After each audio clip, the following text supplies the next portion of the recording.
All right, welcome back, dudes. Dude, that freaking the drums on that song was a little bit more crazy than I thought it would be. That was that it felt like I was in a rave, and it's not really my scene, but it was still fun. So I don't know. Anyways, welcome back. Ooh, respec scrolls. That's what I'm talking about. That's the kind of business I can get down with. 2 full respec scrolls. That's a big deal. Oh yeah, I keep forgetting to mention that, yeah, there's an event happening for Battlegrounds. Well, crud. Alright, cool. Other than that, we are... Oh, yeah. Alright, let's jump into a random daily dungeon first. Do I think I can tank? Probably not. Not with the build. I don't think it's ready yet. This is not ready yet, right? Nah, I think we need to level this some more before it's like actually there. So I'll tell you what we're gonna do. We're gonna do a random veteran and we're gonna switch builds. We're gonna jump over to the damage build. Killing the bear's just like killing a man, but hard. Is this right? I think this is right. So we'll save that bad boy there. We're going to swap over to this. We're going to queue for our random veteran daily, and then we're going to run through the dungeon here, this public dungeon. We're going to run through it with our damage build, just to make it a little bit more reasonable. Oh, look, people are still here. How what a surprise. Mr. Rad, good morning, sir. I do feel like I need to go back through the dungeon, though, because I'm sure I've missed something. Look, wait a minute. Is he the same thing I am? Wait, hey, here as quick as I fuzzy whiskers. Dude, he's basically the same character that I am. He's, wait a minute. Sorry, my microphone seems loud today. If I'm screaming, let me know. Hey, come back here. Come back, hey, look at him.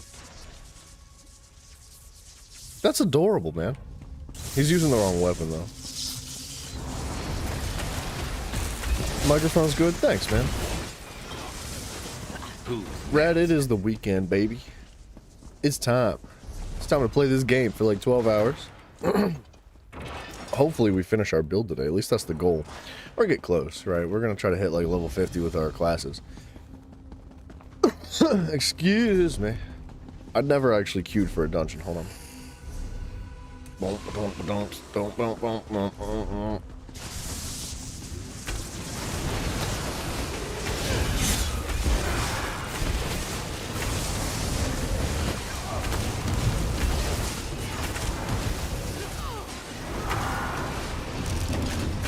Where's he going?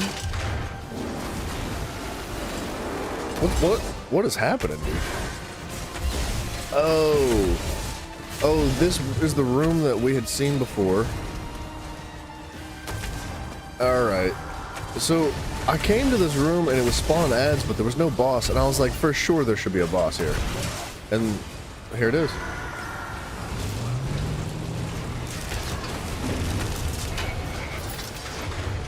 Nice. Nice, I got a lead and a skill point for that, which makes no sense.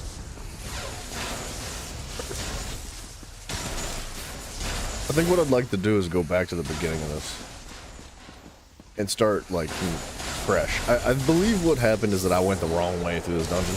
I think that there was two ways to get through the dungeon. You could go backwards, which is what I think I did, and then you could go forward, which is by jumping through a giant hole in the ground, and I had ended up dying. Like, I jumped through the hole in the ground and I died, and I was like, I ain't going that way again. But I think that's the way you're intended to go. So, if we're lucky, this dungeon will pop. And we'll get, like, some time in between right now and whenever people are running through this dungeon, and hopefully it'll be fresh again.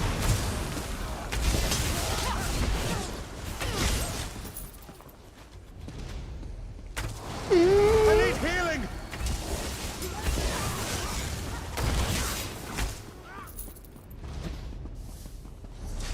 Oh, you know what else I want to do today is adjust this damage build. I kind of want to trade out this one class, or this one set piece.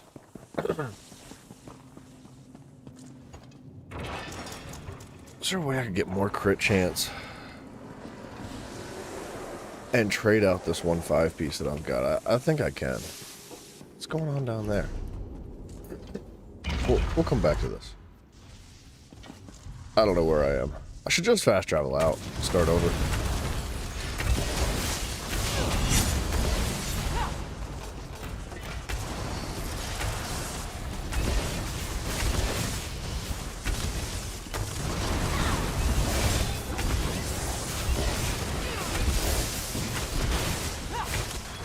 Kudos to that guy bringing all the fun stuff. I'm glad he did that. That was satisfying.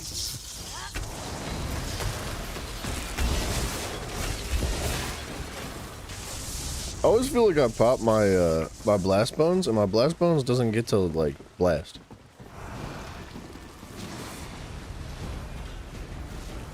Okay. Well, I was hoping blast bones was cooler than that. Get it, blast bones.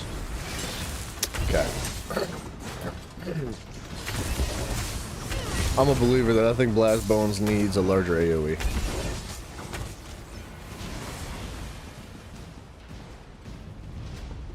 I think what is it, like?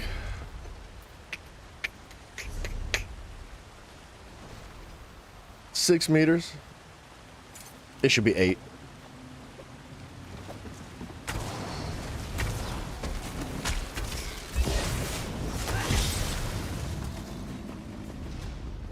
Dwarven Theodolite chassis.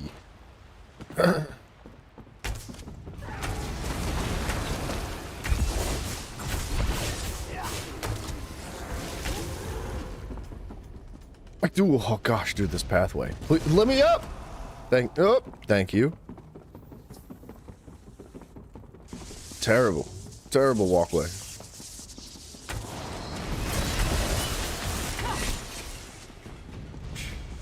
Easy.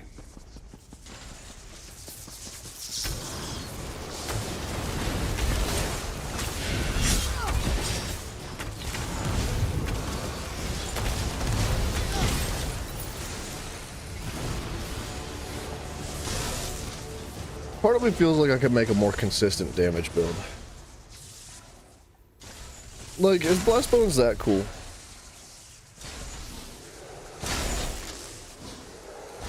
Blast Bones is really cool.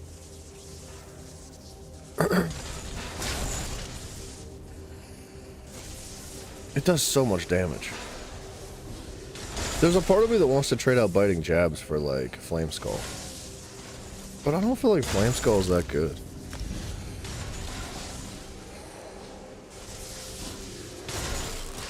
Every third cast of this ability deals increased damage and creates a corpse near the enemy.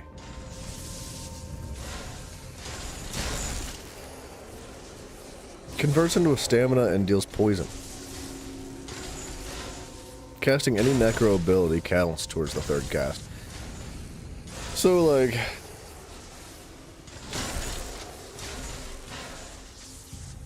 I think this would be better for single target. Like Venom Skull. So, I don't know, man. Like Assassinate... Or sorry, Adric Spear.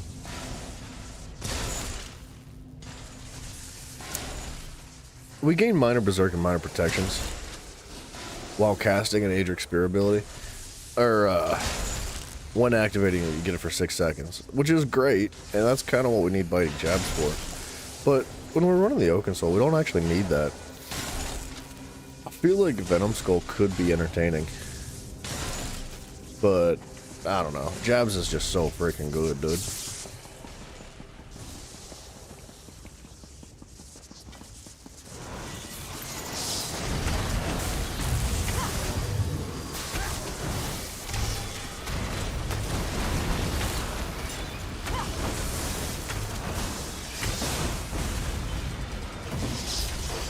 It's pretty good.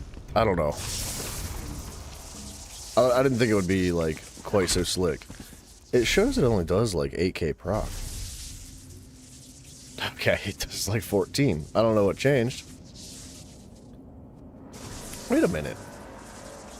Why? Why would it say 9k here? And 14k here?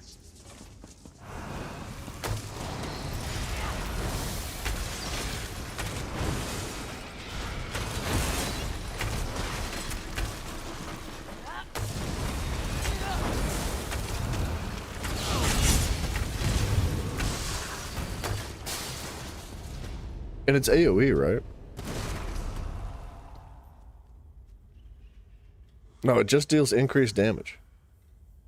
Lobbit Explosive Skull dealing 9k poison damage? Is it because it's not buffed? Oh, I have to be in combat?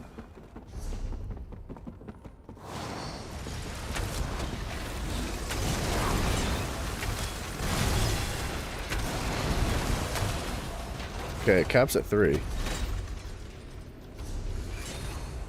14k. Jensen, good morning, sir. Talia? I don't know what that is. What is it about?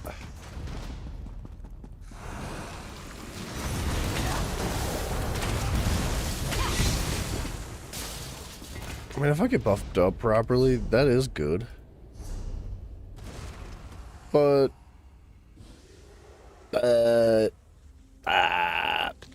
the jabs is more fun, though, I think. I gotta just fast travel out of here. We're gonna just go. Let's come back to it from the very beginning and try again.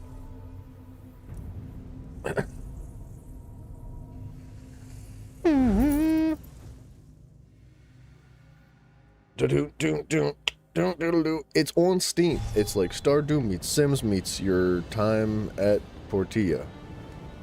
I've never played Sims, Stardew, or Portilla. I know what Sims is. I really don't have any interest in it. I have a good idea what Stardew is, and I would like to play that one of these days, eventually. Seems like a nice chill game to just hang out and like farm some crops on, dude. Build a house, dude. Never in my life have I heard of Time at Portilla, though. But I hope you're enjoying the game, dude.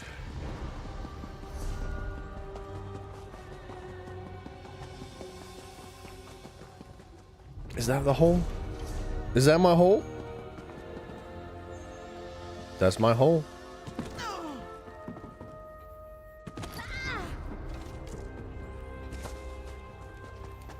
Do do do do do do do do do do do.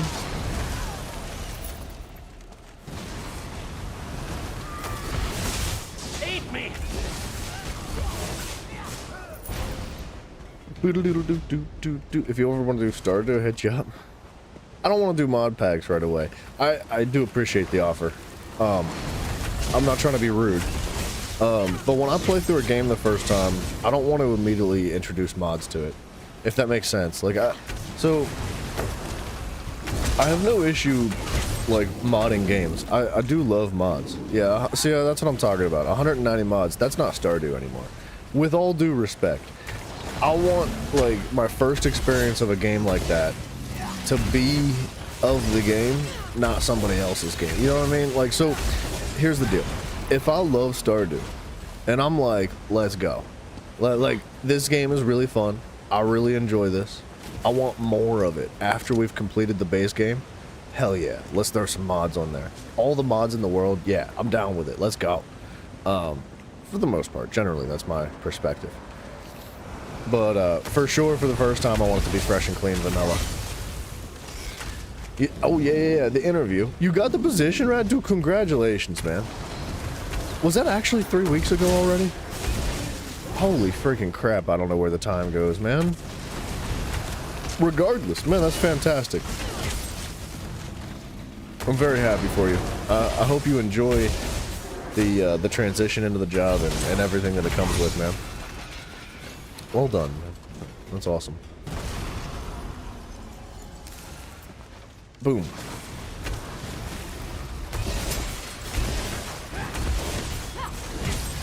How's the new job going? It's going really good. I was actually just talking to I guess he's like my supervisor technically. I don't know. I don't know what he is. He's my boss. When you start a new job and you're in a new environment, everybody's your boss. There's this younger kid. He's like, I think he's like 20 years old. He might be like turning 21 soon. He's a really nice kid, but he's a goofball. He's my boss too. And, dude, I gotta be honest, man. I'm really, really happy there compared to my previous job. Like, it's an immense amount of weight off my shoulders. It is such a much more welcoming and warming environment. Everybody's so kind. Everybody's so respectful. Everybody's like just willing to help at any turn, at any corner. And even if they can't help, they're like, all right, well, what can I do? You know what I mean? Like it's literally a night and day difference between what I was coming out of from my last job. So, yeah, I was just expressing my gratitude to my my boss last night. I was like, I hope you guys don't hate me, because like I really enjoy this place. Like, you have no idea.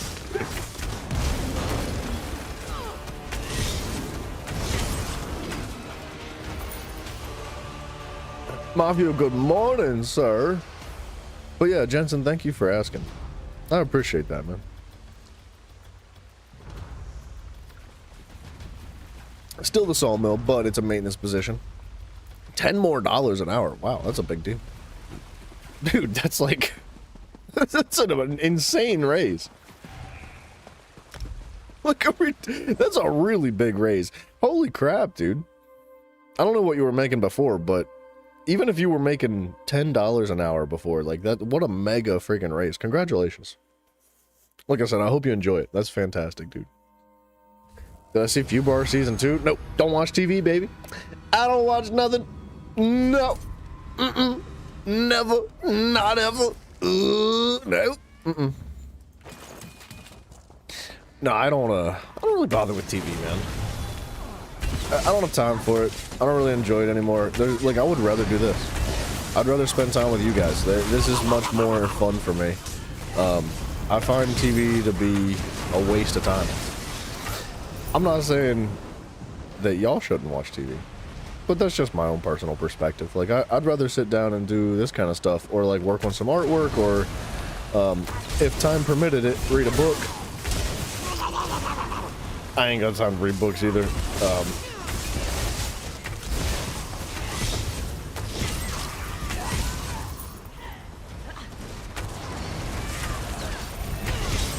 I've never heard of Fewbar though. What is that?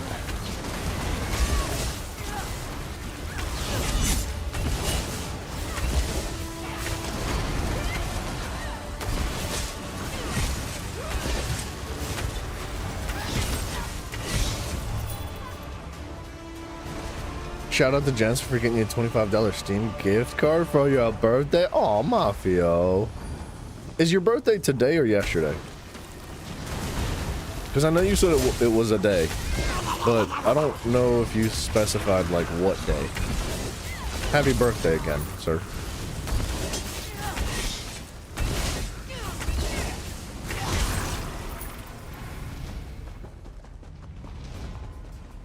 Is the 16th? Oh, so it's like 2 days from now. That's awesome, dude. You're old now. Congratulations.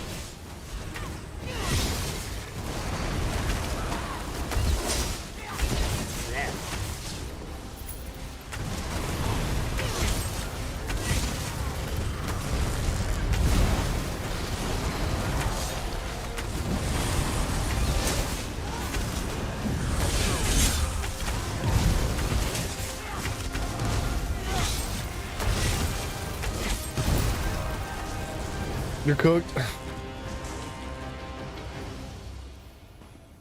It's nice to be lightly toasted. You know, it's okay to be cooked. You just don't want to be like burnt, you know, and crispy. And no, that was not meant to be a racist joke. I didn't realize how that sounded until that came out of my mouth. So sorry, that was not the intention. Okay. You'll finally make what your wife makes. Oh snap, dude. Red, have you ever seen the video of the guy that's like interviewing people on the street? And he interviews this one guy, and the guy, he's like, would you ever marry a woman that makes more money than you? And he's like, never in my life. Like, he just starts freaking out because of the concept of like his wife making more money than him. It's a funny video.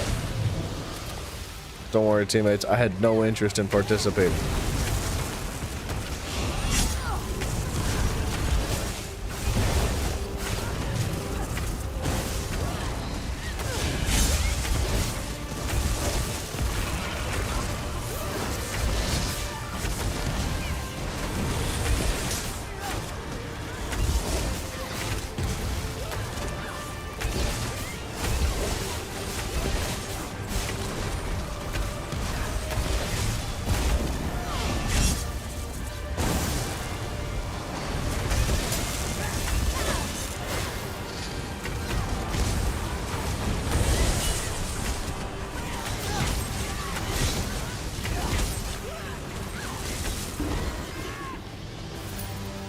I'd like to go kill this.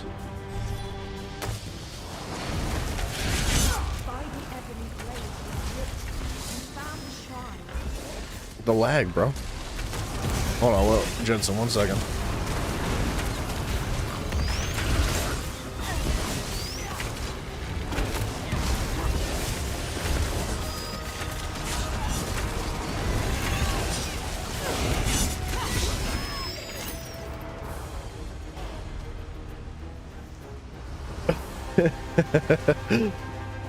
Mafia, believe it or not, women are highly capable. Crazy, right?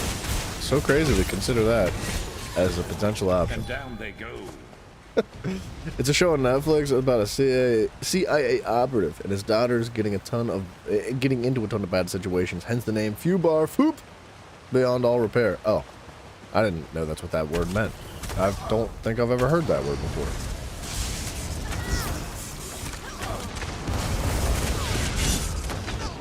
I couldn't heal. I pressed the button like 5 times.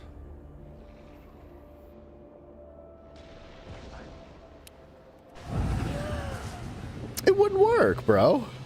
I'm kind of offended.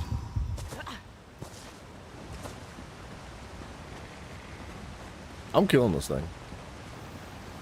I don't care what it takes. You're too tough to go out like this. That's right.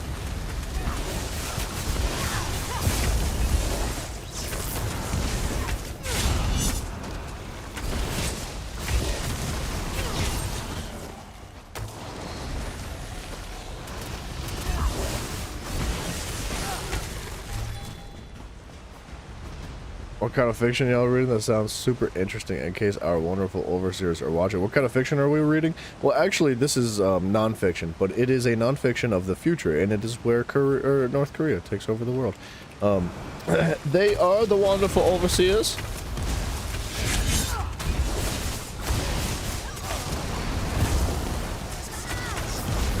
Or should I have said China? I feel like China's more likely to take over. It was China.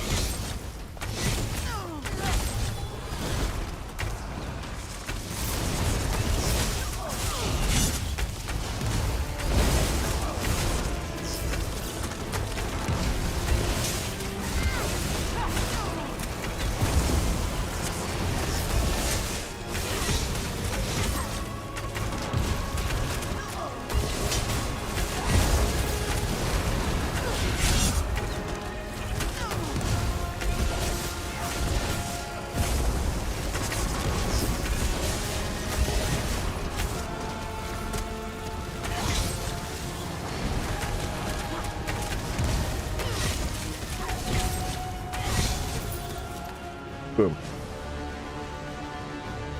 CCP forever. Forever, ever.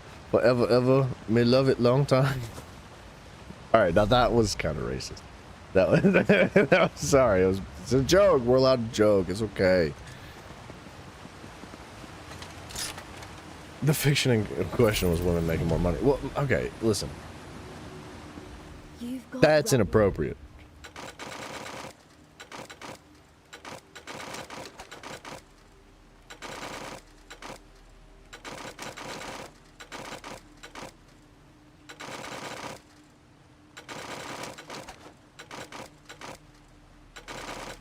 There's a part of me that feels gross deconstructing all this stuff. Because I'm like, ooh, gold. But I kind of need the materials.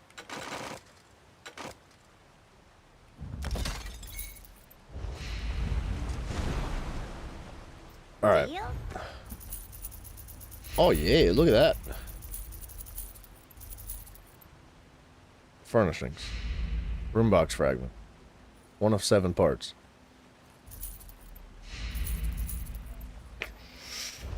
I think I ate 1 already, which makes that 3.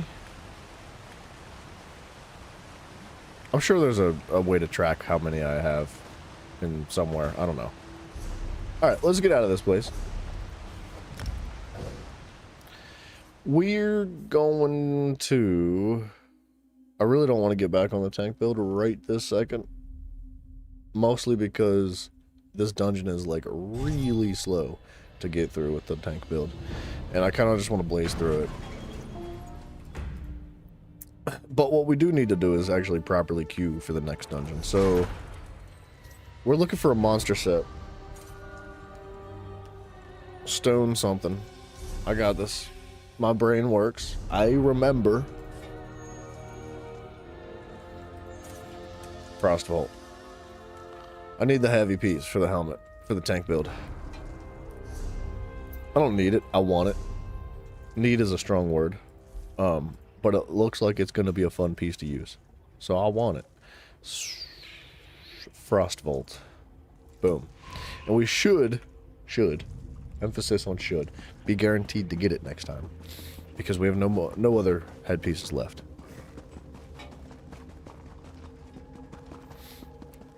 Oh, I'm dead. We're fine. I'm also gonna friggin' blaze through this place, and we're putting Sharp away because it'll be easier.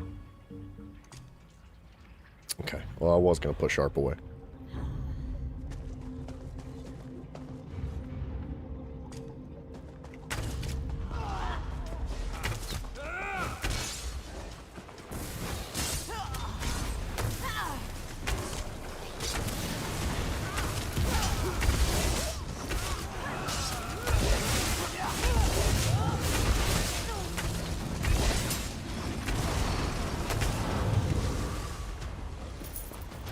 What are you doing? Where is he go? Oh my gosh.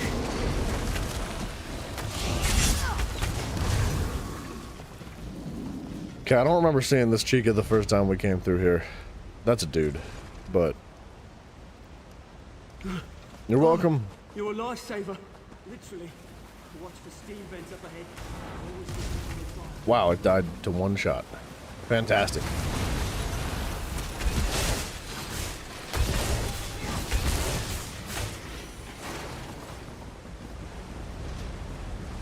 Watch for steam vents up ahead, yeah?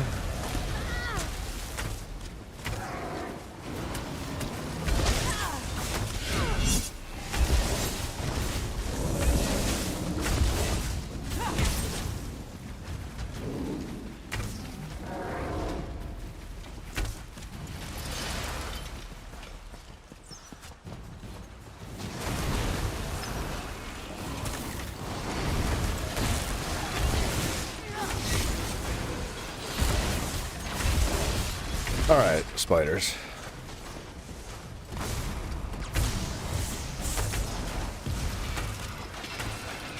Dude, I kind of wish that this execute was ranged. I'm not gonna lie. I miss the execute from, you know, the Templar class. It is way more fun. It's a good execute, don't get me wrong.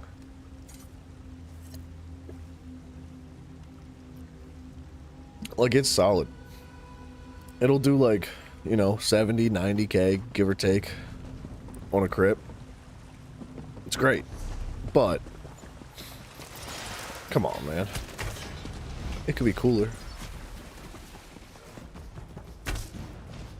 Okay. Now, I believe I've killed this man. However...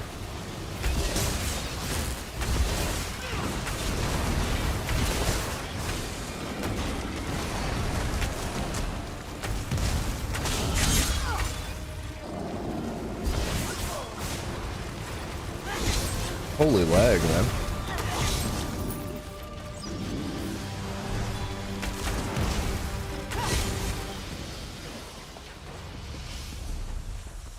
Alright, this looks right. Right, we loop around, we kill the boss. We go back up this side. I'm trying not to miss anything, because I want to complete this thing and get all the achievements.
Dude, it is so satisfying pulling enemies together like that.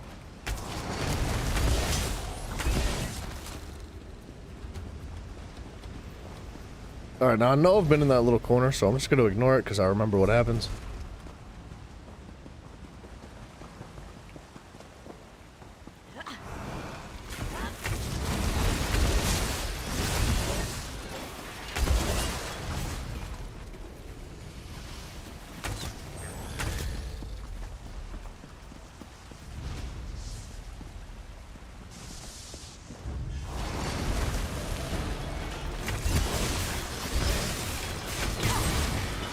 Dude, I can't make up my mind if I appreciate the change for Adric Spear's jabs or not.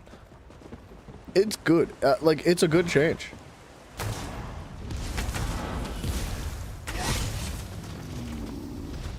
But I don't know if I like it. Does that make... I don't know if that makes any sense. It's a good change, but I don't know if I like it. Like, alright. First of all, that chest is cheating. It's hiding in the ground. Second of all, the adjustment that they made to Adric Spear's jabs was that previously it did X amount of damage to the closest enemy to you. And then every single enemy, all enemies, there was no limit, it could hit everything, had a reduced amount of damage done to it from that point on.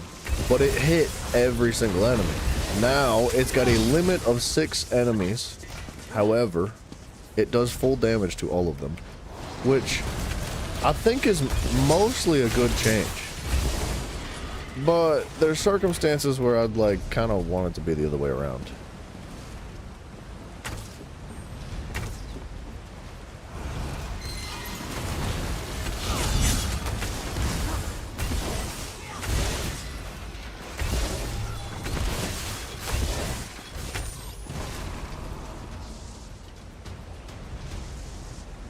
Whoever you are, thank you. Lenarman went deeper into the ruin. You can catch him if you hurry. Alright, so I've been down that pathway a handful of times. So I believe we've gotten everything in this room. I'm pretty sure.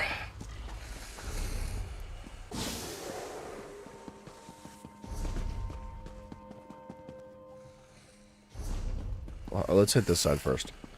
This looks like it's possibly a dead end.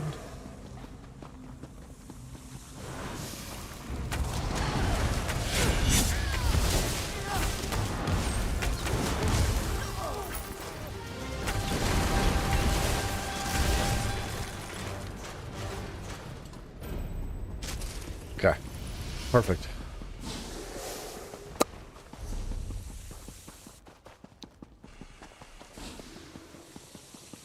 Somebody's probably tailing me now. They're going through the dungeon and they're like, are you freaking for real? Everything's dead again? Like, they just can't seem to get through it. Like, it's a problem with public dungeons. I like public dungeons a lot. They're enjoyable. They're probably the more enjoyable part of, like, the overworld. But, they're very difficult to, like, experience properly.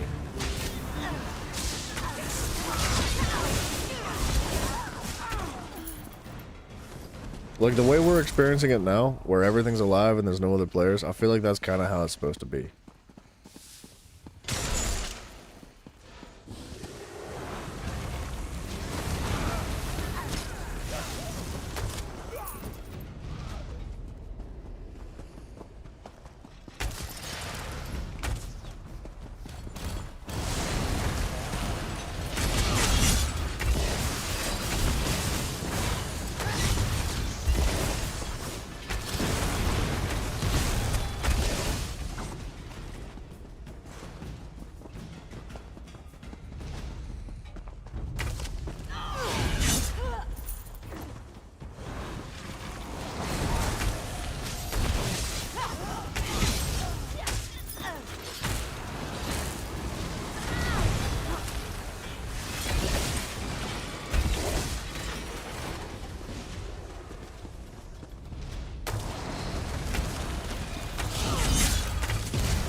Okay, wait a minute. What's going on back there?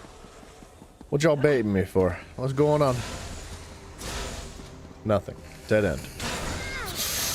You dirty freaking tricks. I saw it coming. I thought I could get past it. Almost got me. That would have been funny.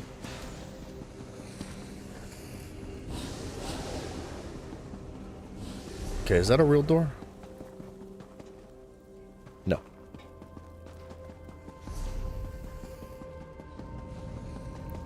I don't know how they'd implement this, but I think it would be cool that if there's multiple people inside of a public dungeon, the spawn rates were increased. So, like, say if you're in there by yourself, spawn rates have like a flat rate. But if another person comes in behind you, spawn rates are like, say, cut in half. And then if a third person comes in, they're cut in half again. And it would have diminished returns because it's cut in half from... It's a terrible noise, by the way. It would be like one after another, it would just cut in half again. So in theory, you could get the spawn rates down infinitely, but there'd probably have to be a cap on it, right? You know? You'd have to like stop at a quarter spawn rates, because it would be too fast. But I think that would be a good way to help combat the idea of like running into a public dungeon and never being able to actually experience it, because everything's just constantly dead. People are always running through it. Especially during events. I think that's the biggest issue, is like any kind of like world event causes that kind of an issue. And there's tons and tons of people in there.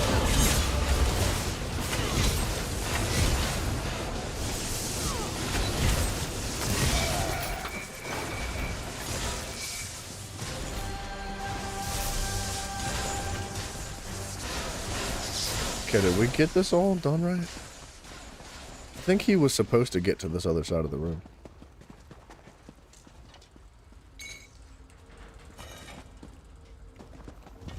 10 platinum dust, nice.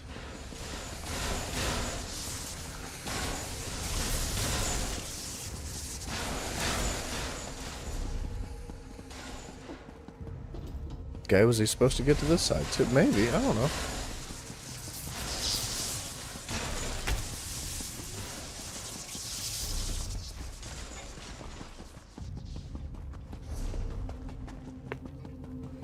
I think I'm going the right way. This makes sense.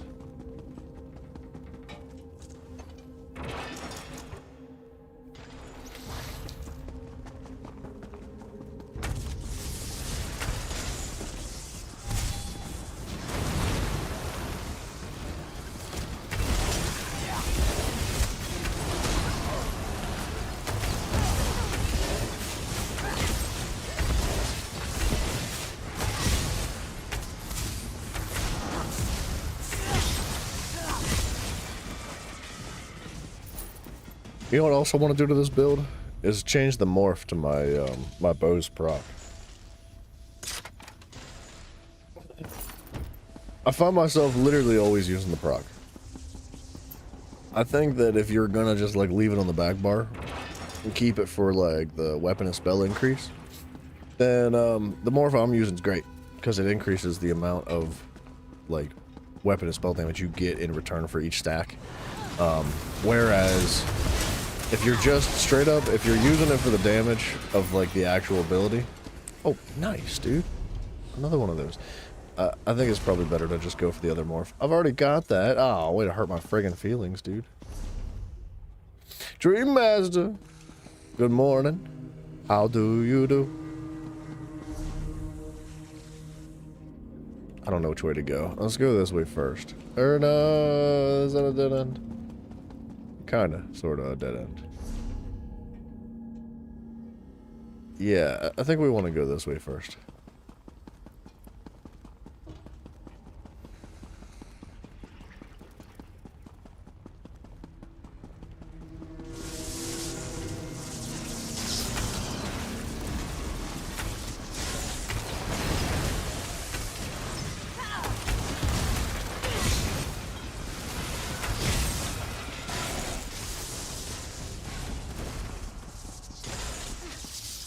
Alright. See, now, he's going backwards.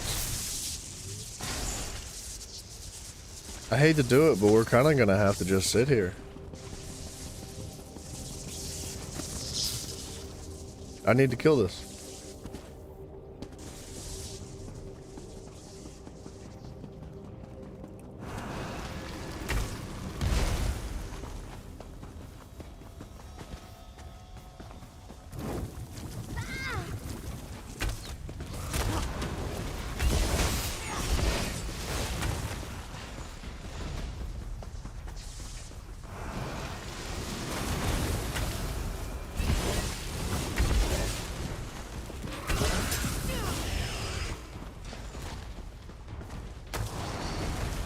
This is cool, man. I feel like normally you don't get to see things like this scattered around, but it fits the theme of the dungeon very well. It makes sense, and it kind of adds to like the immersion of the dungeon itself. I don't know. You don't normally see like thematic stuff like that change, and then see like actual enemies that fit the atmosphere. Like that's good. That's good. I appreciate those little guys down there. They were so unnecessary. There was no reason for them to be down there, but they were, and I liked it. All right, that's just we're hanging out. That's it.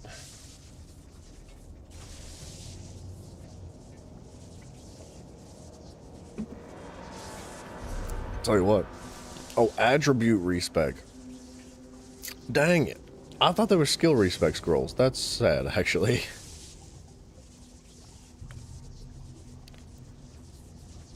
This is skill. Wait, I don't know what I got. I got one or the other. I'm not sure.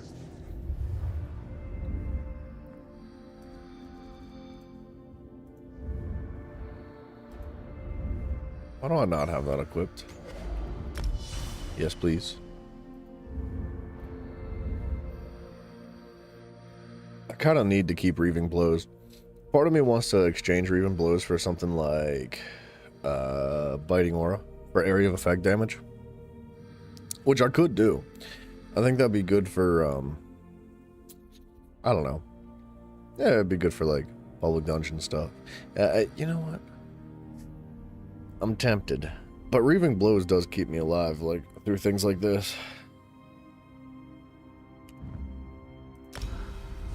I'm doing it. I want damage.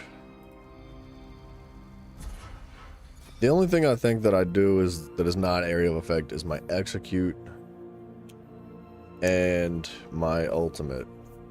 But my ultimate's not necessarily about the damage. It's more about like the bonus that you get from it. The 20% increased damage done to the enemy from the effect that you get. So I'm taking that.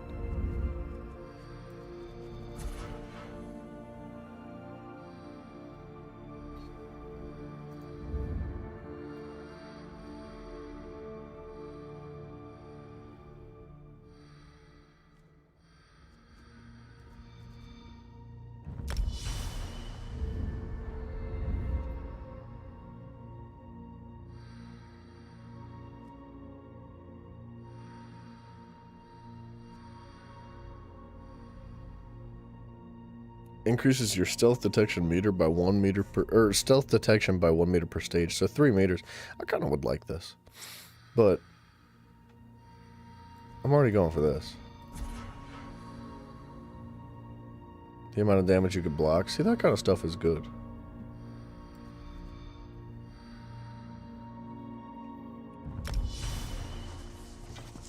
Spawn. Spawn, please. This is what I'm talking about, dude. Spawn rates should be increased whenever there's more people in here, man.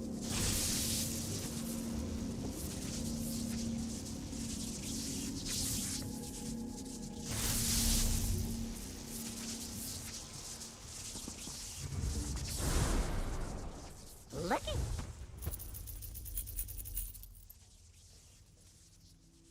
I'm gonna hold on to that.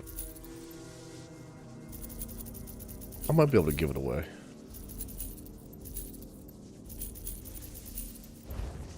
Oh, hi.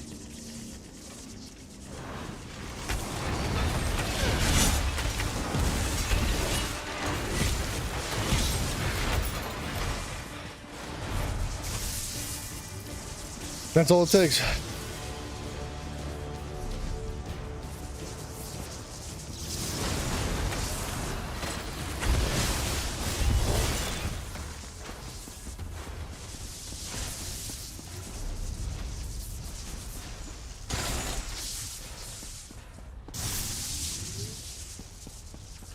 Is there supposed to be a boss down there? I can't tell. Okay, we came from that direction.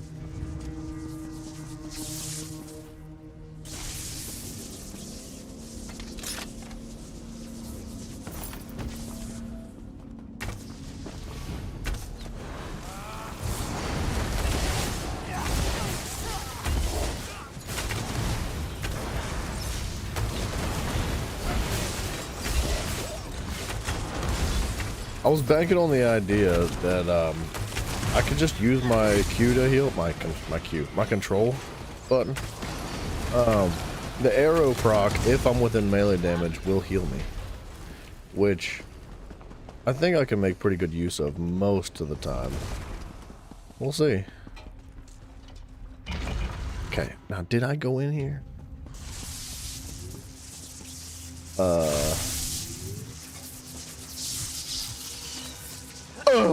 I can't heal.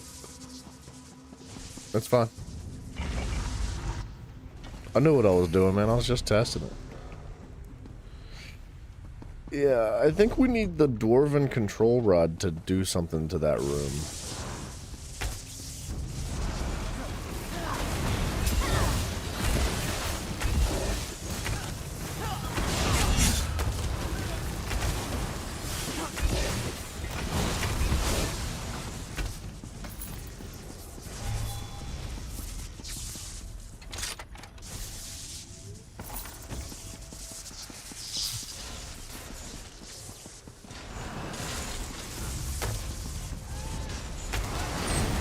Whoa, dude.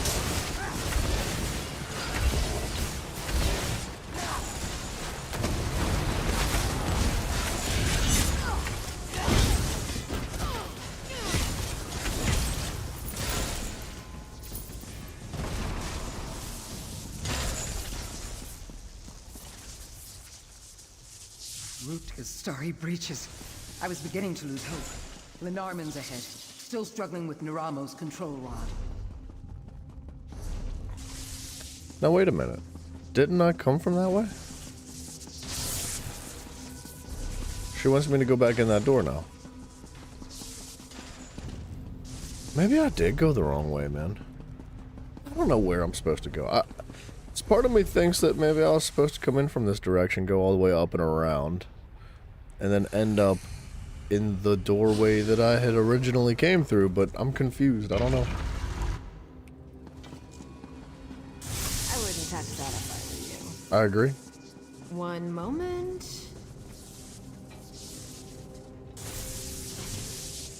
One down. And the other. All yours. Let's hope that rod still works, because otherwise, this will get really tedious. That's what she said. Nice. Alright. She wants me to go back the way I came. I'm not gonna listen to her. I'm gonna continue progressing through the dungeon the way I was moving because I would like to finish off all the bosses. I believe I'm still missing at least 1 or 2 bosses, and if I can get them knocked out, then we can just finish the quest and move on.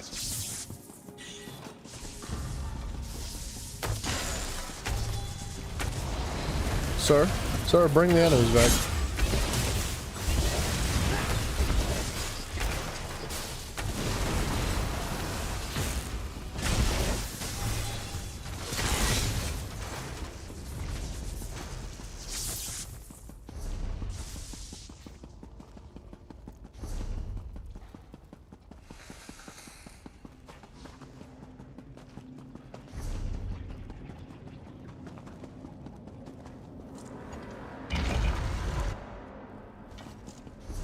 Okay, you know what? This looks familiar.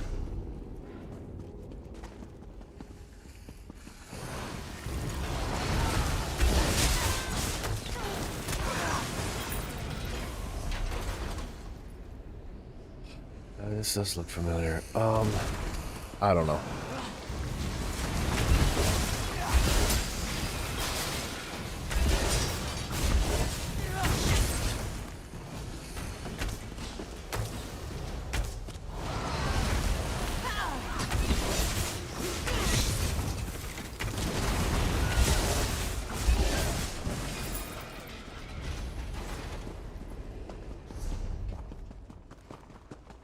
Maybe it's not. I can't tell. It all looks the same now.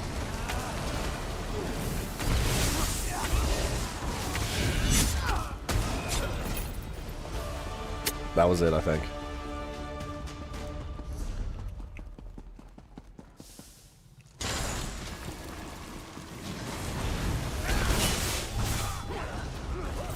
Where'd my skeleton go? I was waiting for him. Okay. Yeah, this is familiar. That staircase on the other side, though. I wonder if we push the quest line forward, it'll push that door or that, like, bridge up or something out of the lava, and then we can use it to progress. But I believe that last achievement was the final boss. No, we've been over here. I'm lost. But I could never get through that door.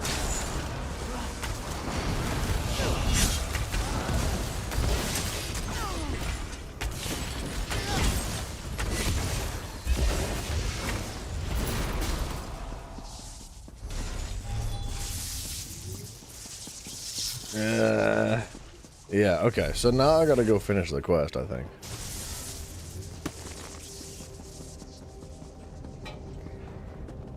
It'll probably bring us back through there, because that's the last place I haven't been, I don't believe.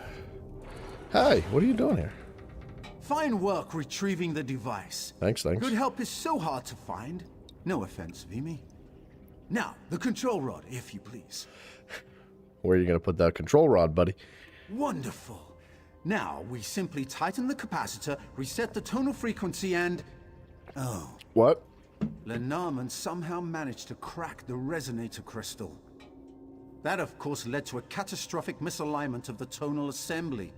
In other words, this rod is useless. I've never seen one of my tools so thoroughly ruined. I'm almost impressed. So we can't turn the dwarven constructs against the mercenaries? No, but it's not a total loss. With the rod broken, Lenormand cannot turn any more of the automata against us. That may hamper his progress as well. Small victories, yes? We're close. I know it. We must keep moving forward. Let's keep moving forward. Buddy, I was just in here. Yeah, here we go. Don't touch me.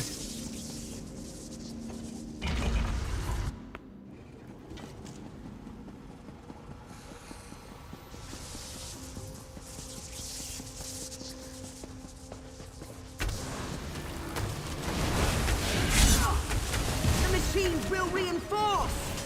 You behind me, you idiot!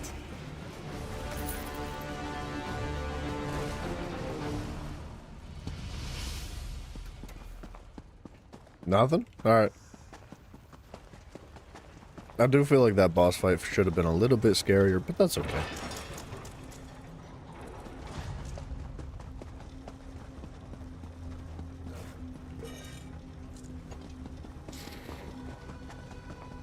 Alright, teammates, slow down. I'm trying to loot this place.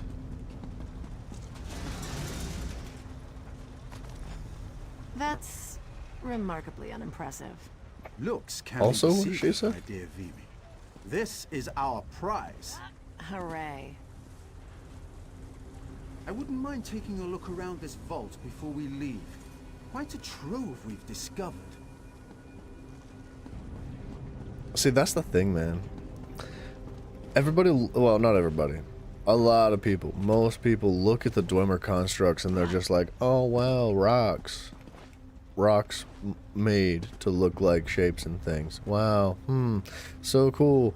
And no, but very few people seem to be even interested or remotely impressed with the things that they've created. But I think, personally, I think that the Dwemer have reasons for all these things. I don't think that they would have just made this because it's cool looking. Like, look at the symbolism here. And the device in the front here. I wonder. It almost looks like a chair, but I don't think it's a chair. I think that this represents the sun, the moon, and then I would imagine the stars too. So, is it a clock? But not just any clock. Is it a Mayan clock? Is it going to count down to the end of the world? Or is this possibly even... I doubt that this is where they cracked through another dimension and ended up scooting their little butts into another realm. I think that we'll see something like that. Never. But regardless, I don't think like all the Dwemer stuff should just be like rock and stone. Yeah, rock and stone. Rock and stone. What's that from? Dang it. Oh, what is that from? I even remember. Wait, is that? Oh, what is that? Is that a game? That's a galactic something. Oh gosh darn! Is that the freaking dwarven game where you go mine rocks on other planets? And there's a character. That's one of his lines. I don't know. You're probably like, what is he talking about? Another successful I don't know what I'm talking about. expedition. There were hiccups, yes, but a few bruises and one broken limb are a small price to pay for a find like this. Speaking of our find, do you have the prism? Yes, I have it. Excellent. I've already devised a number of experiments to test its capabilities. If the prism does function as a tonal codex, every scholarly journal in Tamriel will take notice. You'll receive some credit, of course. A glowing footnote, at least. Is it Space Rock Galactic? Galactic? Gosh darn it, hold on. I'm looking it up. They all say that? I thought it was just one character. Space Rock Galactic? No. Galactic Deep Rock. That's what it is. It's Deep Rock Galactic. That's the freaking game we're talking about. Dude, I knew it. Here, wait. It's $10 on Steam right now. It used to be free. Well, I don't want to get copyright claimed, so I'm gonna avoid putting this on screen. But you just like go to other planets and like your goal is to mine rocks. Basically, you gotta like collect minerals and resources from the planet, but the inhabitants of the planet don't appreciate that, so you gotta like fight them off and fend off like alien creatures and stuff and complete objectives in the process, and like gotta escape the realm properly. And the better you do and the more rewards you get and the more bonus stuff you get, the more points and currencies you build up, because you're kind of like working for a corporation. Kind of, it's cool. It's a really good game. I recommend it. Deep Rock Galactic. It's been out for a while, like a good many years now, but I don't feel like it ever got the traction it deserved, dude. It's a lot of fun.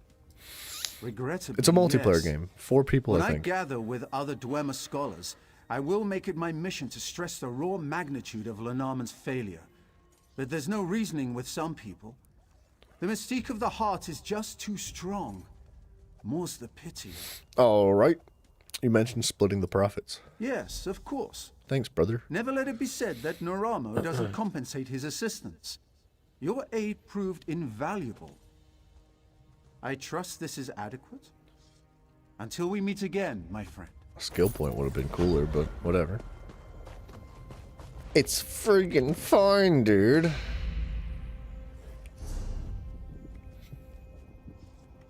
Alright, this the armor's gotta be fixed here. It's getting out of control. We also kind of need to get our thieving in here. What time is it? It's 4 o'clock. We got like 2 hours till the day resets. So, that was good. We made good progress there. But what if we went over to the Delvey? Let's hit up our urns. Let's yoink like 2 rows of urns. And then we'll go to Clockwork and start selling stolen things. Borrowed things. Because I'm giving them back. Rock and stone. That was, dude. They need to like, somebody needs to talk about that game, because ain't nobody listening to me.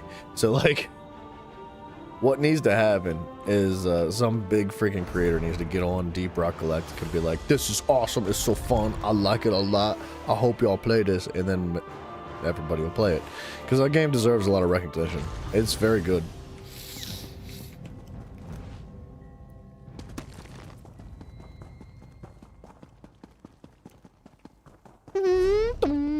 All the way. Right, I remembered where this was.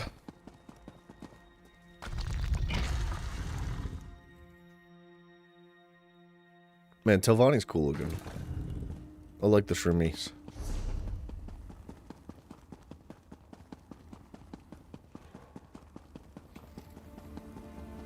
I always feel the need to start at the end for some reason.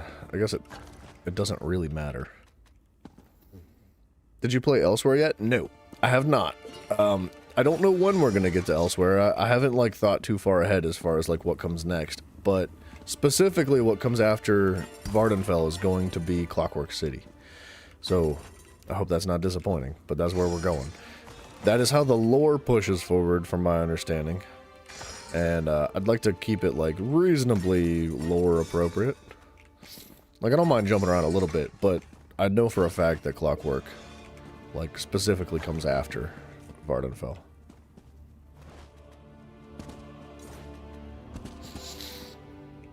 Looking forward to yeah, I do look forward to the dragons. I don't think they're as cool as they could be, but I do look forward to them. I look forward to like not just dragons but other world events like Hero Storms and just like other really neat things. I'm excited, dude. I look forward to every day playing this game. You would think that, like... Hold on. I just had Steam pulled up. Let me find my hours. How many hours did I have in the game before? Like 2,000 hours before I even started streaming? We're at 851 hours in this game right now. Currently. Dragon D's nuts. Eat my friggin' butt. You dirty prick. How dare you? How you got me with a D's nuts joke? Zach would be so disappointed in me. I'm like, I don't know. These nuts jokes are so stupid, but I find them so fun. And I thought that like I was the only one that could get me with my own D's nuts jokes, but I guess I was wrong.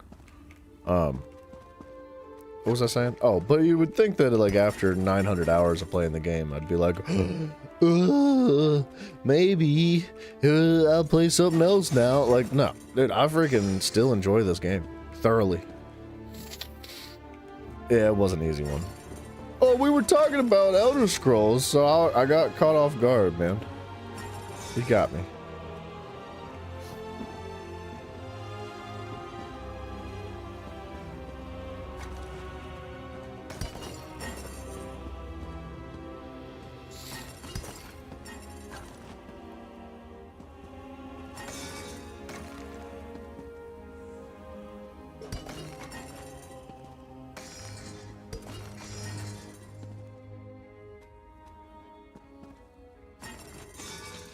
We're getting there. Never let your guard down.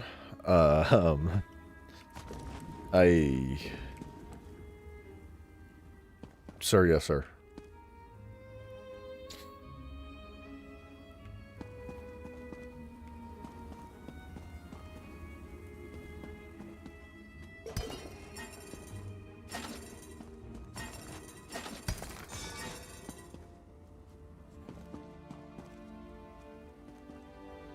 Oop.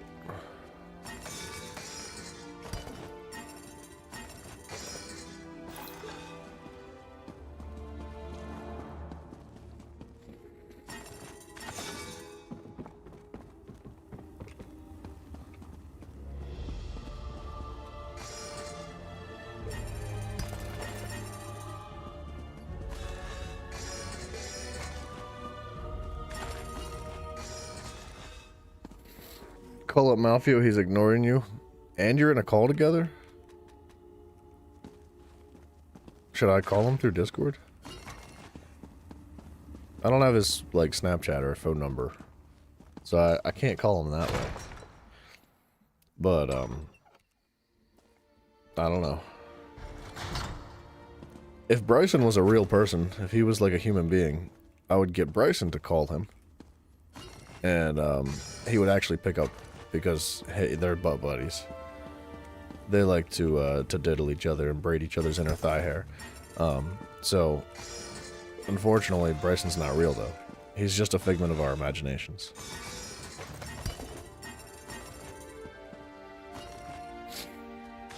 I keep saying that, but I do play the game at, like, 3 o'clock in the morning. Consistently. Like, every day at, like, I go to bed at, like, 5 p.m., so... I'm like, man, I wish Bryson would get on the game and play with us. It's 3 a.m. Like, I expect him to, like, start going to bed at 5 p.m. like I do. It's silly. He doesn't log in, though. I will be honest about that one. Like, look, in my defense, he's still the same level he was 2 weeks ago when he was like, I'll play the game. I'm ready, baby. No more pickleball tournaments for the rest of the month. I'm playing the game. But like, no, he ain't playing the game. Don't let him fool you. Yeah, I see you, Mafia. You thought I didn't know that you were listening? Uh-huh.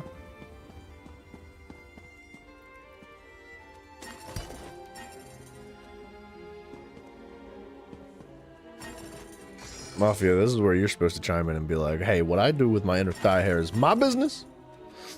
And my business alone.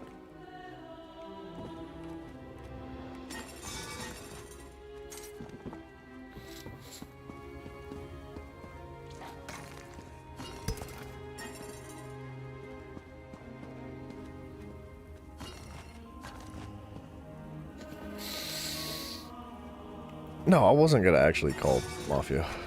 I wouldn't do that. I would never want to talk to Mafia. I didn't mean it like that. That sounded bad. A joke.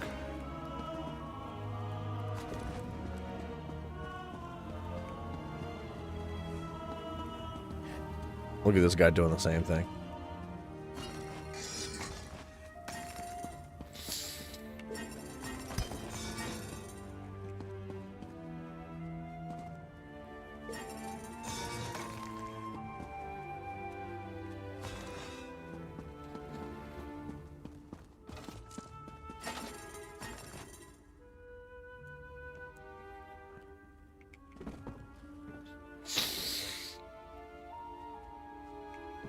If who would call you? If I would call you?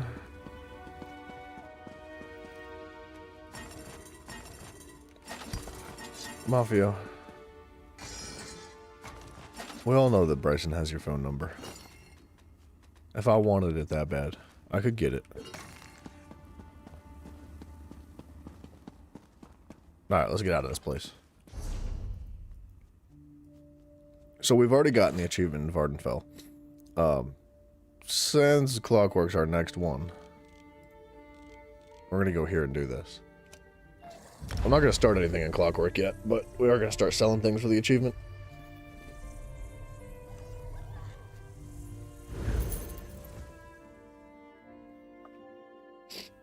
Jensen, if you really want to do something like that, just plug my YouTube channel. Just put like my YouTube channel like at EXOBeaver on all the bathroom stalls. Be like, for a good time, visit at EXOBeaver on YouTube, excuse me. How dare you, Kermit? Your mother wanted a better future for you. Visions of grandeur told her fortune. Do you really believe that? She believed it. Why can't you see? See what? That following the Okay, how do I get out of here?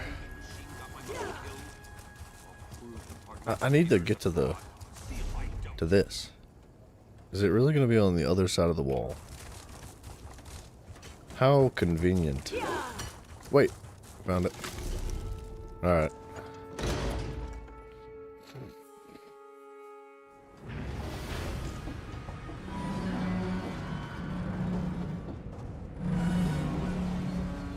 Neat.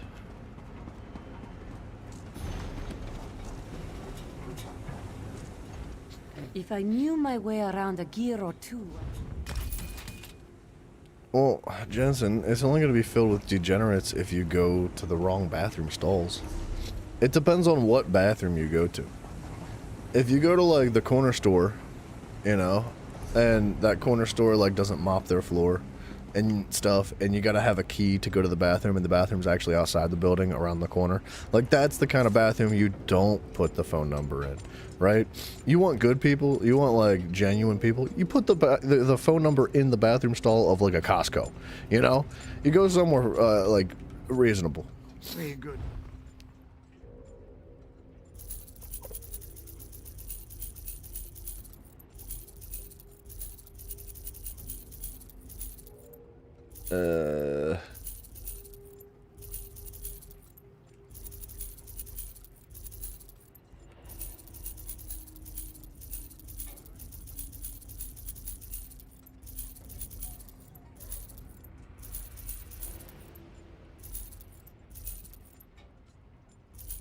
Wow, 107 lockpicks is kind of crazy.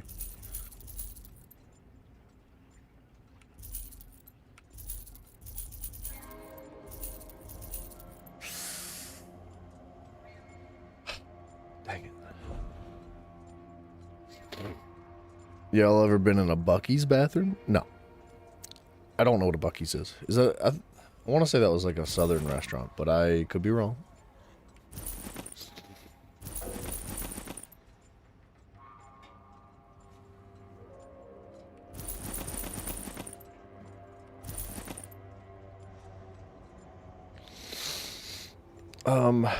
These won't take up inventory space, but man, I've only got 101 left. So like, let's just do the lockpicks.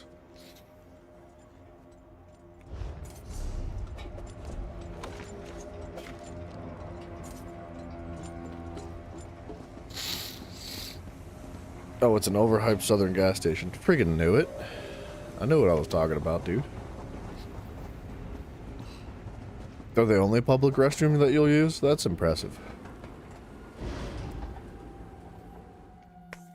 You guys ever go to a bathroom that has like, instead of like a regular light, it's just got like a black light? Like, I don't know what it is, but gosh darn it, what gas station is that? I don't remember which one it is off the top of my head, but there's a gas station that I had gone to. It was when I was traveling when I was doing like fiber optics. I would go from town to town, and you know, you gotta take a leak, so you stop at a gas station. And there was this one particular gas station, I forget the name of it, that every one of them in the chain of that gas station, they had black lights in their bathrooms instead of regular lights.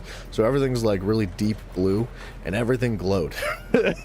Everything glowed, especially the toilet. And, like, I don't know why, but it was like, all right, here's the deal. In a public place, look, it's not, you want things to be clean, right? You do. That's just how it is. You want it to be clean. You don't want to have things dirty. You don't want piss everywhere. It's gross, right? However, the act of keeping things perfectly clean indefinitely is literally impossible. So putting a black light on your ceiling in a bathroom in a public place, showing everybody how dirty it is, is not the way to go. I think it was intended to be like a, hey, I'm watching you. We know you see this. You did this. You peed. Okay, you peed. Good job. Like, I think that's what that's intended to be. Well, I think it's supposed to be so you know how dirty it is. It's not supposed to be so you know how clean it is. You know what I mean? Look. It's gross.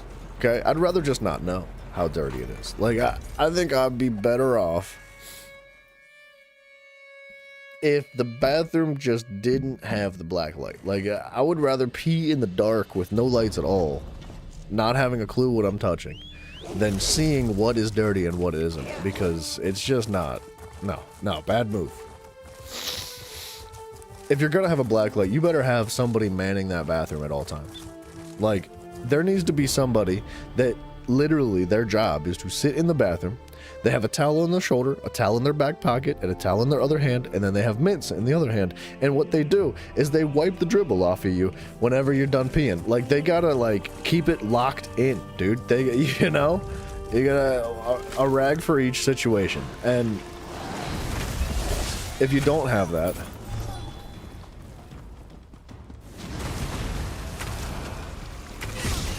it's gonna be dirty. Buck 110 handy. No, not quite. Not quite.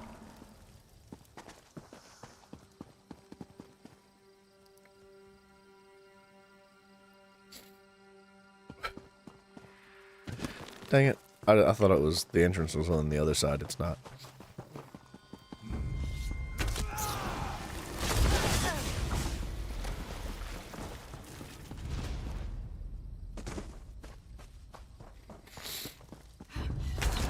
Also, no, Jensen.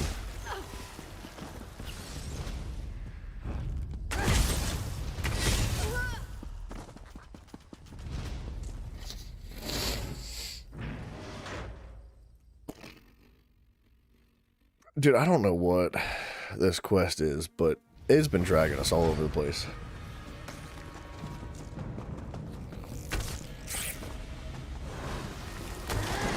Like, we've been in here. I don't feel like we needed to come back, but we're here.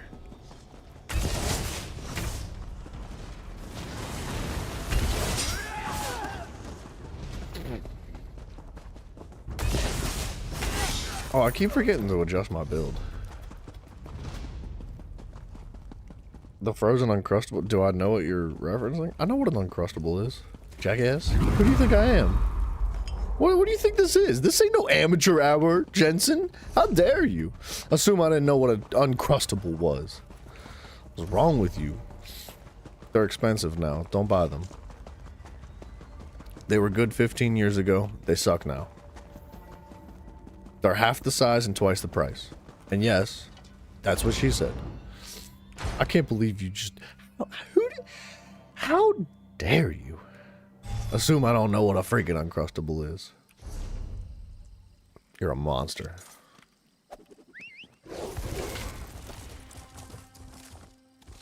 Boop. Alright, hold on a minute. We're gonna go respec. Real quick. It's gonna be a minor respec. But I keep forgetting to do it, so now that I'm thinking about it, we're gonna go do that.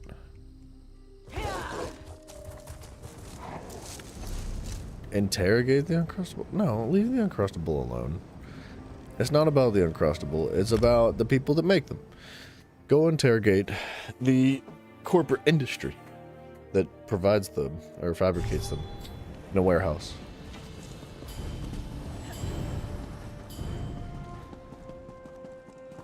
They are sad now, though. Like, alright, I don't know if it was like a matter of perspective when I was a kid. Because, you know, you're smaller as a kid, your hands are smaller, all that, your mouth is smaller. Except for Mafia. Mafia's mouth has just been the same size ever since he was a child. But, like, I remember Uncrustables being like a full-size sandwich. I'm not joking. Like, they were like, if you take a slice of regular bread and you just, like, take a circle out of it, that was it. Like, which...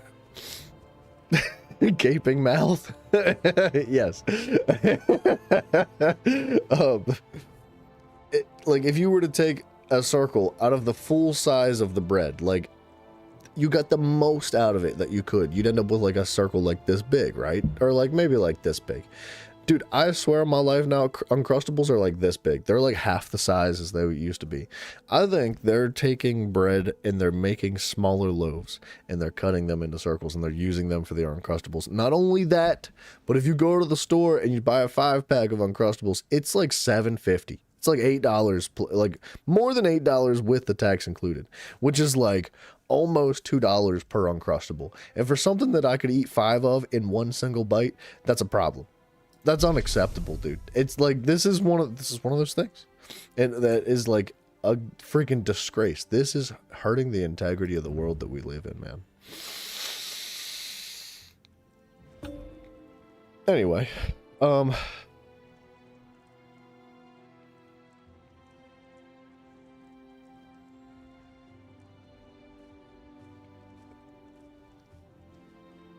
debating on what I want to do here.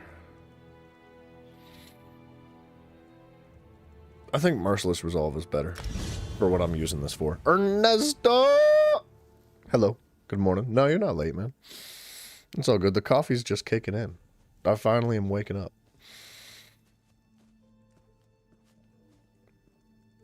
I'm also tempted to replace Killer's Blade with Reaper's Mark. But the deal... Oh, wait. Did I ever morph this? I did.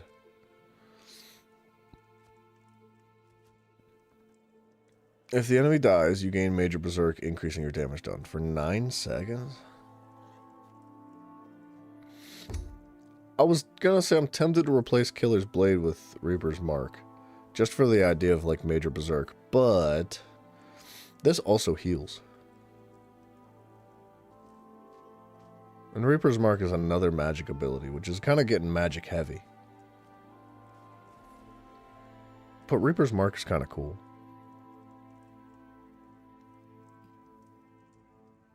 We can try it. Why not? Don't look at the video on stream, but on the side if possible. All right. I'll take a look at it later today. A skeletal mage cool? It's not necessary. I mean, it kind of is. If I was to replace jabs, Major Sorcery and Brutality. Major Sorcery and Brutality. Like, if I was to convert this into a magic-based build, which we totally could, then take, like, the opposite form of jabs, this would be good for the back bar, along with Siphon.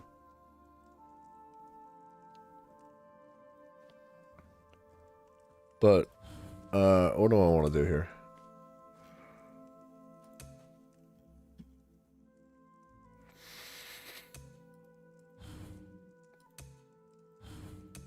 Let's just see if there's anything else I want to adjust. I don't think there is, but...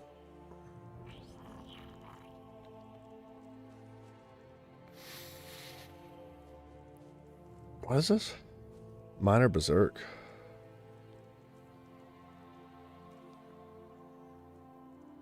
Oh, that's crazy that you get Minor Berserk from Camo Hunter when flanking. I didn't know that. You think Killer's Blade's overrated? I'd think a little bit. Just a little bit. It's good. It's not like it's bad at all. But,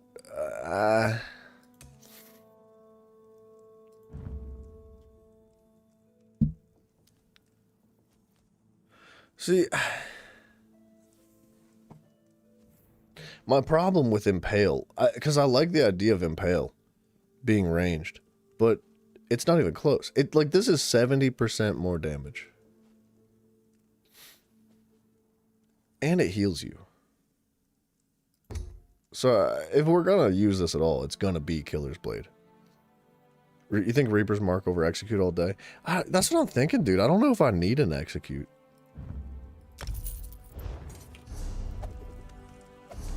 I like it. It's fun, but Major Berserk might be fun, too. Alright. Was that it? No, that was not it. We need to go to the dude's house. Our Mans's. And by our Mans's, I mean somebody that I don't know who it is. We've just been using his house forever.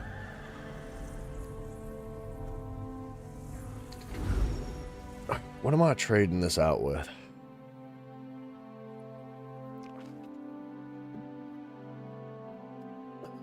And how do I get more crit chance?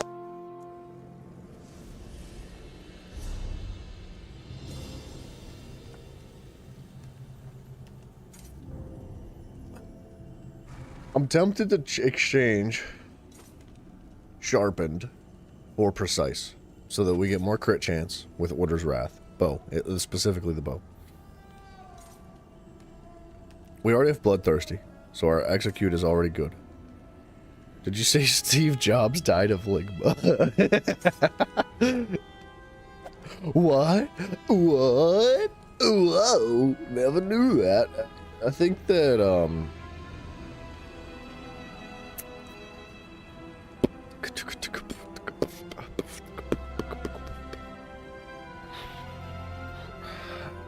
okay. I want to trade out the Axiom set. I think we can do better. Axiom's good, but I think I can do better.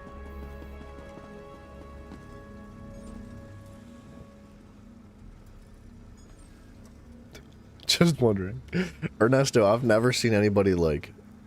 So, I all I could see is the two of you playing Yu-Gi-Oh! Together. Jensen was like, and I have activated my Blue Eyes White Dragon, and Ernesto's like, but you've activated my trap card. I just like freaking totally countered it. Countered it in a way that I didn't expect. Well played, Ernesto.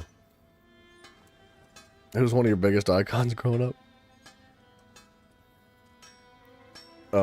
Is there a D's Nuts joke on there?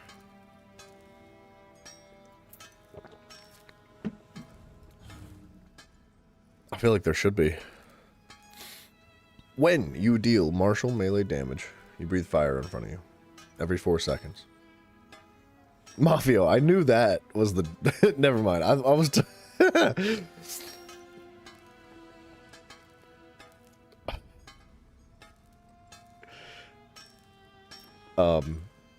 Anyways.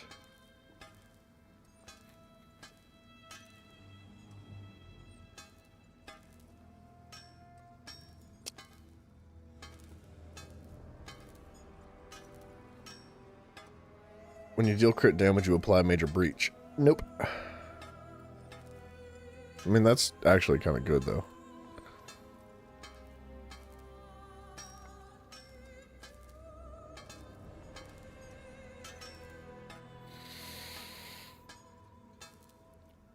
What? Ernesto, I feel like there's also a D's Nuts joke in there, but I'm gonna leave you to it.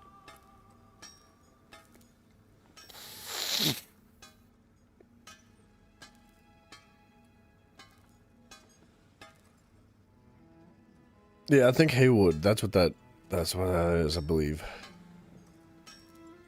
You kill an enemy, you heal every 10 seconds. I'm looking for something very specific, and I'll find it. I'll know it when I see it.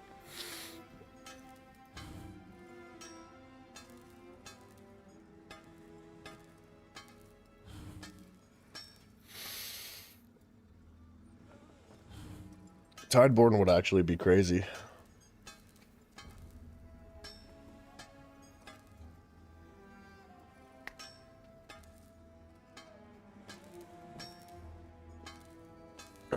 Is that your legal name, Jensen?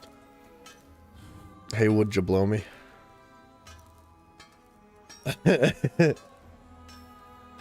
I'm looking for a set piece that has literally all weapon and spell damage.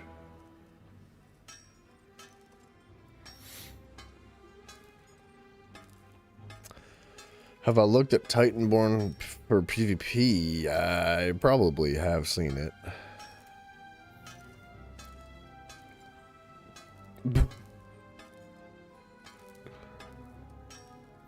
See, Jensen, that's all you gotta do. to get Mafia's attention.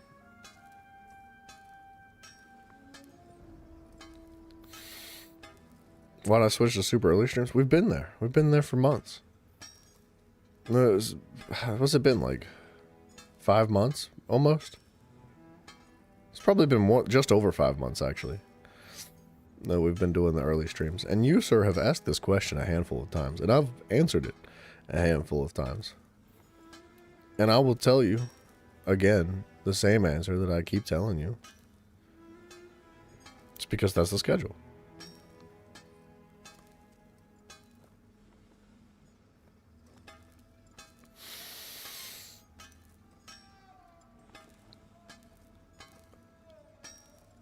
This is really good, actually. But really only for, like, serious execute phases. It hasn't been here in weeks. Yeah, I don't know. I don't know.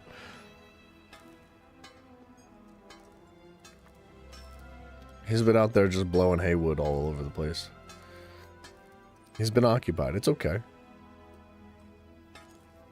Weapon and spell, crit chance weapon and spell. When you deal damage with a light and or heavy attack, you summon an animated weapon that attacks your enemies for 15 seconds. The animated weapon's basic attacks deal 2220 physical damage every 15 seconds. Squeeze me.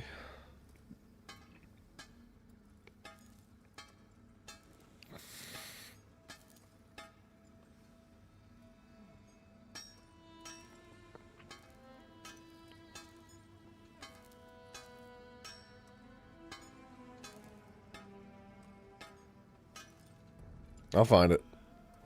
I'll find what I'm looking for. It's in here somewhere, maybe.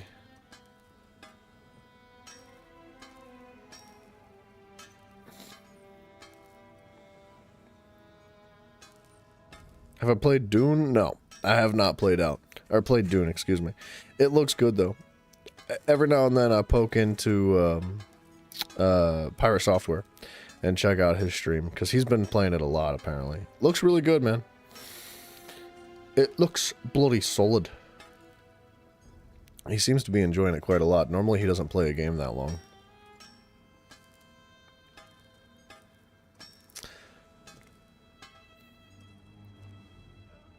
The thing that sucks about crafted items is that they don't have much proc damage potential over other sets. You are correct about that. But I'm looking for more of a buff set.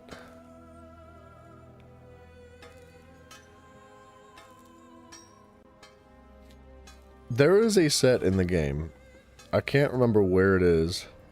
But it has all five... it's a 5-piece set. Has all 5 pieces of increased weapon and spell damage. It's clearly not a craftable set either.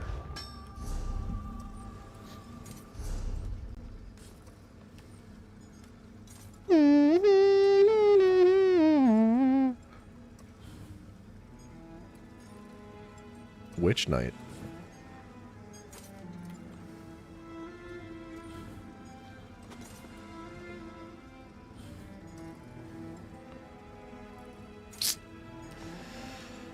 Against enemies inflicted with a poison damage effect. And that's not what I was going for, but that is good.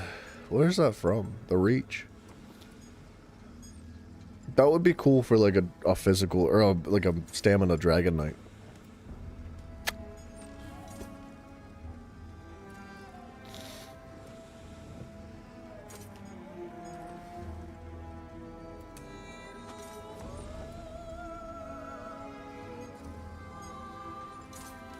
That's a good set. Bows do have a lot of poison.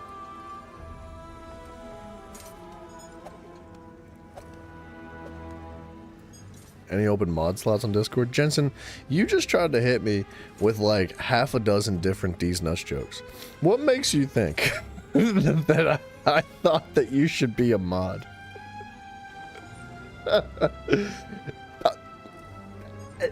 I'm just saying. I'm just saying. That's something to consider. You're cool. Alright. If you say so, buddy.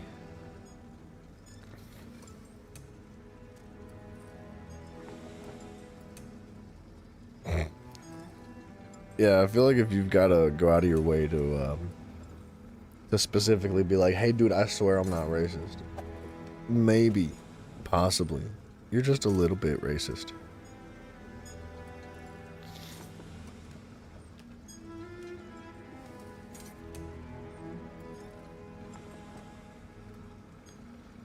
Whenever you successfully dodge, increase your crit damage and crit healing by 14%. Wow.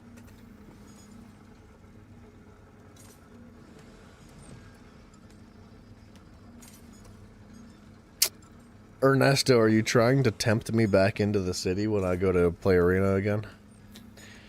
Because if you are, it's working.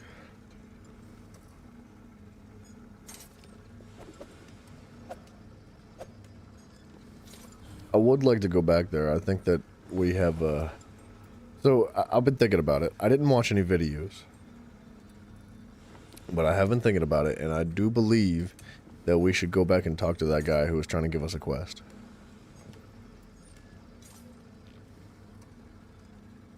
A lot of beautiful... Oh, that. Okay. Yeah. Increases the bonuses and penalties of your vampire stage.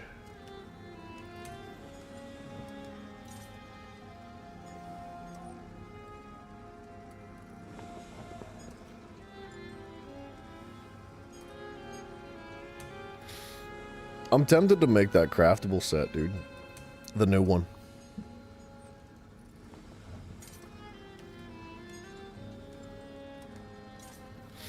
I just don't like the pen stat on it.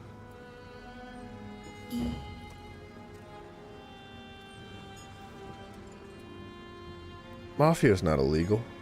He's just gay. Which is illegal sometimes, but it depends on where you are.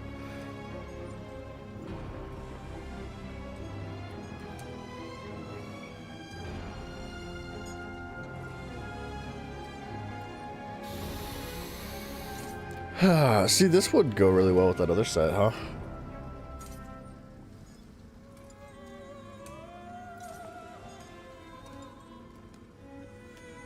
We could make a wicked poison build, dude. I think that could be fun. I don't know where this set is, though. I know I'll find it eventually, but I just can't seem to see it.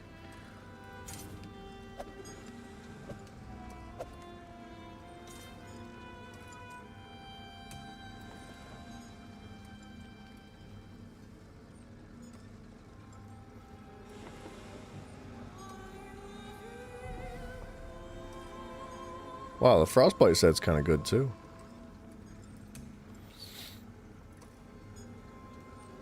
Yeah, Mafia, you let them know. You got those bad knees, dude. Bad knees, bad back, bad neck, bad wrists. There's no way he would jump a fence. He can barely walk. Uniform, good morning, sir. Hello. You've got the papers? You wait. What? What, papers to prove that you've got a bad knees, or wait? I don't understand.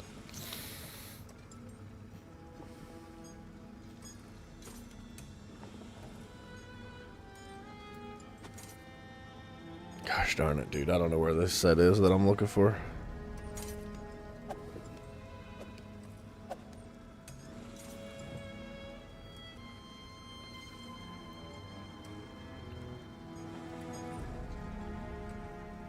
You're playing Hollow Knight Randomizer? Nice. So you need suggestions. Okay, well, what are you going for? Well, like, is there something specific you have in mind, or are you just like, let's go, let's go, let's go? Are you asking for like goals or challenges? What do you want? Well, what you after? Because I don't know if you've ever done this or not, But I think you should go for a pacifist run. I think that would probably be one of the hardest things to do in the entire game. Is a pacifist run. You need places to search for checks? Oh, I don't know, dude. Let's search the places you haven't searched. I don't know. What do the new sets do? I'll show you here in just a moment. They're, let me get to the end of this list real quick. Because I think I'd like to look at them again. The craftable set does look very good. See, this does look good too. Man, I don't know. I wish there was like an AoE poison that I could have. Pacifist is easy? Let's get out of here, dude. Get out of here, man. That game's hard.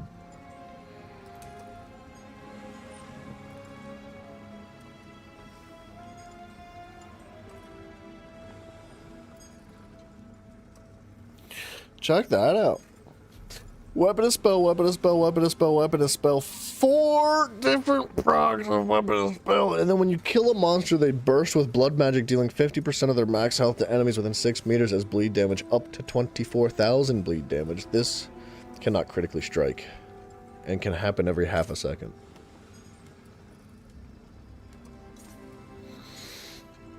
That's tempting. The AoE poison set is Western Skyrim. Oh, snap. You got an AoE poison set. It'd be fun to make a poison build. Westweld, huh? This is a tempting set.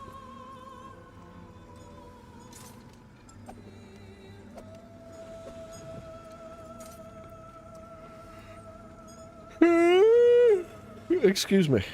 Let me write it down. Let me put it on the list. Macrabra something?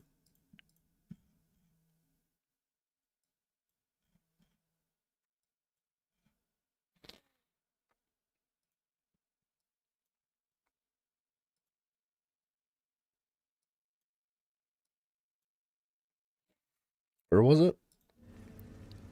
Macabre Vintage. Tough name, dude. Oops.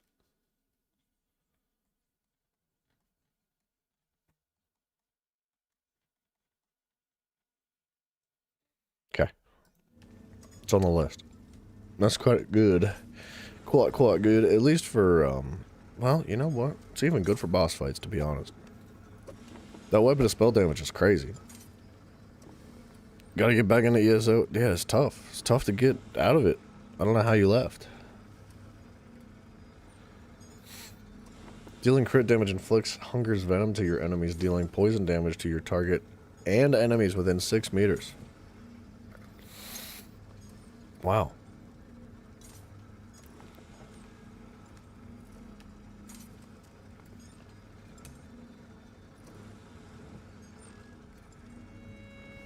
Is that the set that I was thinking of? I swear I was thinking of something else.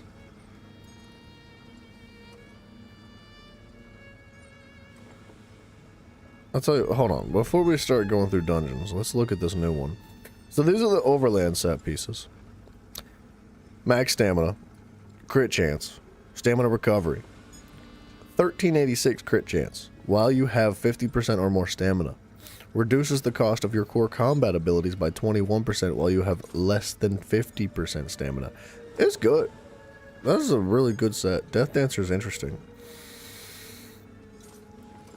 And then you've got max health, max stamina, max stamina. While you have a food buff active, your block mitigation is increased by 7% and block cost is reduced by 7%. That's kind of good too.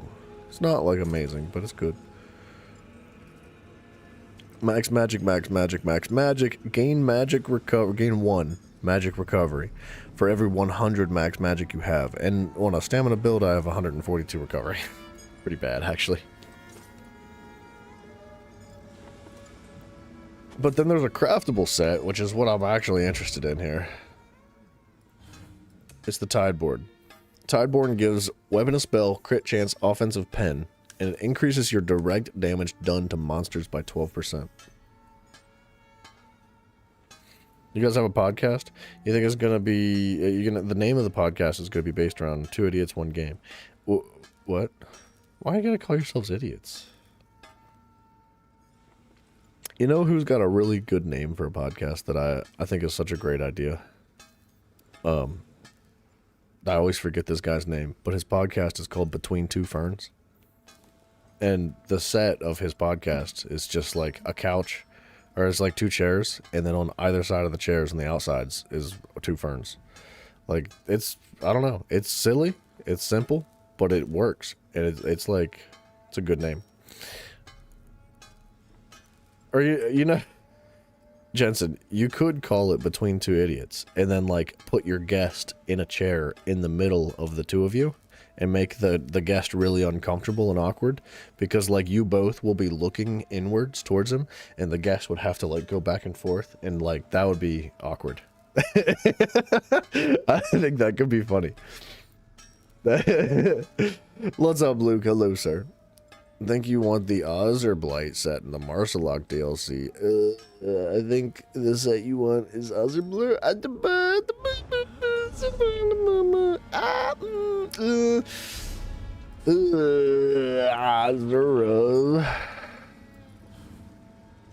Blight.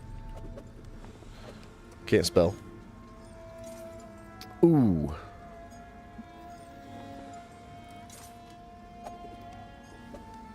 Two ads. Welcome back. Weapon of spell damage, weapon of spell damage, weapon of spell damage. Dealing damage with a damage over time effect. I'm not using... Well, I have one singular damage over time ability, and that's not really what I'm working for here. This could be quite good. I know this got nerfed. But it got nerfed, I think, in a way that...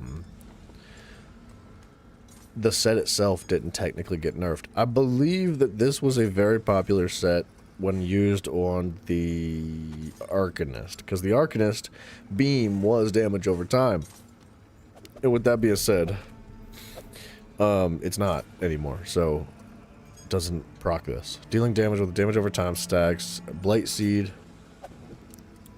On a target for up to 5 seconds at 20 stacks, the seed explodes, dealing damage to the target and nearby enemies, increasing by 150 per additional monster hit up to 600. The damage scales off your weapon of spell damage and can occur every 1 second. Enemies can only have one Blight Seed at a time. What? And require 20 more stacks per group member wearing the set. So yeah, that was another thing, is that the stacks, I believe, used to be applied by everybody wearing the set.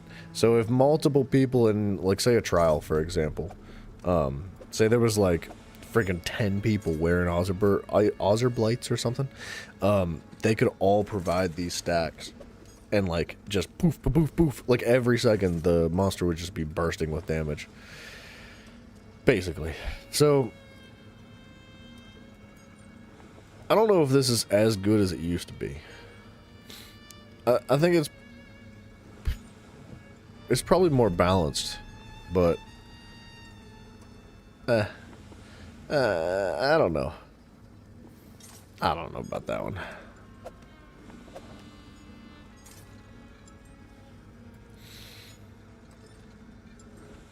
I don't think they handled this good. I don't think they handled the way they nerfed this very well.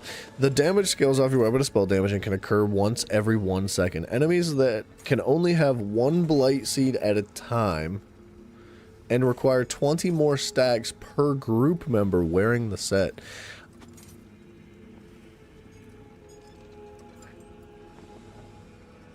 I mean, I don't know. I was gonna say that maybe it should just be individual. No, you know what? It should be. It should be unique to your player. Like, your stacks, if they really wanted to balance this properly, I think that your stacks should have only been applied by your player and your proc. And if somebody else is wearing the set, then they can also apply those stacks to the enemy, but it is unique to them as well. That way, because I just don't think that this is good. When you're in a 12-man group, say 10 people are wearing the set, it's going to take 200 stacks to proc one time. on a single enemy. I just don't think that's good, dude. I think they absolutely, like, devastated the value of this set in trials. I think maybe in 4-man dungeons this can still be practical, but really only if 1 or 2 people is using it. 2 people's pushing it. I think 1 person using this is good. So, for multiple people at all wearing this sounds really bad. They ruined that set, dude. That's terrible. I don't like.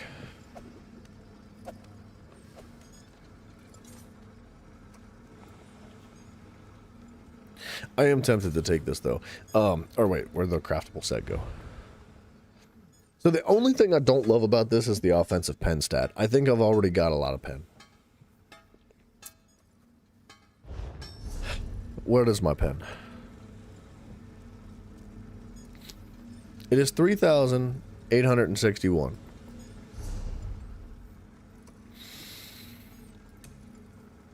Let me do the math. Hold on. 3,861 plus 3,271 plus 5,948. 5,948. I'm at 13,000 pen right now. If we add more, wait, 1 second. Where are my set pieces? Axiom. Axiom has no pen on it. If we add more, we're going to be at 1297. We're going to be at 14,400. Almost 14,400. I feel like that's over cap for pen. It's just excessive.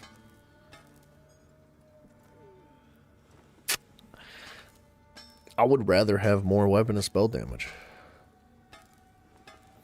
But it increases your direct damage by 12%, which is really, really good.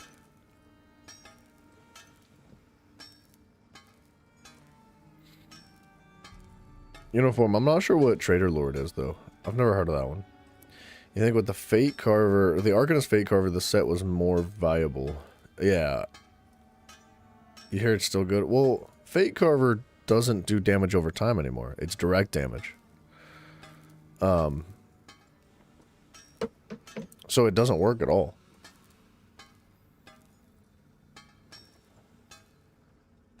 This still has crit chance.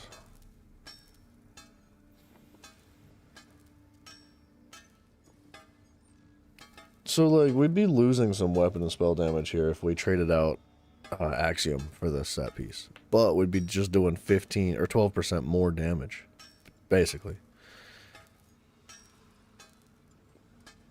I'm tempted to craft it just to try it. We could always trade it back out. It's not like it's permanent, right? So I need arms, legs, boots, chest. Arms, legs, boots, chest. Arms, legs, boots, chest. Medium.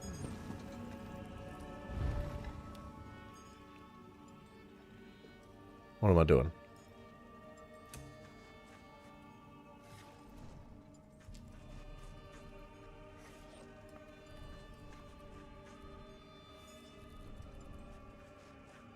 Arms, legs, boots, chest? What? Arms, legs, boots, waist, chest. I can count. Medium. Level 160, Tideborn. Divines for the crit chance. Oh, I'm gonna run out of materials.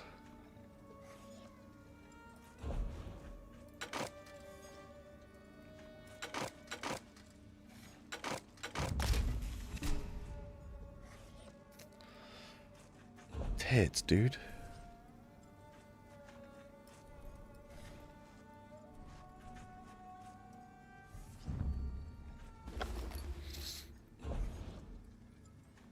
$662.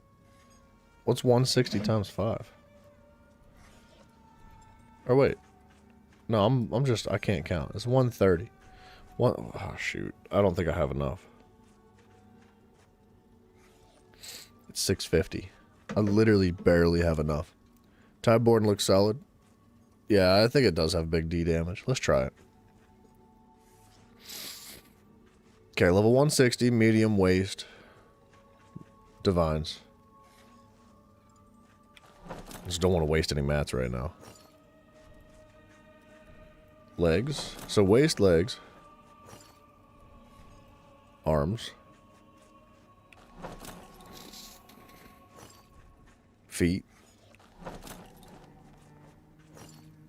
Chat. Oh, my feelings. You're telling me the chest plate's more expensive than everything else. Ew. Alright, we're gonna go buy some.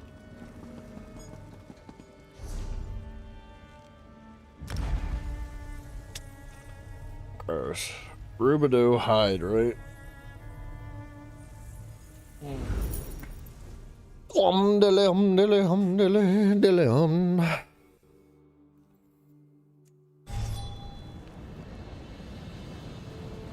Wait, Ernesto, are you saying that you used to use Axiom? Because Axiom is still good. There's like, it's not like it's bad by any means. I was just thinking that there's probably a way to improve it. Where am I going? Because we've been queued for this dungeon for like over an hour now. An hour and a half, dude. It's ridiculous.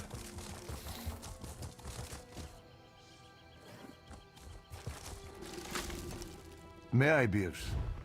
Dele. Clothing?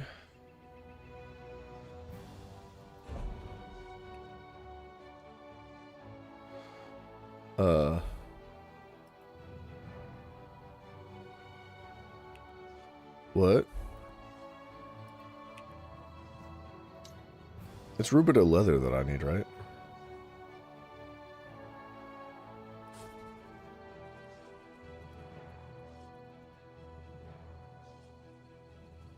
Wow, that's super cheap. 12 a piece.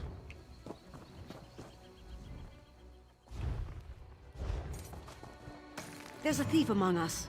I didn't mean it.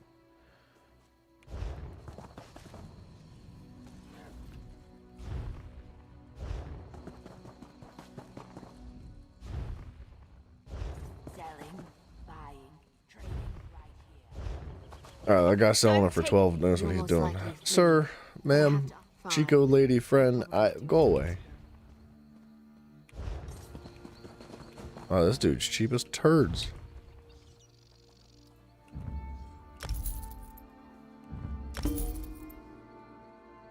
That's so cheap.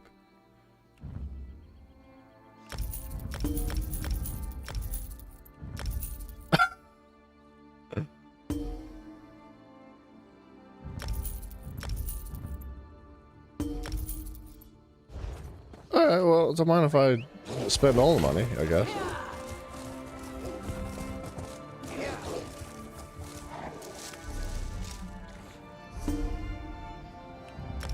Of course, Eldenroot has a significant presence. How much did I get? I didn't even count it. I wasn't paying any attention. I just pulled it all. Everything that was like 12 gold a piece, I was like, that's mine. How would one find them? I'm waiting for it to roll The through. tree is so large. 2,000? Alright, that's not that bad. The trunk has 3 landings For a within it, very and reasonable middle amount of gold. landing, the one with the shrine will have passageways to both guild halls.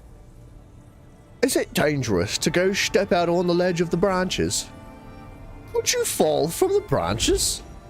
Well, yes. That's why you must watch your step. That's a stupid line, dude. I've heard that 4 million times. They need to give that player or that NPC a new dialogue.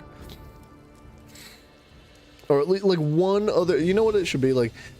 They should give it a new dialogue, but only let it speak that dialogue like once every 1,000.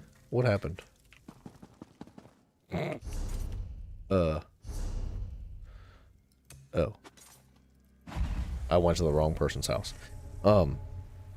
If they like every 1,000 times that NPC spoke that dialogue, they just said something different. That would throw everybody off. You'd think you were losing your mind. You said that ESO 6 is going to be Microsoft exclusive? Is it actually? I didn't know that.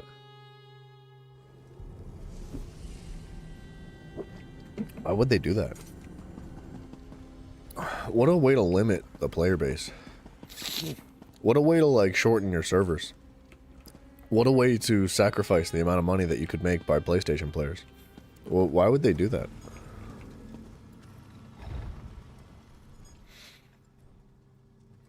I do believe that what that is a mistake. I don't know why they would do that.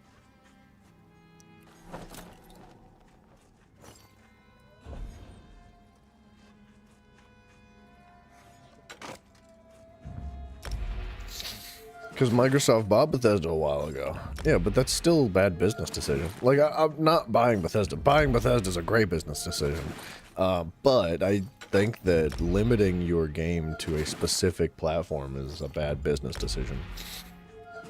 Will there be people that purchase a PC or an Xbox because they want to play Elder Scrolls? Sure. Of course. Yeah. But would there have been significantly more people to purchase your game if it was on PlayStation 2 or available to all consoles?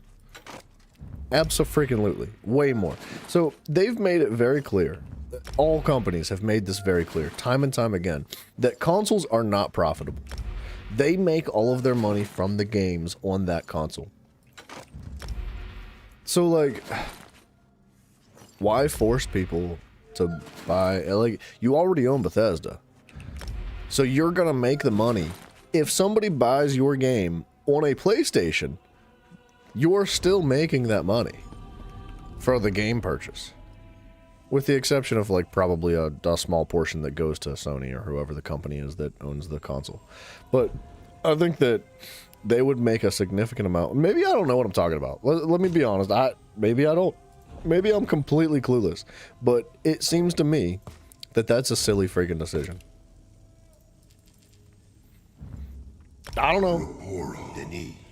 You want to play Starfield, but it's also an exclusive? You don't want to play Starfield. Let me just correct you right now. Real quick. Real fast. You don't. I know you're young and naive, and that was a mistake. You didn't mean it. It was just a silly thing, right? It was a slip of the tongue, is what that was. But I'm telling you right now, you do not want to play Starfield. Starboy Battle Power Girlfriend is what that is. You don't want it? You have a PC, but you find it less comfortable. Really? Look, man, fair enough. More power to you, but I don't think I could ever see myself going back. I'm locked in to PC. Like, I never in my life could I even consider going back. Whoa, that was a lot.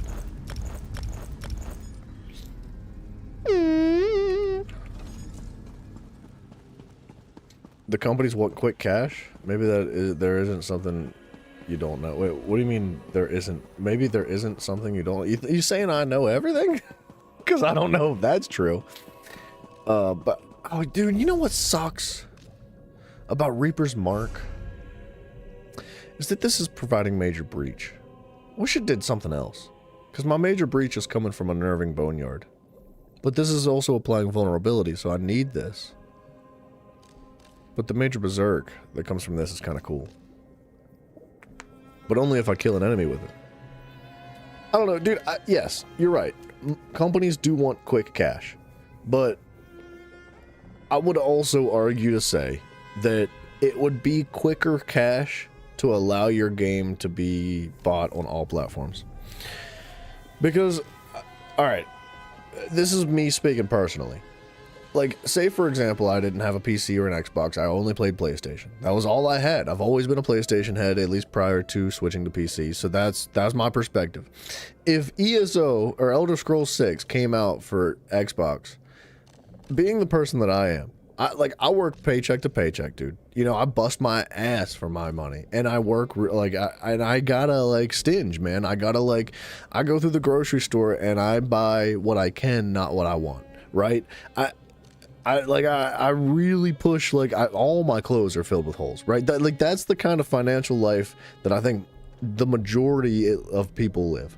Like, you live paycheck to paycheck, and you don't want to just fruit or whatever the word is. You just don't want to throw your money around. So if I'm because I love video games. Don't get me look, If there's anything in this life that I'm gonna spend money on that I don't need, it's gonna be video games because I love it so much. I would thoroughly consider never playing Elder Scrolls 6. Like, if I only had a PlayStation and that was it, it would take a mega adjustment in my mindset and my perspective to even consider buying an Xbox or a PC just to play Elder Scrolls, just to play Halo, just to play Forza.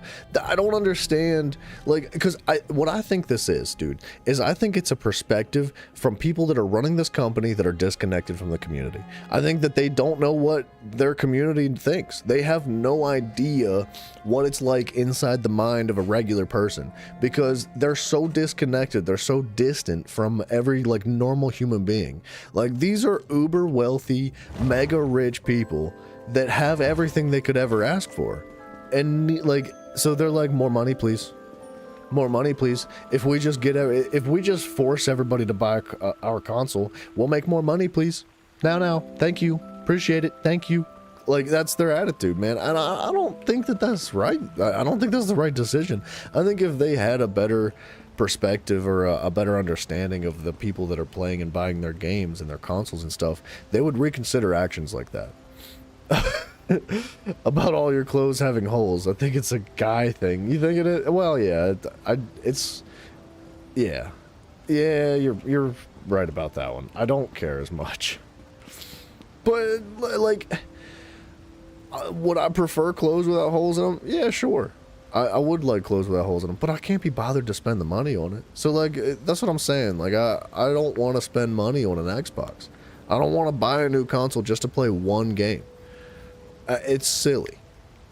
And yes, there will be people that do that, but I think that that's a minority of people that will be willing to purchase an entire console just to play one game, dude. You're not going to convert a whole community of players just for Elder Scrolls 6, dude. I don't know. Anyway, I'm going to punch this dummy.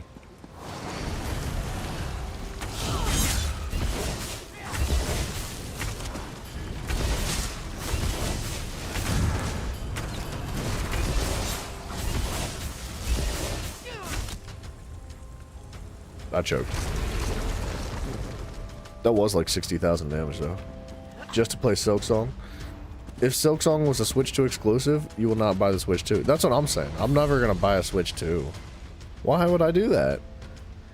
Like, I'm not going to buy a Switch 2 just to play, like, whatever games are going to be Switch exclusive. Like, no, bro. I have no interest in that. And, like, that's more of a concept of principle. Because, yep. Those were words that I could have used to describe my perspectives on Nintendo, and you know what they were. I didn't have to say them.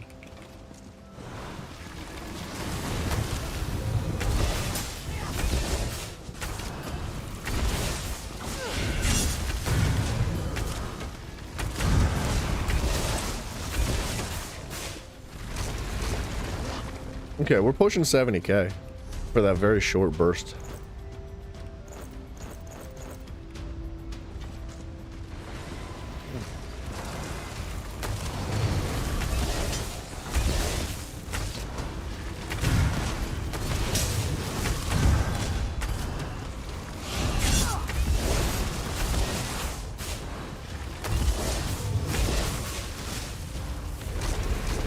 Okay, we're pushing 60K with that. Let me look at my numbies a little bit closer. Crazy thing is that they already had the previous plans to release the TES6 on PlayStation Plus, the Elder Scrolls 6. They're canceling that part of the game. That part of the game? What do you mean? Wait, what? What's so bad about Starfield? Can't start that conversation. Everything. It's like I could go on and on about that forever. Literally everything. I think that is probably one of the most disappointing games that's ever been released. With like, in comparison to the anticipation and the expectations of that game, I think it's the most disappointing game that's ever been released in history. But that's just me. Minorities purchasing something unheard of. Well, Mavio, that was racist. It was also a good joke, though. So, well done. You were never a PlayStation fan, grew up on PC, but your cousin suggested you join the Elder Scrolls Online with them, so you caved in and enjoyed it with the time with them. Yeah, dude, it's one thing when you're... Okay, listen, hear me out. Did you join PlayStation for the game, or did you join it for the community? Because if it was not for your cousin that you were playing a game with, you probably would have never gotten it for the game. That's what I'm telling you. Like, I'm trying to say that, like, it's not about the game that is going to convince people to join your console. Good Mafia, shut up. I hate you, dude. You're such a prick. I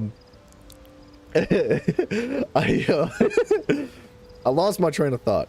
It's not the game that gets people to switch to console or switch over to another console or buy something like that.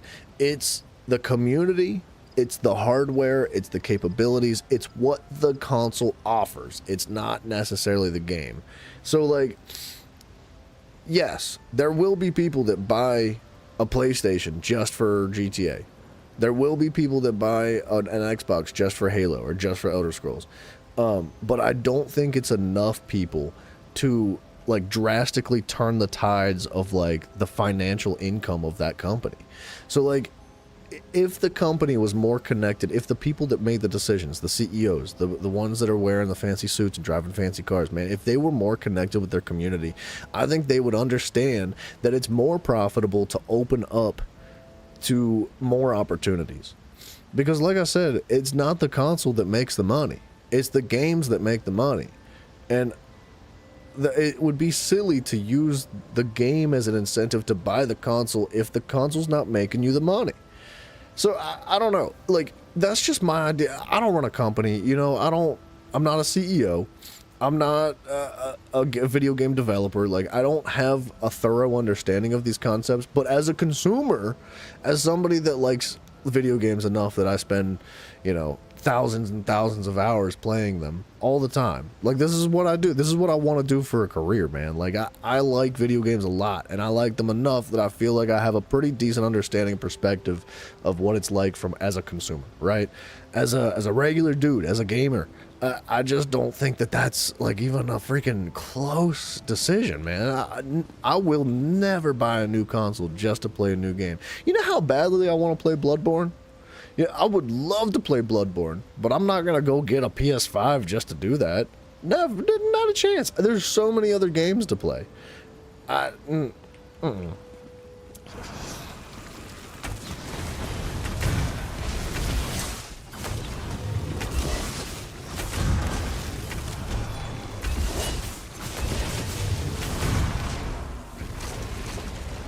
was 70K.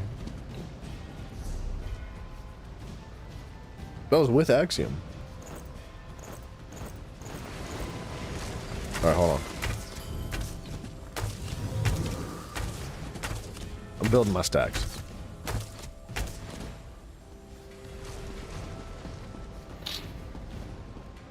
Let me log it in. Let me do a decent rotation without my ultimate.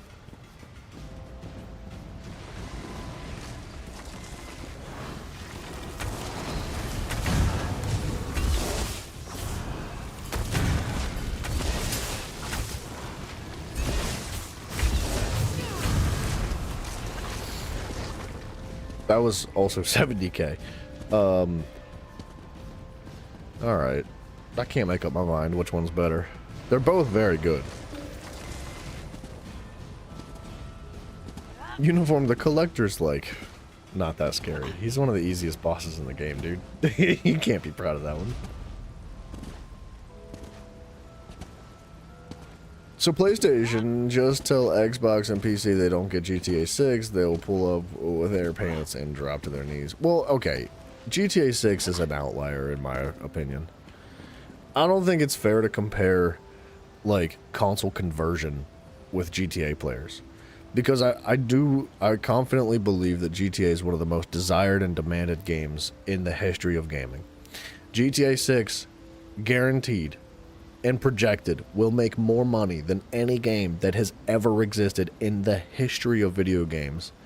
Like, consider like all of the inflation, consider like the conversion of like money from like 1990 or 2005 or 2020, like consider all the stats you want. I think that everything considered, inarguably GTA 6 will make more money than ever in existence.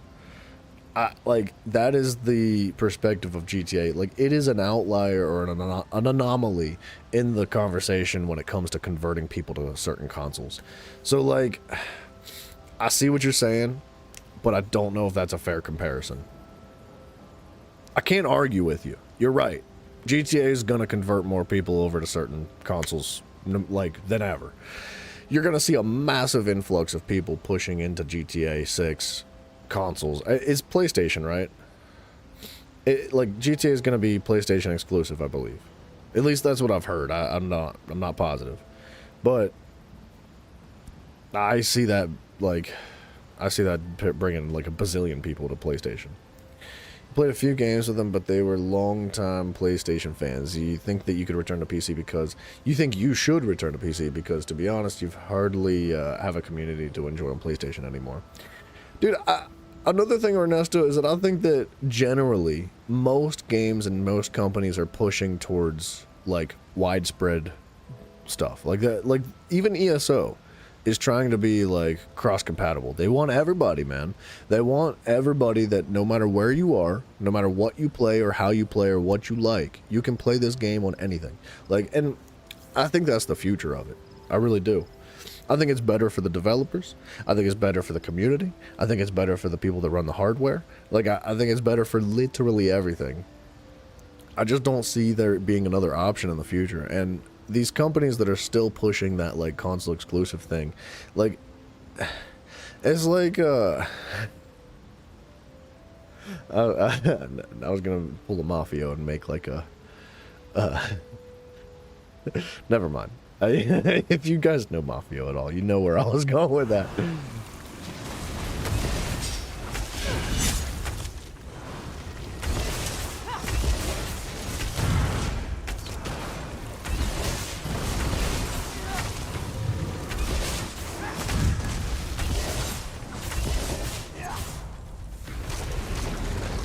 I'm not gonna lie, dude, these sets are just about the same. If I could actually, like, get my combo down properly and not keep screwing up rotations, it'd be better.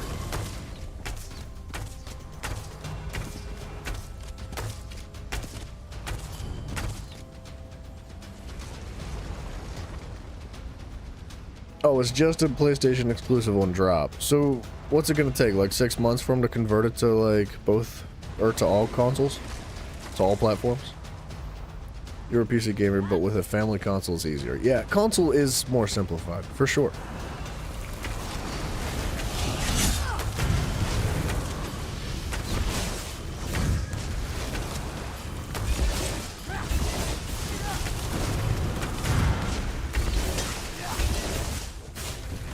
Okay, that was 74,000. I think with a cleaner rotation, Tideborne's better. The pen is just unnecessary on this. I don't know why they put a pen line on that set. GTA is gonna have crossplay. Alright. I trust you. I haven't looked into it, man. I just, like, I know what I've heard, and what I've heard is, like, untrustworthy. So, like, I definitely trust your opinion or your perspective more than mine. Wouldn't you say that PCs are more universal ways to play a wide range of good games? Yes. Alright, hear me out. This is my idea of, like, comparing PC gaming to console gaming. PC gaming is more complicated, right? You can invest more, like, time-wise, you can invest more financially, you can invest more in many different ways, mentally too, because it is more complex. If you want to run a PC and you want to do mods and you want to do gaming in that way, you can really go above and beyond. Your potential for complexity on PC gaming is, like, I would say like, if console complexity's here, PC complexity's here, but PC complexity has like a very wide range of possibility. You can go higher and higher and higher with the complexity of your PC gaming, and you can push it as far as you want to, depending on how invested you are, how much you're willing to spend as far as money goes, because yes, that's a thing too. With that being said, if you're trying to budget, right, if you don't have the money to spend on like a fancy PC, you don't need a fancy PC. You can come way down here and you can like play PC gaming, get more out of it than you would with your PC, or sorry, with your console, than if you were to drop an excessive amount of money on your PC. You can budget properly, especially if you know what you're looking for. If you do the research and you learn the specs of PCs, you learn the brands, and you understand like exactly what you're looking for, you can find really good deals and even get better PCs for cheaper prices than your consoles. Yeah, like you said, you play with a potato and you're considered a pro in most games you play. Yeah, dude, that's what I'm saying. You don't need a massively fancy PC. But if you're looking for an alternative that is incredibly simple, it is fast, it is easy to just like stream Netflix, to play games, then console's better, in my opinion. Like, if you've got kids, you know, if you've got like a wife, if you've got a family at home, and what you want is to like come home from work, like pop Netflix on the TV, you want your kids to be able to work it, you want your kids to be able to play games, you want to be able to play games, and you want to do it like quick and easy, and I think a console's the way to go. It definitely simplifies things a lot. But with that being said, dude, consoles are becoming more expensive. They're trying to push the hardware to the capabilities of PCs, but it's raising the prices of those consoles. So if you're talking price comparisons, PCs and consoles are right about the same, dude. They're reasonably about the same. So I just don't see, if you're an invested and devoted like game player, I think that PC is better, hands down, no arguments. Like, I'm telling you, man, I used to play like PlayStation for years. Like, my whole life I had played PlayStation. You know, I grew up with like a Game Boy. I had played GameCube. I had played Xbox. I played Wii. Like, I had anything that like my friends or my family had. Like, if I could get my hands on it, man, I played it. And I love consoles. I think they're not like bad, right? But I had never been a PC gamer. I'd never played on PC for anything ever, with the exception of like doing schoolwork or something in high school, or you know what I mean? Like, that was basically my knowledge of PCs until my buddy was like, hey man, if you're looking to upgrade, I recommend a PC, and this is why. And he gave me all the ins and outs. He told me about his experience, and he had been playing on he had been playing on PC for a couple years at that point. And I was like, all right, I'll do it. And I was like weighing the options because I wanted to start streaming too.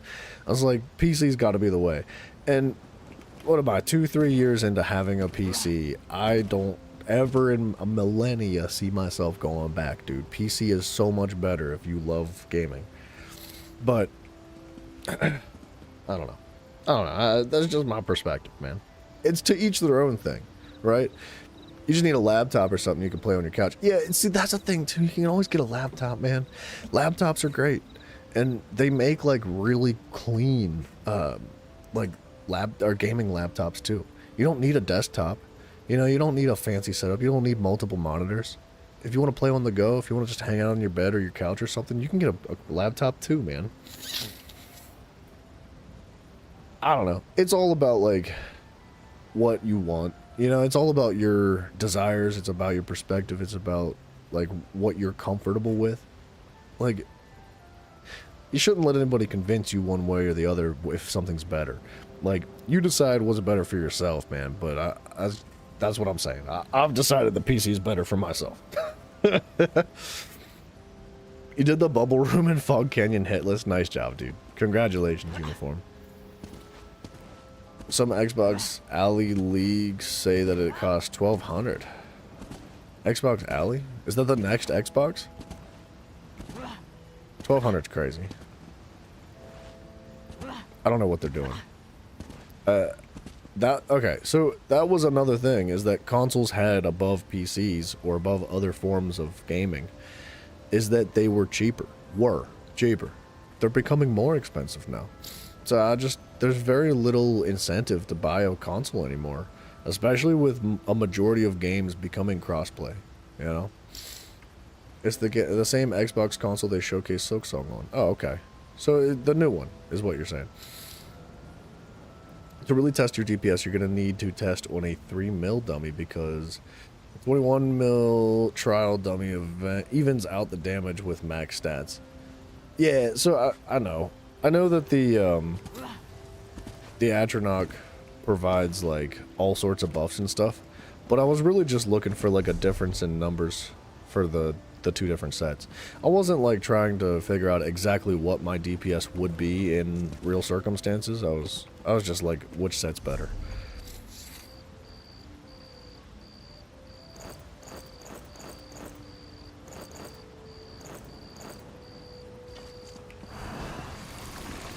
Hold on, let me stack up.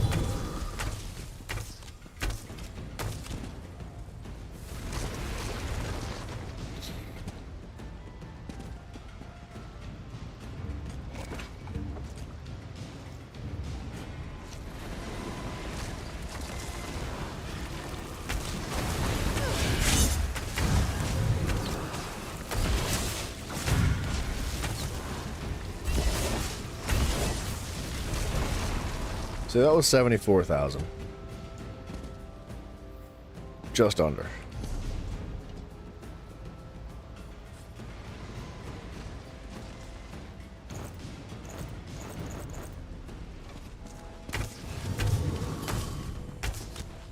Let me get the alt stack back up. Let's try this again.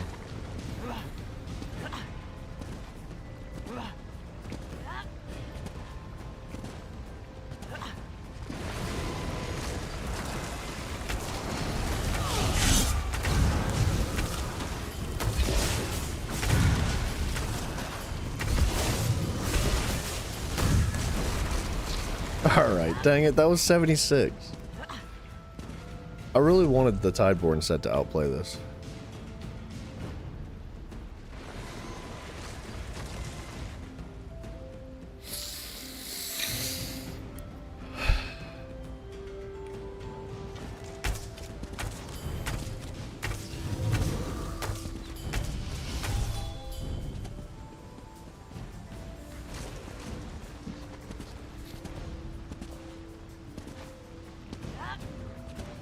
Let me give it a couple more. Just for consistency's sake, right?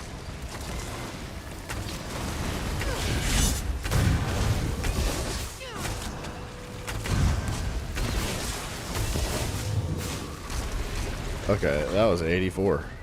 What's happening? Wait a minute. Axiom, slow down, bro. What are you doing?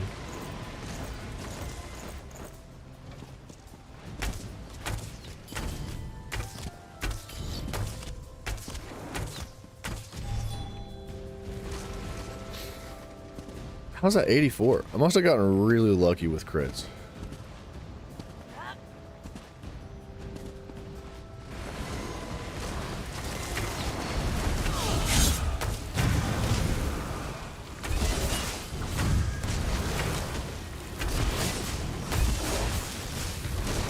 That was 76.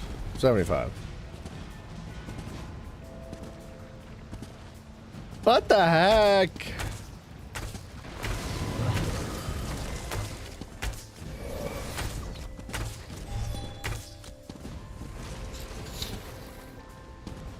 Is this new set bad? What's happening, man?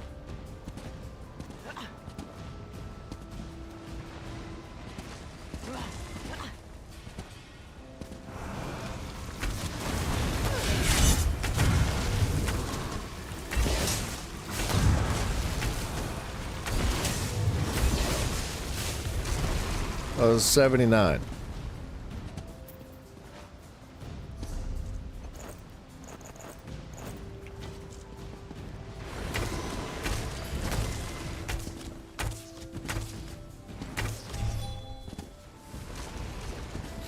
Let me give it one more with Axiom.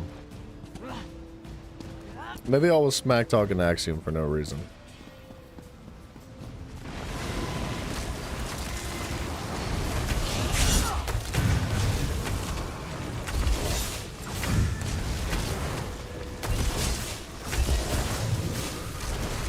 Okay, that was 79. Dude, I feel like they're about the same. At this point, I think it's just up to, they're really close to the same. We'll put it that way. I think it's up to your crits, man.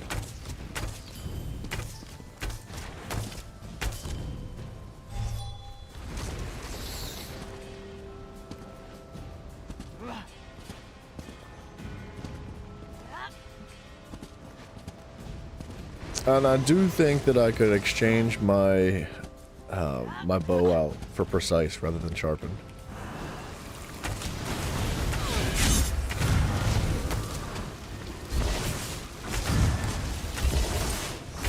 I messed that one up. It was 76. If you reset the dummy with Reaper's Mark, it'll give you Major Berserk. I didn't know that. That's interesting. I'm starting to be convinced that they're about the same, though.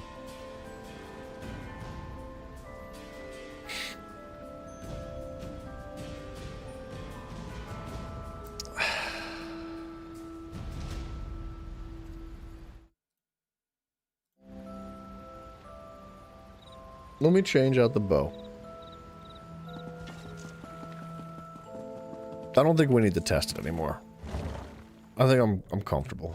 I understand where we're at. I'm a little disappointed though. I thought that this craftable set was going to be better. It is all purple and divines, right? Yeah. I thought so. You got the Dream Gate? Well, you're doing the randomizer too. I guess that is a big deal, right? Nice, dude. Nice, nice.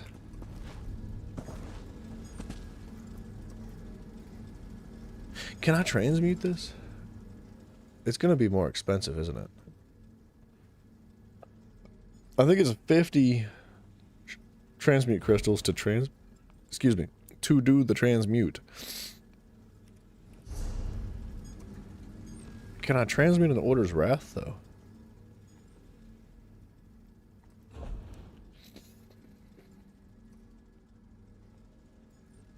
No. No, I can't.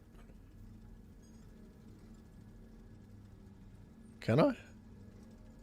Yeah, I can. Sorry. This is what I'm using right now. Dude, I gotta pee.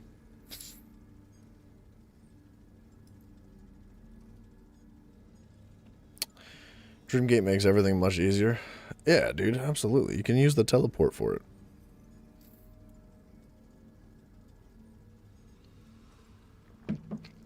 Alright. I know this is rather expensive, but it's fine. It's not that big a deal.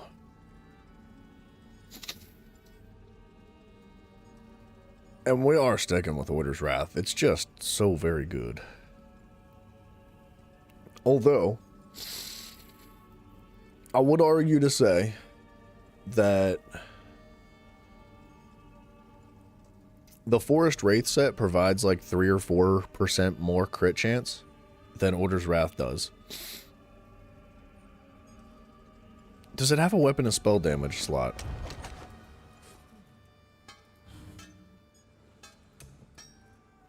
It does. It's only for like, it's only like 4% more crit chance for your class abilities. So if I ever trade one out for a weapon ability or something like that, it's not going to help very much. But I think that we're pretty freaking high on crit. Where are we at?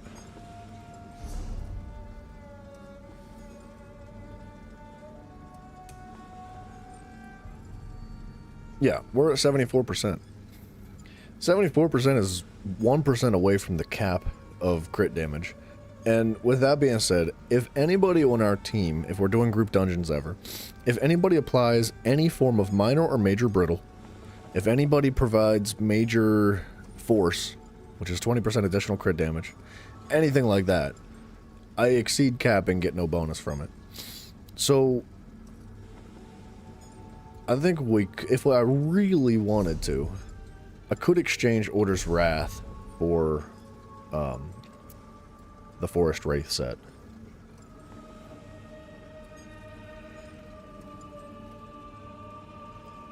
I have noticed people stop using Warhorn though.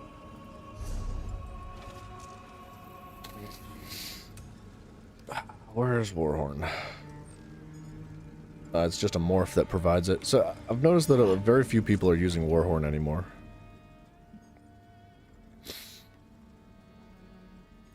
Order's Wrathbow. Let's just take Precise. It's fine. It's just transmute crystals. That is the one I'm using, right? Yeah. What? Okay. I freaking suck at this game, dude.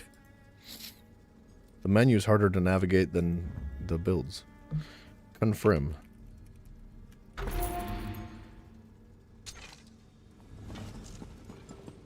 And where are we at? I'm using the Tideborn. I kind of want to use Tideborn just because it's new. But I'm almost leaning against it just for raw numbers. I would like to hit this dummy up for just a moment, but I gotta pee first. So let me use the bathroom, and then we're gonna smack the dummy around for just a minute. I would love to get into this dungeon. I might just like try to tank it or something. We'll see.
Alright. You think Order's Wrath is most likely going to deal slightly more damage in solo play? I gotta sneeze.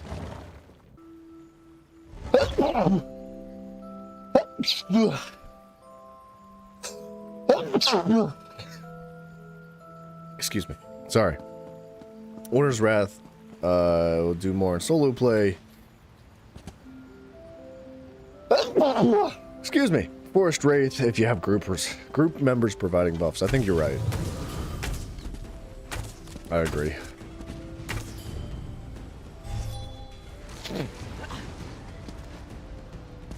Why is there a community for speedrunning annoying my cat until he gives up the chair? Because, bless you, times 10. Thank you, thank you. I think that cats like chairs. And they like your chair specifically, so I understand.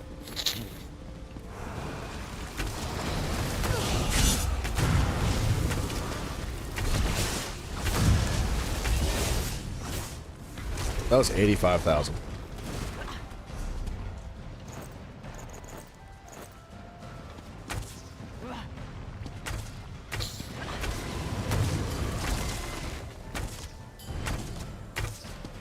We clearly are doing lower numbers. There's an any percent category? What does that mean? Oh, complete like the game with any percentage. I wonder what the lowest percentage is for completing the game. The lowest possible.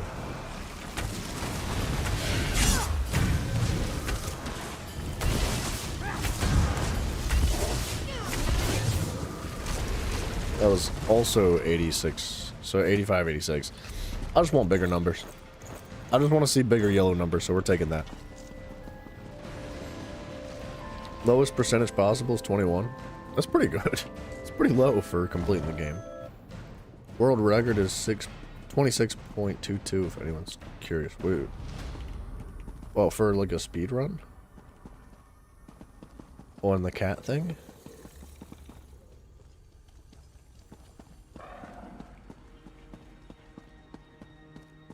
This is true ending. Oh. Oh, okay, I gotcha. Alright, I'm tempted to gold some of these things out.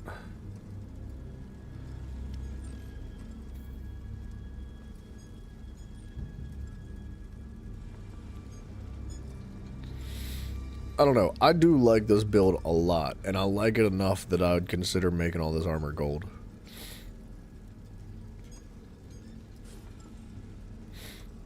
But I ain't gonna do it. Let's save this build. That feels good there. I think we're good. We're cool with all this situation.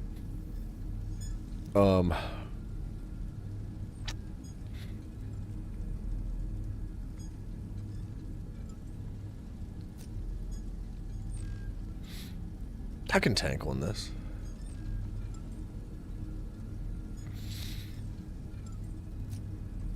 What's this got? Nothing.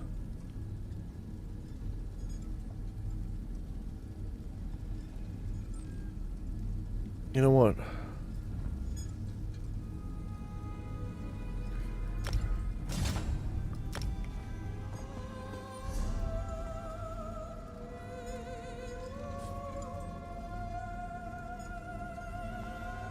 Where did the leech go? Oh man. I think I put it in my bank. We're gonna pull some stuff out here. Yeah, that's what I want. That's what I want, what I really, really want.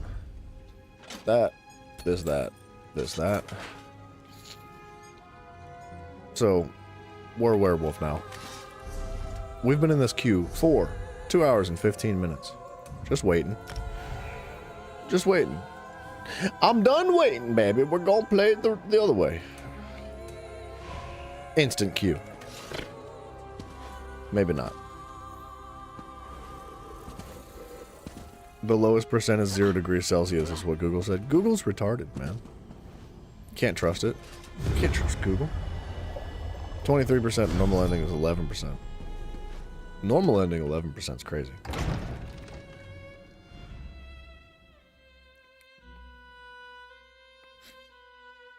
Look. So, once we get this dungeon done, and we get this monster set. Oh, but yeah, so Ernesto, I've been trying to get the tank set up, but I've just been, like, literally, all I need is the monster set. I just can't get anybody to, like, proc this dungeon queue.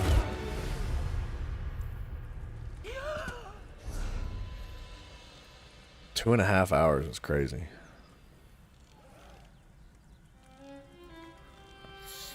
It's also crazy that I queued as a tank and didn't get it immediately.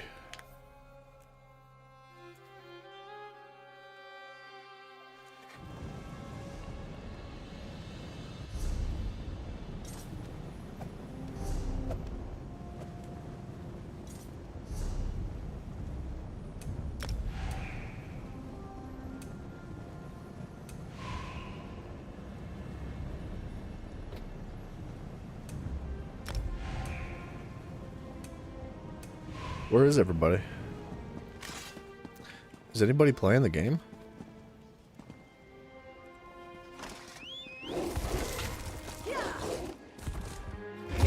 I forgot to make my character look cool. We gotta get away from the green.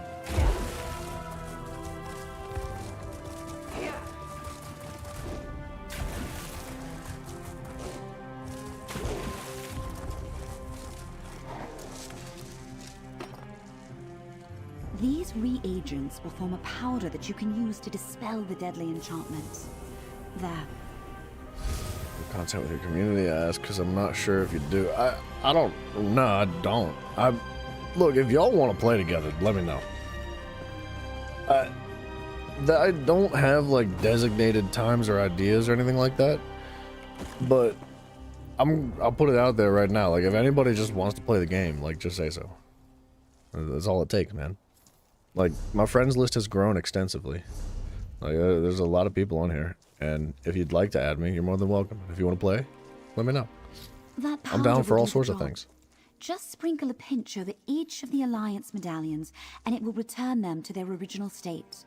Only the protective magic of the invitations will remain. What you need me to do? Chase down Jakan and use the dispelling powder on his 2 medallions before any more of the delegates are killed. Oh, meanwhile, yeah. I'll restore the guild medallions and contact Lady Arabelle.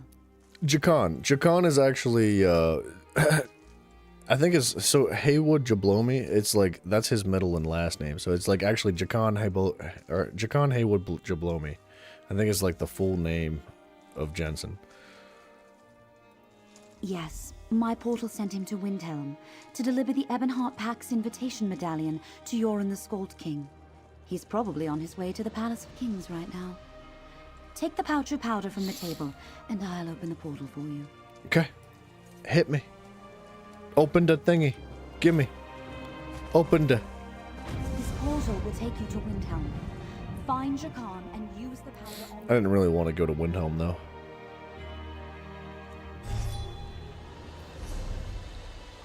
Oh. I see. We're on a prologue quest.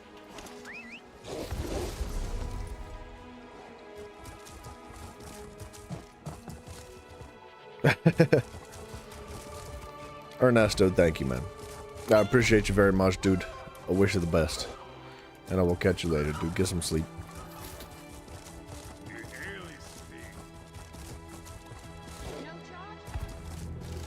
Nope. Nope. Gosh, that door.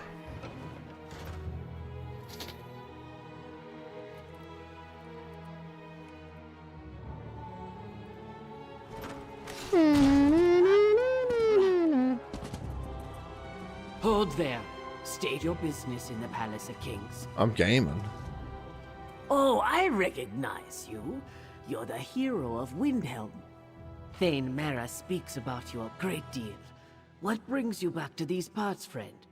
Just looking for a named man, Jacon Haywood Jablomi. He was supposed to deliver something. Ah, from the Society of the Steadfast, right? Are you an associate of his? Well, you just missed him. He delivered a medallion for the Skald King and then went on his way. The medallion's dangerous. Your associate said the medallion was a gift from the Society of the Steadfast. Why would it pose a danger? I placed it in the study. I planned to present it to Yoren once I had time to assess it. Someone tampered with the medallions. I recognize you. You helped Windhelm and the Skald King before, so I'll trust you in this matter. Come with me. I'll show you to the medallion. She's kind of a piece of work.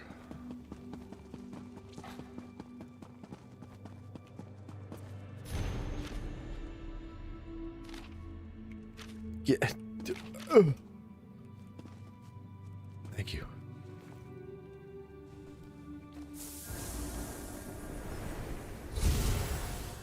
Is it done? Is the medallion safe? Should be. I'm not well versed in the ways of magic, so forgive my skepticism. But how can you be certain a medallion is no longer dangerous? I refuse to hand the Skald King something I'm not absolutely sure is safe. The dispelling powder was made by the mage who created the medallions. It's safe. I believe you.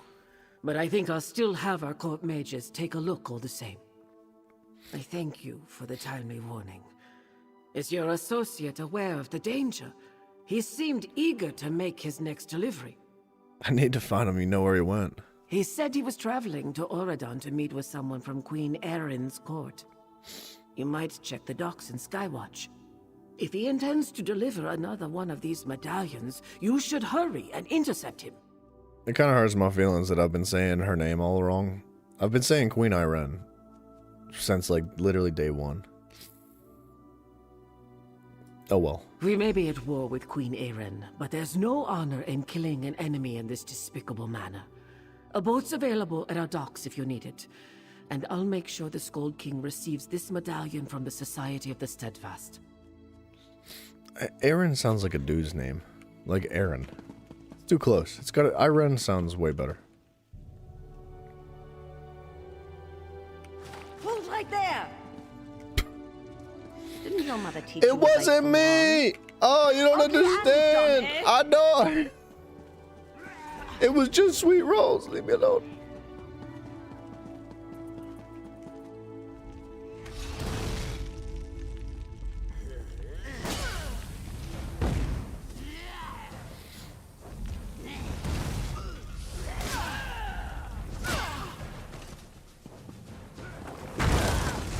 Run.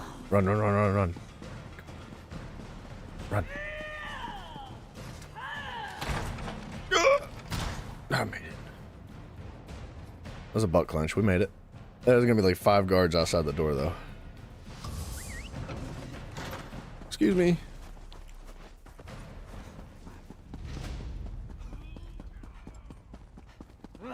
You'll never find me down here, sucker.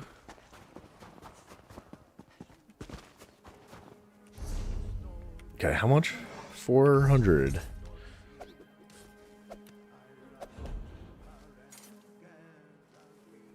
I don't know why I needed those sweet rolls.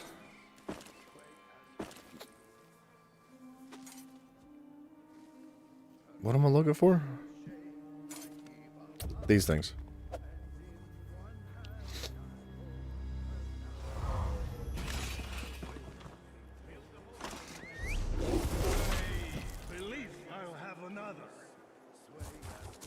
Go to Skywatch. She wasn't gonna open a portal for me? What a freaking bad person.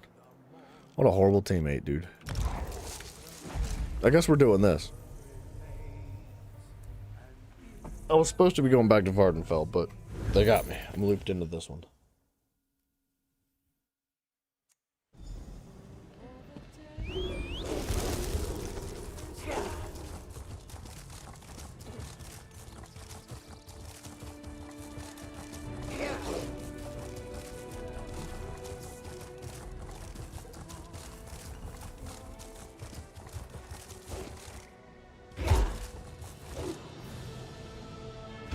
I appreciate your dedication to this uptight, surly demeanor. Yo, Jablow me. I'm just here to deliver a medallion to Queen Irene. You don't think that... May, a ruffian like you will not be allowed anywhere... Hey, good looking. I wasn't expecting to see you again so soon. Oh, and I wasn't giving this fine seneschal a hard time. I was just building a trusting rapport. Anyway, I delivered the Aldmeri Dominion medallion. We can be on our way. The Ascendant Order altered the medallions. Delric was killed when he put on his medallion. What? Seriously? I'm glad I decided not to try on the medallions on my way here. Hey, I already delivered the Ebonheart Pact medallion. We have to get back to Windhelm. I am not willing to add regicide to my growing list of bounties. It's all good, brother. Oh, good. Maybe start with that next time? Anyway, if you can dispel the evil magic, then don't let me keep you. You can fill me in on the details later. Just hurry before that pompous bureaucrat decides to try on the medallion. Did you say evil magic? Dispel it! Dispel it this instant!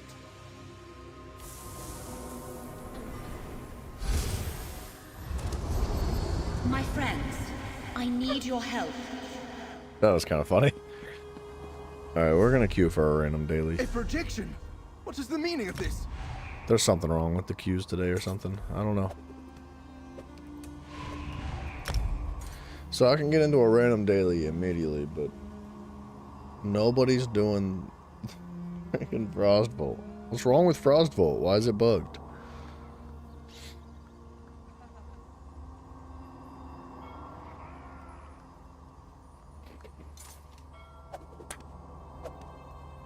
Put us in, coach. Let's go. Ugh.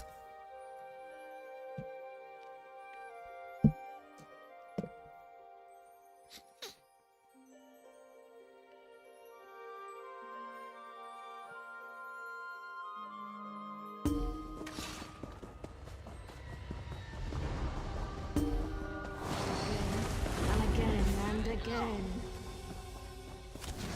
You'll never get these eggs. Burn it! Kill them! You Set it ablaze! Think you can make fools of us, Sardri? Get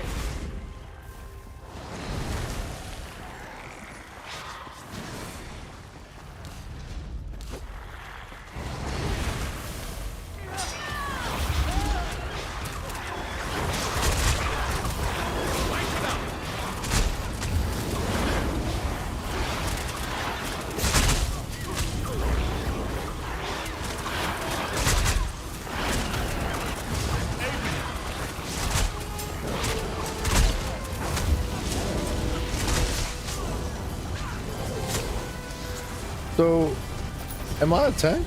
Run it! I need healing! Leeching is a little bit overpowered.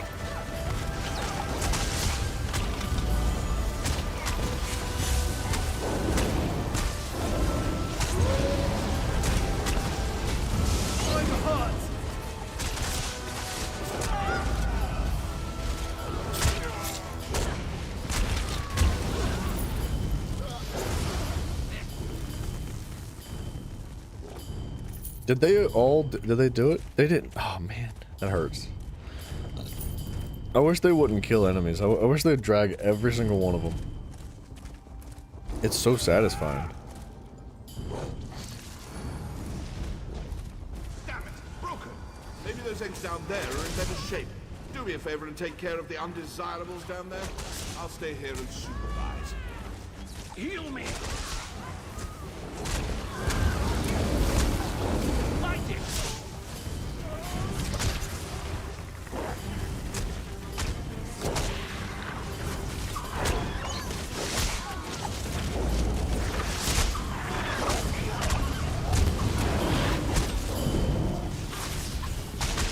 Good, but you're not done yet.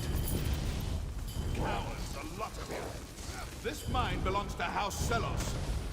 You are intruders and will be disciplined as such.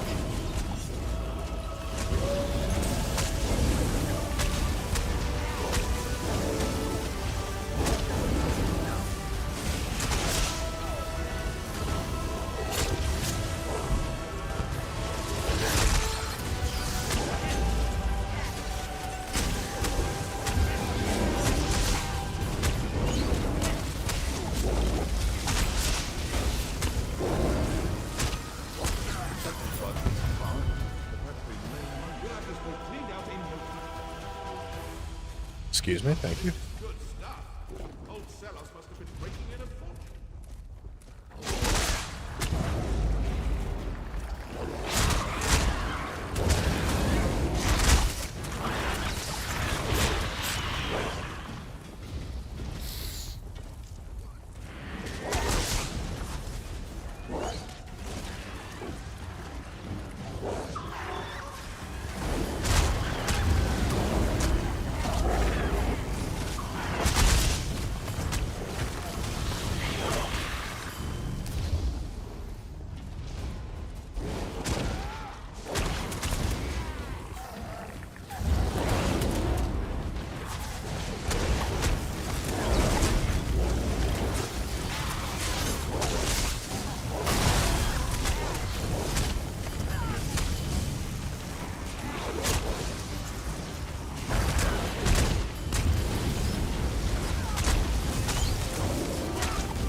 No, I think I can drag most stuff.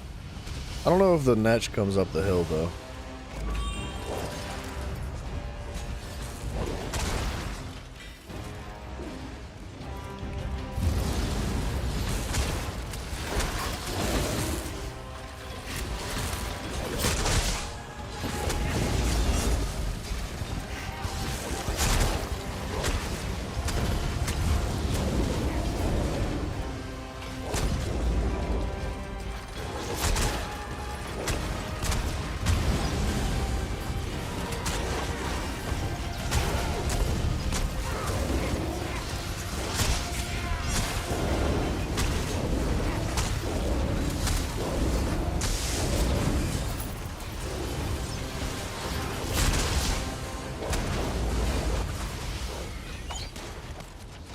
Are we killing the notch? I'm not sure.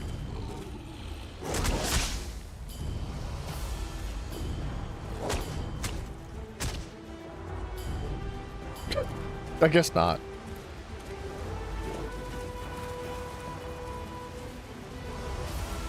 I did put them in combat. That's my bad.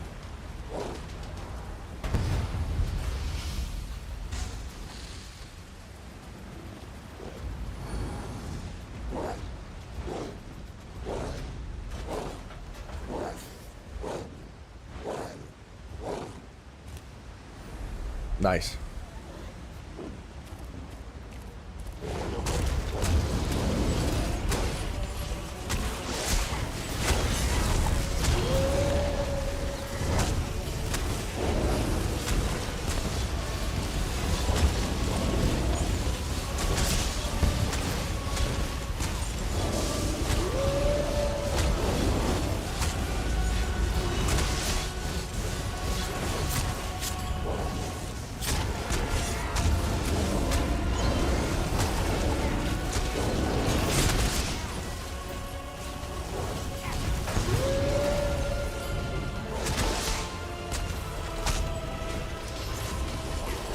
Did I just get my teammate killed? I think I hit him with a drive-by.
Oh, that guy's got a cool sword. What is that?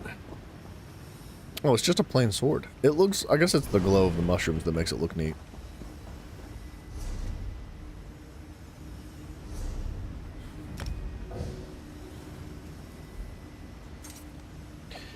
Frostvault, please. Somebody be doing Frostvault, man. It's 6 a.m. People should be doing random daily dungeons. Frostvault's one of them. Let's go. Let's go. I appreciate your dedication to this uptight, surly demeanor, but I'm just here to deliver a medallion to Queen Iran.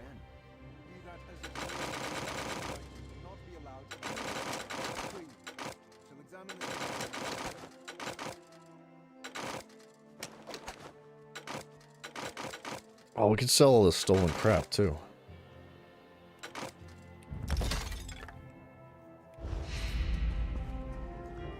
Hey, good looking. Nope. What? Nope. Oh. Nope.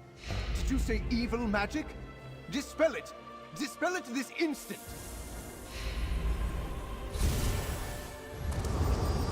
My friends, I need your help. Oh good, I'm glad I found you. Something's wrong. The Ascendant Order attacked me. I managed to fight them off, but now I can't contact Lady Arabelle. I think she's in danger, and she still doesn't know about the altered medallion she's carrying. Why don't you just call her on her cell phone or We something, have a dude? way to stay in contact, but she isn't answering my sendings. I was able to trace the magic of my medallion, and it's headed toward an island off the coast of Daggerfall. Somehow, the Ascendant Order realized that we dispelled their magic.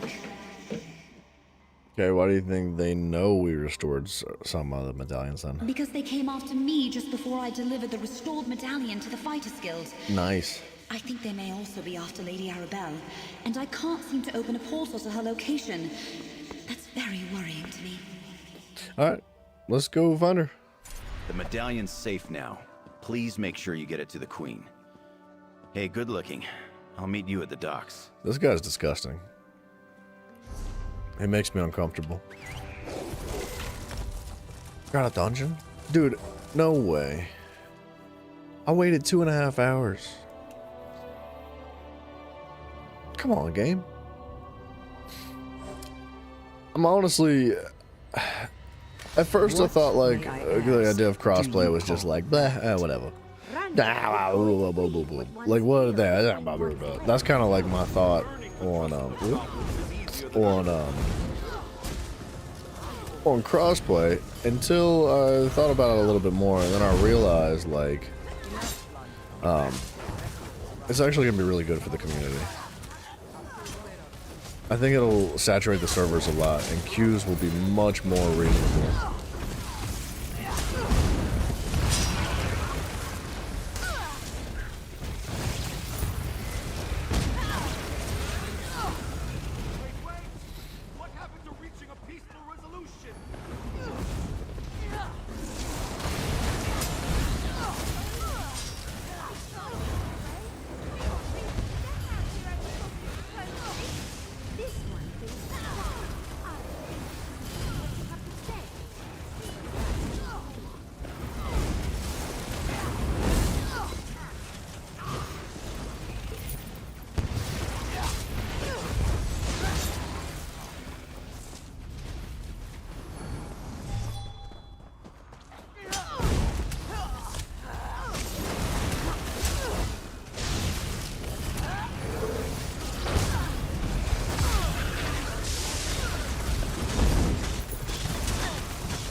dude was using the freaking bow ultimate, man.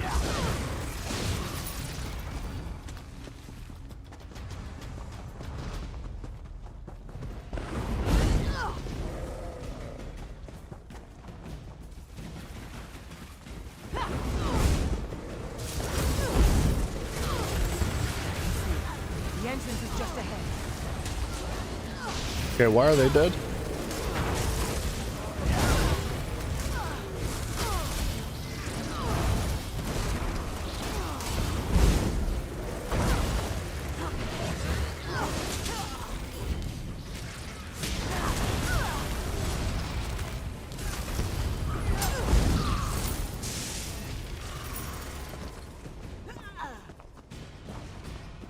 What happened to the teammates?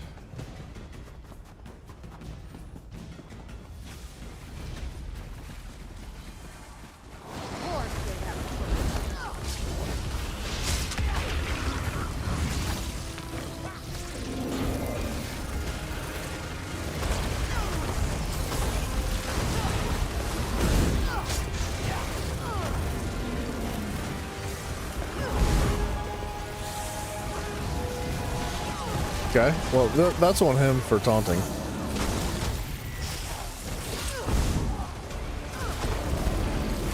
I'm just saying.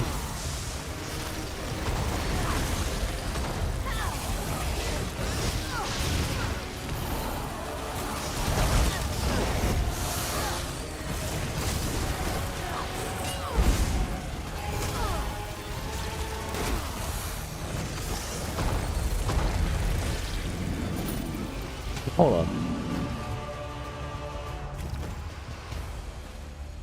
That seemed to scare them off for now. Quick, get inside. Hold on 1 second. Wait, aren't these places usually trapped? Finally, so. the vaulted room. Must be there. Right about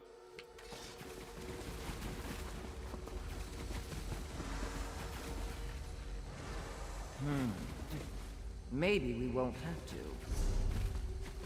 That construct likely hasn't moved for thousands of years. I've seen far worse. We'll need to salvage some parts, though. It'll need a new soul gem for one. But I have something to help sniff that out. An acquisition from the Clockwork City. Alright, now he's yelling at me. It's on to something. After it. Never mind. I was You gonna can follow it through this I was door. gonna talk smack back, The but lock is I'm not broken. going to. Thank the god.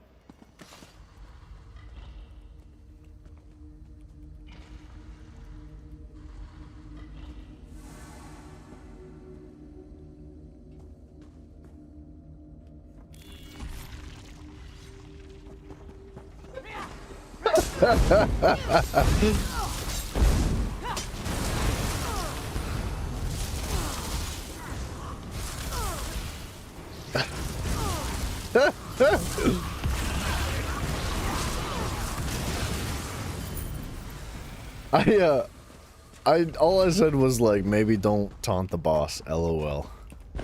And he just started cussing at me and screaming. I was like, alright, whatever.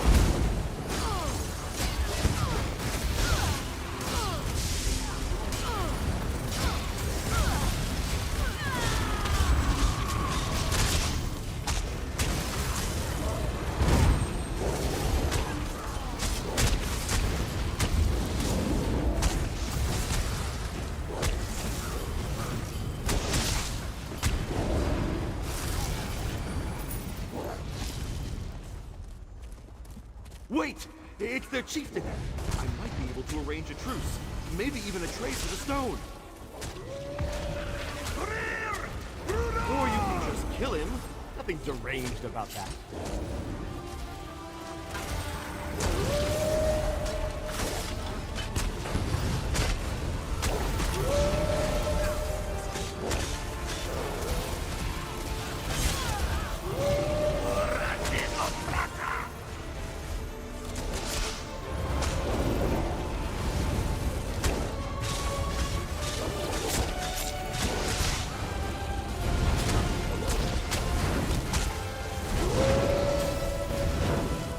Oh, our healer is just bad, I think.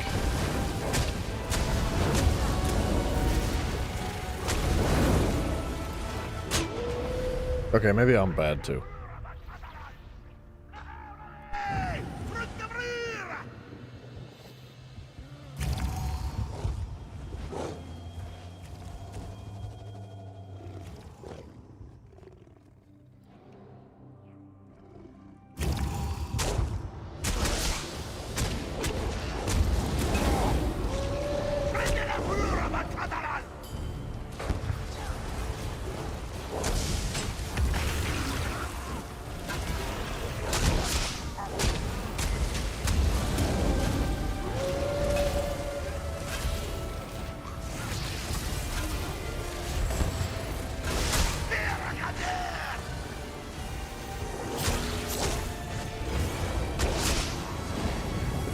I'm having fun. I don't... Rad, I don't know about the healer. I think he's very upset.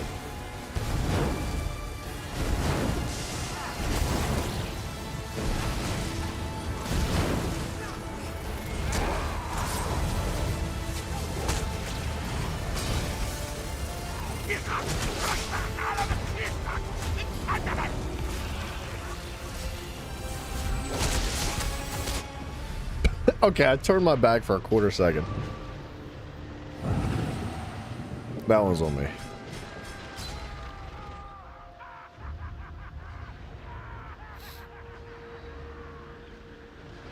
It's unfortunate that, like, oh no. As soon as we actually find the dungeon we've been looking for, like, the teammates are screaming and yelling. It's actually just the healers. The other two are fine.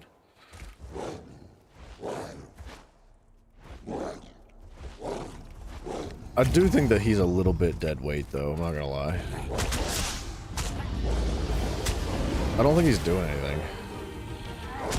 He's definitely not, like, healing. He might just be, like, fake healing and doing, like, the whole damage thing.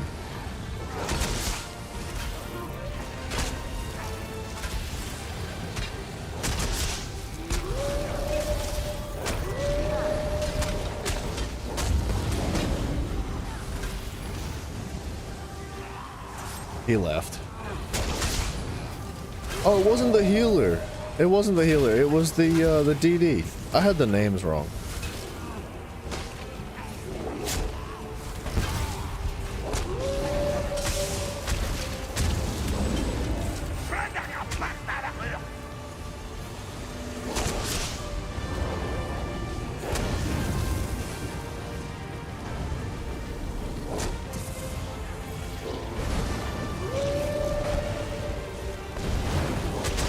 He was upset with me for not taunting the boss, but like, it says taunt right there. Like, mechanically the boss does lash out against other players. Like that. Like, there's no taunt that's gonna, like, prevent him from doing that. That's just a mechanic.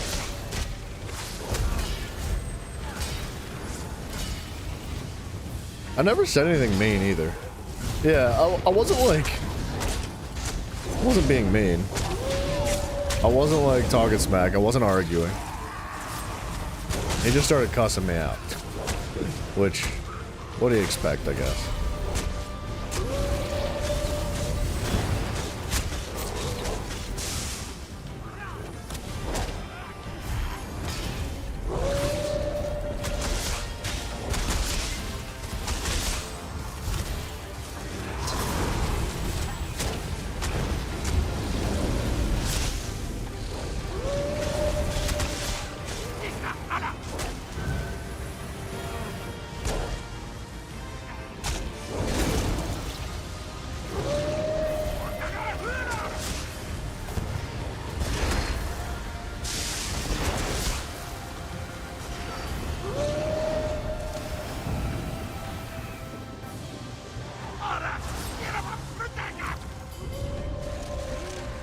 Why would he spawn inside the tornado?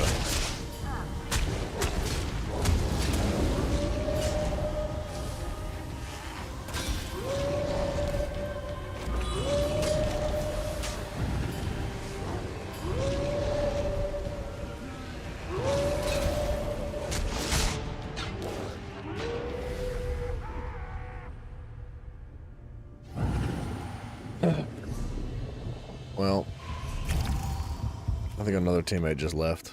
Or no, he just queued.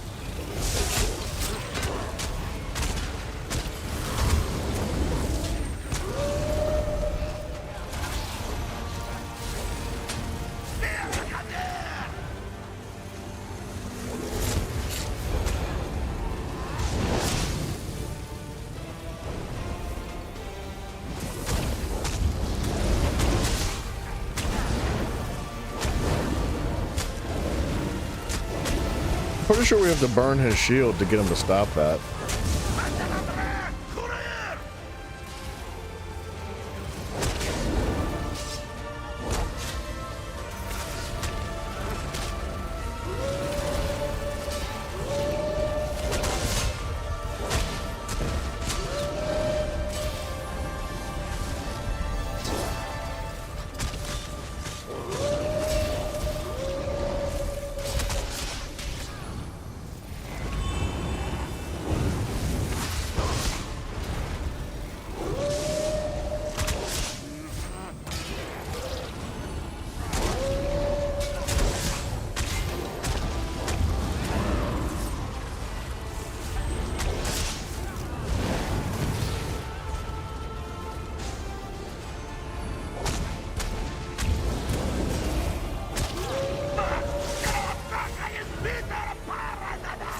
Alright, this is where the teammates die.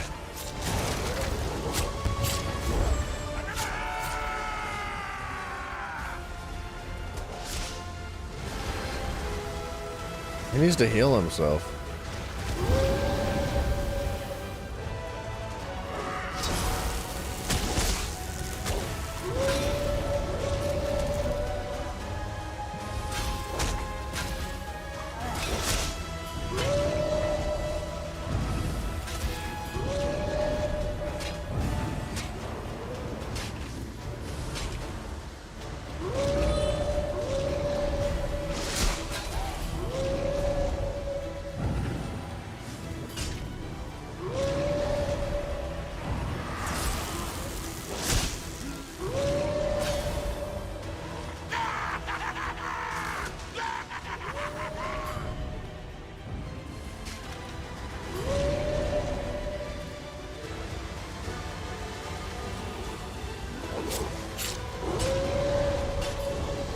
I'm out of magic.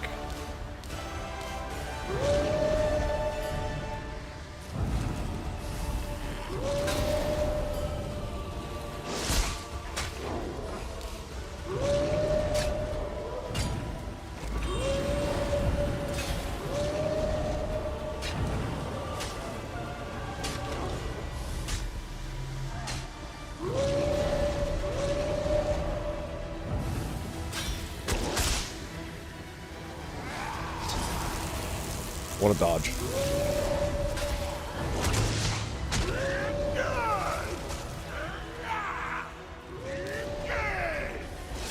He needs to revive teammates.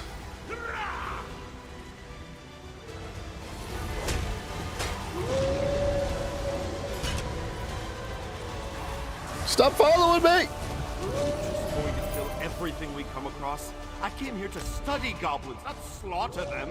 If you want to Okay, so we lost the healer. Be our guest.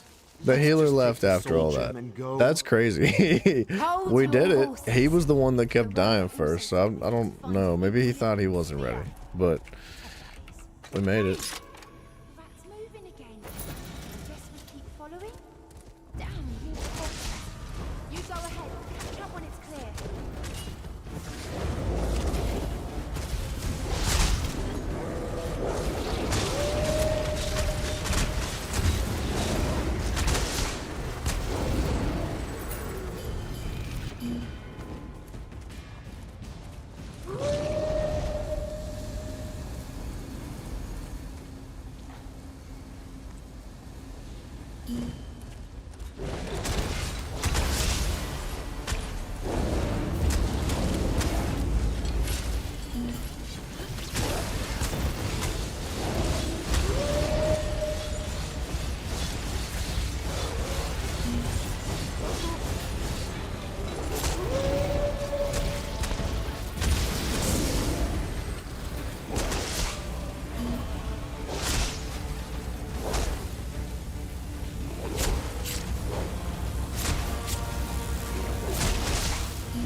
Uh-oh.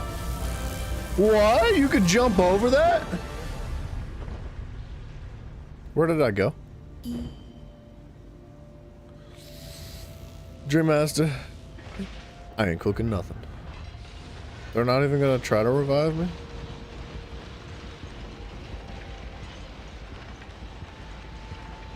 I'm the tank, bro. I'll hold the enemy. I'll hold the boss. I'll hold him for you. Yeah.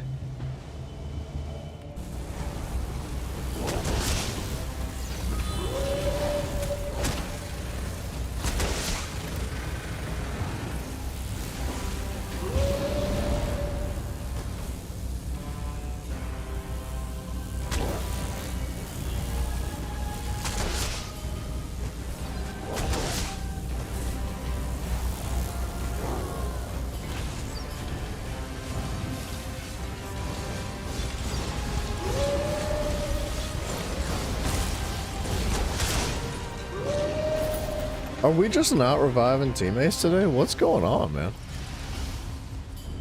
Hold up. I think the rat's onto something. Looks round enough. There it goes again. Let's get these parts back to Pariah.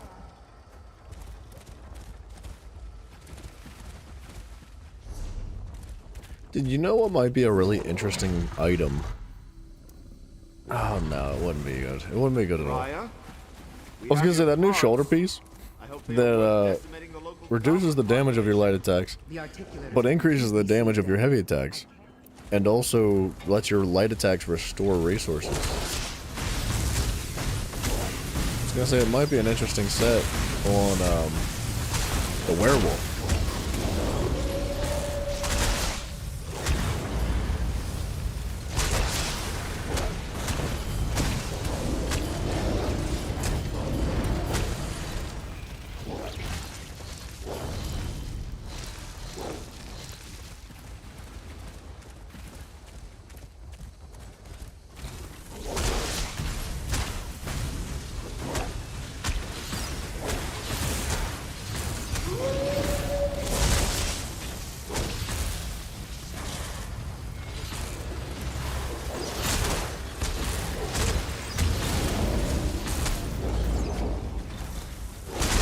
Is he just always dead?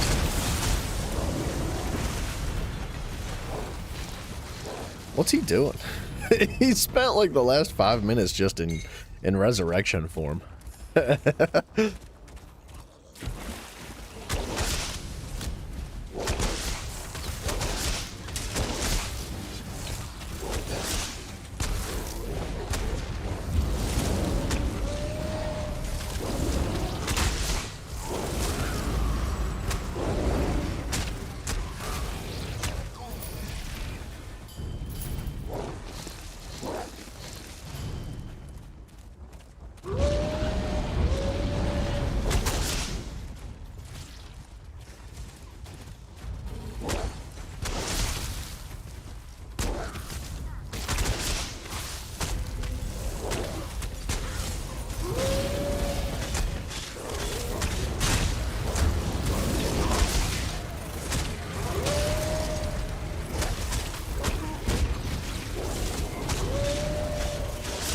Could you stop it?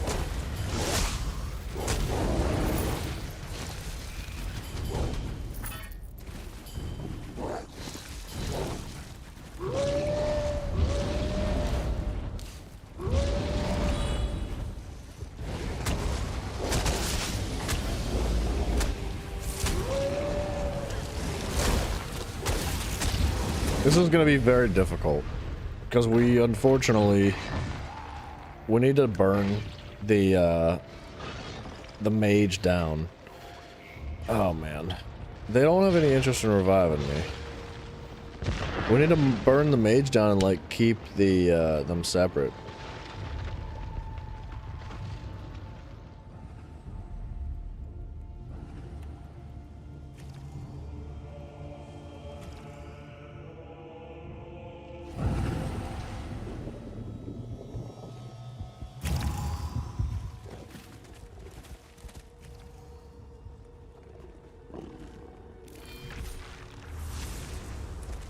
No, you go over there.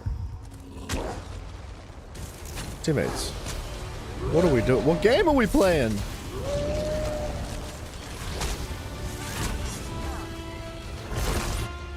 We don't have teammates. It's just us.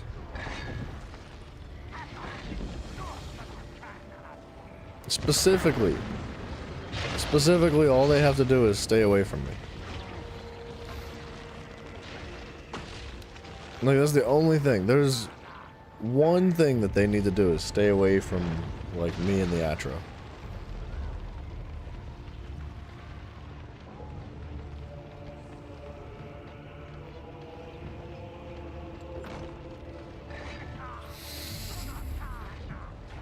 Like, he's doing fine.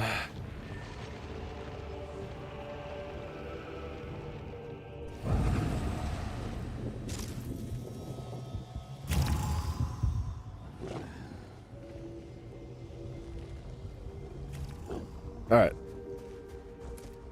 I'm trying to explain that I need to hold this.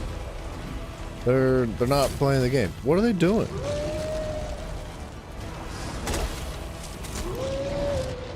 What the? Why AFK until I die?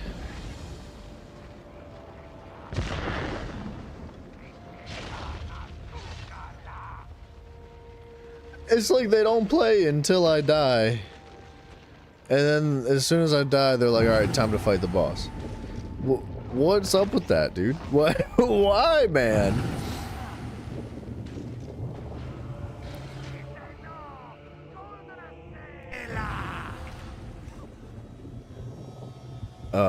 I don't understand. I don't. Unlucky? No, I think it's retarded. I think that's like the issue is that maybe they don't speak English, because I did try to explain that, like, you have to keep them separated. There's a chance that they have no idea what I'm saying.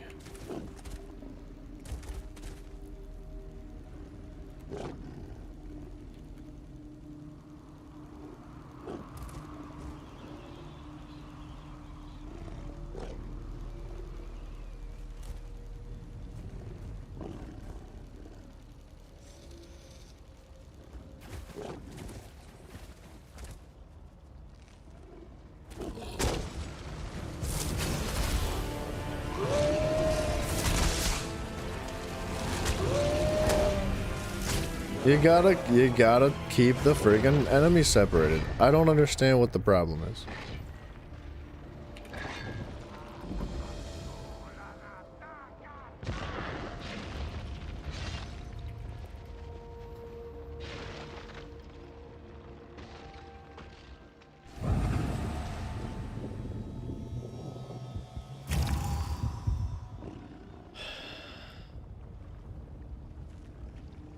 This is not that difficult of a fight.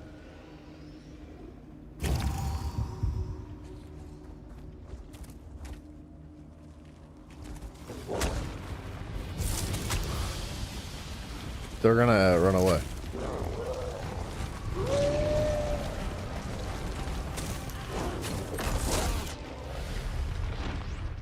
God dang it, dude. Why is everybody friggin' so miserable at this game? If you don't want to play a veteran dungeon, don't queue for a friggin' veteran dungeon.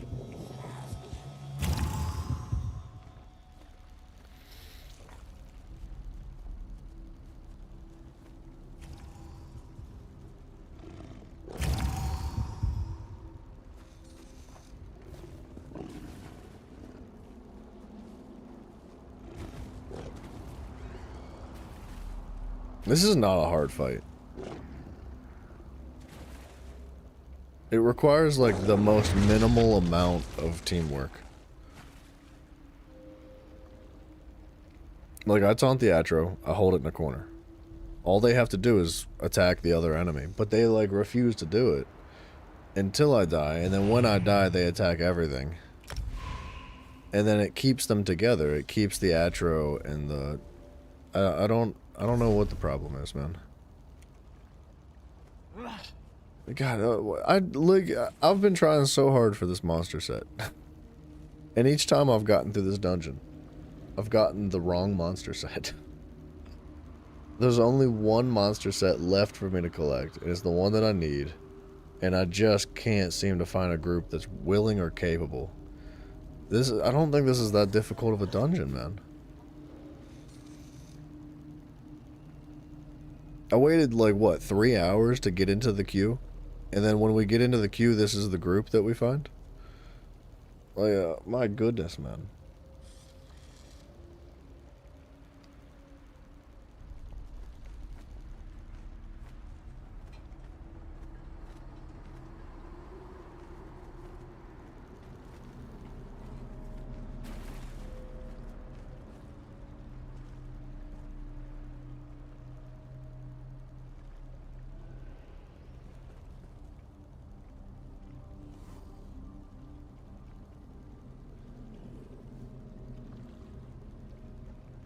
Alright, let's recruit.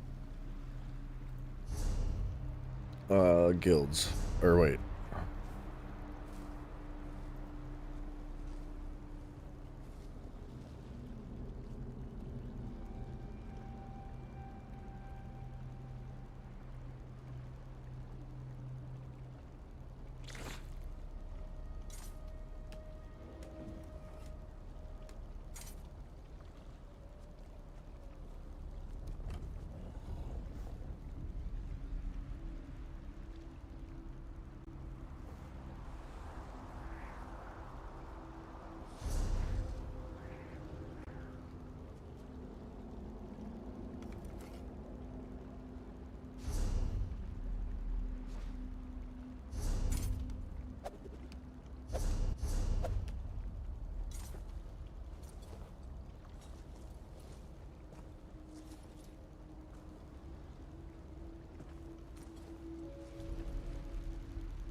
Yeah.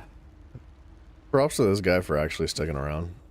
But he wasn't the original DD that was in our group, I don't think.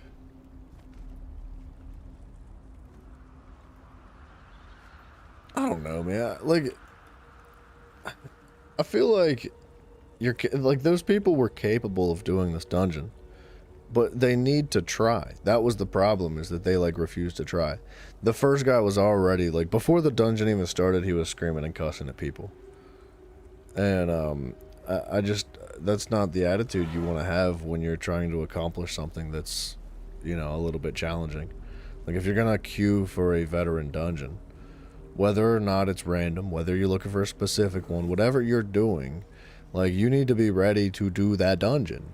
That's the goal, right? You queued for it, do the dungeon. So, like, if you're just screaming at your teammates and leaving the dungeon before you even try, like, how do you ever expect to improve on the dungeon? How do you expect to get through it? How do you...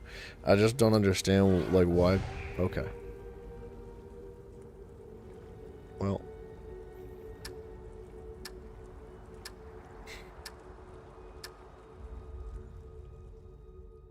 What's wrong with these people? Why does nobody try? Why everybody gives up on everything, dude? I don't get it. The slightest, like, hint of what struggle is, like, as soon as the game becomes even slightly difficult, everybody's like, I don't want to play anymore.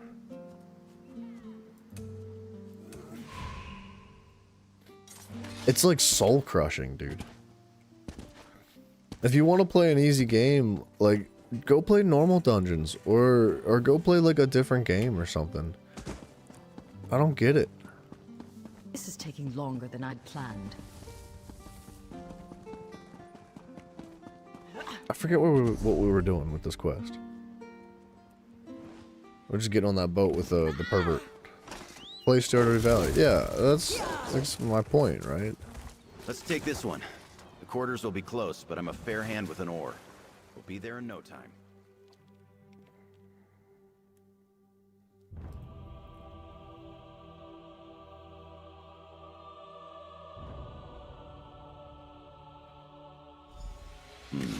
No one to greet us. I don't like this. You got this, but I'm here if you need me. I really don't want to listen to him say that.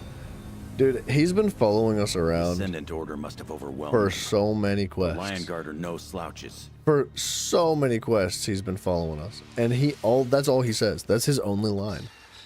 You got this. But I'm here if you need me. And I freaking hate him, dude.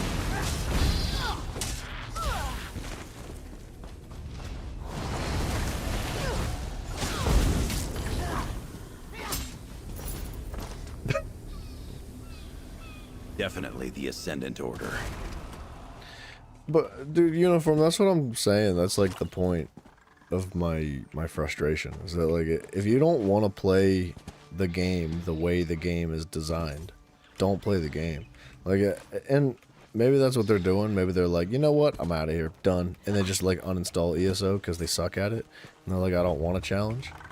But I don't know, man. It's such a common occurrence in the game that like you'll do a veteran dungeon, and the very first time there's any sense of struggle at all, like, it's not all the time. It's not like there's nobody that wants to play the game on a higher difficulty. There are people out there that like a challenge and appreciate hard modes and things like that. And they are patient enough to learn and understand the mechanics of the game and get better. But they're very uncommon. Like, there's so few of those people playing the game, man. It's like, it's really freaking disheartening, because you expect that if you're playing a game that has like a unique challenge in it, like if you're playing a Souls game and it's a multiplayer version of a Souls game, it's like, you don't expect, does everybody just expect to win first try immediately, like with no effort put in? Like, or to be carried too. Like, so many people would just expect to be carried through games. They're like, why can't you do it for me? Like, dude, it's a 4-man dungeon. It's meant for 4 people. Like, I don't know, man. It's just disappointing.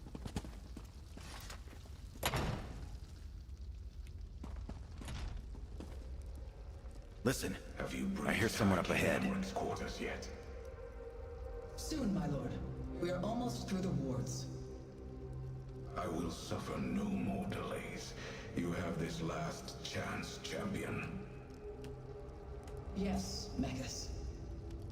Just how many people are in charge of the Ascendant Order? Oh, good God, here we go.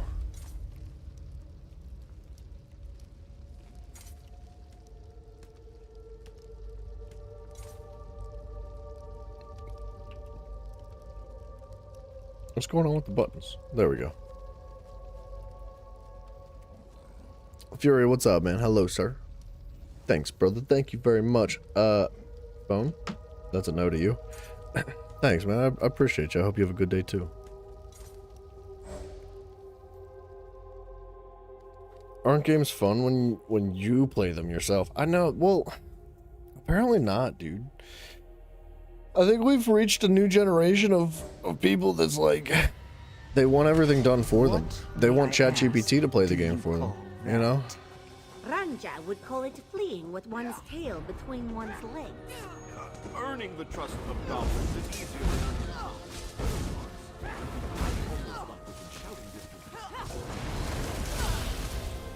than with the dungeon start!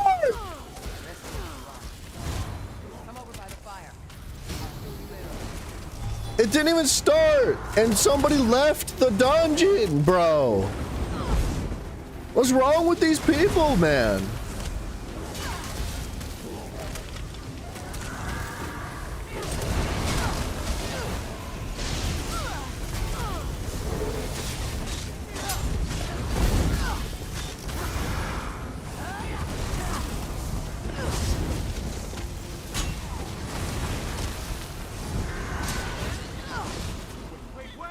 I'm gonna lose my friggin' mind.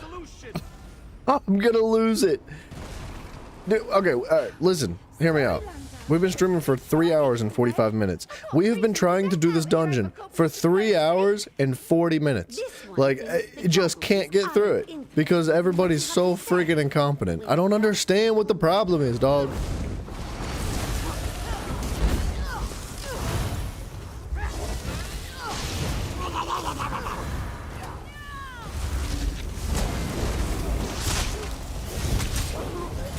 I'm gonna freak out. I'm gonna lose my mind.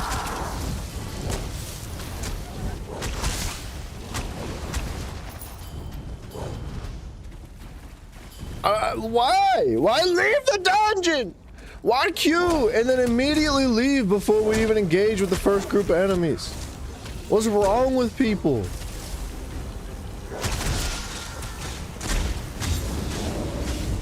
I am a tank, yes. You can't get into a dungeon unless you're a tank, man. And like, unless you queue as a tank or a healer, it takes a friggin' hour to queue for a random, and it takes like 4 hours to get into a specific one.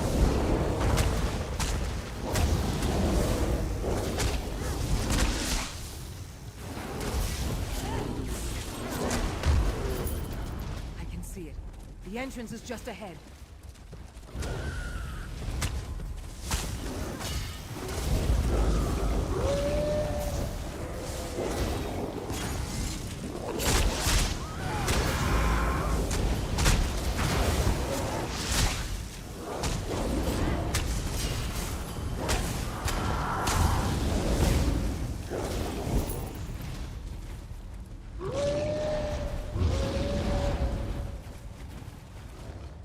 Of course they have a troll.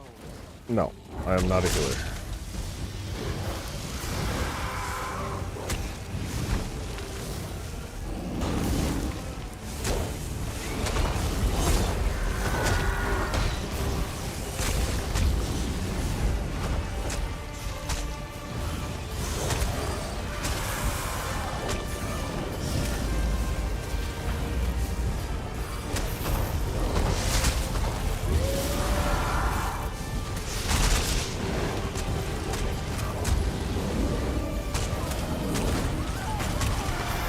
Why would he stand there?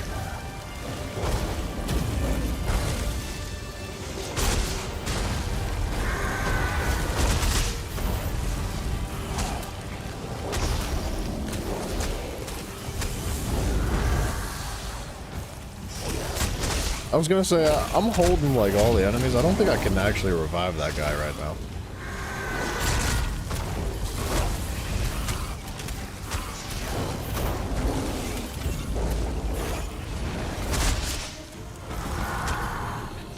Okay. Oh, he's waiting to. He's already been revived.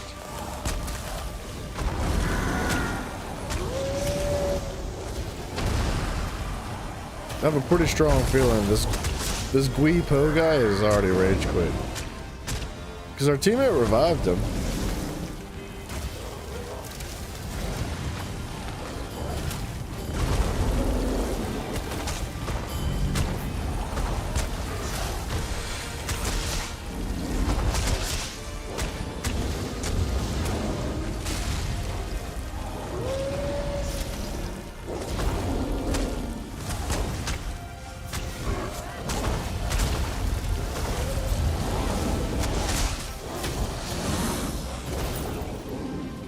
This is crazy.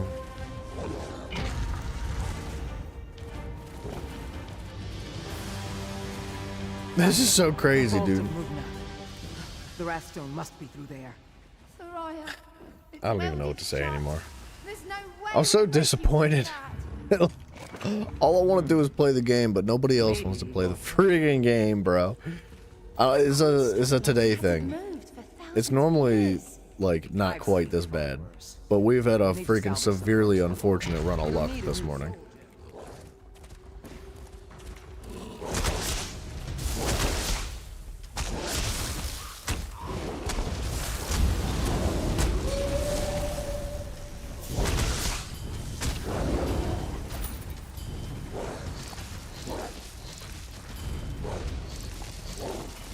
And our healer's AFK now. I don't think we need a healer. As long as our DDs actually like kill stuff instead of the last group.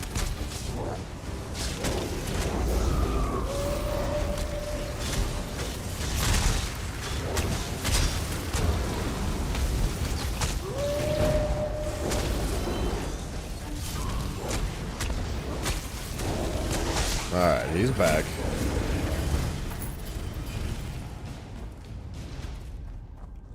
Wait! It's the chieftain! I might be able to arrange a truce. Maybe even a trade for the stone. Or you can just kill him. Nothing deranged about that.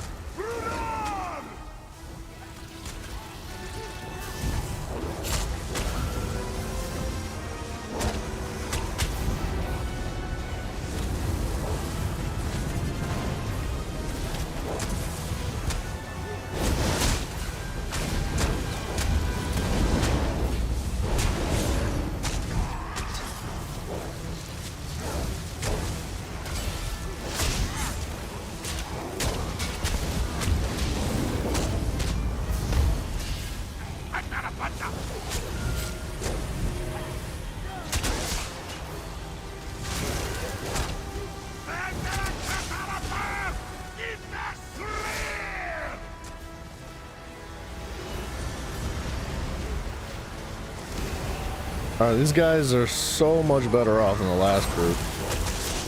With the exception of the guy that's staying inside the tornado. Okay. I was sitting there watching this guy like try to run away from the tornado, but like run with the tornado, because they like travel clockwise around the room, and the tornado came up behind him, and he like ran with the tornado trying to escape it, but he just stayed inside of it. I don't know. I got distracted.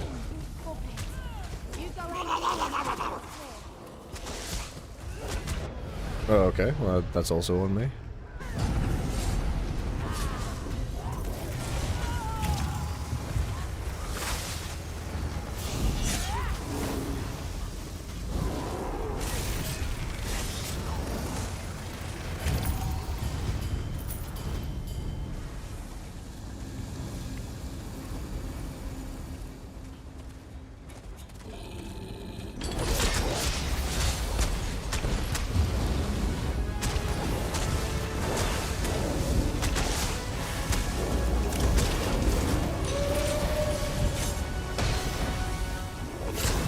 They do great damage when they're paying attention.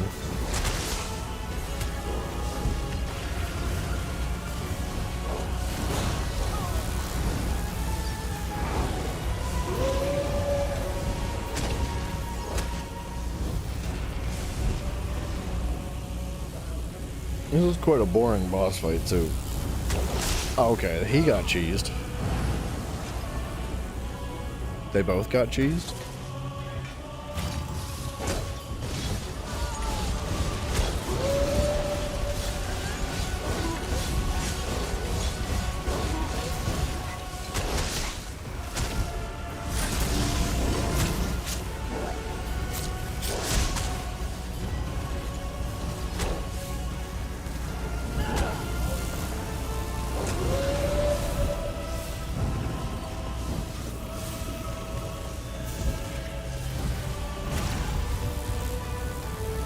I think maybe they don't understand that this orb is actually what's killing them.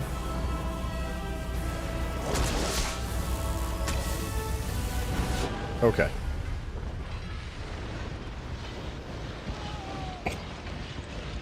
What a mess, dude.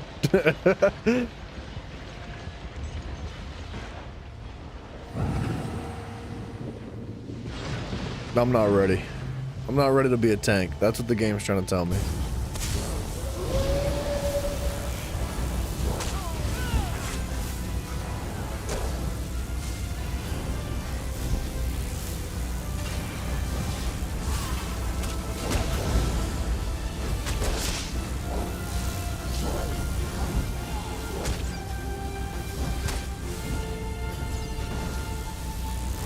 Okay, this dude's made the same mistake like 16 times now.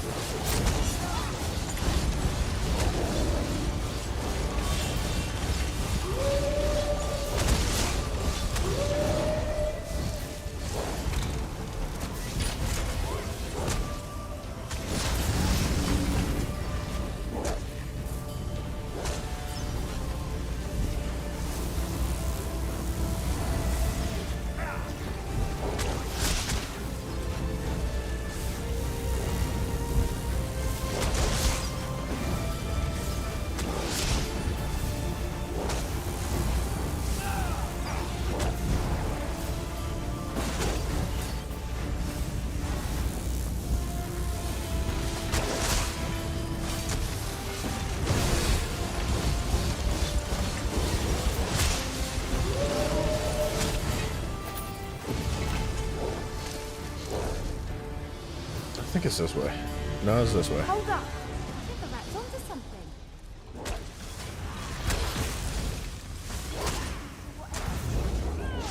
Sound enough to... There it goes again. Let's get these parts back to Thariah.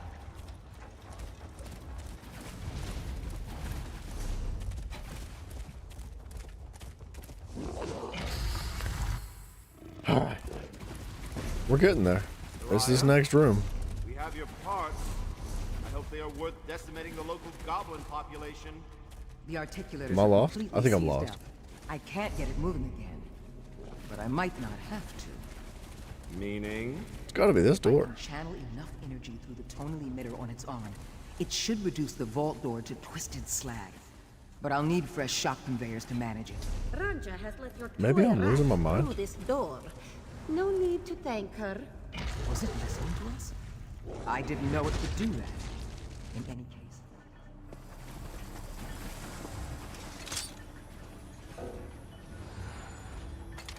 I feel like I fail lockpick pushes inside dungeons way more often than outside.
Oh.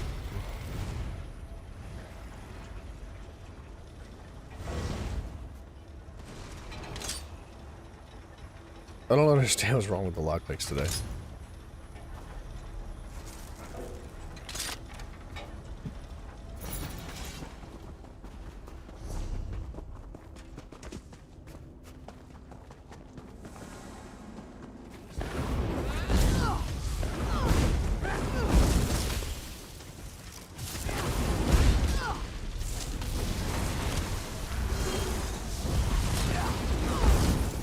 Where is he going?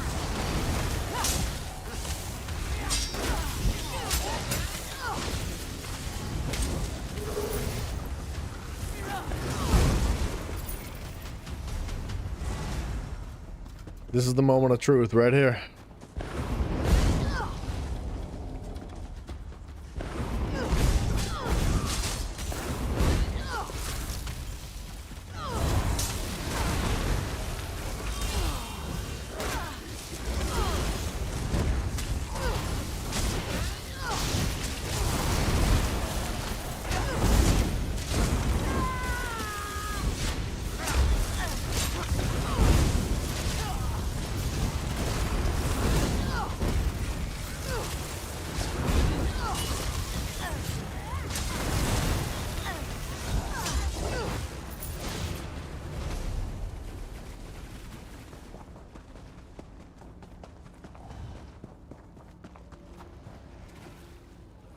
I don't know if we're ready for this.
They're doing great.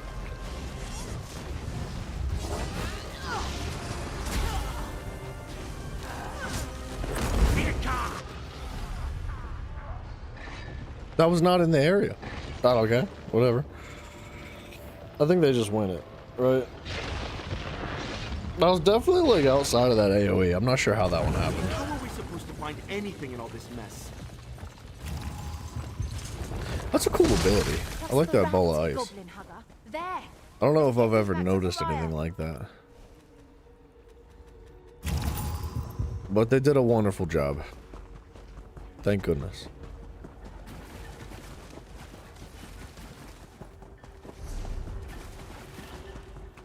We have your control.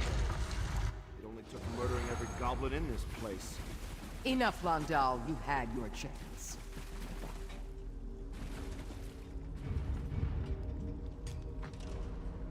It's working. Everyone away from the door!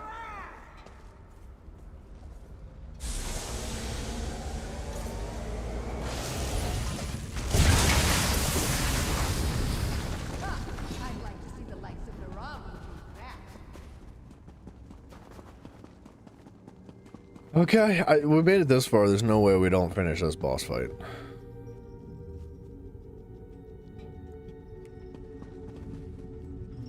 Seems that Dwemer didn't leave the Wrathstone unguarded.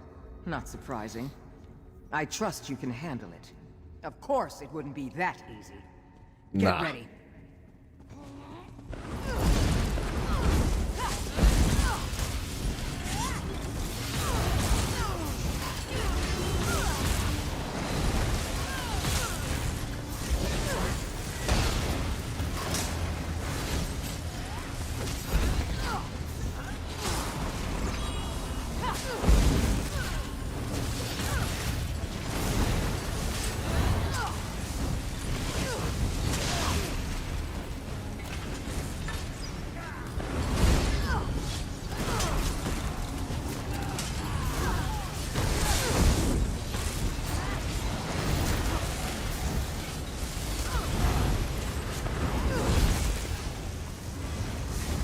Some of the vault's defenses are still active. Disabling them is too complex for Skivatons on their own. You'll need to operate them manually. I'll guide you through it. I thought everybody was gonna grab a corner. Look for an active magical condenser to tap into. It'll be coursing with power. Hard to take it melt to slag. Perfect. Follow the energy flow to any active conveyors and discharge the energy. It worked! Repeat the process on any remaining conveyors, and we may overload the defenses.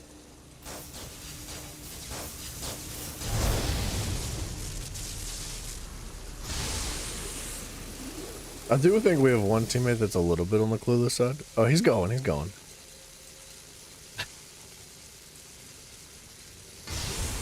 He's got it. Yeah, baby.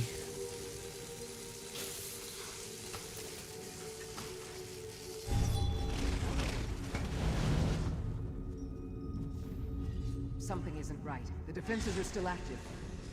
Of course I'm gonna do that.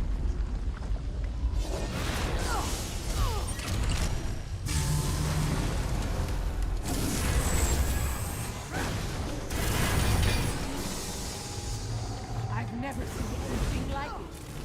Hold it off! I'll think of something!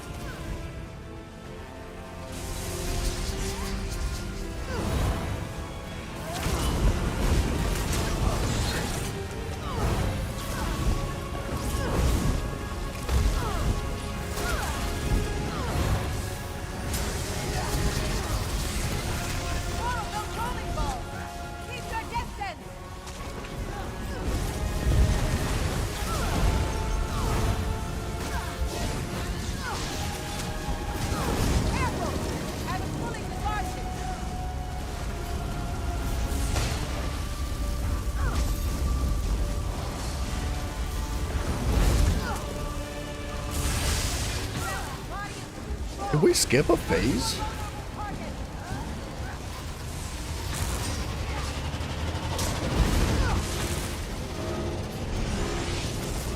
How'd we do that? Yeah, Dream Master, this one's not bad, is it? It's a good boss fight. I like this dungeon a lot. It's just been tough to find teammates that have been willing to even try.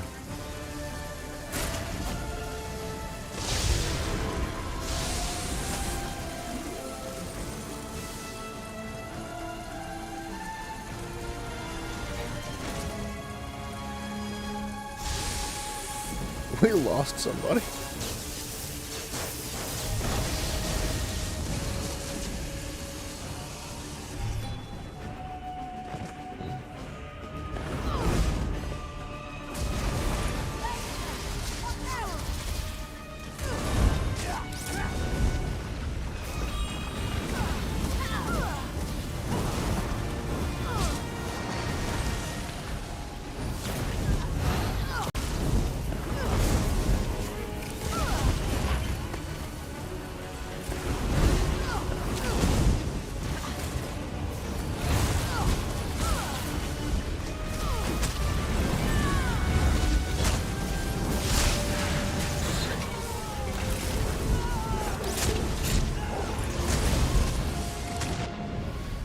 Dang it.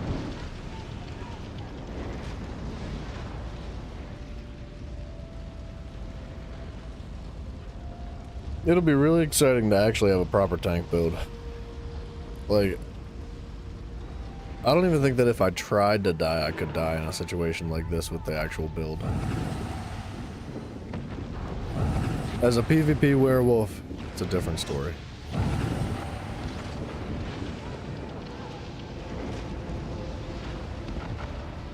The two teammates that are alive are doing great.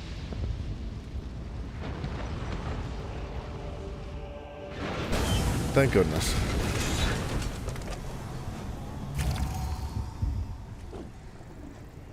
Thank the freaking heavens, dude. Finally, the other half of the Wrathstone. Just hardly looks Thank important. goodness. That's because it isn't, but it is a match to All right. this tablet. Soriel, Pope, what up, brother? to the saddlebags. Careful. Looks like a dwarf. Both hunks of rock. Have you laid Your the boss? secrets Wait, of your the boss? universe bare? Looks like a Not yet, dwarf wasn't very good at bowling, so he made a ball that couldn't fail. You can count us out of But it whatever went a you're bit too planning far. next. What is? That's a song, isn't it? Enough of this madness. What is that? What song is that?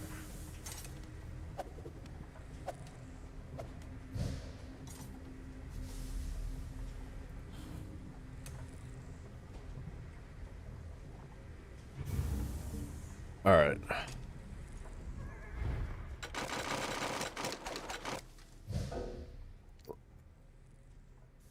Uniform, that's wonderful.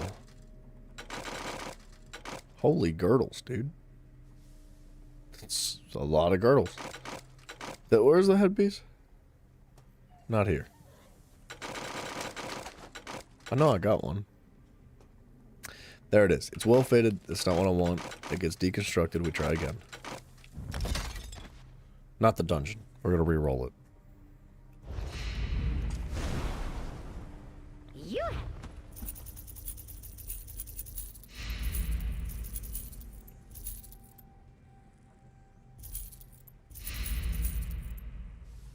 Nice, Red.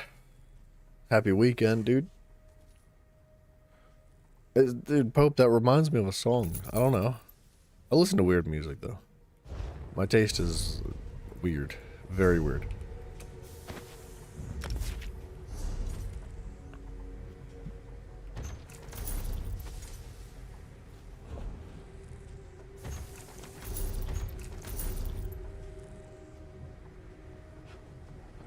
The stress is relieved. That's a ridiculous amount of time. 4 hours to try to get through a single dungeon is insane. Let's take this dude. one. The quarters will be close, but I'm a fair hand with an oar. Frig off, Be horny there in no bastard. time. Don't want to talk to him. We got things to do. Leave that man by his boat and walk away.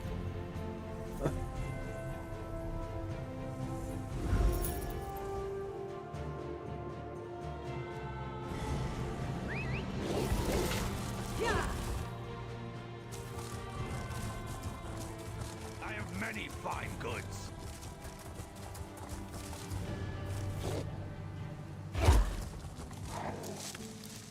Wait a minute. What am I doing? Hold on 1 second. Stone. What am I doing here? Oh, should I try to get the shoulder piece? I don't need that. But, do we have keys to spend? If you want to compare scars, I want to see. Shut up. Stone Thorn. I don't know how many keys I have. I wasn't paying attention. The vamp. Dang it. I didn't mean to pick that up either. I've got 110 keys. We could do it.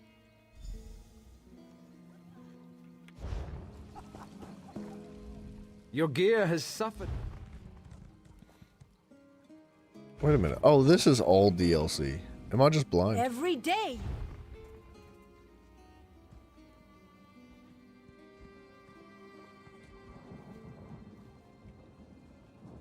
No. Can't. Oh, you know what?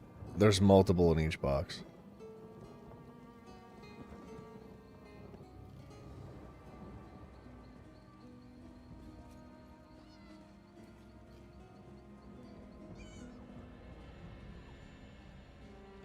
I don't see it.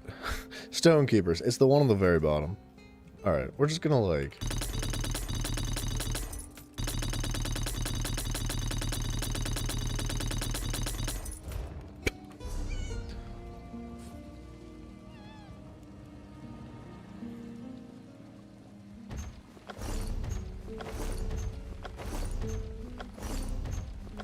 Shouldn't we be getting ones that we don't have? A lot of duplicates happening right now. Nice. I'll take that.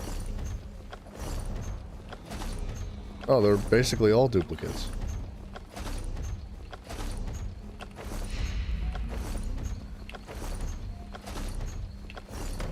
There's a couple. Well, you watched the Elder Scrolls Arena attempt? Oh, dude, it was a rough start. There was like nothing. Well, how old did I say? I think the game's 31 years old. So like, it's understandable, but it doesn't explain anything. There's no keybinds, there's no buttons or anything, and the keybinds that are in the game are not controller compatible. You cannot use a controller. You have to use a keyboard and mouse. And when you do, it's like the keybinds are jacked up, bro. Like, oh gosh, it was so painful. Jump is J on that game. Like, what an awful. No, it's not good keybinds. The game's fun, but it took a minute to get like rolling. It was really hard to start out. I couldn't figure anything out. I had to look up online like a freaking a menu, like a, I don't know. I had to find all the keybinds online because it's not in the game anywhere. Dream Master, isn't that what family's for? Am I wrong?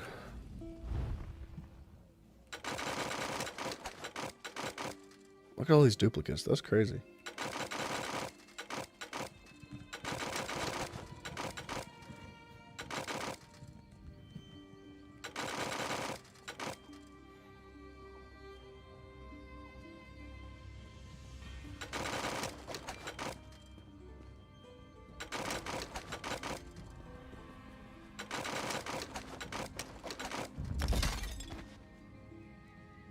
At least we're getting some materials. Just a few materials.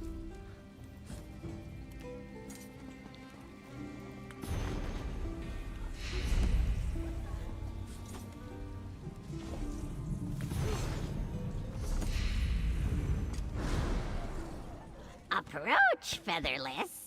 You will not regret it. It depends on what part of the family you're talking about. Dream Masters, some are more like that than others. No, thief. This. Yeah.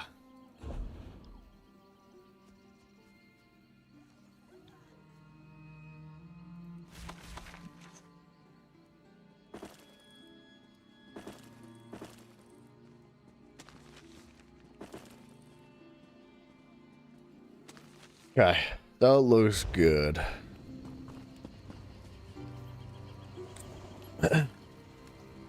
That would have been back in the day when manuals would have existed. Yeah, so from my understanding, the game, when you bought it as a hard copy, because digital copies didn't exist back then, right?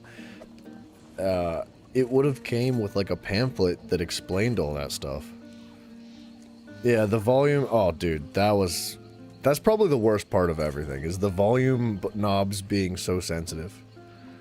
Like, so there's a sound effects, and then there's a music. That's it. That's the only different audio in the game. And there's an up button and a down button, and it goes from 0 to 100. And you can't, like, scroll with the mouse wheel. You can't, like, lightly click it once or twice. You can't go down one at a time. Like, it just rapidly, like, as soon as you just tap the mouse button the slightest bit, it takes it down like 85% instantaneously. It was just, oh yeah, it was a rough start, man. And we'll be going back, but it is fun.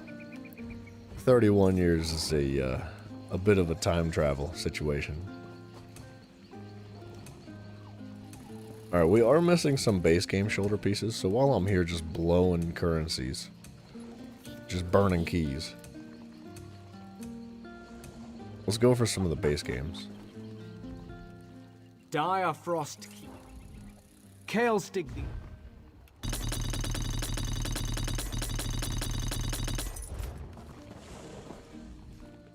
Armor dented?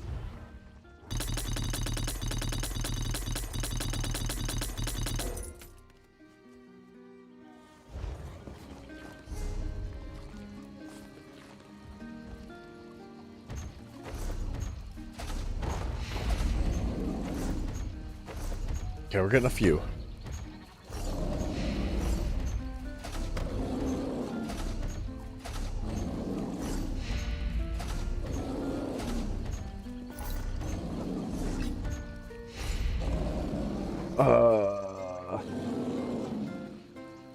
Trying to play the original Command and Conquer, but the map scrolled instantaneously, making it impossible to see the middle. Yeah, dude, it's frustrating.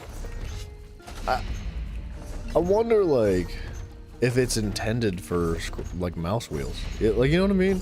Like, are things like that intentional? And if so, like, how in the world did the developers, like, play their own game? Because you know they played their own game back then.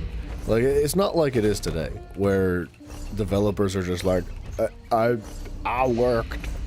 I press buttons. Like, they just, like, make it and never have any interest, no passion, no love for the actual product, so they never play it either. Like, it's not like that back then. Back then, dude, you made games because you loved it, because you wanted to. And, it was so different, man. I can't see that one little feature just being, like, noticed, and then the developers just being like, whatever. Like, it kind of hurts my feelings, to be honest. Is that a mini Mollog ball?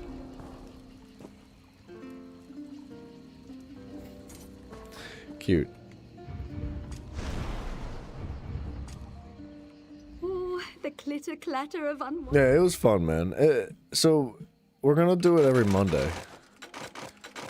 We'll do the Elder Scrolls series up until hopefully when we finish it in its entirety. Every Monday.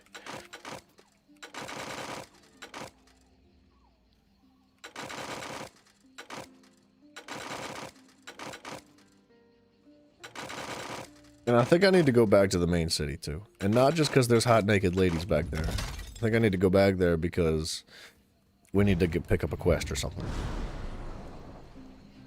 Mouse wheels weren't always a thing. I wasn't sure. It's because of hardware. If you were playing on a Windows 95, the volume settings would have most likely worked as intended. Okay, fair enough. Yeah. What an honor. I can get on board with that. I can trust and believe.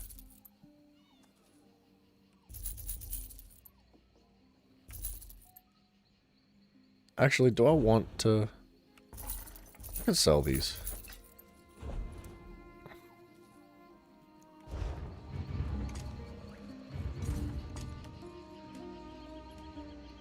To leave possessions with the zombie does not make you unplugged.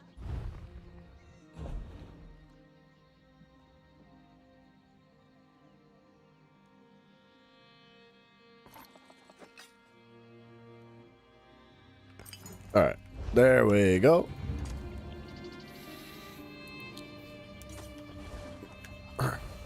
What do you mean? Uniform, what do you mean? There's what? Oh, I need to... Switch builds. First of all. You're...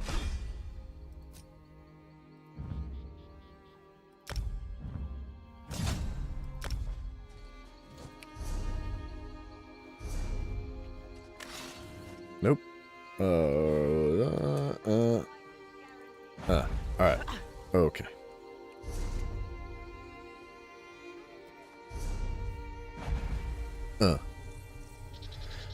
Oh, about the women in the village? Yes.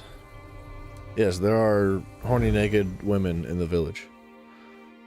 They gotta make a living, dude. I think that's what it's all about.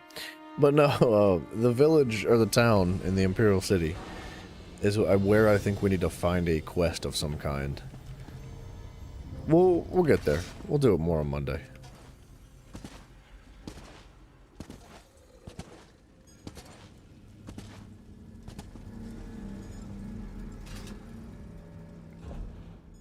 Okay, here we go. I didn't get the shoulder piece for this? That's crazy. After all that... It's okay, I wanted the heavy one anyway, so I was just hoping to cheapen our transmutation cost, but that's fine. Not worried about it. I think we're probably better with divines for more health.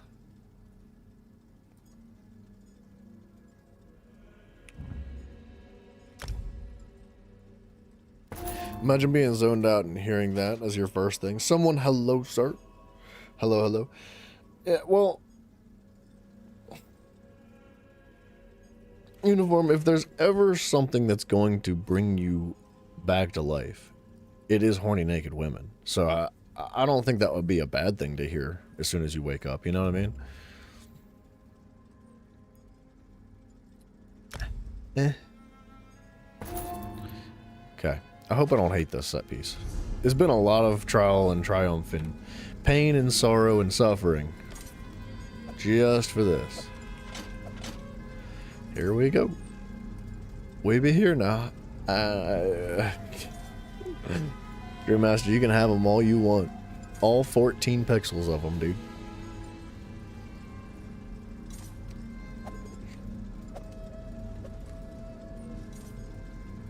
Is that Lance? Is that who that is? I'm stalking him. I don't remember. I want to say it was Lance, but I'm not positive. Freaking smack these names out of the park. You want them in premium quality? It doesn't work like that. It's 31 years in the aging. We have 53,000 max health. And it goes higher. It like, straight up it goes higher. Wait, I think we have to be in combat.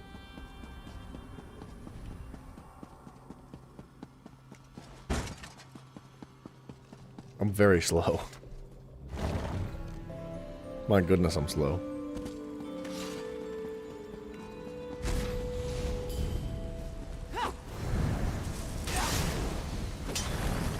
We have 57.6 thousand max health.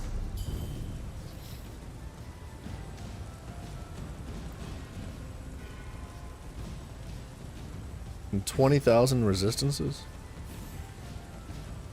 I feel like that's not bad. I don't know what the cap is. I gotta find out. Hold on.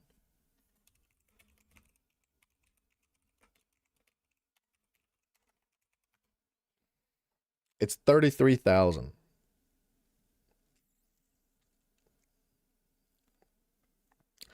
Alright, but it is looking like it has some form of diminished returns.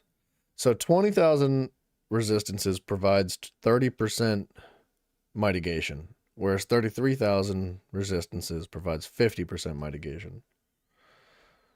Okay.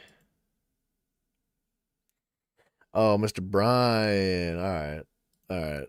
I had somebody that kept changing their name on me the other day. a while ago. Am I ever gonna do Ark? Oh, we've done Ark before. Ark, like, survival? Yeah, we've done Ark. A couple of times. What's up with the green name? Somebody gifted you a membership for the channel. That's what's up with the green name, dude.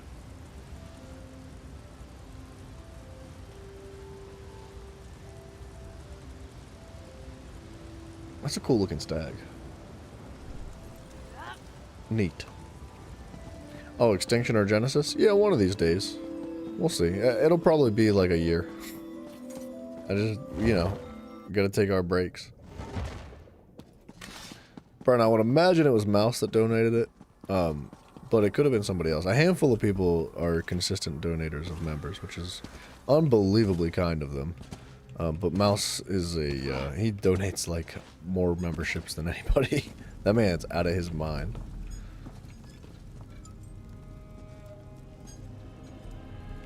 Oh, it's a cooking fire. I was trying to figure out what that thing was. That's a cool looking feather, dude. Neat. We gotta make our character look cool. And then we gotta level up the character. That's not very cool.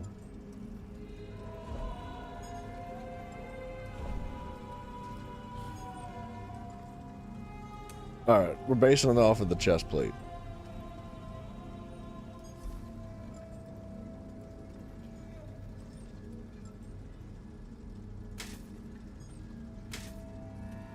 If we find a cool chest plate, we're rocking it, and we'll build the rest of it according to it.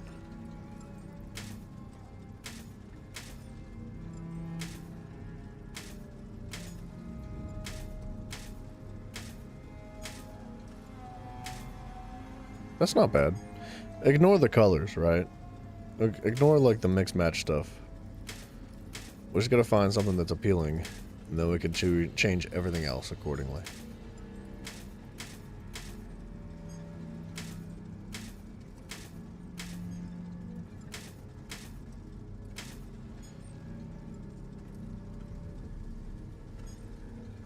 Mouse is a cool mouse, dude. Brian, it's all good, brother. No worries.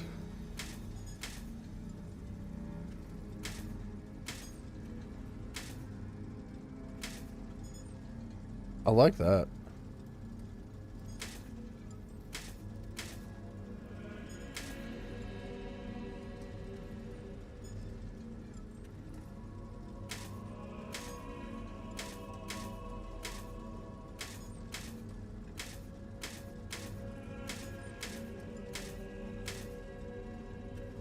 Ew.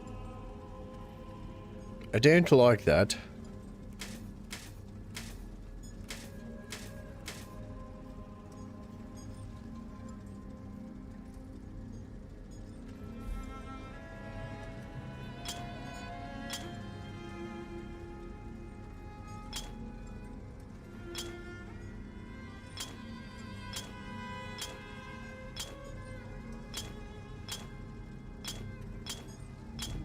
So I like the Lion Guard. Lion Guard's cool, but you can't change the gold trim on it, unfortunately. I don't think you can. I'm almost positive. No, see, that's an issue.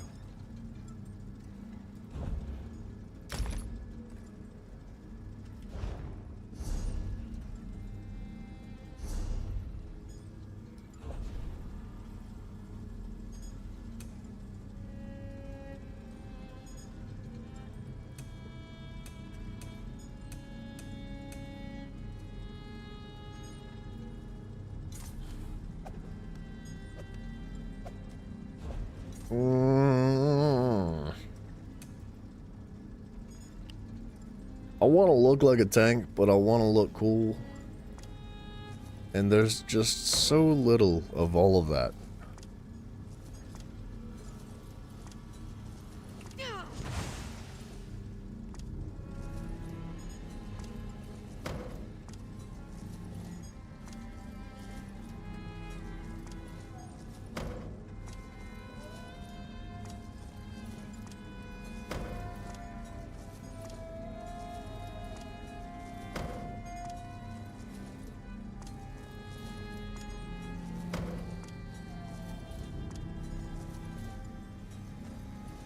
I mean, that's close, I guess.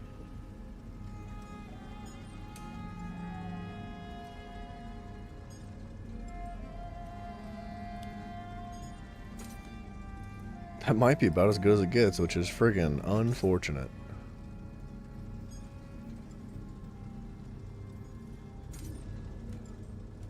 The clothes changing animation? Yeah, I don't know. He's tying his boot or something. It's very odd looking.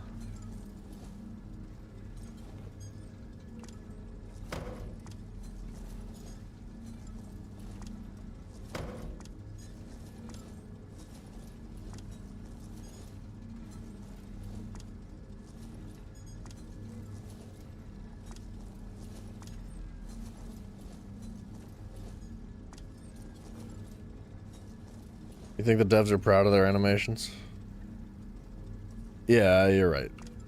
I agree with that. It is annoying. You can only, like, click them so fast.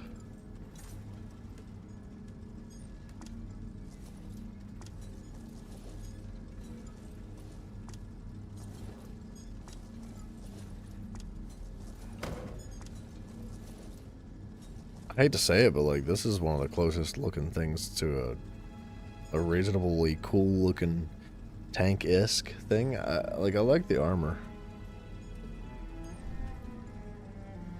But it's so basic. I wanted something fancy. But there's like nothing fancy in the entire game. Unless you spend like an excessive amount of money. And I don't want to do that. I just want to earn something.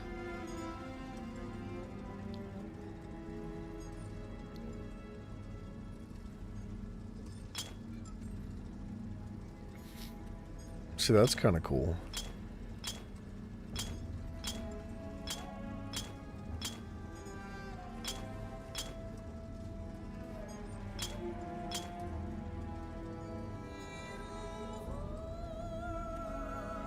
But these, like, the ones I'm looking at now are so expensive. Did you get your dragon helmet? What? Dragon helmet? What you talking about?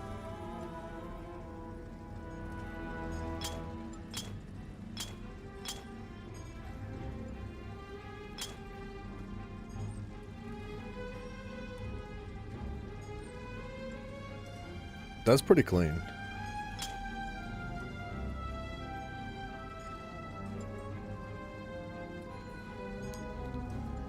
An outfit for chess, the gladiator, acquired from participating in battlegrounds. Yeah, like anybody wants to do that. Oh, from the Ved dungeons. Yeah, I got the helmet finally. It took a freaking long time, but we got it. That's cool. Cyrodiil merits. Eat my friggin' butthole, dude. Nobody wants to do PvP. It's not fun anymore.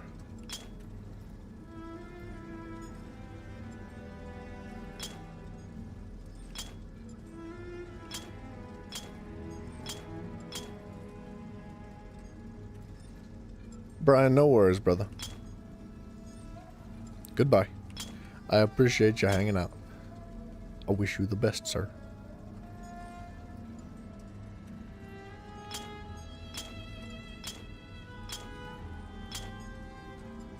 That's kind of fun. Nice and hairy.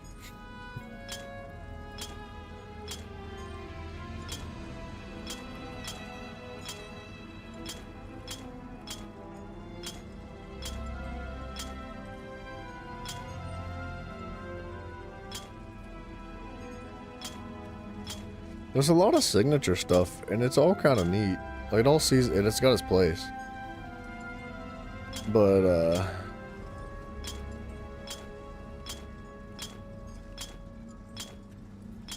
I just am not seeing anything that's, like, screaming, like, super tanky to me. Like, literally nothing.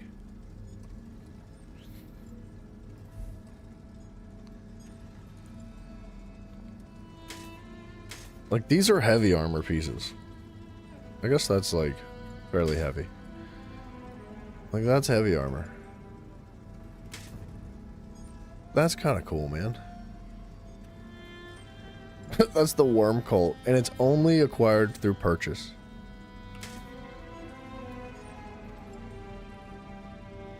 That's cool. The crafting style of Mirrormore mosaics, which is going to be unbelievably expensive.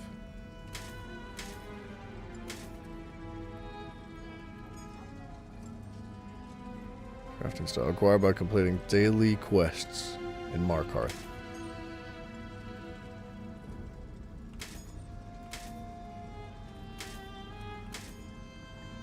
It's gonna take like 500 years to like collect every piece of, like, say I find something that I'm like, oh, that's so cool. It'll take a millennia to collect it all.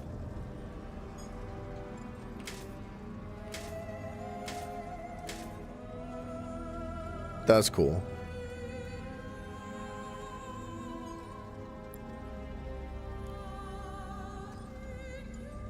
Shardborn crafting style acquired from Skingrad daily delves in completing Skingrad world boss events. What is Skingrad? I've never even heard of that.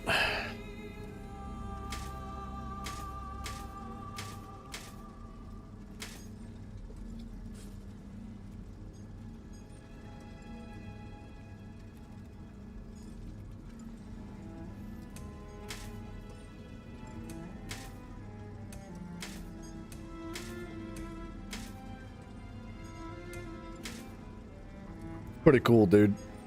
Not gonna lie, that's pretty cool.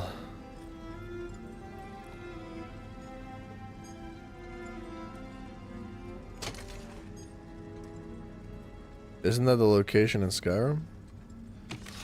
Skingrad? Not in East March. Dude, that's really cool. This is an earnable style in the game. Okay, that shield sucks balls, though. That's so disappointing compared to the rest of the armor. That's freaking awesome looking.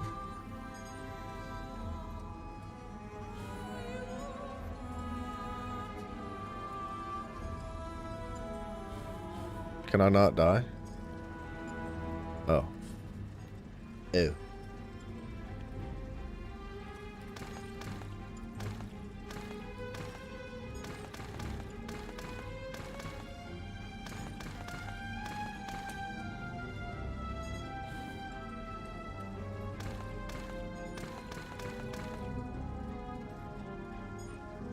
This is so cool looking.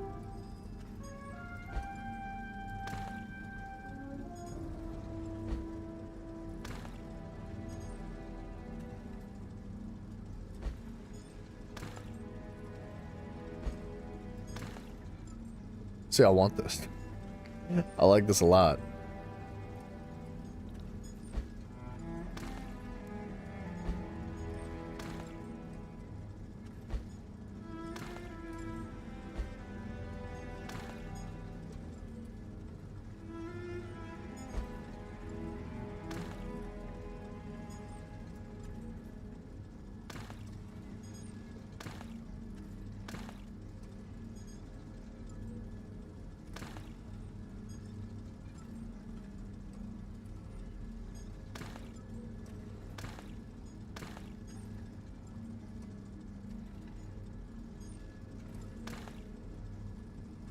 Dude, that's cool, dude. That's so cool, dude. Look at that, dude. That's cool, dude. And then I could change this shield to be something cooler.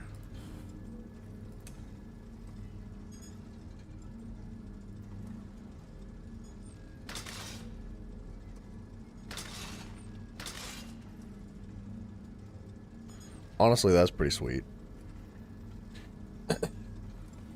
You'd think having been playing Oblivion, you'd know that's a location outside of the Imperial City. Never heard of it the other way. Either way, well, okay, so the locations are like a little bit iffy here. Like, so Skingrad's outside the Imperial City, but like, when it comes to the development of like an MMO with ESO, it's like outside of the Imperial City technically means anywhere. So I don't know. It's tough to put your finger on it if you ooh. See, that looks cool. I do like that sword a lot, but like,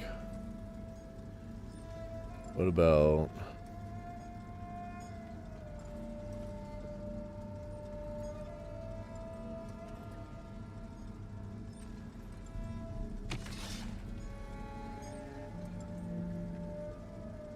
I do like the glowing swords a lot. That's cool, man.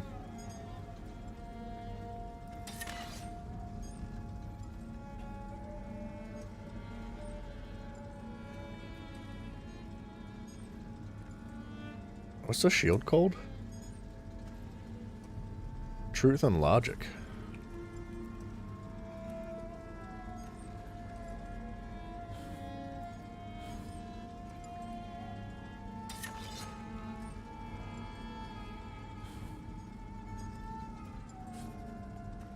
See, I'm kind of hurt that I can't even attempt to create something like this.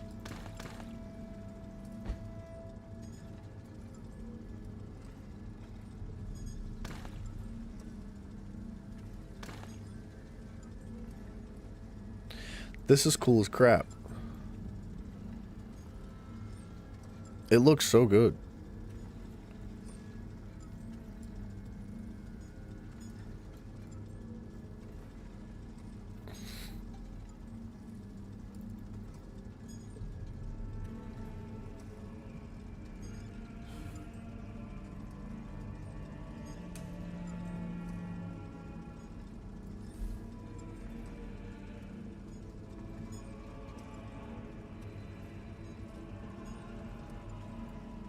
It's southwest Imperial City, above Valenwood, and elsewhere. You wonder how Oblivion looks in ESO? Can't go there, I don't think. I do not believe you can get there.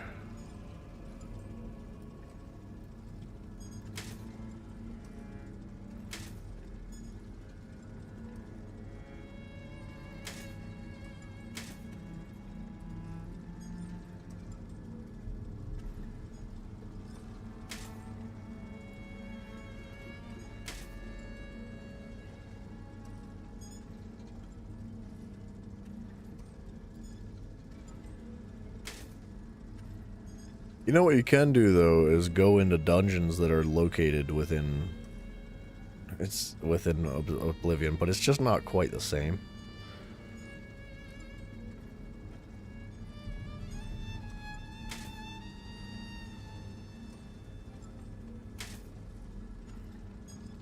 See, even that's really cool.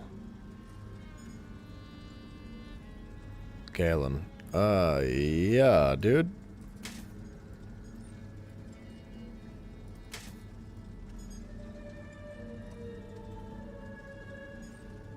I like that helmet a lot, dude. Yeah, I would be happy to chase something like this down. This is quite neat. Unfortunately, I can't.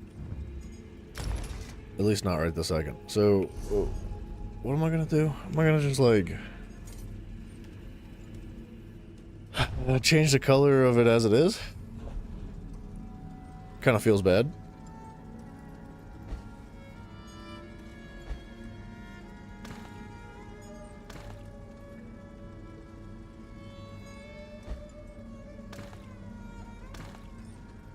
And the helmet, I feel like, needs adjusted.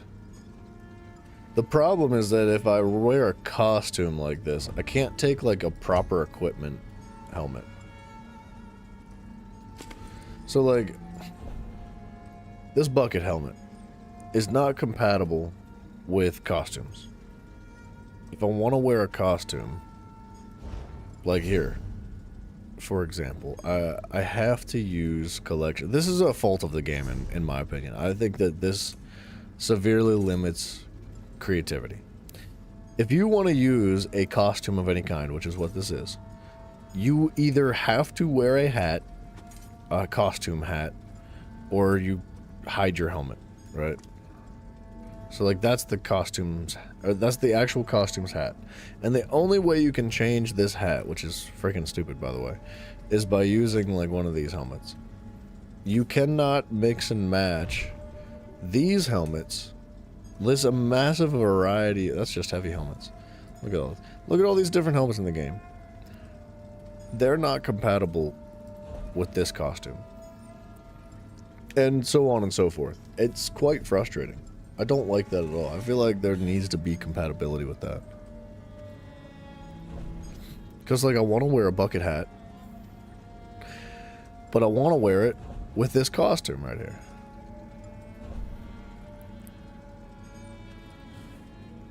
Sad.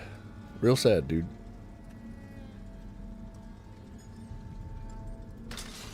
I can still use this, though. This I do have.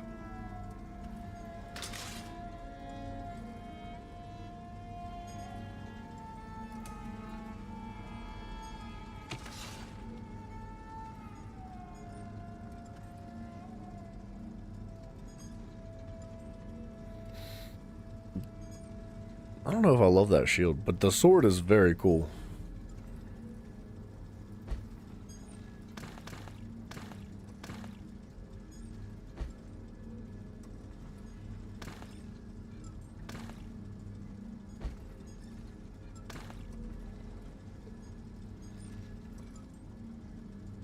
I kind of feel like the shield needs to match, though.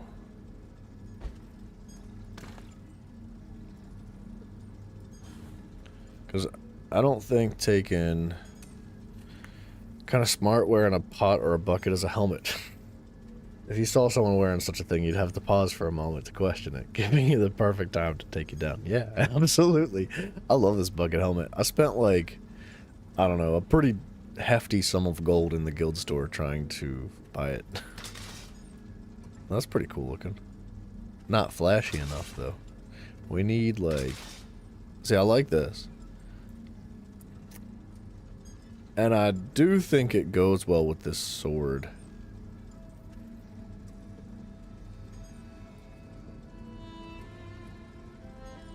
And it's sharp. I kind of like this better than the other sword. Or by the other shield, I'm sorry. Yeah, this...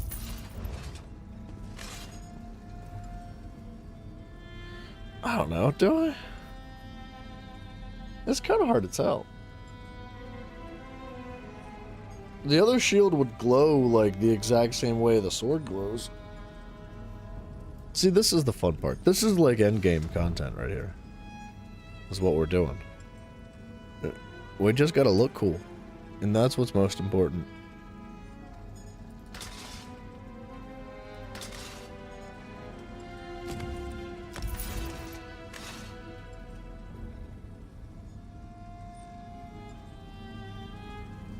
I mean, it does match nicely. Alright.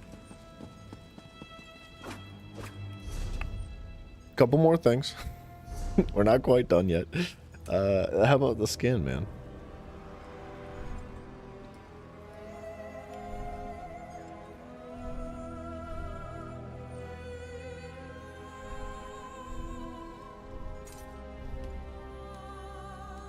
Slagtown Diver kind of works.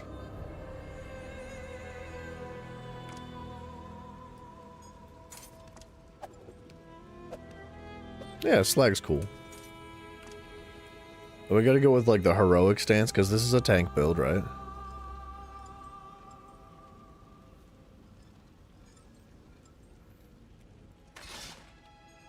Yeah, sure. It works. The helmet though, like I love the pothead. It makes me happy, but it just doesn't work quite right. Like as a tank, what I really want is if I can find maybe what I'm looking for.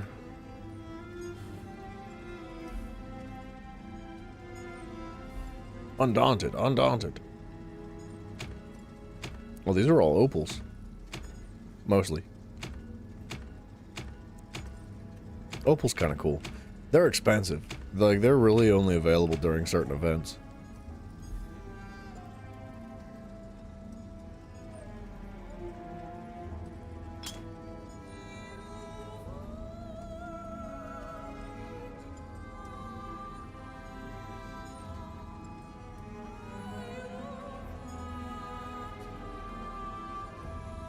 I'll find it. There's something in here that's like really cool that I'm looking for. That's actually not bad. It depends on what we rocked. You see how vanity can be considered a sin? What, because I'm doing blackface with my cat that is also a werewolf? Turns into a dog? And rides a lizard? Is that what it is? Is that...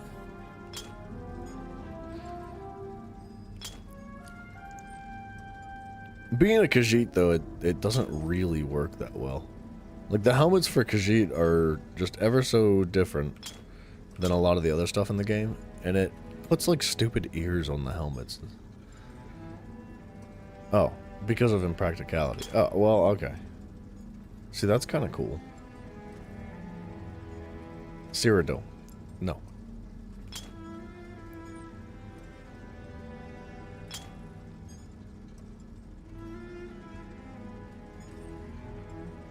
Promotion or event?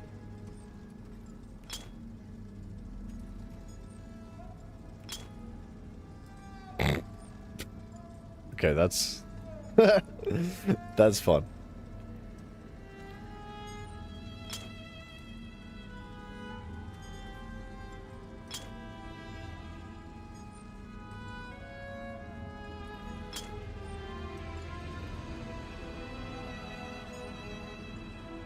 Promotion or event? You gotta buy everything in this game, man. There's very few things that are like really fun that you can just earn.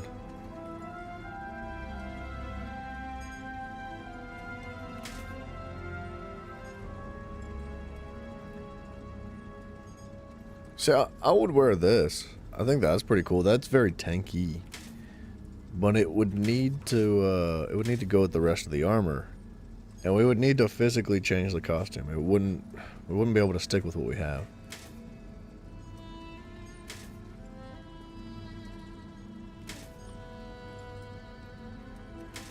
Wish you would stop looking around. Hold still, bro.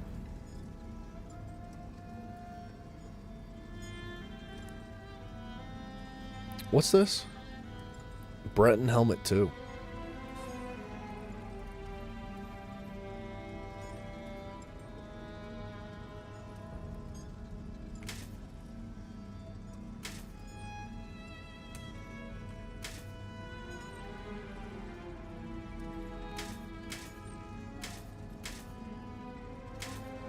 That's so basic, but that kind of works. I don't know.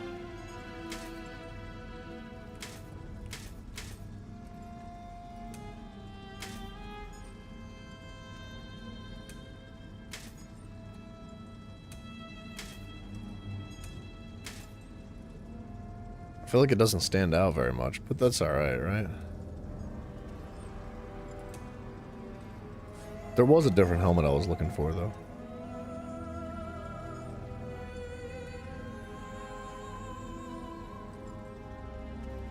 Skin changer's cool. See, this is another purchasable freaking item. Where did it go? I lost it. It's probably best if I'd ever saw it. Oh, this is what I was looking at. I want this bad boy. Look at that helmet, bro. That's so cool looking. That's from Vvardenfell.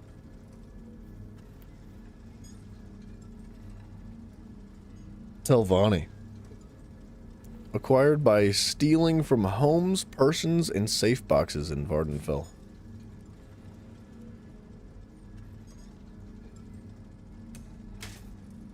Ew. Oh, that's horrible. Get that away from me.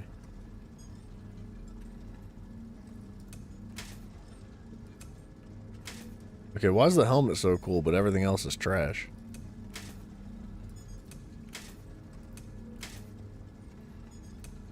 Ew, dude.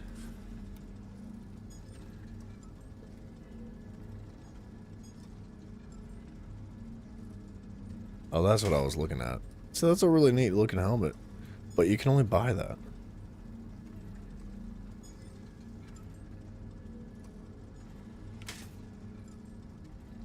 And then, I don't know, just go with the really unfortunately basic Breton armor. Because the Breton armor is kind of, it's not bad. It's kind of clean, dude.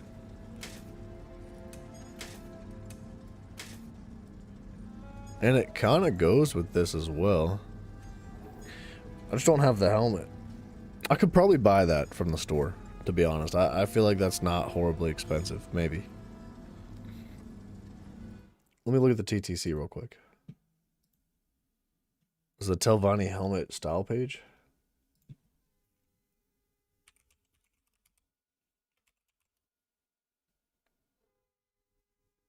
Crafting Motoi 50 Telvanni helmets.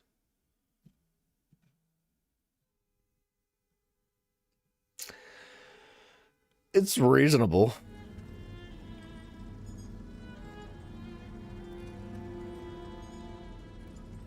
I definitely wouldn't, like, be against buying it.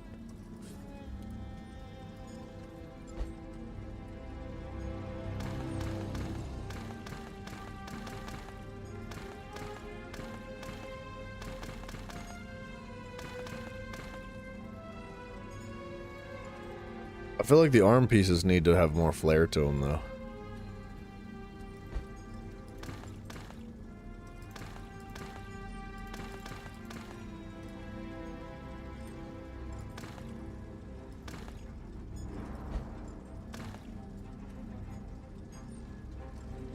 What's up with the knees? Preparing for Mafia's visit. That's what that is. Gotta make sure you're ready for when Mafia comes to town, dude. Watch out.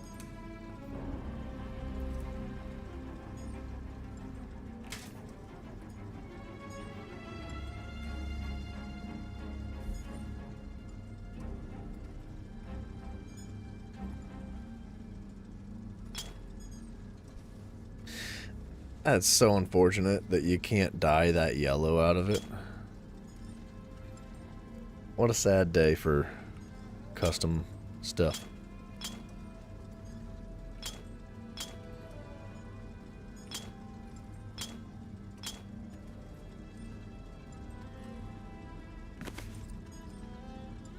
They're so basic, dude. Where's the flair? Where's the fun at, man? Where's the spikes? Give me spikes, dude. I want like freaking horns coming out of my arms.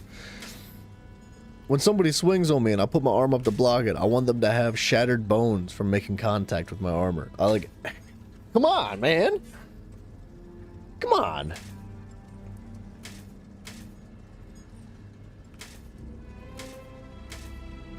Nothing? Barbaric gauntlets. Those are stupid.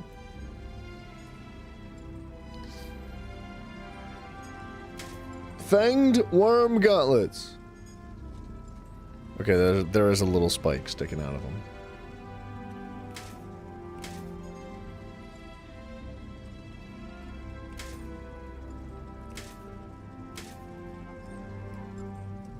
That might be about as close as we get to what I'm looking for.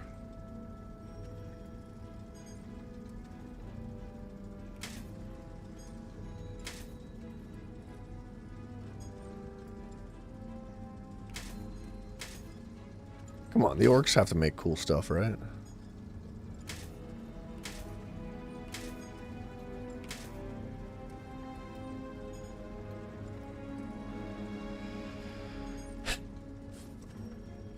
I'm getting sad.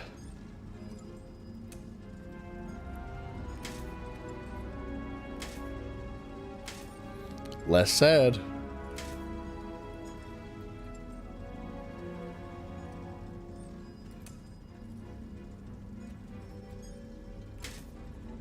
Yeah. Yeah, look at that. Horns on my belt, that's what I'm talking about.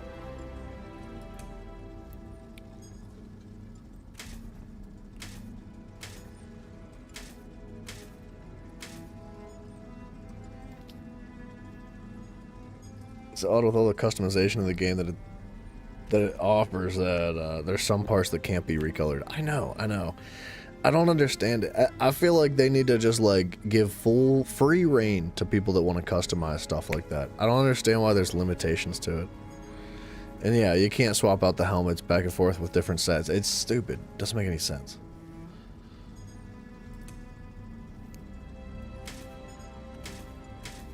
Alright, the orc armor's way cooler.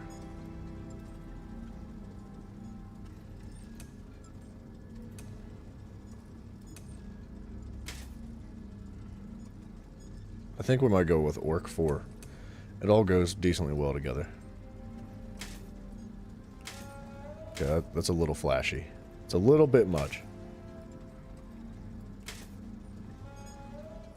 I kind of want, like, small bits of the helmet to glow. See, this is where I get to the point where I'm like, hey, this is a cool helmet, but does it really go with everything very well? Not really.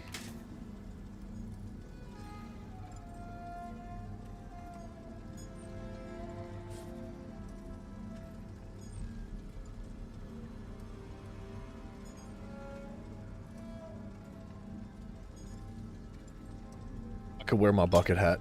But I can't dye it, which is, like, devastating. You can't change the color of the bucket. Why? Why not?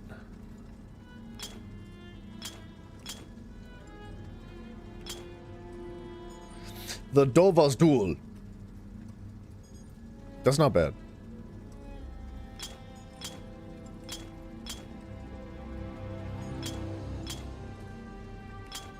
I kind of like that one.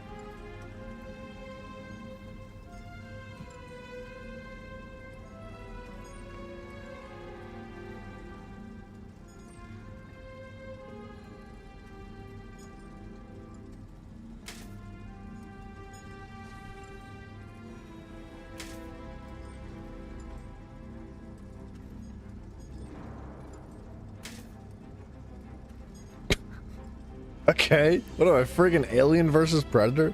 Is that what the heck? The bucket's too powerful? Yeah, the dye just doesn't stick to it. You're saying it's like, it's the material that the bucket is made out of is impenetrable by any sort of color. It's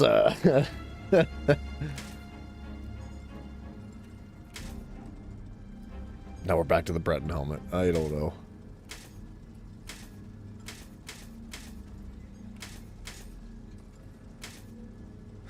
This is kind of ridiculous, but I half like it.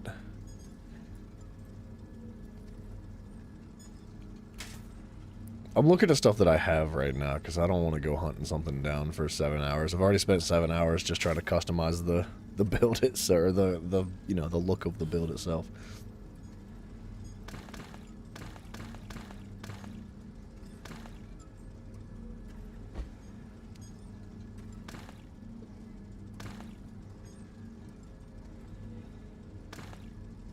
Too much. Too much. See, you know what I would kill for in this game, dude? Is like... What I want is to, like, zoom in on this helmet. Like pull me way in. You know, let me zoom, like, up until all I can see is just, like, a small segment of the helmet. And give me a paintbrush. Give me freaking Microsoft Paint technologies. So I can just, like, do it myself. Because they ain't doing good enough. Bethesda, you're slacking. What's up with this, like, rag hanging out of my butt? I guess that's just going to be there.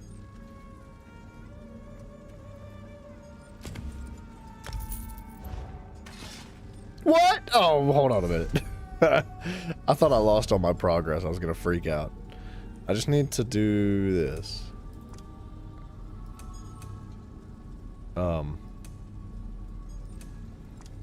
There we go. That's not that bad. Yeah, oh yeah. There'd be people like painting dicks and boobs on themselves. There'd be like everything would be dicks and boobs. It would be dicks and tits. That's all it would ever be. The helmet is not working though. Like, I kind of like it, but I also don't like it. It needs, like, more room to be painted, and it doesn't have that.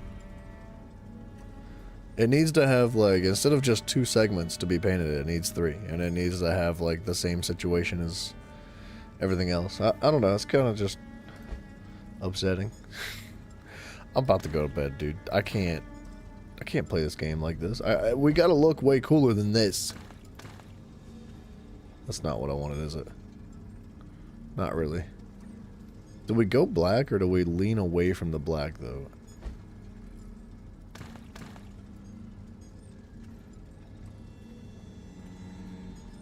I feel like the black looks pretty good.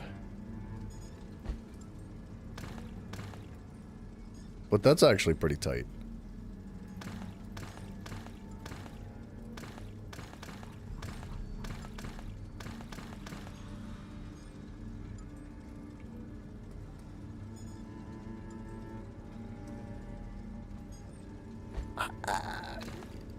No, that doesn't work.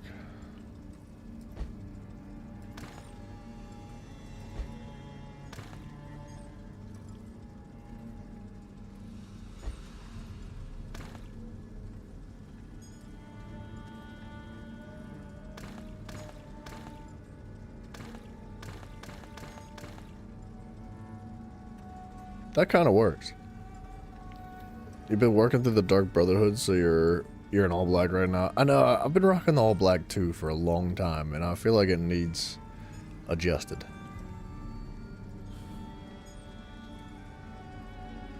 Let me see my weapons. Let me pull my weapons out, game. Let me pull it. Let me pull the weapon out. Pull. Do it. Do it. Do it. Do it. Alright, I guess I'm gonna spend the money and then... Oh, okay. I'm glad I get to see it now.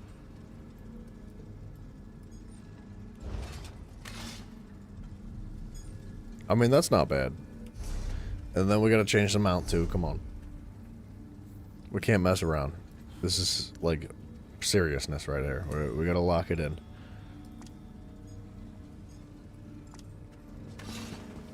I guess I can't ride the mount in here. Can I not preview it? I can't. So this is kind of what I was going with. I wanted to match this kind of, but I ended up matching this a little. Well, I don't know, actually. All right.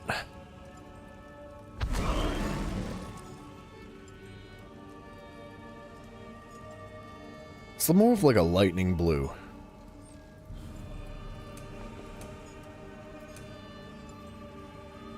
I don't think I have like a passive pet that's gonna match this though.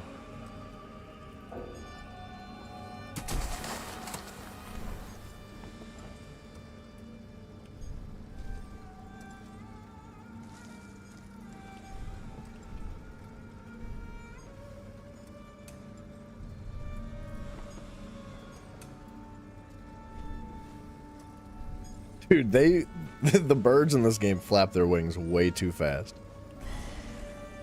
Oh, and that matches, right?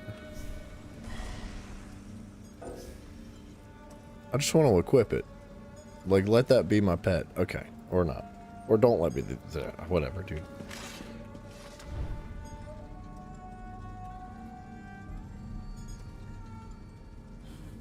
Alright, I'm almost done, I promise. I think I'm going back towards the black. So that we can match the mount.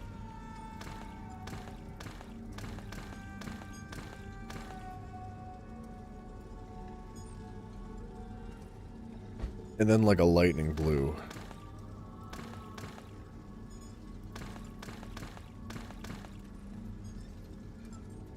It's not quite lightning. I don't think this one works. It's a bit too bright, man. It's definitely too bright. It takes away from like the darkness of the rest of it. So I think we just gotta stick with this one. It's about as close as we're getting, I think.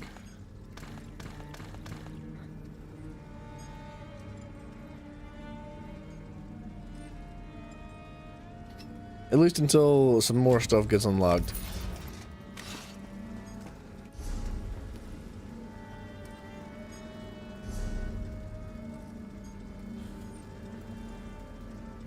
Where'd it go? Big cats. Okay, it doesn't match. God dang it! I don't know what to do.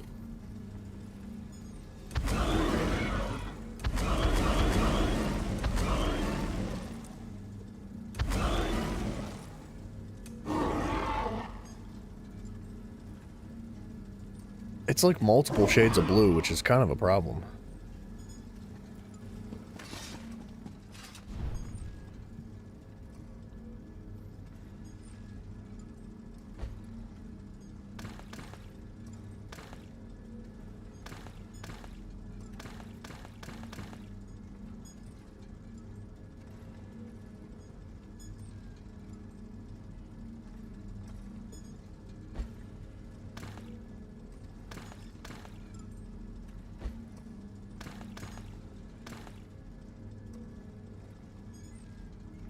Arcane?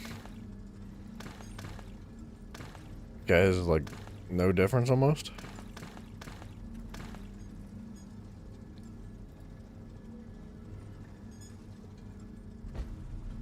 And that one didn't work at all. Ew. No, I don't like that at all. That's terrible, man.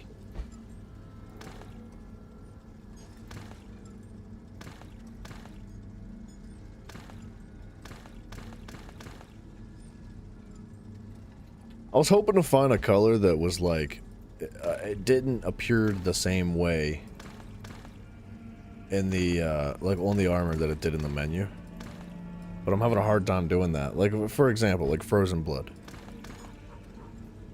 Like, you wouldn't think Frozen Blood would look like that, but it does. And it's kind of working.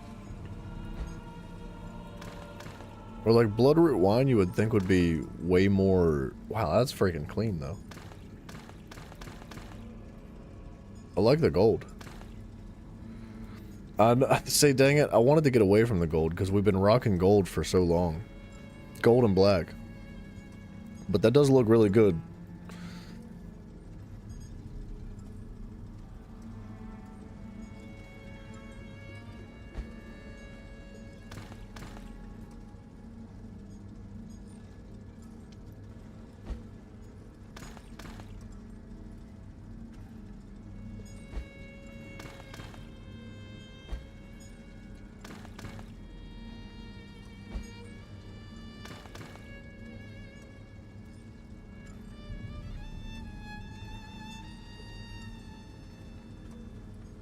I would like to try this.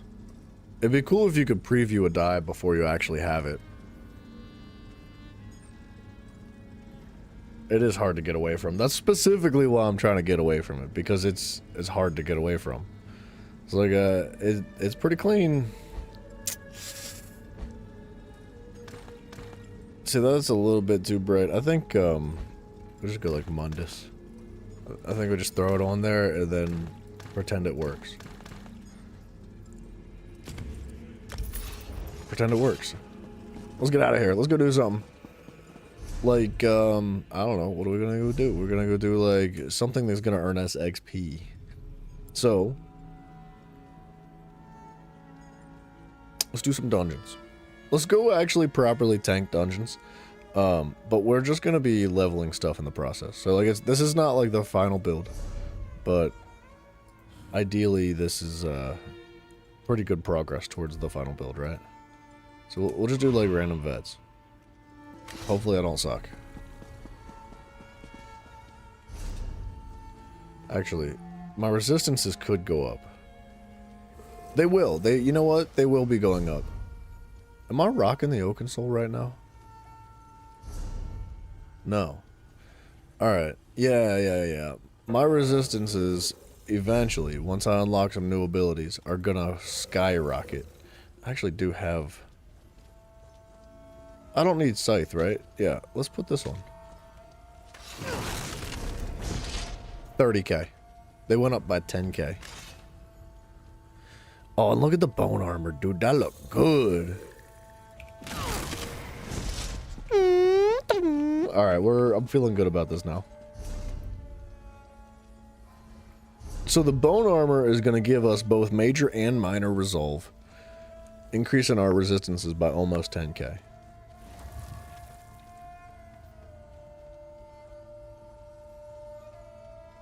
If we slot Bitter Harvest, which I would like to at some point, it's going to reduce our damage taken by 3% more.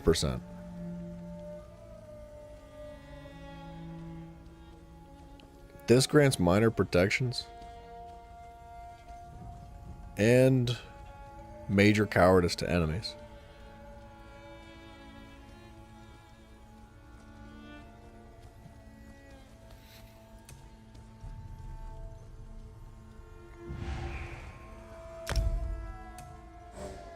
All right.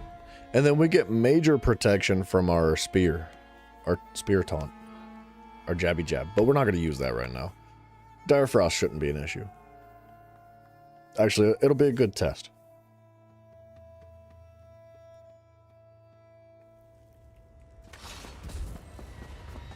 I do feel like my character should be a guy, though.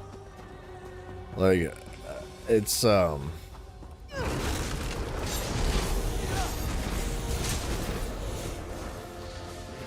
beefy.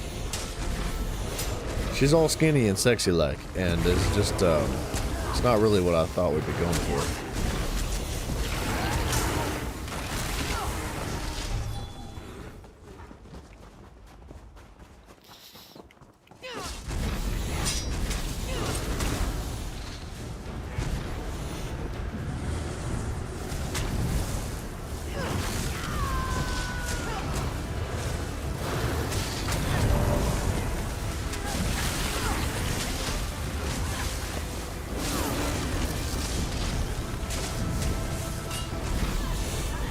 So I'm not doing a whole lot for the team yet,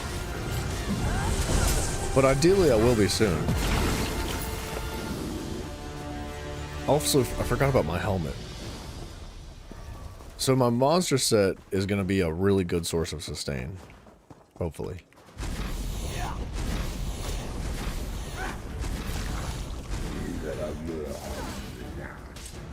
Yeah.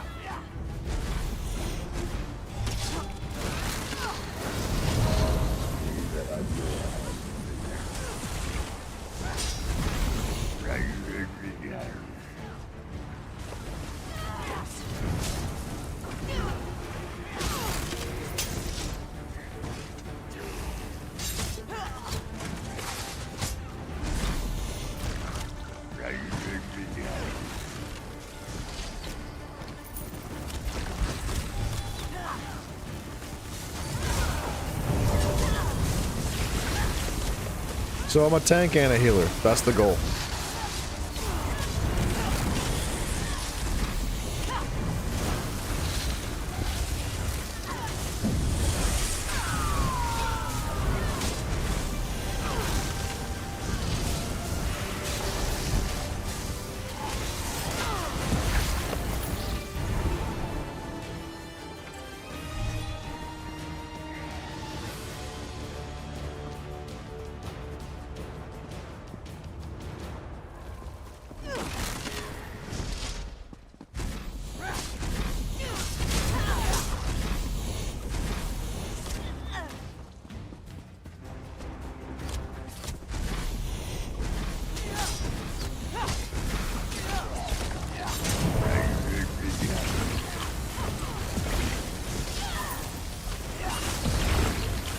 Whoever's bursting like that is really satisfied.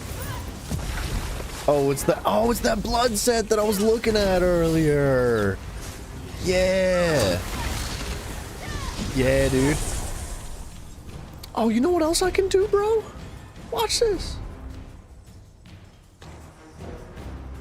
Oh, I'm in combat. I'm not even using half my kit, dude. I forgot about it.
Yeah, dude. Bone armor can be morphed. Once this build's fleshed out properly, it's gonna be freaking crazy. We're gonna have so much healing. We're almost gonna be at resistance cap, and I think that we can do it. So I don't remember if protections... So, alright, hear me out. Resistances are different than protections. Protections, I believe, scale on top of your already current mitigation. And what I mean by that is that something like Toppling Charge that offers major mitigation, or sorry, major protections, it reduces your damage taken by 10%. And then there's another one, the minor protections reduces it by 5%. So if we get both of those, theoretically, we'd be an additional 15% mitigation.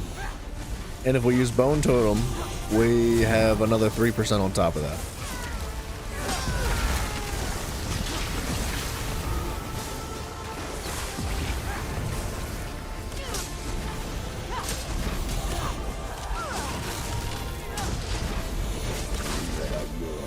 Like, this is a trial tank build, if I've seen one. Possibly.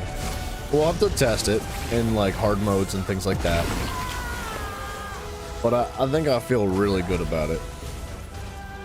Now, in the concept of trials, we wouldn't really want to be healing ourselves as I mean, we would, but not as much as we want the healers healing ourselves.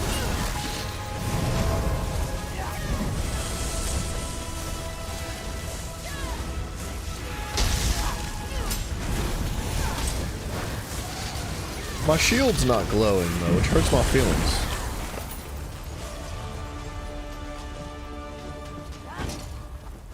Like, why isn't my shield glowing? Oh, there it goes.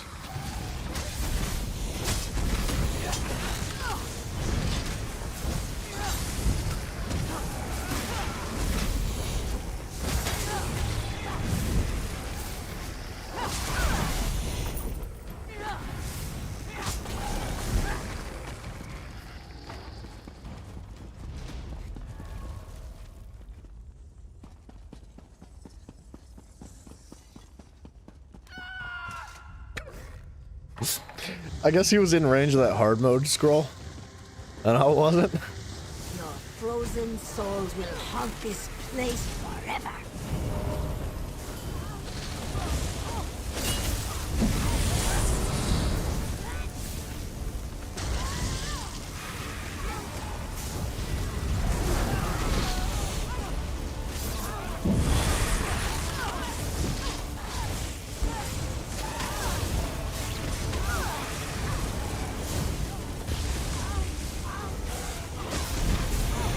I don't know how to use my my monster set.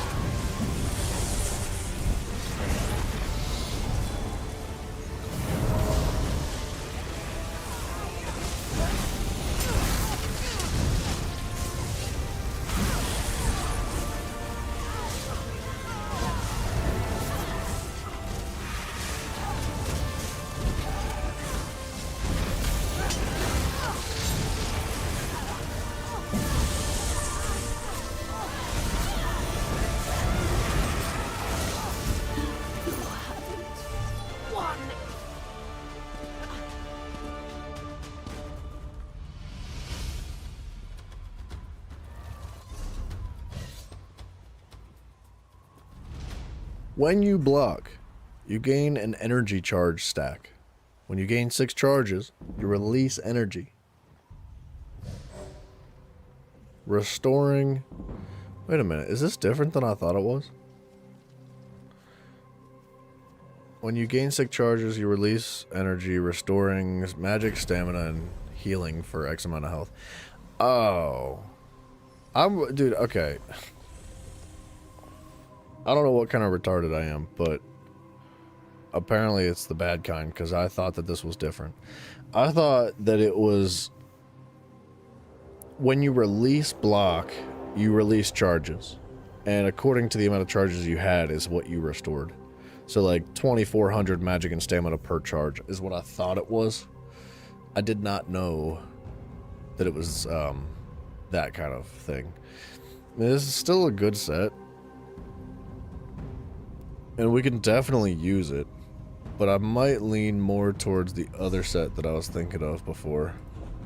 Which is unfortunate because I worked hard to get that set, but it's fine. It's fine.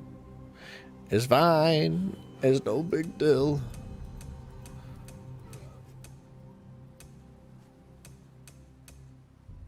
Is it this one? When you take damage, you have a 10% chance to tether to an enemy, dealing magic damage and granting yourself major vitality, increasing your damage shield strength.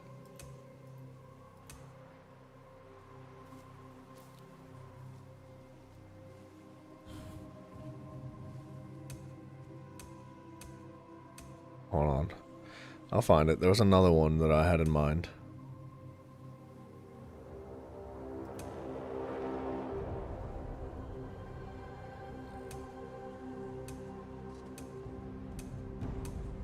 Specifically for recoveries. It's in here.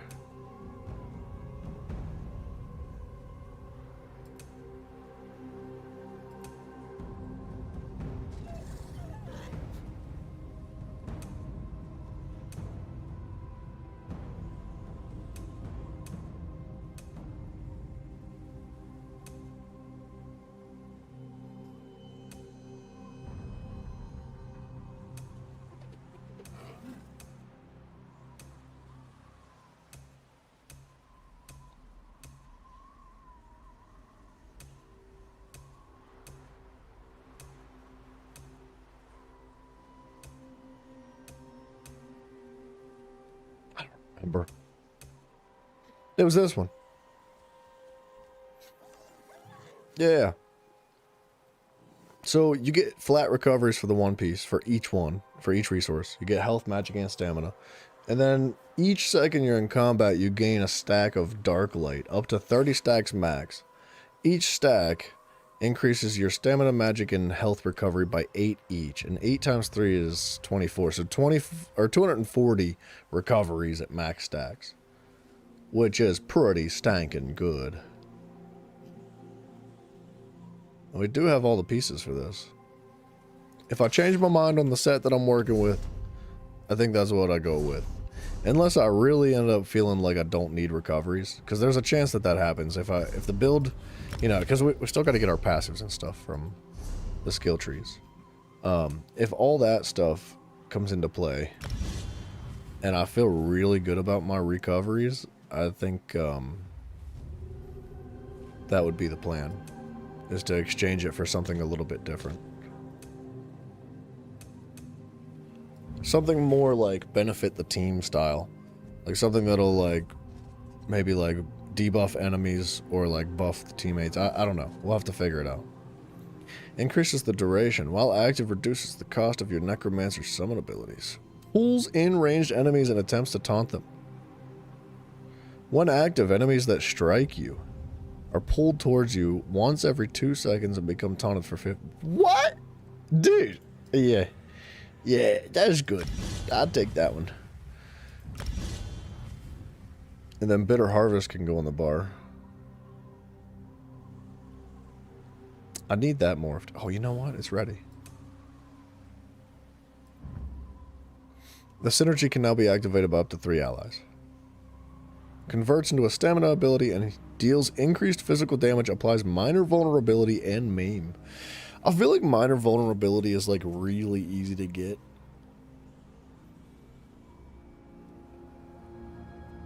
But is the synergy really that good? I think Inner Beast is better.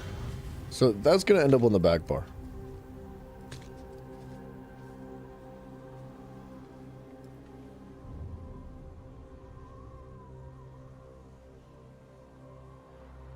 Is it?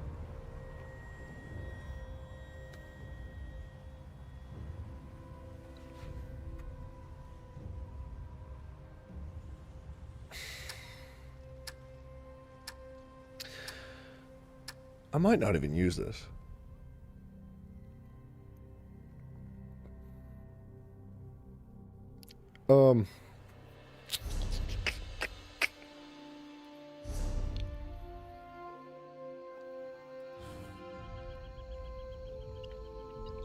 Okay. Here was my thought. I need toppling charge. for major protections.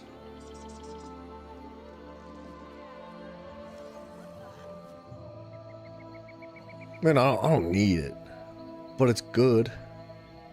And it's also my form of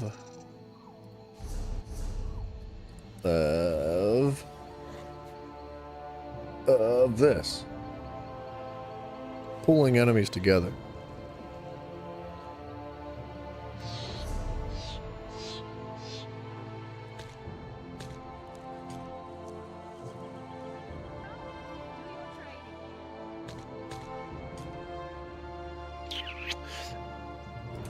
There's an issue with that, though, is that I kind of need this two-handed shield ability to be my proper taunt to provide the major and minor breach. This was going to be nice to have a ranged taunt, because sometimes you do need a ranged taunt. It doesn't interrupt, does it? No. Alright, you know what? I think we'll drop that. I'm glad I got it morphed, but I think I'd prefer to put Pierce armor on the front bar, this on the back bar. We keep a shield, that's extra for, like, you know, flex stuff. And then we've got vines. See, this is cool too. Embrace the low, you or the lowest health ally in front of you for 10 seconds. The vines heal the target each time they take damage. I mean, sure, why not? Like, put that on the bar somewhere.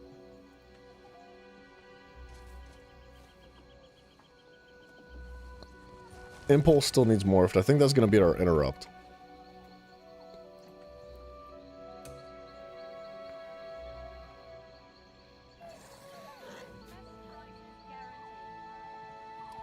Grave Grasp will be interesting. I'm going to have to morph that. I don't remember what that does.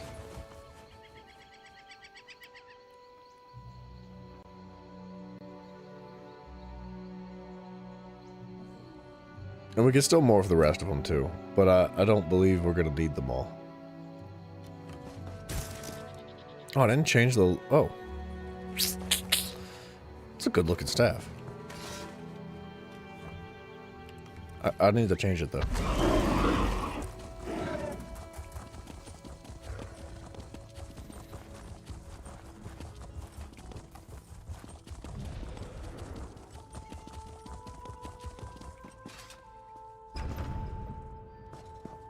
I think bone armor is going to go on the back bar eventually. My Q is going to go on the back bar.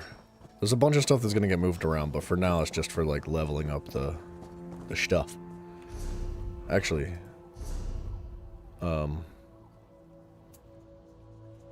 this doesn't need to be slotted, does it?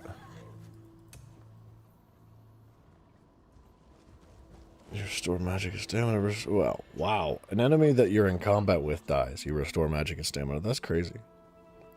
Reduces damage taken from damage over time abilities by 7% while you have a Bone Tyrant ability. Increases the healing received for each Bone Tyrant ability slotted. And then increases max health. Minor toughness, too.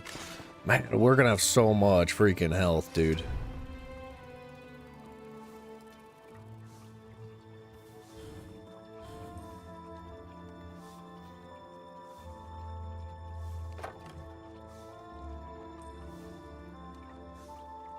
You should play Grounded. I know, man. I know. Dude, I've tried to convince Zach and Bryson to play it multiple times now. And Bryson's like, yeah, it looks cool. Like, I'll play it. You gotta get Zach to play, though. And I'm like, Zach, dude, play this game with us. It's gonna be so much fun. It's like freaking Ark, but it's like you're miniaturized instead of dinosaurs. Like, he refuses, dude. He's like, the graphics are gay. I'm like, dude, you're freaking gay, bro. How dare you judge a game that hard based on graphics?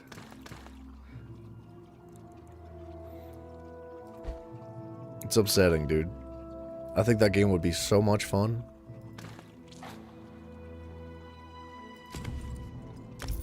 $3,700 gold for that.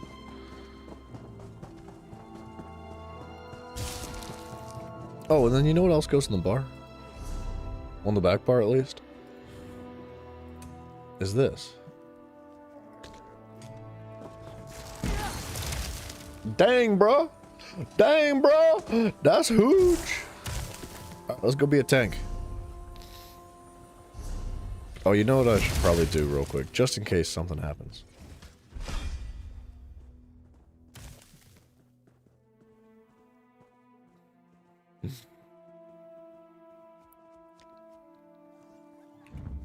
Save the build. Alright, sorry, I was just looking at it. I was overlooking it just to make sure it looks good. Curse is none. I think vampirism might be a reasonable curse to take, too. And I say that because stage 3, as long as our resource sustain is good enough, right? Because we get a really bad deficit to our resource sustain as a vampire. But stage 3 gives us like massive mitigation according to our health loss. So I think that's a totally possible thing for us. Let's do anybody want a bite?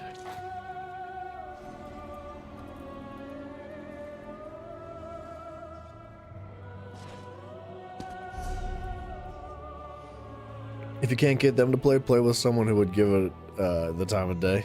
Pope, you want to play that game, bro? I'll play with you. I would like to play at some point. But with the schedule, we'd have to work out like times to play, right?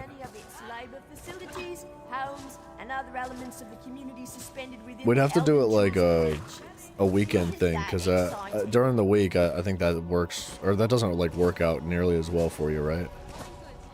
Because Grounded 2 is coming out soon. I don't know exactly when, but it's supposed to be coming out eventually. And it looks really good.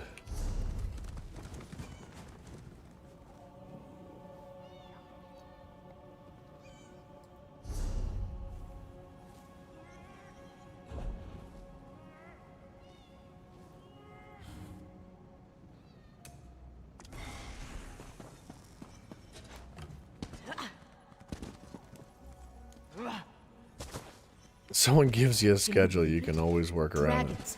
What do you mean if someone gives you a schedule? You know my stream is scheduled this. Well, okay, actually, I keep telling you guys I'm gonna put up a schedule. Almost every day I'm like, I'm gonna get you guys a schedule as soon as I can, I swear, and I just haven't gotten you guys a schedule, so I apologize for that. I need to do that tonight. I'll do it tonight. I'll get you guys a schedule. I feel pretty consistent now. I'm more comfortable with my my sleep and everything in between.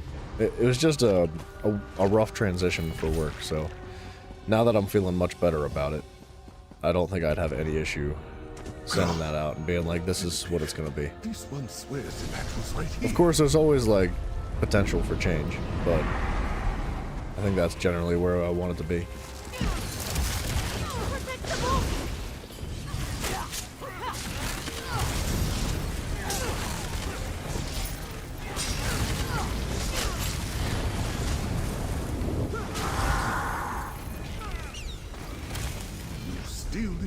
Oh, wait a minute. Skill and speed. Oh, I need my blink on the front bar, dude. The whole, bask in its magnificence. I need that staff. That's Not the enough. Master. No one leaves until I find it. Alright, this is how it's gonna be for a minute. We're gonna have to situate it. You won't live to regret it. Wait, what? Why didn't it pull those guys?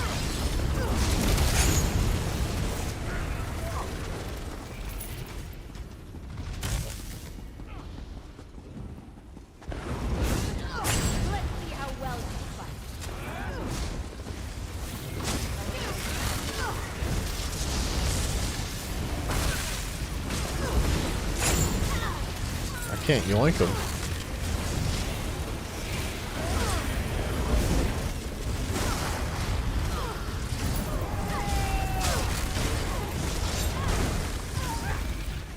Okay, we're getting there.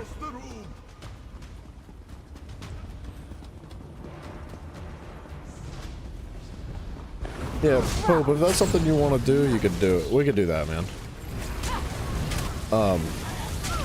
I don't know what would work better for you though. Like, because I don't want to have you wake up like in the middle of the night. That's so ridiculous. So like, if the weekend is a better time for you, we can do that too.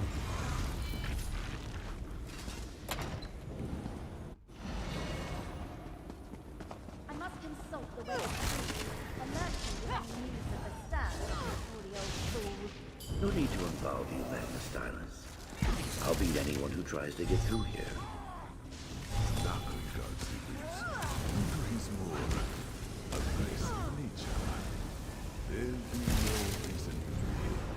I'll defeat you under the Golden Eye's watch.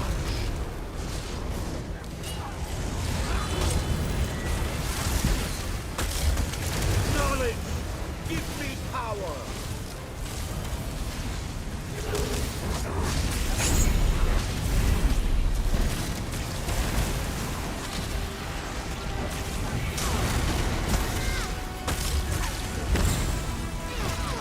I'll defeat you with the works of the scribes!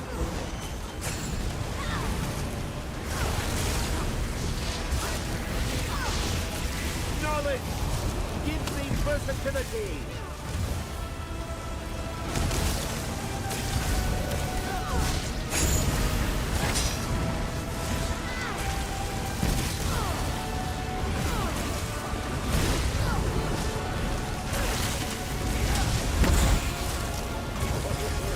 I'm faster than you!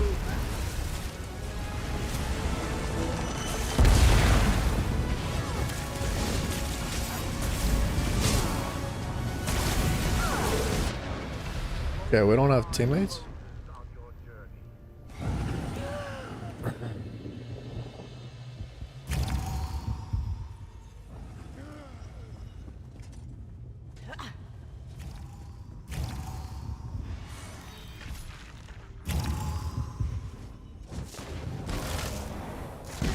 Foolish heroes to follow an old fool.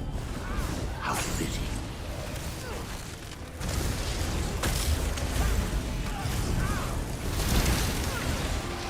Knowledge! Give me reserve!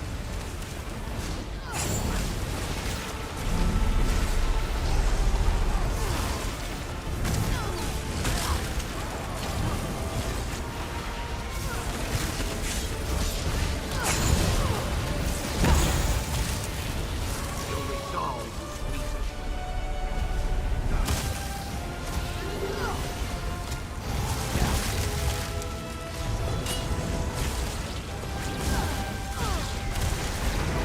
Knowledge! Give me strength!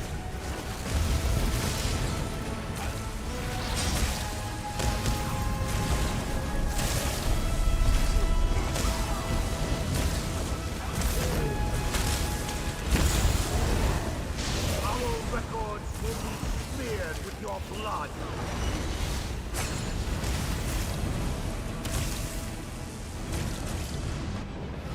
Alright. The teammates need to go get those books.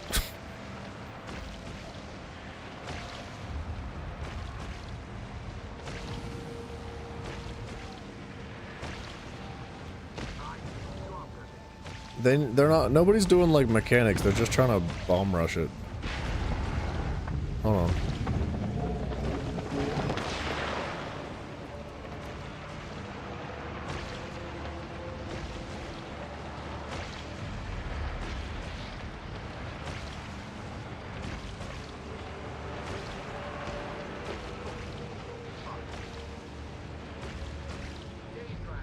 More of a fight than you.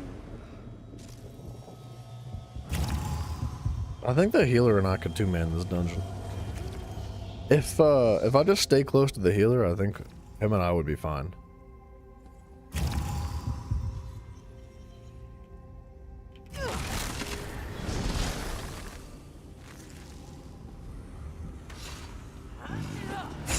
Been too long since I faced enemies on this side of the gate.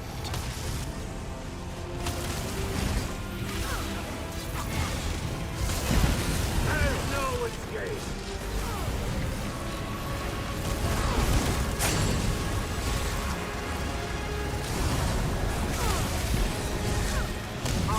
leave the horrors at bay. You are nothing.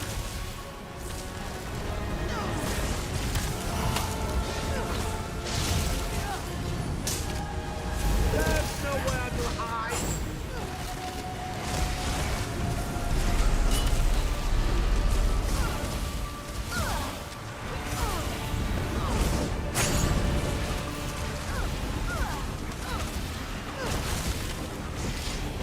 Let's test your metal.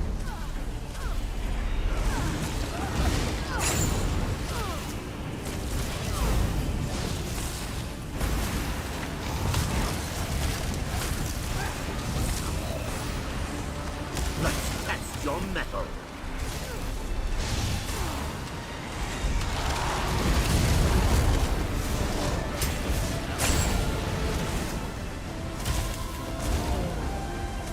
Where are the teammates? Your resolve is weak.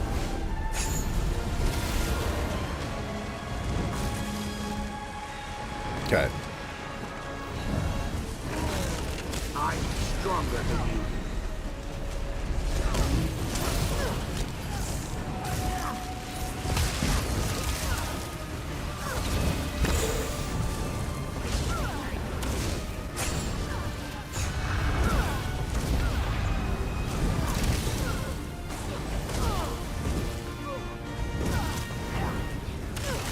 Okay, if he's not gonna do anything.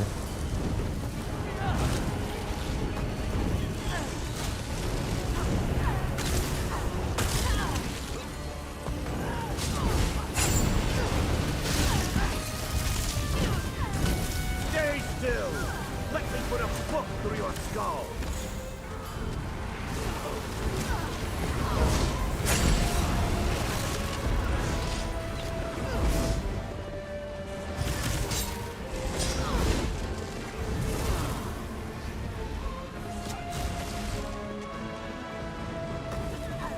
I command the realms of knowledge.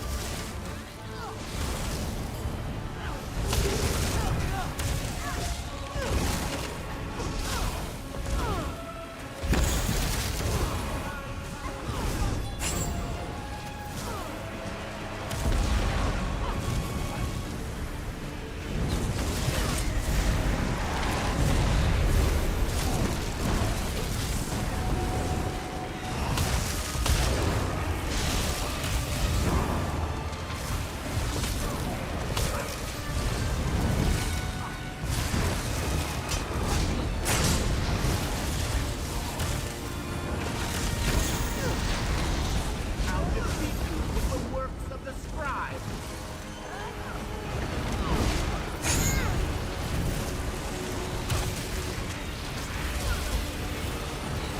Knowledge, give me strength.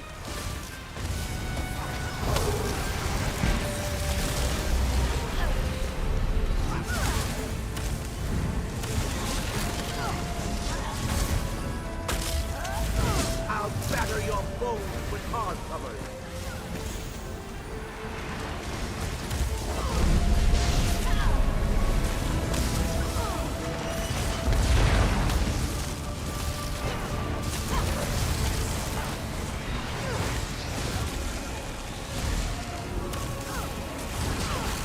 I command the realms of knowledge.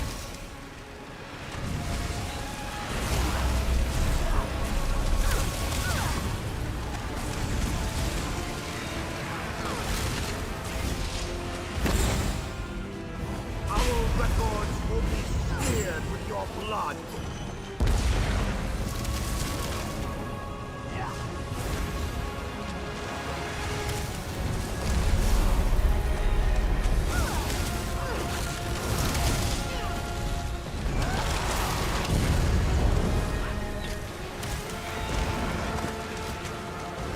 The rifts move faster than you.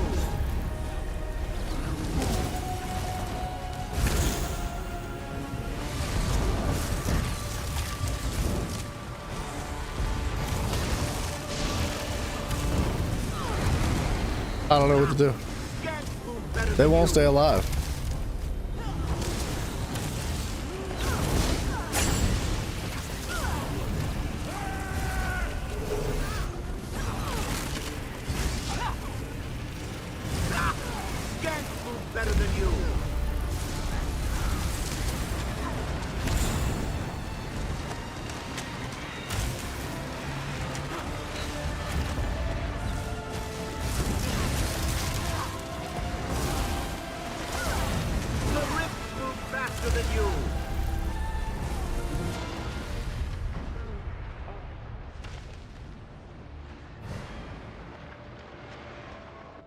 I hate to say it, but I do think this is a case of teammates just being bad at the game.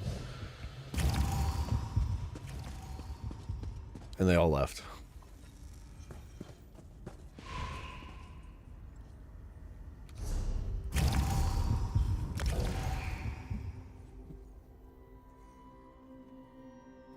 Alright, at least we know that we can tank that.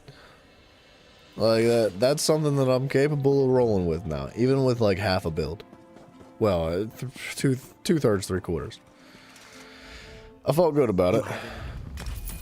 I didn't feel good about the teammates.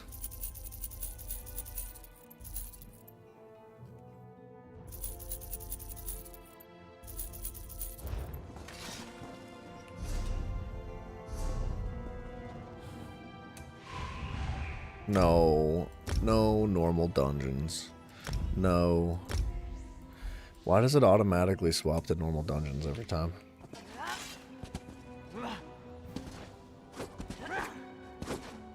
I feel good about this build so far.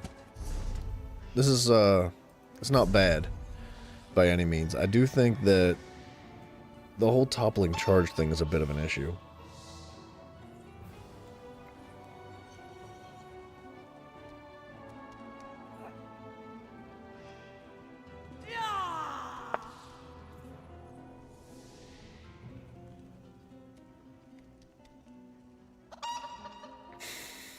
Toppling charge.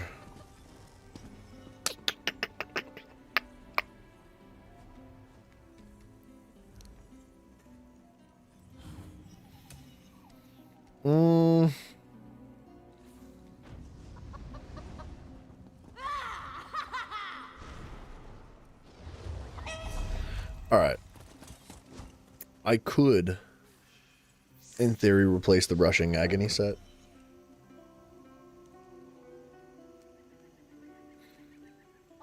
I just really enjoy the idea of being able to pull all the enemies together.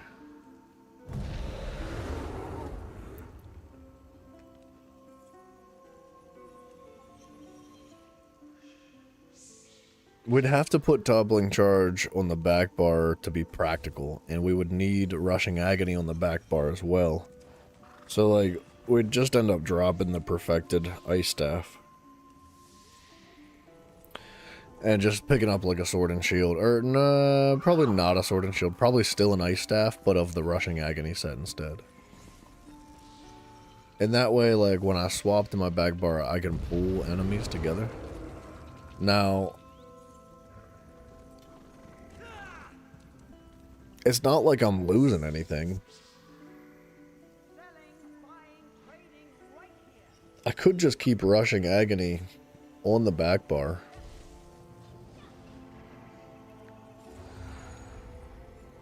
I don't know, rushing agony is kind of trash, dude. It's got all these, like, freaking, like, wasted stats.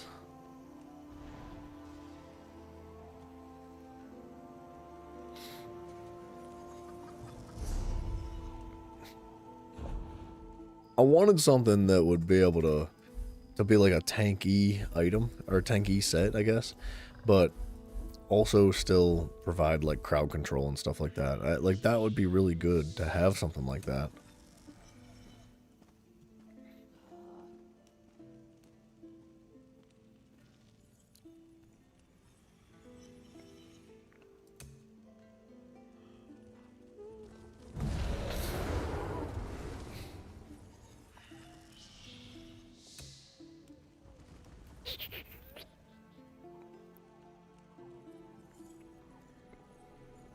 When you take damage while under 50% health, you summon a preservation of nature around you in an 8-meter radius for 8 seconds, granting major protections to you and up to 5 group members.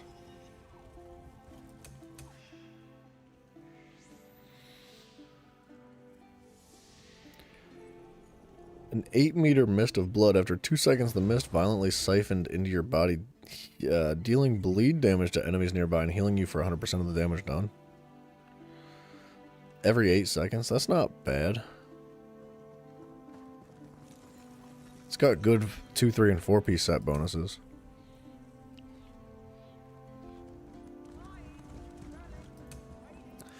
There are so many ways to like crowd control enemies now that I don't know if rushing agony is necessary.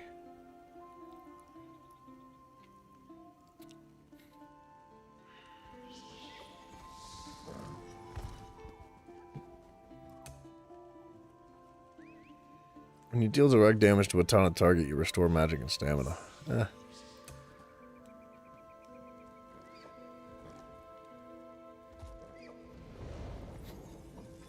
Blocking 3 attacks within 10 seconds creates an 8-meter windshield at your feet for 10 seconds. Enemies within the area gain minor brittle, increasing their damage taken by 10%.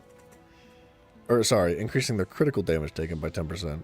While you're in the area, you gain major protections and reduce your damage taken by 10%. This happens every 7 seconds.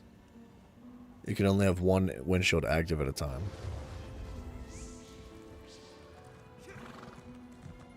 So it lasts 10 seconds. That's technically 100% uptime.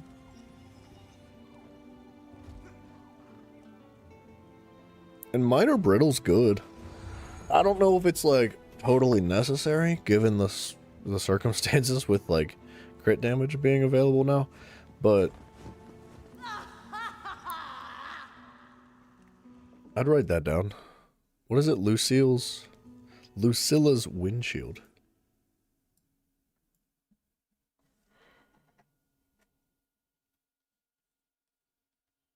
I don't know how to spell.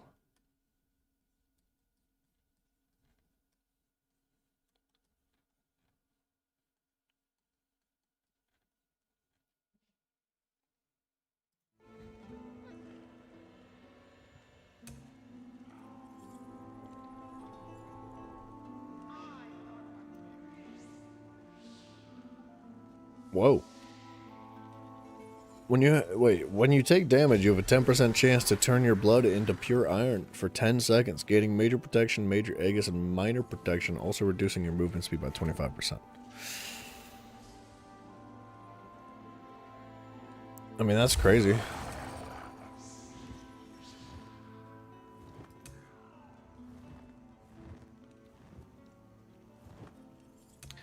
I mean, nah. I was gonna say I could take something like that and then trade out the monster set for something better, but nah.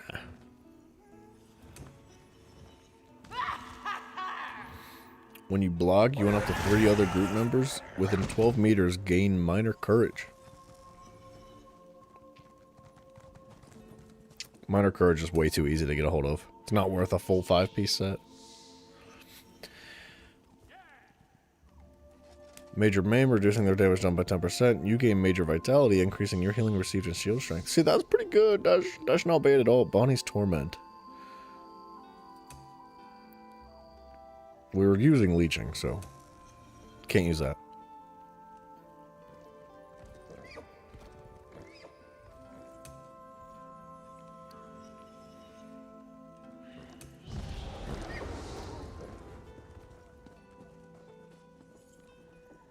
When you take damage while under half health, you summon a spirit for 6 seconds at a random group member.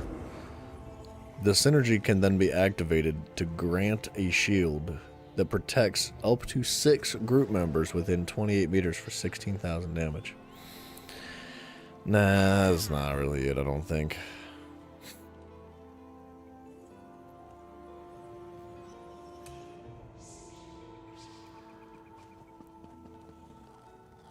Each stack increases healing received and physical and spell resistances. Up to once every half a second, it can stack up to 9 times. What?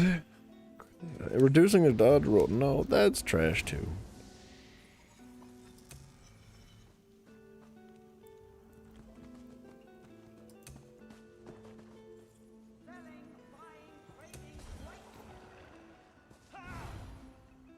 You and your group gain minor evasion. It's really good stats on that too. That's not bad.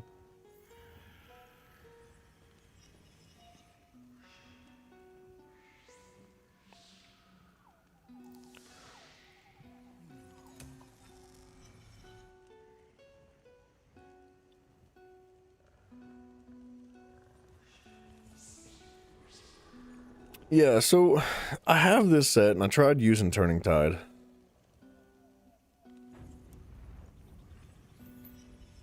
But Major Vulnerability is so easy to get a hold of. I'm surprised more people aren't using the Bonk Bash from the, from the Necro skill tree.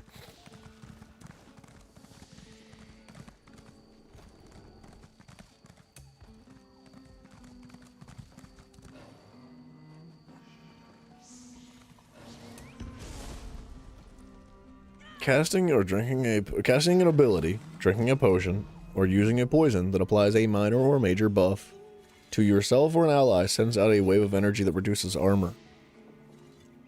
That's maybe more of a PvP type set. I don't know.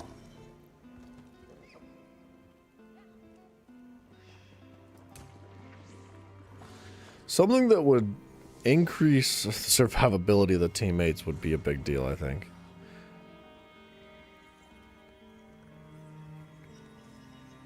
Members in 8 meters of damage shield that absorbs up to 13,000. Nothing's really sounding super appealing right now.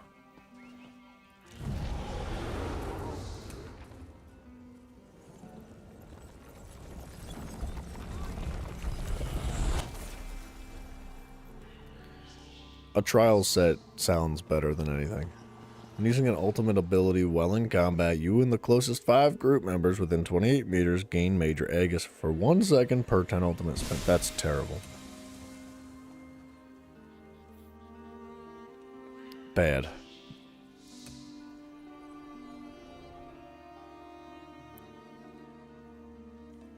When you take damage while under half health, your resolve is tested. If you are also below 50% stamina, you restore full health, magic, and stamina while also gaining major protections and Major Aegis for 10 seconds. If you're above 50% stamina, you become a beacon of hope for 20 seconds, causing your major and minor buffs to also grant Major Aegis.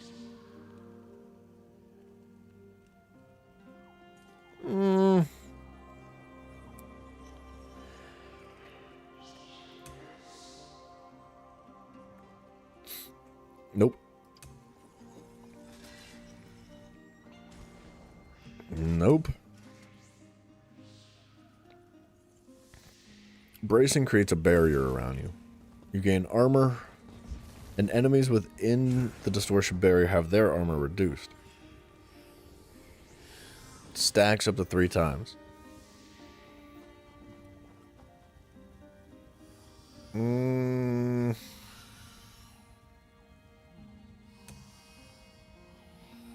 I don't know how I feel about that. When you activate a synergy, you create a blessing underneath you for 8 seconds. The blessing grants a stacking damage shield every 2 seconds that absorbs 3,000 damage per stack that you and your group members within 8 meters for them. The damage shield lasts for 4 seconds and refreshes every tick. This effect can occur every 20 seconds. It stacks up to 6 times. That's not even that good. When you have more than 50% health, your critical damage and critical healing of any group member while not wearing Lucent Echoes within 28 meters is increased by 11%. Critical damage and critical healing. While you have less than 50% health, your damage taken from monsters is reduced by 20%. That's actually pretty good. That's not bad at all.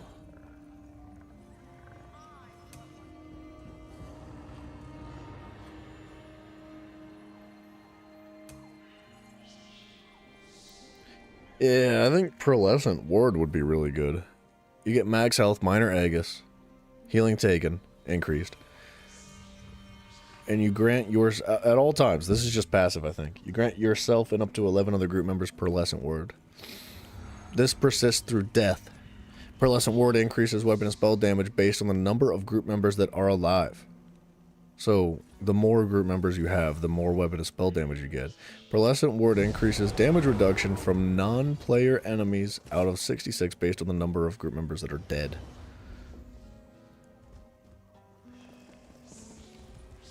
That's really good. Dreadcell Reef, man.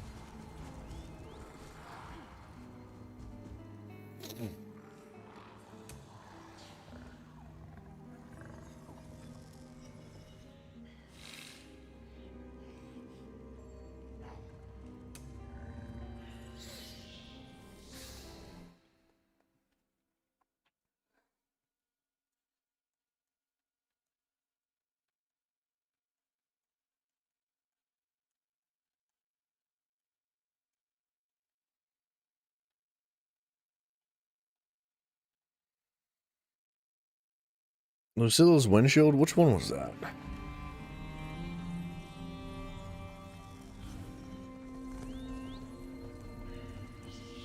That is pretty good. Blocking 3 attacks within 10 seconds creates an 8-meter windshield. While you're within the windshield, you gain major protection. That's pretty good. We wouldn't even necessarily need the spear dash. And we could run it on the front bar too. Since I don't have a shoulder piece, I'm pretty convinced that I don't have the jewelry.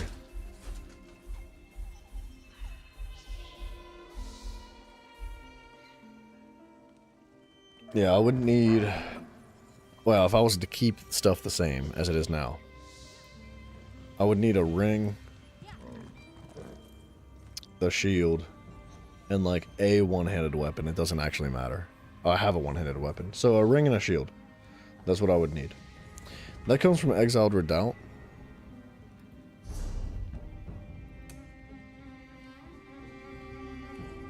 Uh-oh. Queue's broken.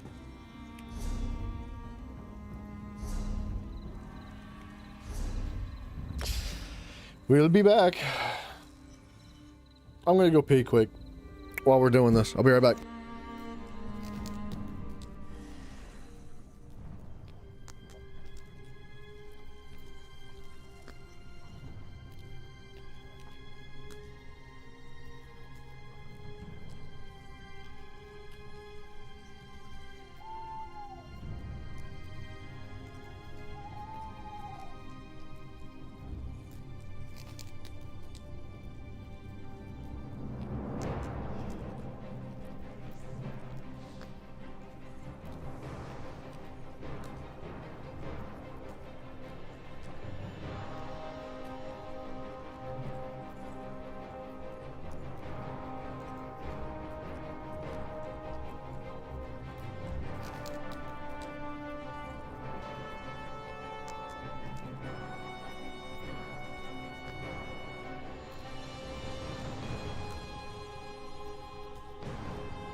Yeah, Popesters, I see what you're saying, dude.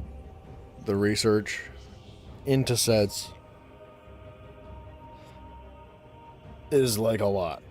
But the grind to get those sets is crazy. It is reasonably infinite. It's crazy, man. I love this game a lot, man. I love it enough to keep playing.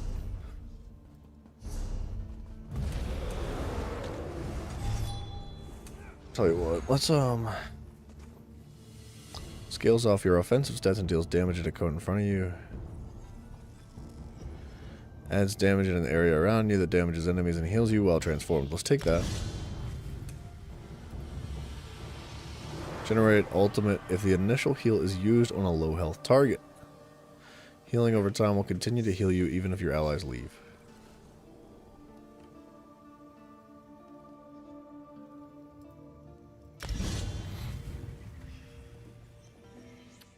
We're just gonna keep doing random dungeons, as is for now.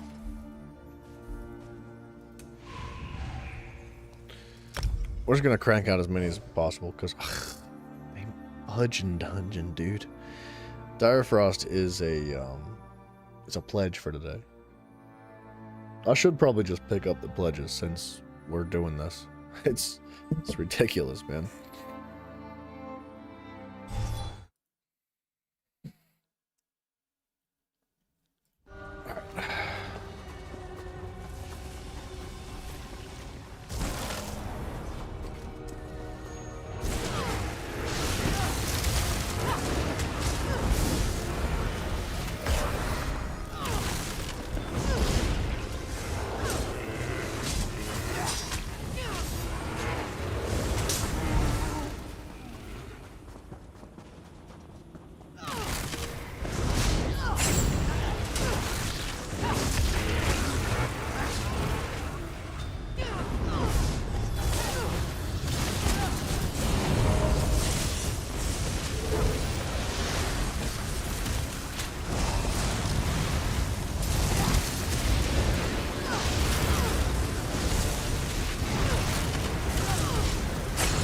Sorry, teammates. I wasn't paying attention.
I'm kind of tempted to trade out this shield for the bone shield.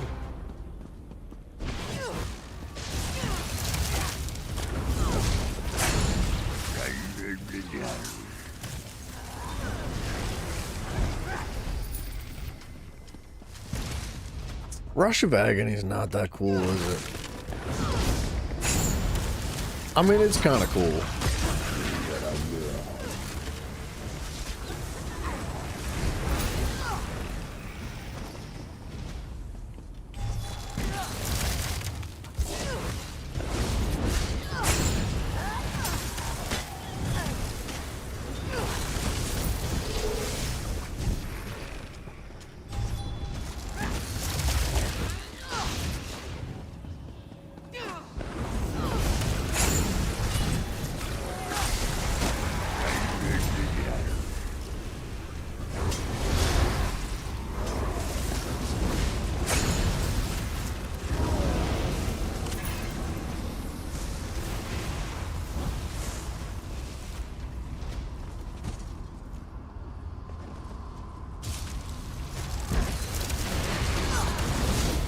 What happened to our teammate?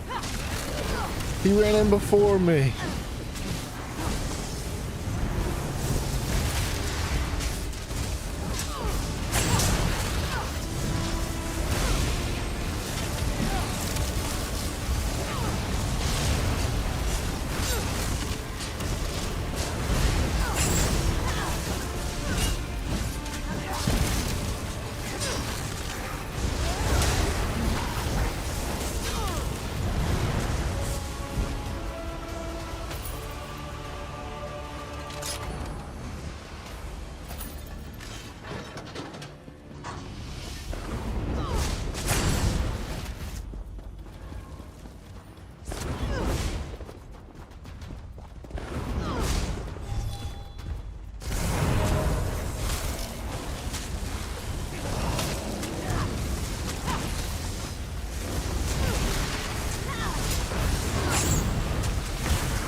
Yeah, I feel pretty good about the build though.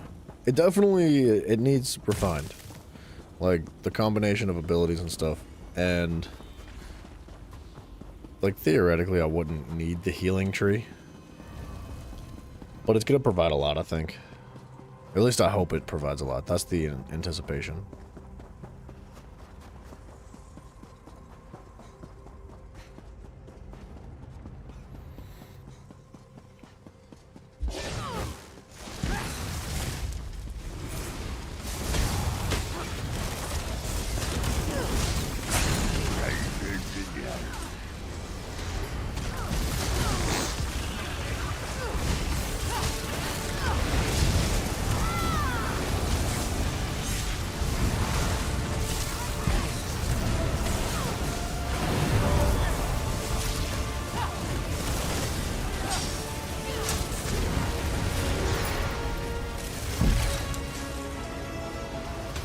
kind of like the ice shield.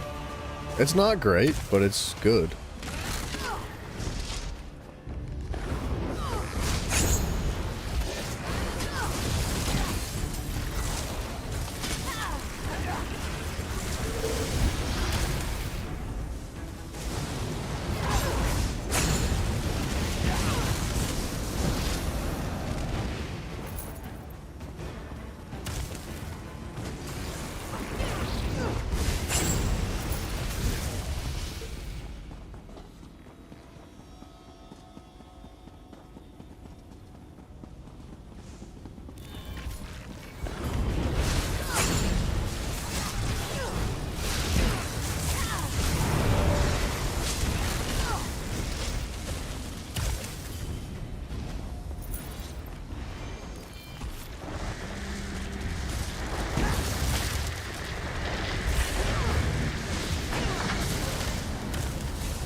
I like being able to pull ads, man.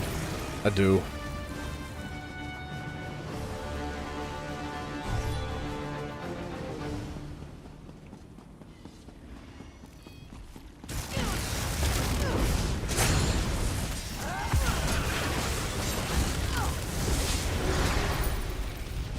I need a way to root them, though, or something.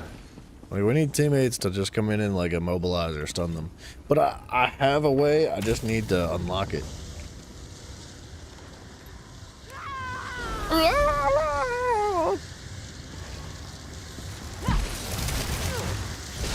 Frozen souls will haunt this place forever.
Alright, so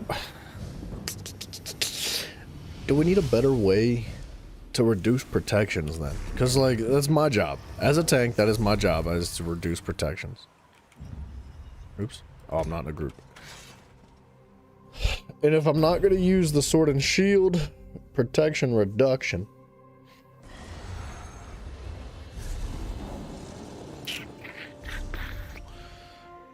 Then I do believe, I'm thinking...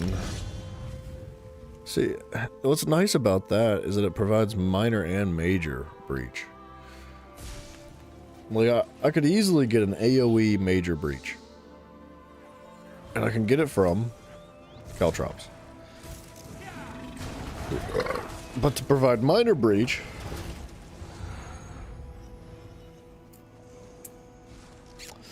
I don't know.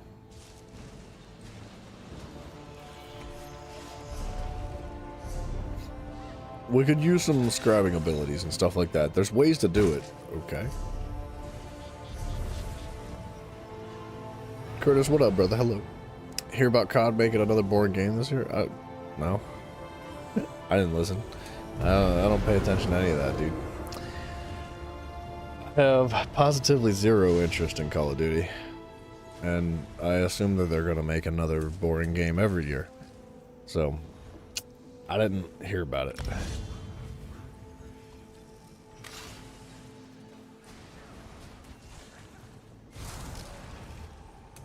Is there a bonus according to each ability slotted?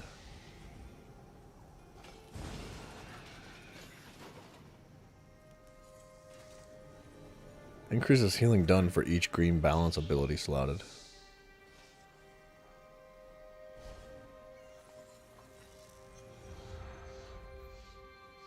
The minor toughness, I think, is going to be huge from that. Kurtos, I think Simon mentioned before that whatever's going on with the new COD, it's like a combination of two older CODs because they're not creative enough to make their own game anymore. I think that's the understanding of it.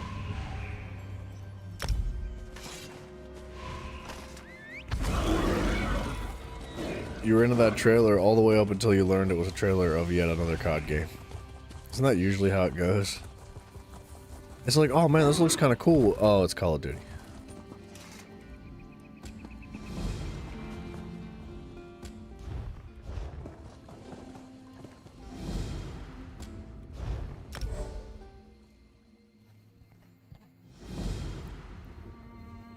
That's what they do, man. They make those crazy cinematic trailers. What's up, DB? Hello, sir. They make those insane cinematic trailers, and they're like, oh man, that's so cool. That's the coolest thing ever do. Wow. Ooh, ah. And then all of a sudden, it's like nothing like the trailer at all. Not even remotely close. Fresh meat from the crucible, eh? Let's feed him to the Durzog. Good idea. Get him, boys.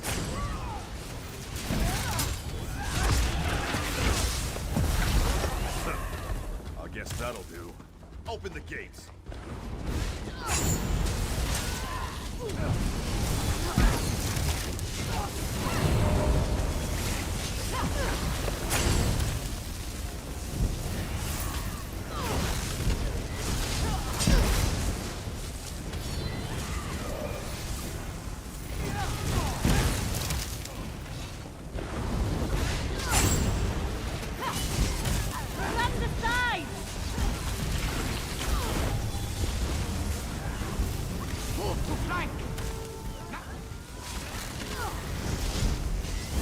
Yeah, the gameplay is what's important, right? I don't... I mean, I know why they do what they do, but I also am, like, kind of salty about it. Like, I wish that trailers were honest.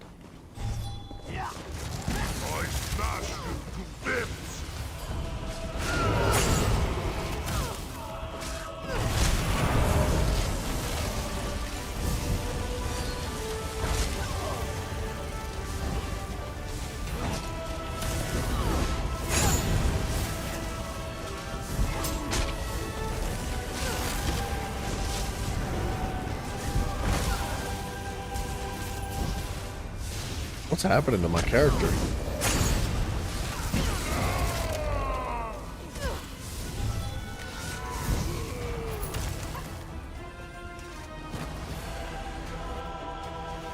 I heard they're making another Power World style game called Animo. Over here. Isn't Power World still in early access though? Or did it get shut down by Nintendo? Waiting for Nintendo to sue again? Yeah. I wouldn't be surprised. I wouldn't be like even I feel like if something like that came up, they wouldn't wait so long this time. Because they'd see exactly what happened to Power World and they'd be like, baby, not again, and they would just shut it down immediately. In fact, Nintendo's probably already cooking up a lawsuit just because they heard it's supposed to be similar to Power World. They're like, figure something out. I don't care what you gotta do.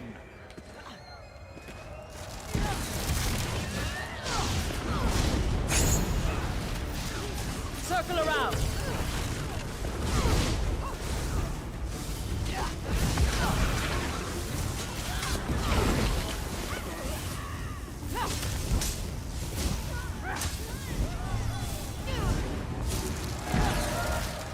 Impressive. Let's see if they can handle something a little harder, eh?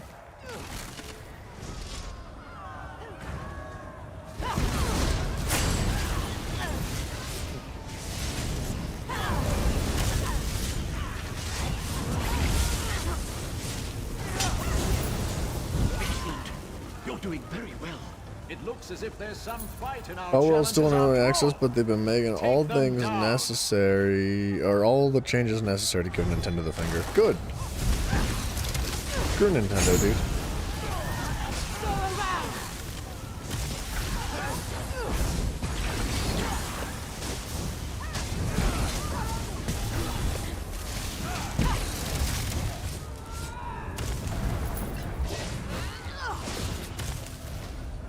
Congratulations. You've passed the first trial. Yeah, they bested the finest Hold on 1 slobs, second. drunkards, and fools we had to Whoa. offer. Adorable. Shall we give them a pendant? I say, let's see how these soft skins fare against a real challenge. To arms.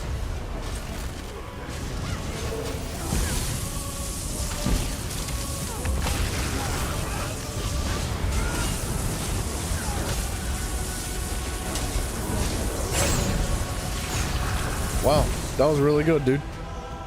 We don't abide cheaters in the blessed crucible. You're gonna pay for that. Set it ablaze!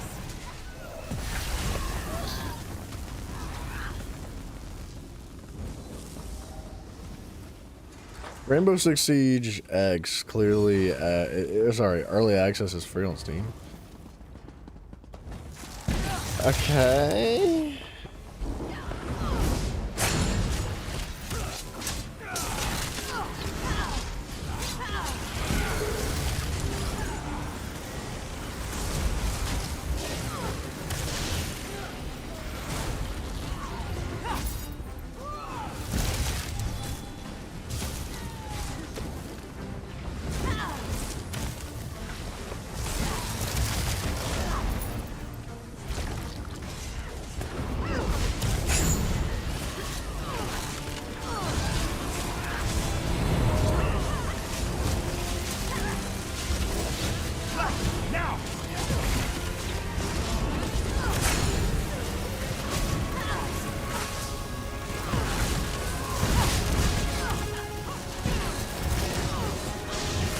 Why does somebody always die?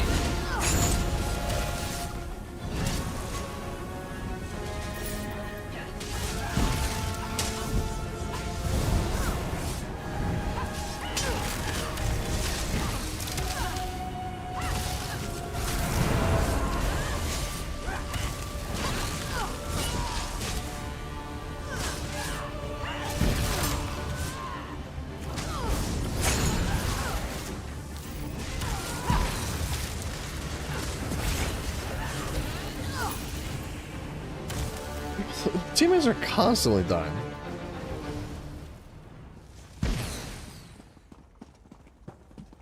You're a mod on another channel? Nice, dude. Congratulations, DB. Is Fallout 76 playable / enjoyable in 2025? I would imagine it's better than it was on launch.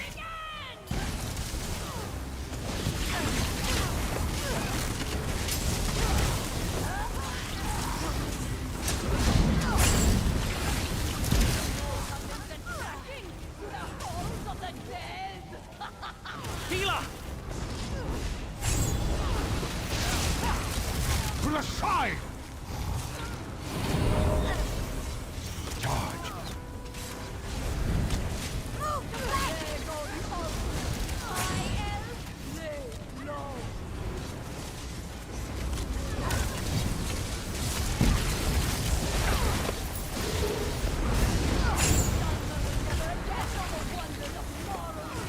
You should stream Fallout New Vegas. I don't really have much of an interest in the Fallout games. I wish I did, because I feel like they're kind of cool, but they're not kind of cool, if that makes any sense. Like, I just don't feel like they're very good games. I think they're great concepts. The stories are fairly interesting, but the gameplay looks really below average. Like, I don't know. The quality of those games just is not like jumping out to me. If anything, it's like way below where I would hope the quality of games like that would be, especially coming from Bethesda, right? Like, you would think Bethesda, that after all the millions and billions of dollars they've collected over the years, they'd be able to like produce some like high quality stuff. But I don't think they hold up. I call them incineration beetles!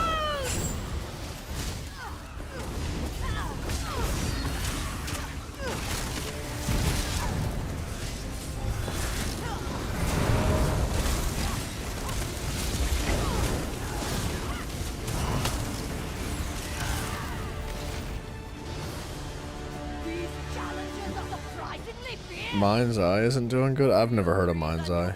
It must not be doing too good if it's not very well known. You've heard, like, No Man's Sky, Fallout 76 has gotten better over time. Whether it's playable / enjoyable will probably come down to the people's standards. Yeah, that's what I'm saying. I think it's my perspective type of thing that's, like, preventing me from appreciating something like that.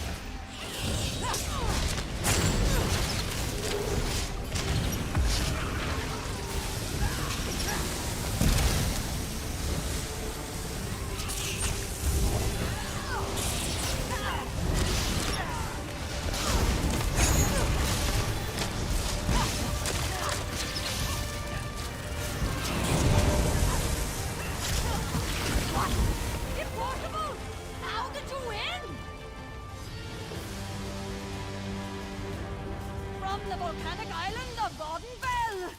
A creature of fury! Like, I don't know. No Man's Sky was fun when it first came out for like an hour or two, but after that I was like, alright, I'm good.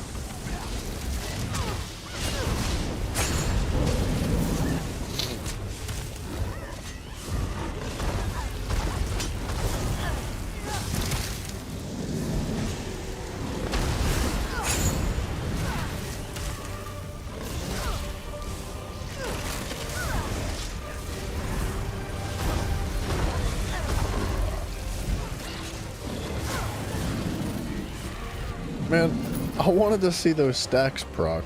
I don't think this monster set's very good. It takes too long.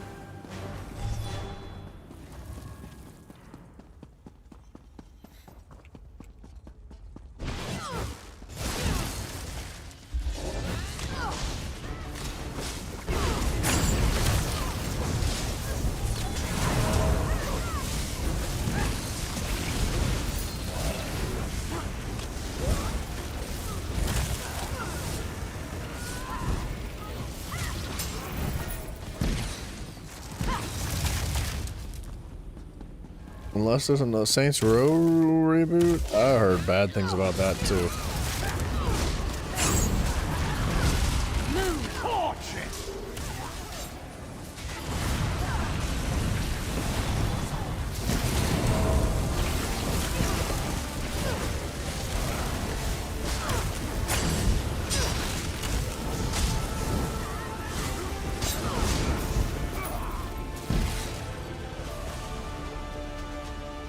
Saints Row reboot, I need to steer clear from. Yeah, that kind of stuff. I'm sure actually, after the circumstances that they had with their last Saints Row, I would imagine that they're not going to make another Saints Row. I think that probably destroyed the entire trilogy. I am the blessed crucible. You are nothing.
I was blocking.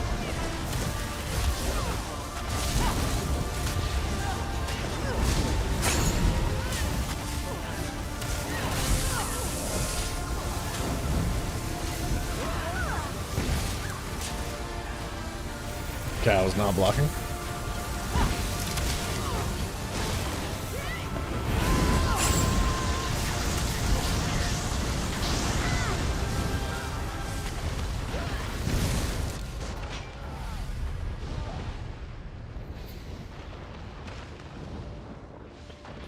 Mr. Healer, have you healed in your life? No, he's using a lightning staff.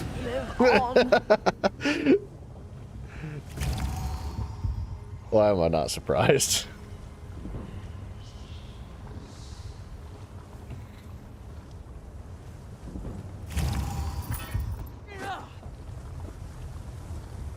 Mind's Eye looks like a discount Cyberpunk meets Watch Dogs. Both of those games look like discount games of other games to me, so a double discount. What you're saying is it's free. Like Cyberpunk looks like a futuristic discount version of Far Cry. Like, you know what I mean? Like a cyberpunk version of what Far Cry is. So like a discount Far Cry, right? And Watch Dogs looks like this is gonna hurt feelings. I know. Pope's like freaking just spam typing right now. He's like got his thumb hovering over the send button. He's like waiting for me to say something real out of pocket. But I'm just gonna say, Watch Dogs looks like a discount version of Batman. But like Batman looks like a discount version of Spider-Man, and Spider-Man's like a discount version of, like, I don't know, all of it. Like they're all discount versions. The only thing that ever really is not a discount version of anything is like Elder Scrolls, God of War,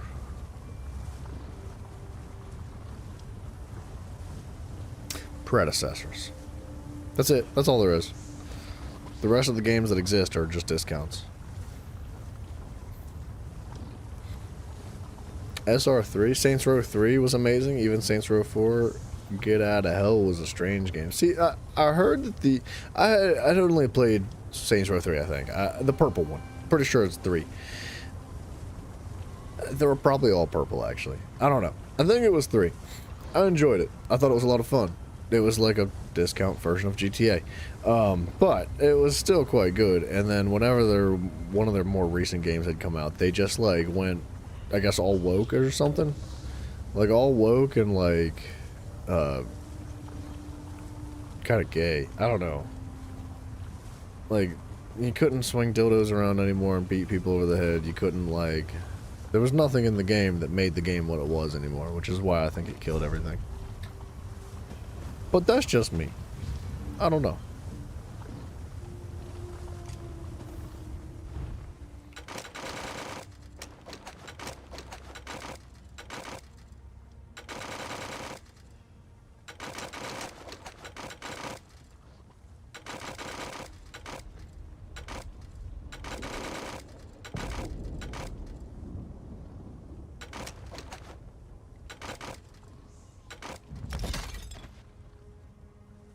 How many materials do I actually get? Is it good? Are they good materials? It's not that much, is it? I guess materials are materials. What about Dark Souls then? Dark Souls is more like an off-brand of, what's that game that came out? Fortnite. The Fortnite version of Elden Ring. What is that game? Night Rain. Yeah, that's what Dark Souls is. It's like an off-brand discount version of Night Rain. So it could be better. You've never played Cyberpunk or Watch Dogs. You got zero opinion on them. No, I've never played either of them either. I'm just being a freaking prick, dude. I'm sorry, man. I didn't, you know. I'm all wild today. You know what happened is I had a bunch of people shite all over my experience in 4-man dungeons earlier. So, you know, I'm a little salty today. Dark Souls 1, 2, and 3 are amazing top tier games. Dark Souls 2 is the definition of suffering. Suffering how though? Like, in a good way? Because there's good types of suffering and then there's bad types of suffering. Gotten into Middle-earth Shadow of Mordor or Shadow of War? I have not, but Mr. DB on the Twitch side of things, he might have gone to sleep, but he's quite a big fan of those games. He likes them quite a lot.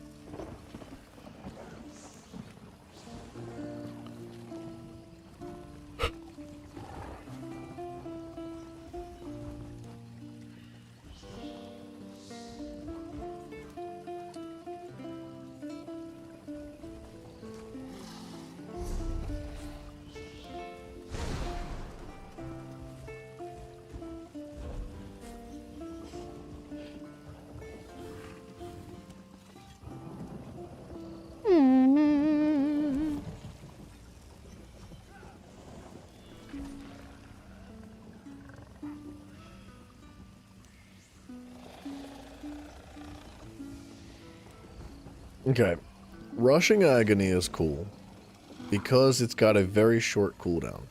Dark Convergence has a 25-second cooldown, but I don't think there's a limit to the amount of enemies that Dark Convergence can pull.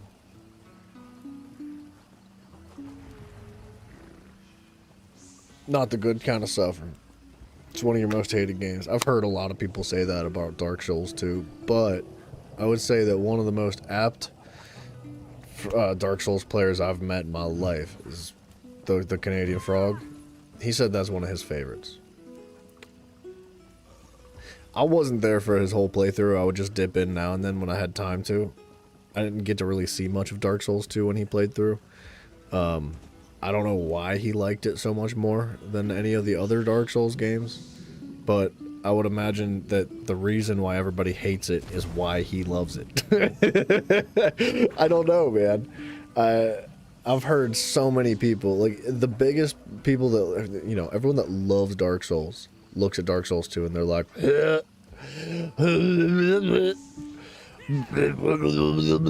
like, it's, you know,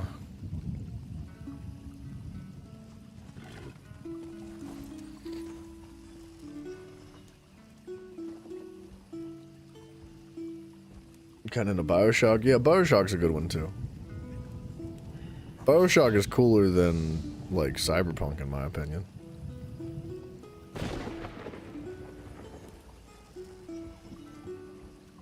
Diablo versus Dark Souls? Like, Diablo, like, the top-down version Diablo?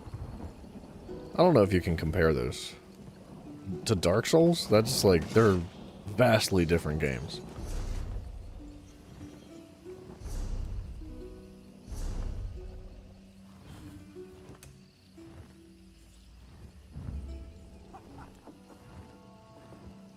Applies Minor Mangle to non-boss enemies.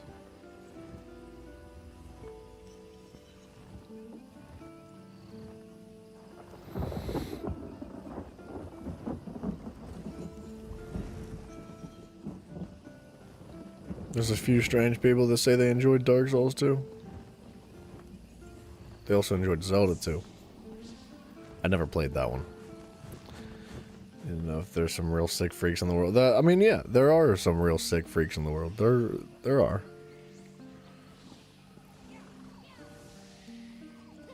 I think Minor Mangle's better in an AoE. Oh, this is an AoE.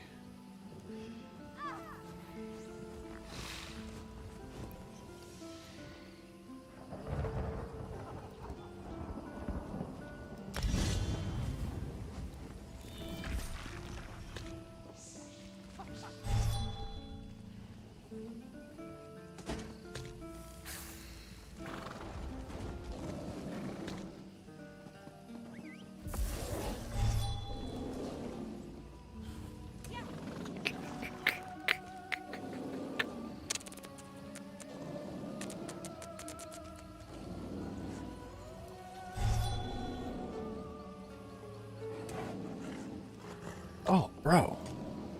Put Bitter Harvest on the bar. Hell yeah.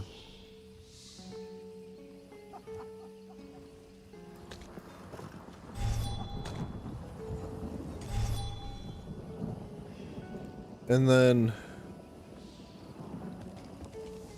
27 and 29. And then we take like...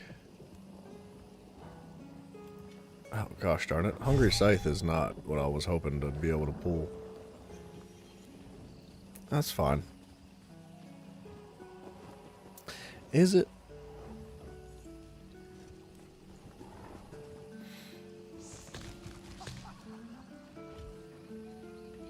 Man, these abilities are a freaking mess right now. Let's go kill some more stuff. Why does it keep resetting the normal? What a freaking scumbag move this game tries to pull. Have you tried out the remastered of the first Dark Souls? No. No, I have not played any of the Dark Souls games from back then. I would like to one day.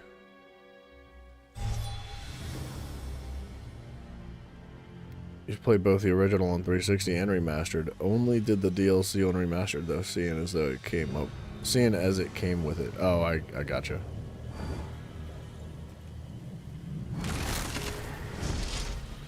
Well, Deal with these the dungeon's bugged as always.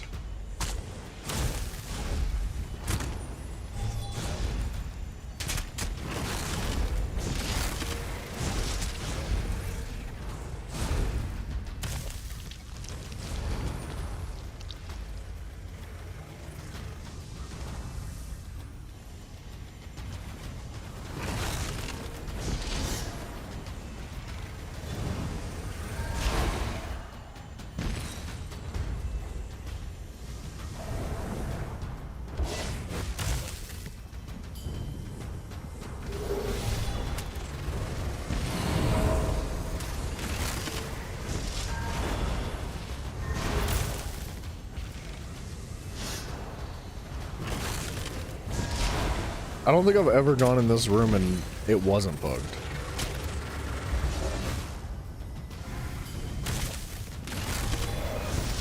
And that explains why it's taken 400 years to clear these waves.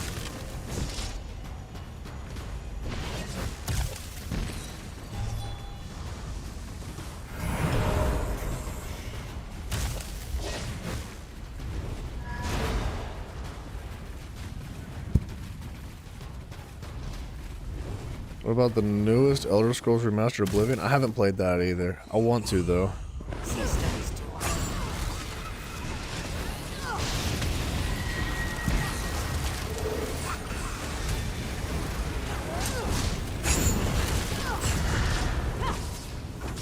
Okay. I actually think our teammates just have really bad damage.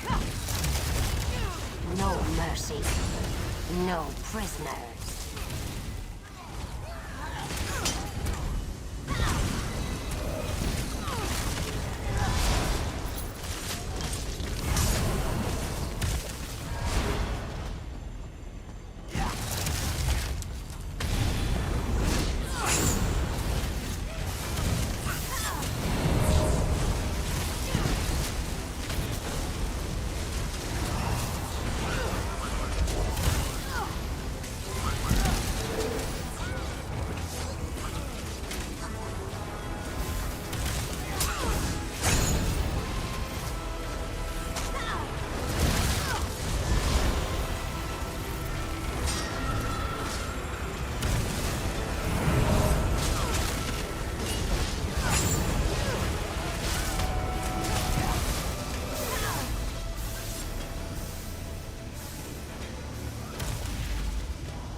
That was an unbelievably long boss fight for something that had like 1,000,000 health.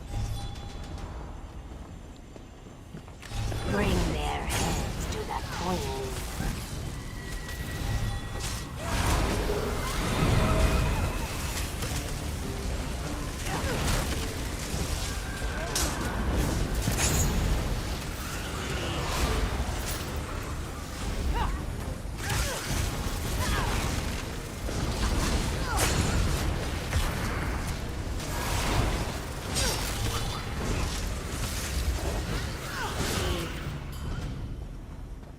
Mass Effect Remastered didn't do a whole lot graphically, but it played really well.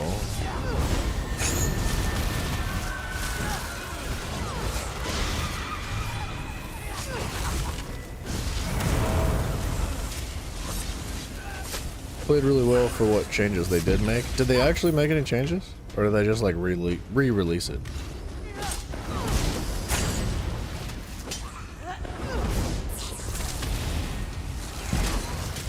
Metroid Prime meanwhile.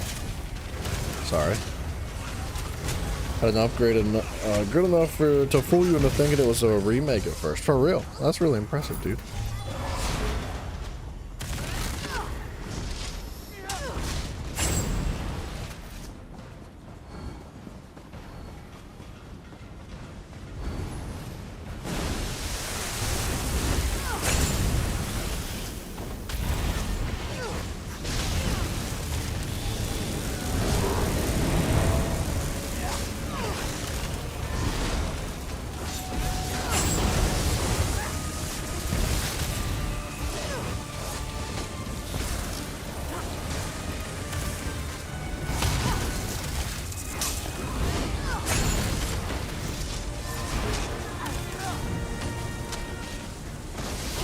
We love the original Dead Space. Didn't think a whole lot of the remake though. I don't know if I played the remake of that. I want to say it's a no.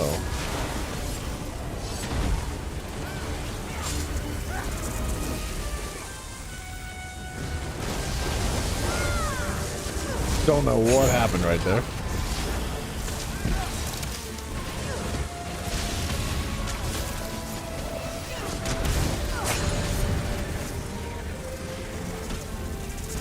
What's going on with our teammates?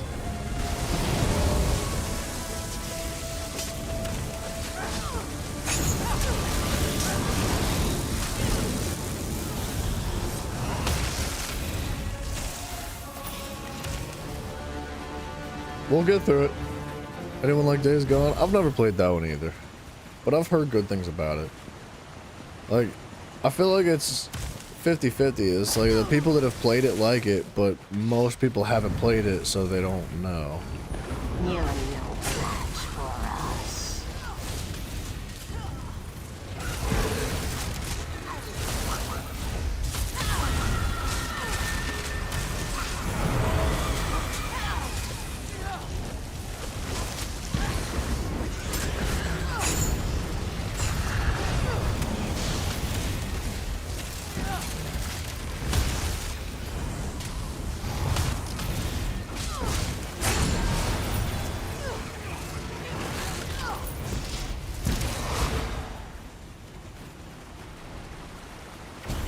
There were some changes to Mass Effect Remastered. The most noticeable... Almost died. The most noticeable was the, for the first game, all classes being able to use all weapon types efficiently, which kind of nerfed the soldier class slightly. Was that a good thing or a bad thing, though?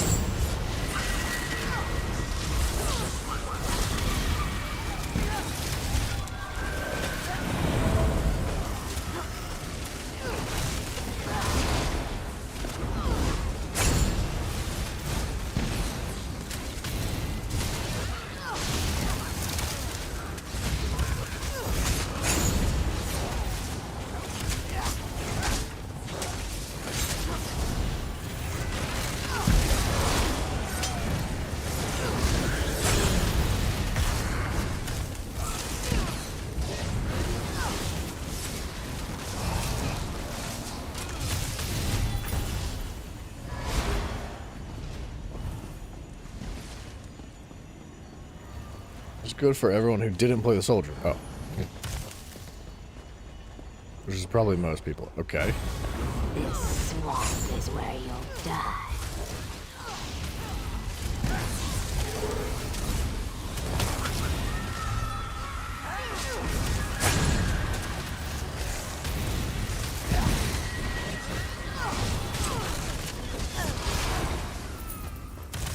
Nice. And of course, you're not most people. Oh. Guess I should have finished reading that, huh?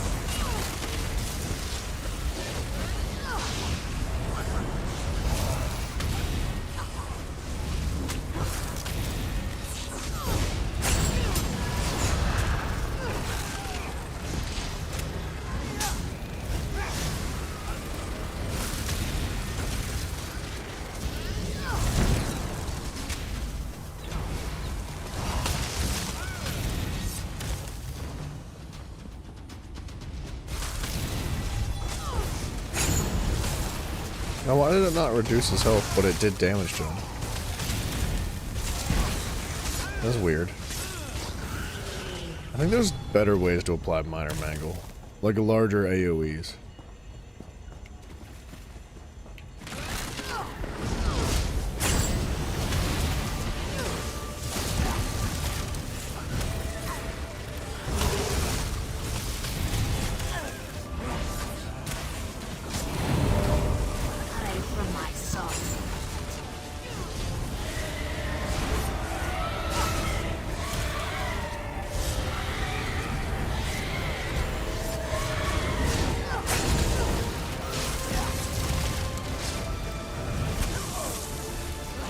Dude, I think my magic is the main issue.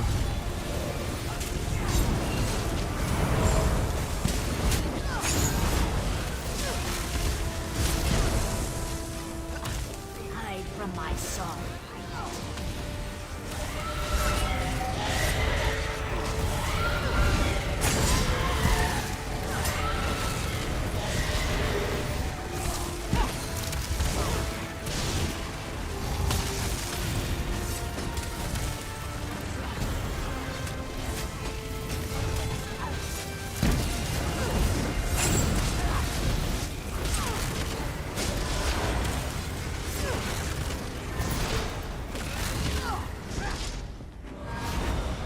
Alright, somebody's got it, right?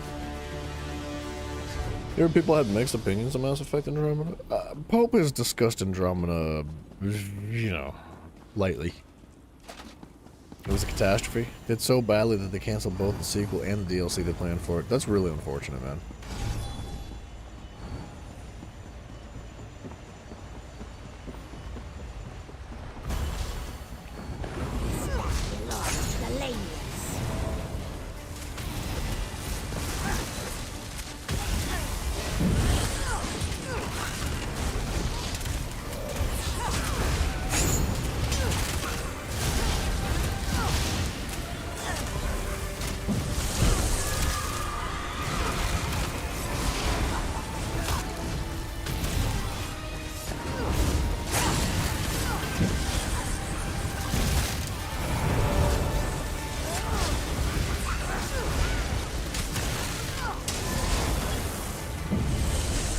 Alright.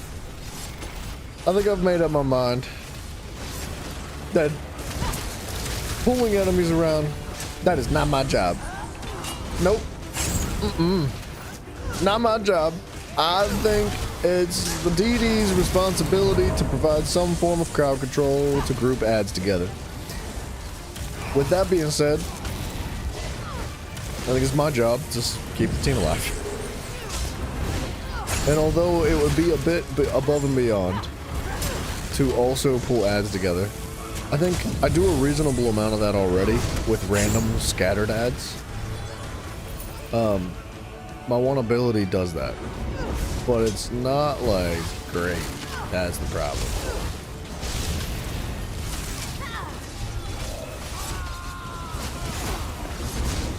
And our teammates definitely don't have the damage though.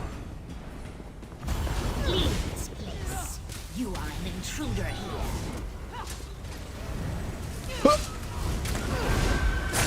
There we go.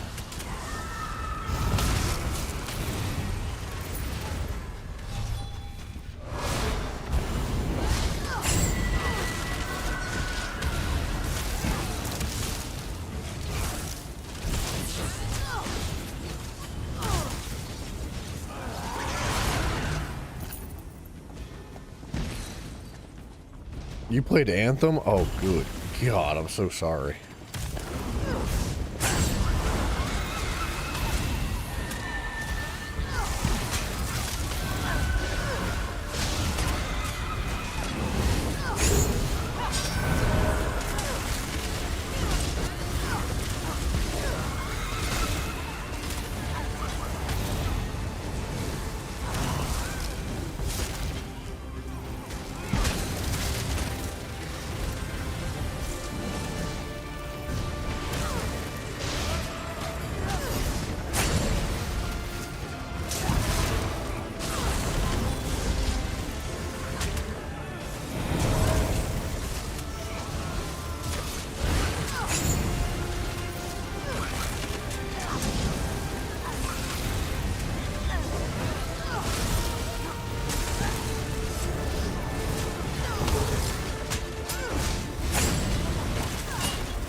Alright, I have ideas of how I want to adjust the build.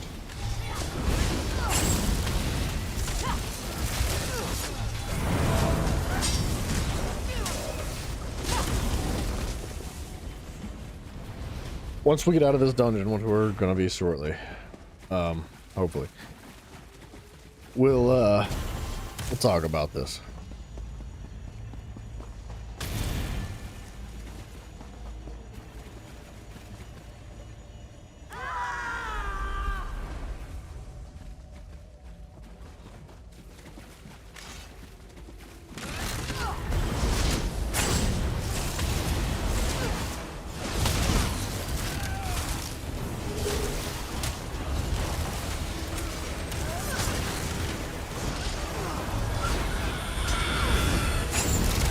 Teammate, you're supposed to dodge that.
Is it just me, or is this boss fight taking forever?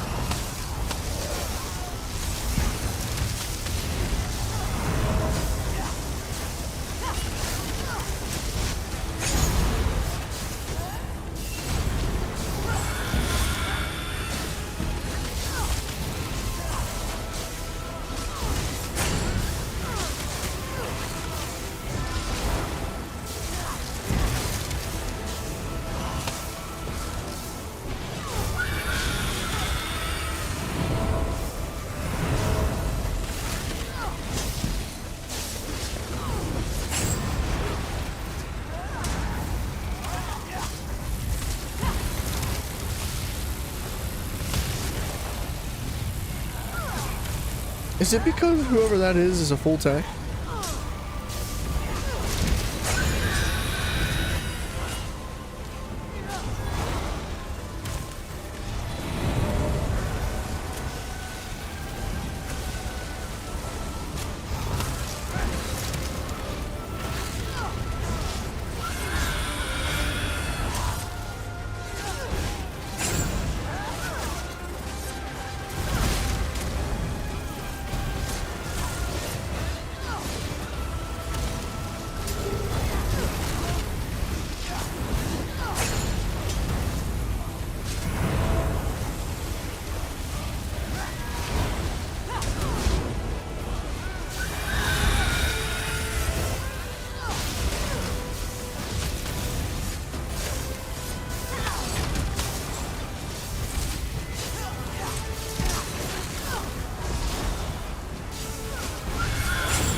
Good Lord, that took forever.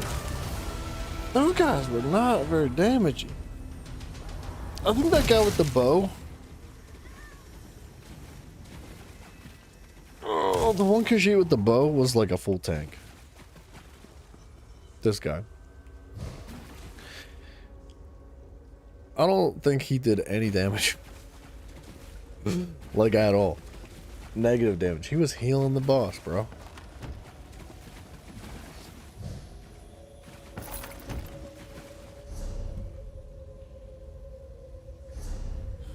Alright, so let me get some caffeine. Let me put a little bit of caffeine in me. Let me just stand up and stretch for a minute because I've been sitting for a while and we're going to continue. But I want to talk about how I think we could probably improve this build. And I've got ideas. It's more of an experimental concept. I don't know if it's going to work or not. But we'll talk about it here in just a minute or two when I come back. And I'll catch up with chats too. We'll take some time to just sit here and talk some smack. So I apologize for not keeping up. I'll be right back.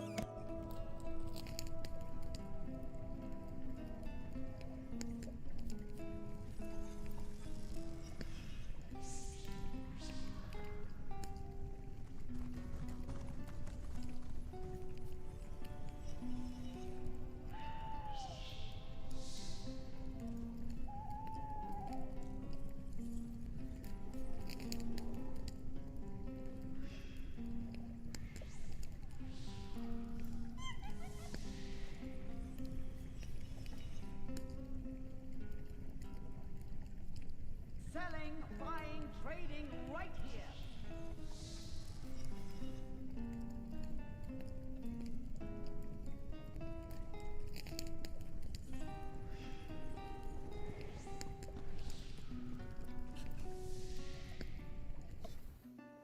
Okay. I'm also going to take some aspirin because my freaking back's killing me. Because I'm old, I know. Shame on me for freaking aging, dude.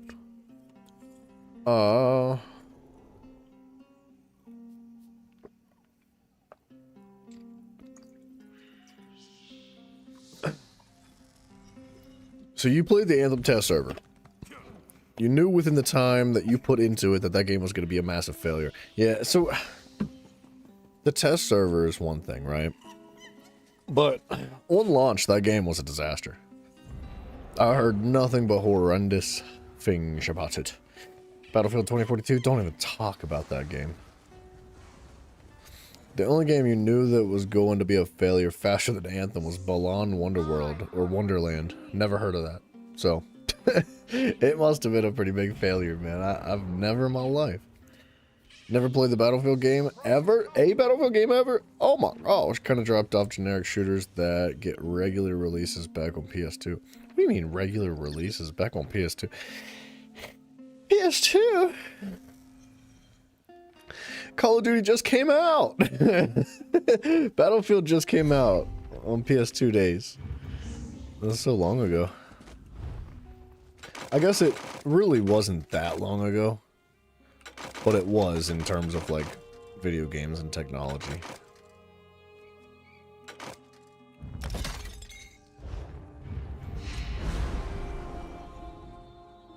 Played Dead Island 2? Nah, couldn't get an interest in those games solo knowing they had co-op. Well, alright. Dead Island 1 without co-op is still fun. If you like zombie games, it is still fun. But it's better with friends. So, you know, take that for what you will. I didn't play Dead Island 2 though. That was another one that I was like, Zach, we should play this. And he was like, oh, that one looks a lot of fun. And then we just never played it. Medal of Honor was peak. It was really good. Actually, yeah. For first-person shooters, I think like Medal of Honor, Battlefield, Bad Company, Black Ops 1, Modern Warfare 2. I'd say like those games right there.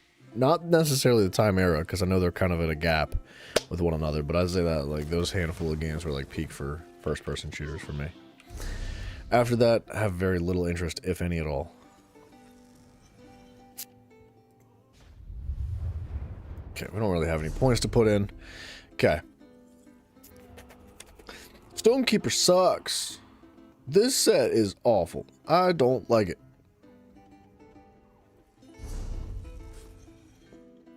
It's doing nothing for me. There is an interesting piece here somewhere, if I can find it. Right here. Okay, this isn't gonna work. It's a light piece of armor. I was hoping it would be like at least medium or a piece of jewelry, but it's not. It's a pair of pants. It's a light pair of pants. Adds magic recovery, sprint, roll dodge, bash, break free, sneak, and block now consume magic instead of stamina. So basically everything. Like everything that consumes stamina aside from like normal abilities is reversed. So all of that stuff consumes magic, and you reduce your magic recovery to 0 while blocking, sneaking, and sprinting. So it basically just flips your concept of stamina. You no longer reduce your stamina recovery to 0 while blocking, sprinting, or sneaking. So stamina is like taking the place of magic, whereas magic is taking the place of stamina. I thought this would be an interesting concept for what we're working with here. Because we're mostly magic. We have like 2 abilities that are stamina, maybe. Kratos, no worries, brother. I appreciate you dropping in and hanging out, man. It's always a pleasure. Take care of yourself. But I don't know, man. This ain't gonna work. Legs being light armor is not like something you want as a tank. It's kind of a big deal that it's legs. I wish it was like even like a belt.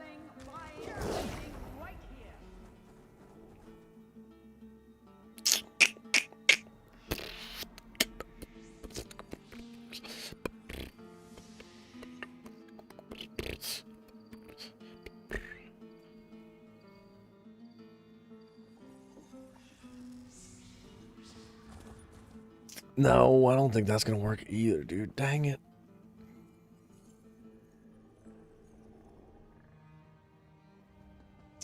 I do think that this right here, Rakat's Void Mantle, would be cool.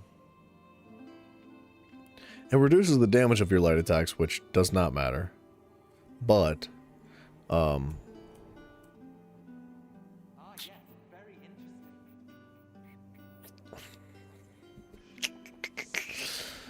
I don't know.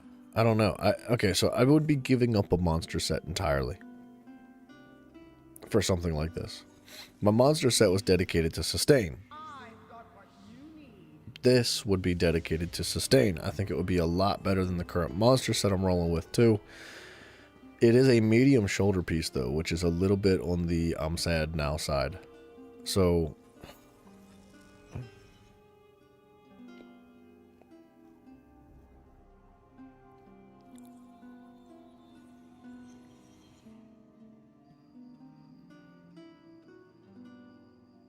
I don't know, dude. There's really no good tanky sets. The only thing that I think would even be remotely good. See, like this would be cool if it wasn't a light chestplate. Chestplate's the most important armor piece in the entire kit, and I just can't see that being... I don't know. That's terrible. That's not good at all. It's cool for healers, but not for anybody else, ever. Bloodlord's Embrace. This could work. Straight up. We could get a pretty reasonable amount of magic recovery from this.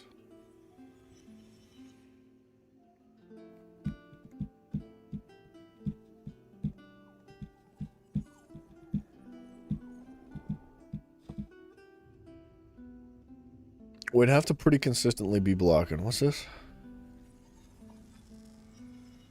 We'd also be dropping the monster set too. So the monster set, we'd have to reorganize the gear a little bit. Just a bit. What's the chest plate? I mean, I want to reorganize the gear anyway. I think Rushing Agony can go, for sure. It's fun. It's interesting.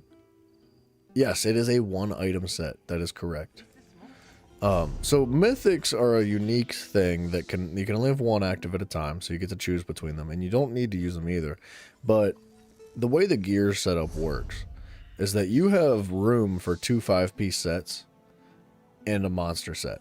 So you have 12 armor slots, and that does not include your back bar. So theoretically, if you wanted to have a mythic, a monster set, and 2 5-piece sets, you could. but you'd have to have one of your 5-piece sets specifically and only on the back bar. So you would have like this, for example. I'm on the back bar right now. You see I have my 2 and my 3-piece sets active from Rushing Agony, but then I've got Maelstrom Staff available. So technically, this Rushing Agony set, like, I could put this on the back bar. And then when I swap to my back bar, it would be active. Like, at least the 4 and the 5-piece would be active. And then I could switch, you know, I could get the effect of it on my back bar and then switch back to my front and have the other 5-piece set available, which in this case would end up being Leeching. I would have my monster set active at all times and the whatever it's called. So that's something you can do, but very few sets in the game actually allow you to retain whatever bonus it provides when you swap bars. You pretty much have to have it active all the time. It depends on the set, but Rushing Agony can go, dude. I'm good without it. It's fun. I think it could be really entertaining for something like I don't know. Infinite Archive, I think it could be fun. But even then, I just don't think it's the most practical thing in the game. I think we're much better off using something like Pearlescent Ward. Pearlescent Ward would be good for group play. That would be good for buffing our teammates, right? Whereas Lucilla's Windshield, I think, would be reasonable for everything.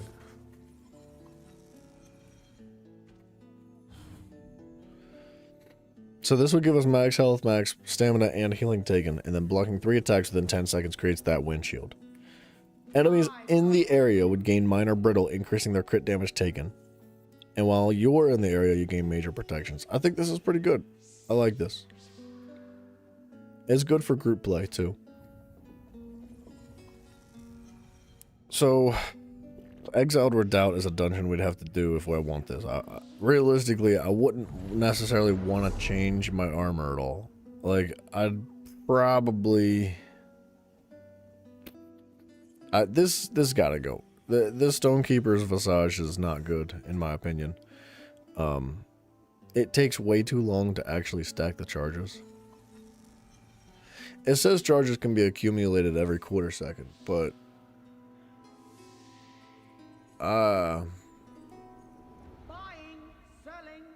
Ooh, DB, that's really unfortunate. That's not good.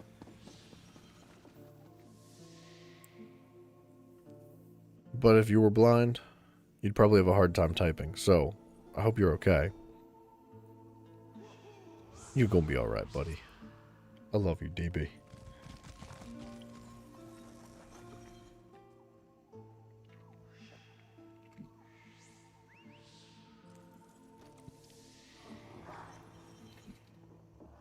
Okay. How am I doing this?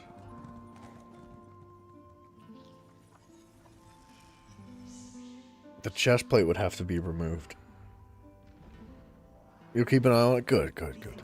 Keep a close eye on it. Don't let it, don't let it get away from you.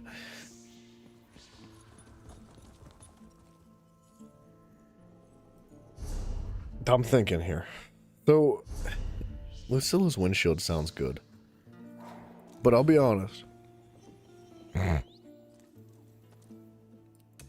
What's the other one? Pearlescent Ward. Pearl. Dreadsail Reef. I think I'd much prefer to use this. This gives us max health, minor Aegis at all times. Healing taken, more max health if it's perfected, which I would prefer to be perfected. And then Pearlescent Ward is active at all times, even through death. And it gives weapon and spell damage based on the number of group members that are alive. So like in a 4-man dungeon for purple armor, 174 times 3 is 522. That's a big deal.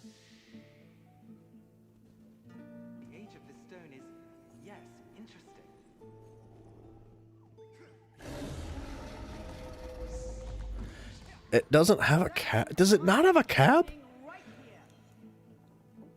That's very good. I would like this. You guys want to do a trial? You guys want to tank a trial? Let's do a trial. Oh, let's do a trial! What's this?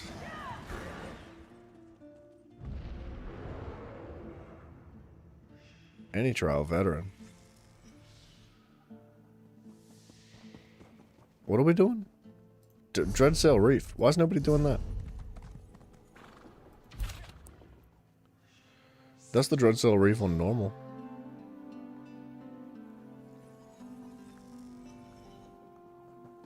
Dichotius, what up, brother?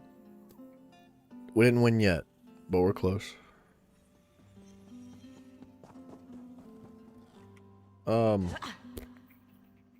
Let's go the old-fashioned way, bro. Check this out. It's Saturday, 10 a.m. Watch this. Let's break it down. Ooh, ah.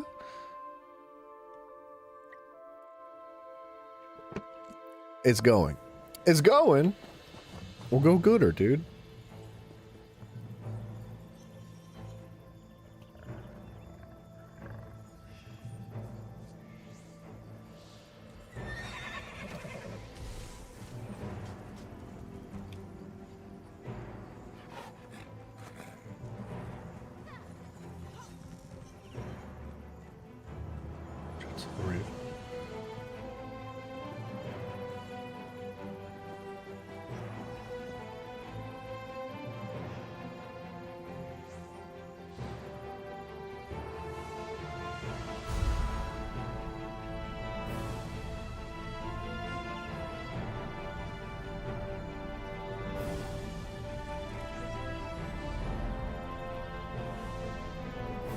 Dichotius, it's going good, dude. How are you doing? Aside from the whole going thing. You think I can actually tank a veteran version of this? Probably not. Not without being properly set up.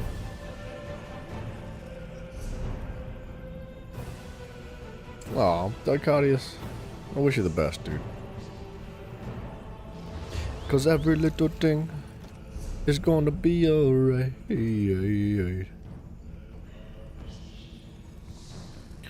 Every little thing gonna be alright. Right.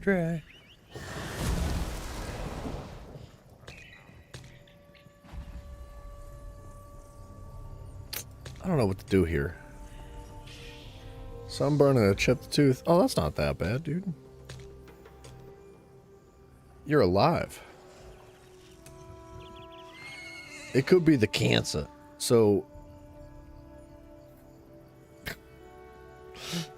I chipped the tooth like years ago. What exactly am I supposed to do with a I'll wagon never get full it of goods fixed, and but no one to buy them, huh? unless something dramatic changes in my life. But What do you usually a chipped tooth is not like the end of the world.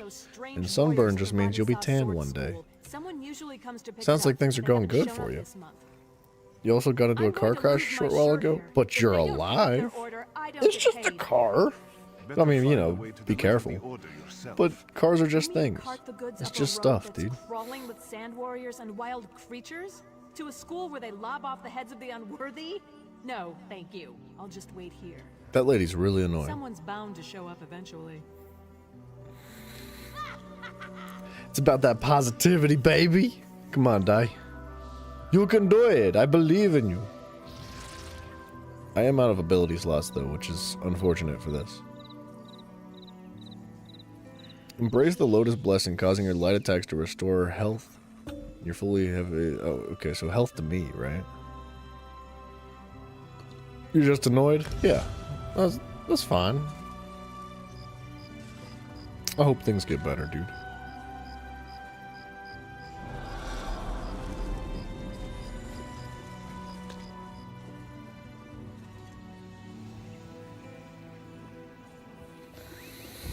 Let's move this, I think, to the back bar, or we'll just take it off.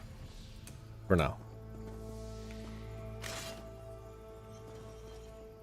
Is nobody doing done? Like, what's going on here? And the zone chat is literally dead. Nightmare, what up? Dude. Dudette. How do it, dude? What do you mean, what's this? What, positivity? It's a thing. It's a thing that people tend to have. Oh, a leaderboard. Yeah, that's something that YouTube did recently.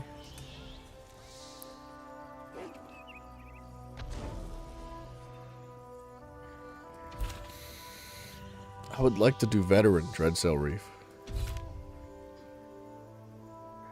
And I think I'd be better off damaging than tanking a veteran version of it.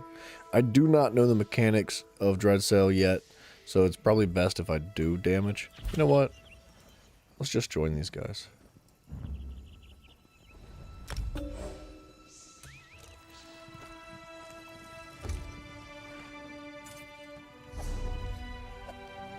Let's save the build.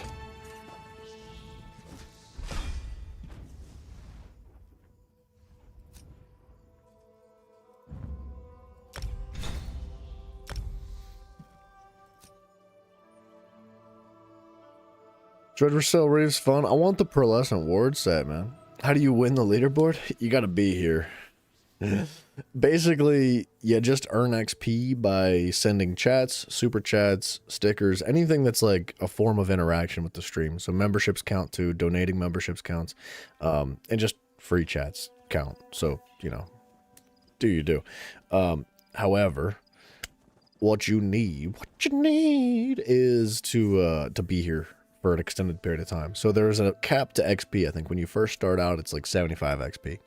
And the longer you're here, I think it's every hour it doubles by 75. So like 150, then 225, then blah, blah, blah. So you gotta like continue to keep up and you earn XP for sending those chats. Sorry, Pope. Didn't mean to take your thunder. But yeah, basically, it's not really pay to win because it's the same thing, basically. Is there a best race for tank roll? Probably. I would say anything with max health. That's really about it. That, like... So, alright.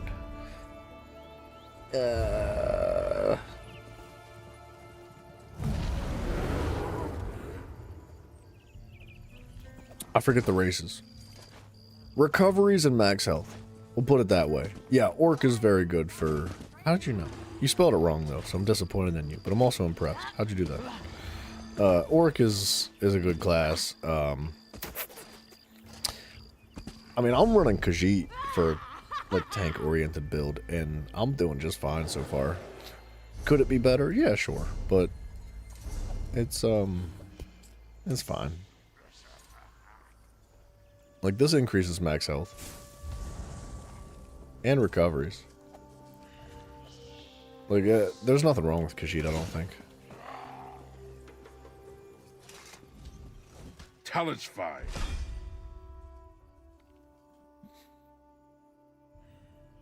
Did I not equip this build? Apparently not. There we go. I guess I should, like, make my bow look cool, though. I kind of like this gear. I feel good about it. It looks nice. You'll be lurking? No worries, Nightmare. Well, Nessie, do you play console or do you play on PC? I know you said that Dreadsail Reef is fun. If you're interested in joining, or like throwing a group together, if you have contacts or things like that, let me know. I'd like to farm up that set piece, so I'm going to try to squeeze in as many as the Dreadsail Reefs as I can.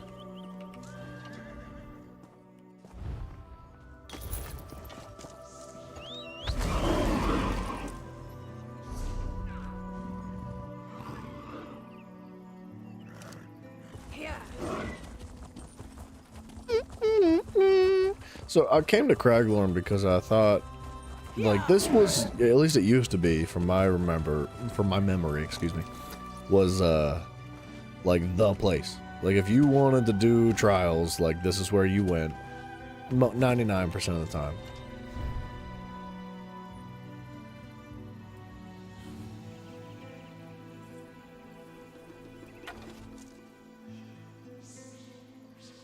That's pretty tight. I like that bow.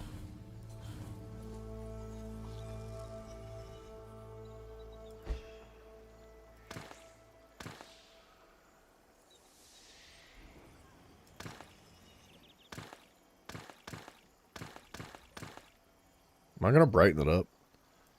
I kind of liked the paleness of the blue, but the brightness stands out better.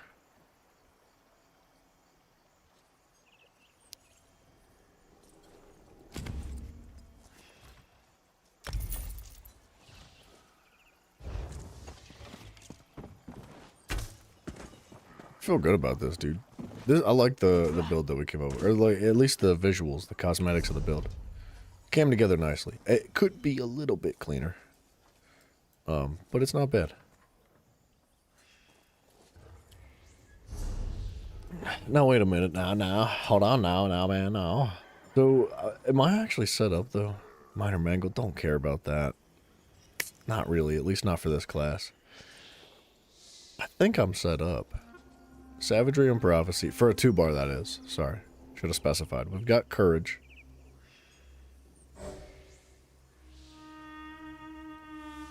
We've got Force. Berserk.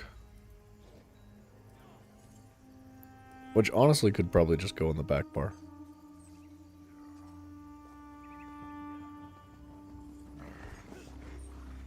And then the Execute can go back on the front.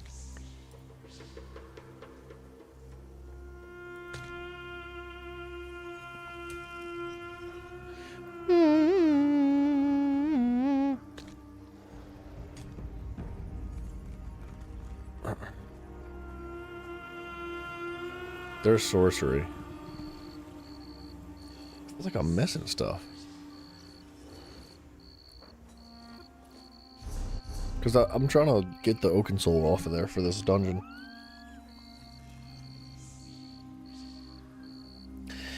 We get Minor Berserk from our passive as Templar.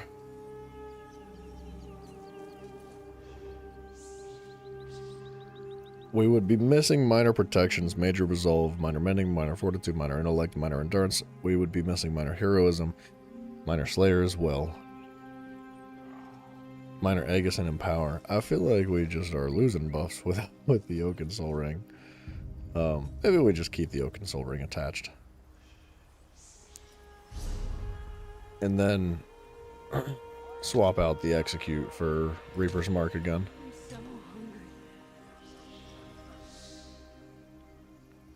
I don't know. We're just trying to learn the mechanics anyway so I can properly tank it myself. Are they going in? I didn't even pay attention. They're in. Well, most of them. Let's go, baby! See, this is kind of a bit of an issue, though. Like, it's a normal one. And if I'm gonna get the set pieces, I would much prefer it be the veteran versions for... Whoop. Attention, Marine. There's fighting to be done. Oh, quest log's full. I was like, what's wrong with it?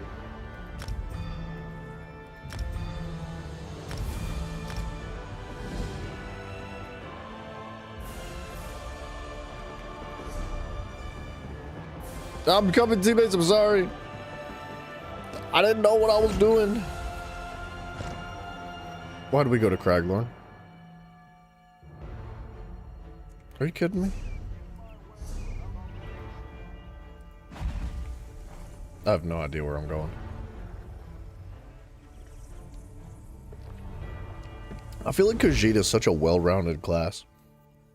It doesn't excel as far as mid-max goes for any of the play styles, but it is very, very well-rounded. It's probably the most well-rounded that provides like the most overall buffs in general. I'm coming.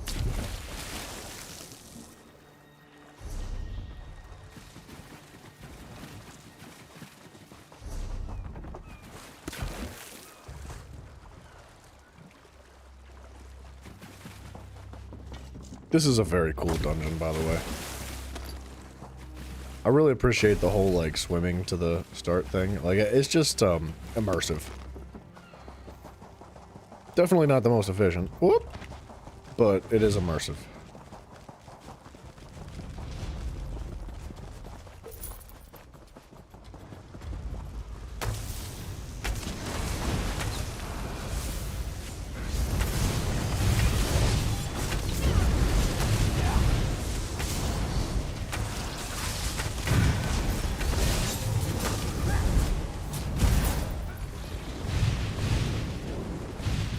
Alright, we stick with the teammates.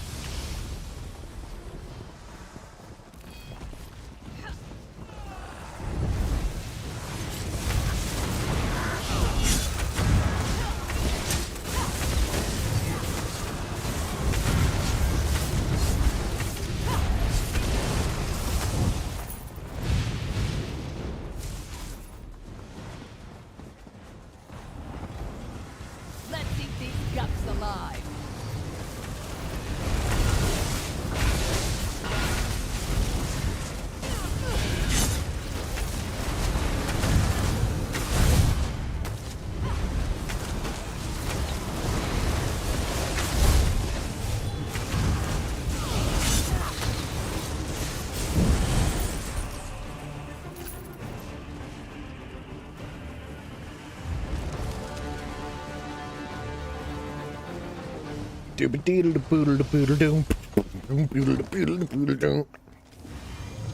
I want some heavy metal going on in the background. I'd love to listen to music while we stream, man. That would change things. You guys would see a completely different Beaver, dude. Gosh, this is the worst. Shame the usual crowd isn't here to watch. We're the worst. We're the worst.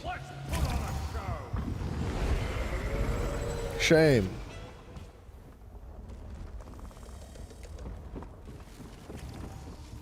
That's the hardest part of the dungeon. Can you manage the pups, I wonder?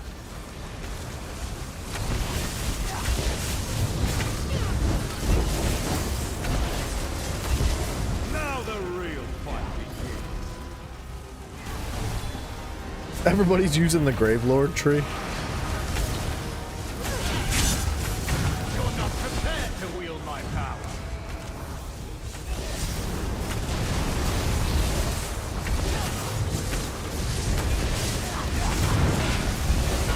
Try my iron sparring. You're stronger than you look, but this ends now. Slow them down, Turley. It warms me to feel needed.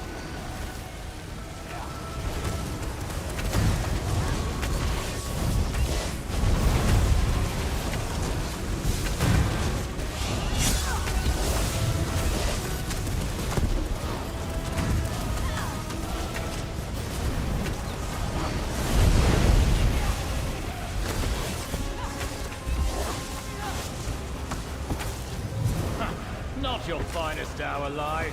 Let me show you how it's done. I didn't catch my breath. Okay, our healer must have died.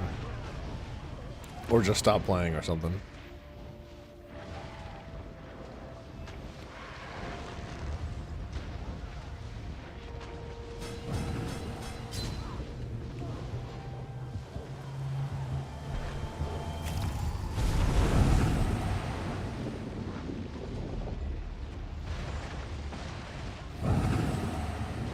Is video game music a problem? Absolutely. It is. If you put on Doom 2016 in the background, yes, that's also one. It's mostly Ubisoft games, if I'm being completely honest, though.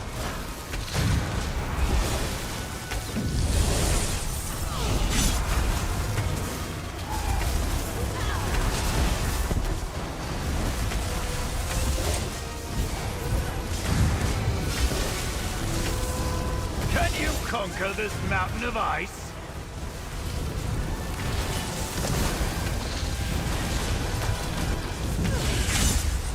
Enough! Tie an anchor to these vermin, lie! Of course.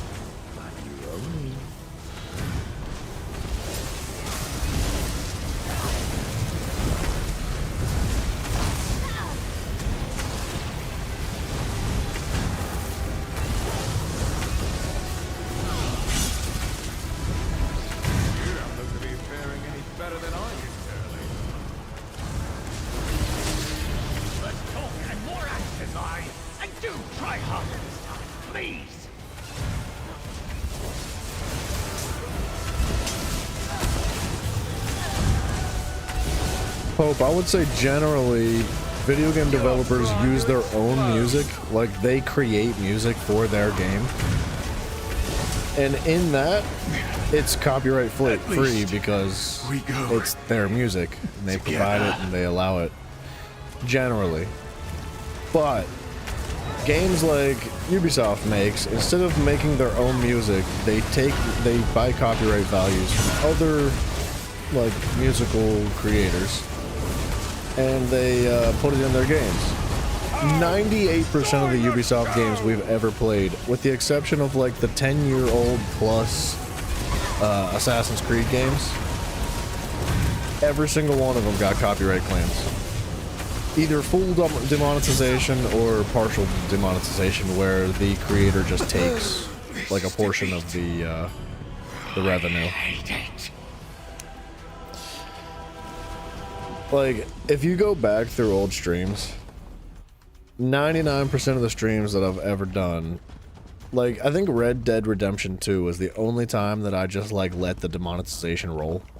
But every single other game I've ever played, every Ubisoft game, every Far Cry, every Assassin's Creed, all of that, everything, I have gone through and edited out all of the audio for the game so that I could actually monetize the video, because 50 cents is so important to the creators of the music. The 50 cents of ad revenue that I make off of like a freaking Far Cry stream is so valuable that they have to yoink all the monetization from it. So I was like, you know what, like it's less about the money and it's more about the principle. I was like, if that's how you're gonna treat me, like friggin' screw you, bro. Nobody's getting the money.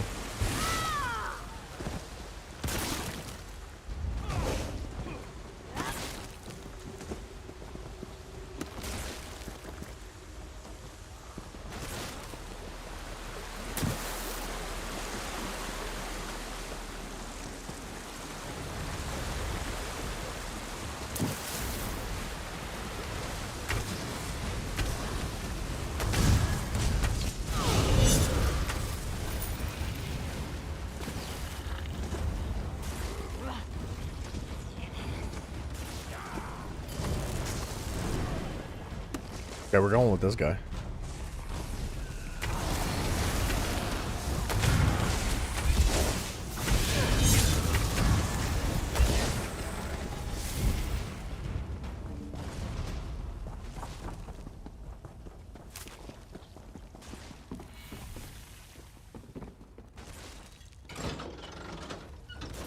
Okay, he pulled it instead of me.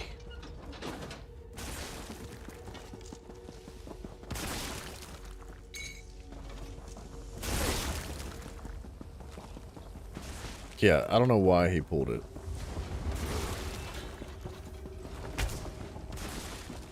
Pulled it way too early.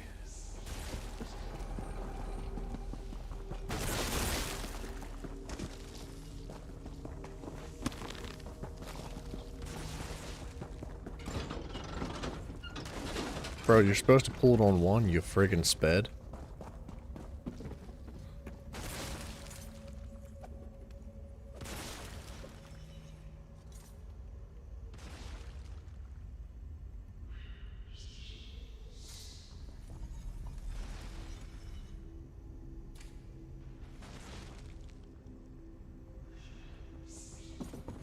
Did they get through?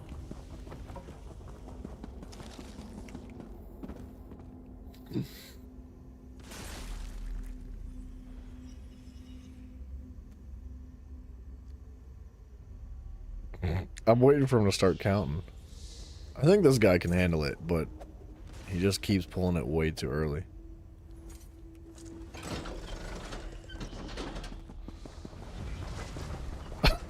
I don't know why that was so difficult.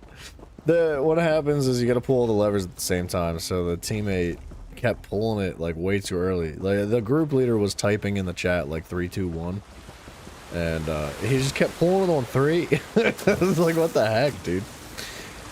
You were meaning more the original soundtracks like Doom, for example, that licensed stuff like Ubisoft games or GTA, Saints Row, and whatnot. Okay, so, Pope, that is one of the reasons why I initially thought that it would be a good idea to use Doom as our first series as the members only streams, because one of the intentions of the members only streams is that I can turn off monetization entirely.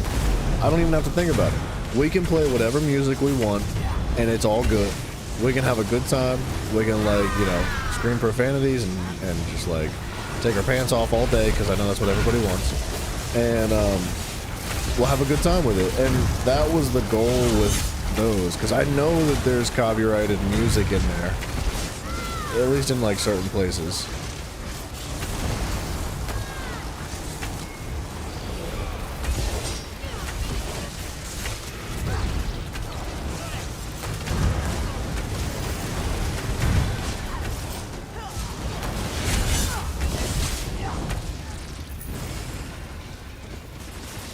I mean, there's a lot of games that have copyrighted music in them, but Doom was one that I really thought, like, because the music is so impactful in Doom, that I wanted to retain the integrity of games like that.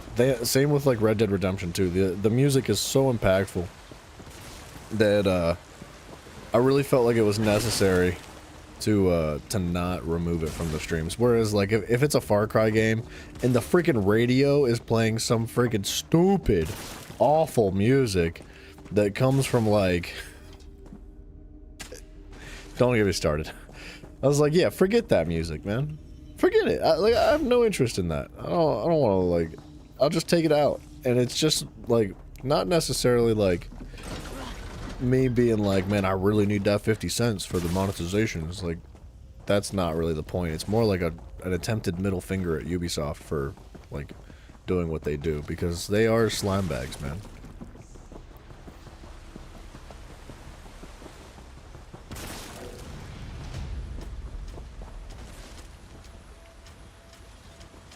Can I open this gosh darn chest?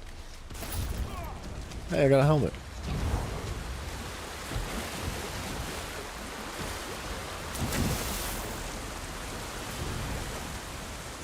So, Pope, as far as like sifting through the old streams and stuff, YouTube has features implemented for creators that make it easier to do that.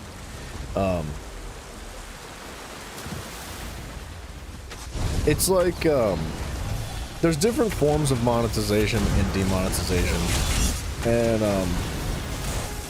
a lot of the times YouTube will let you know if something gets demonetized, and there's different like levels to it as well. Like, for example, you can oh gosh, I'm swimming.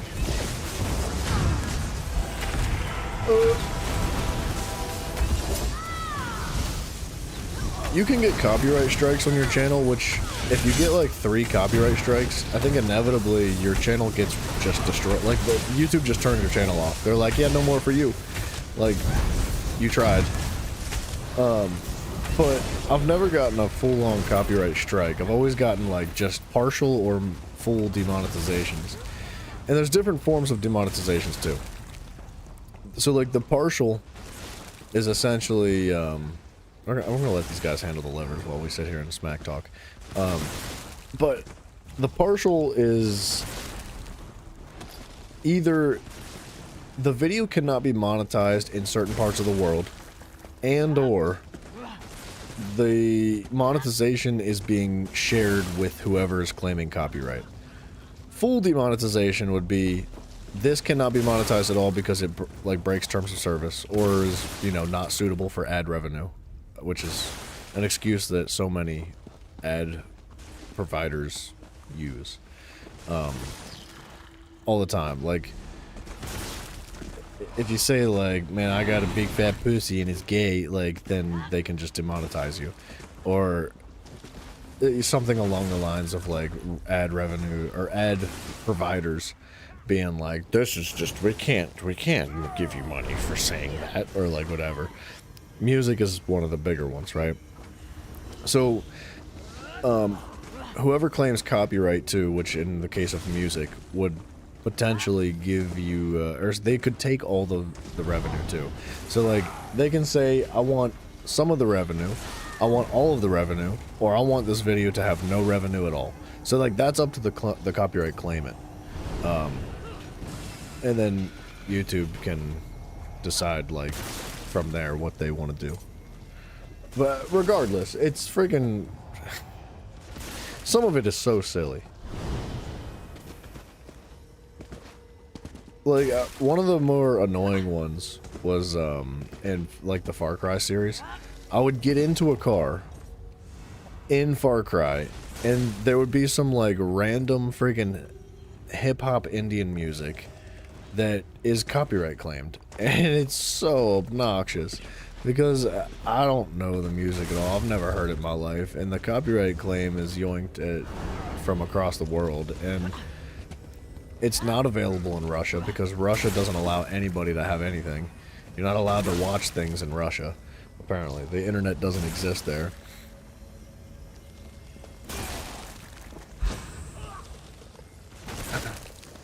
That's another thing is that, like, oftentimes, a lot of different types of music is not allowed in Russia either. Like, they control what you can and cannot listen to as far as music goes, so they'll just, like, prevent your videos from being played in certain parts of the world. Russia's probably the most common.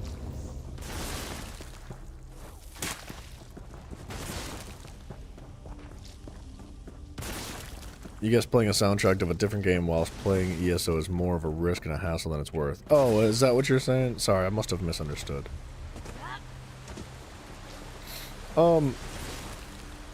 It depends, because, like, you can, you know, there's ways to know if something is copyright claimed or not. I would rather not take the risk, to be honest. But, like, it's okay. So when I start the stream, I play music in the background, if it works properly. But it's from a website called Epidemic Sounds, and Epidemic Sounds is essentially something that you can... It's like a rental thing. You pay a subscription fee, and they allow you to use a certain portion of their music in any sort of content that you may or may not create. So you can... I can still, like, you know, have revenue from the video that song is in.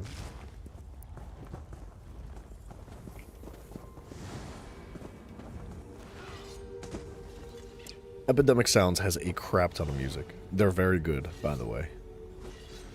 If anybody's, you know, creating content themselves, and you're like, I want music, but I can't have it, Epidemic Sounds is great. And it's reasonable, too. I think it's like $8 or $9 a month or something like that. It's pretty cheap for the amount of music that you get.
Nice, I got a chest plate too.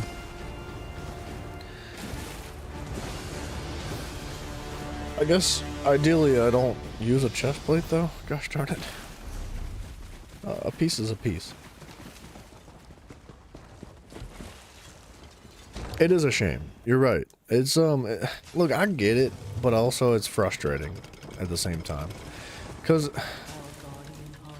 you get the people want their money for their artwork, but man, does it feel like a toxic to a point. So, yes, I thoroughly agree with that. If you're a musical artist, if you're a creator of some kind, you make music, and you make money from that music, and that's your career, that's your job, that's your livelihood, it's your passion, it's your love, like, of course, it makes a ton of sense that you would want, like, at least your comeuppance, right? Other people using your your product, the music being a product, to claim revenue for themselves and not let you in on it. Of course, yeah, it makes a lot of sense. However, the way I see it is like, I'm not... The way, like, every time I get a copyright claim, the music is not the product that I am producing and earning revenue from. The live stream, the entertainment, the education, like whatever it is that we're doing here on stream is what I'm like producing to earn revenue from through YouTube. So when I look at copyright claims, it's like, look, I love music. I'm incredibly passionate about music, and I would want nothing more than to share as much like love and passion for music with you guys as you guys would like to share back, because it's a lot of fun. Like, the music is such a vast and common and popular and loved topic, right?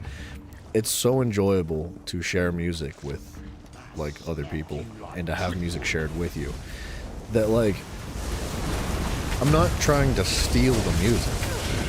That's a ridiculous concept. I would never want to steal somebody else's product, and I would never want to claim it as my own either.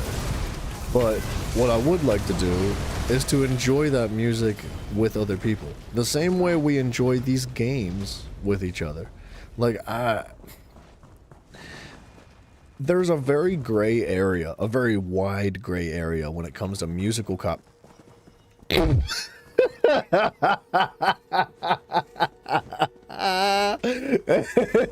that guy just threw himself off the cliff. Sorry. See,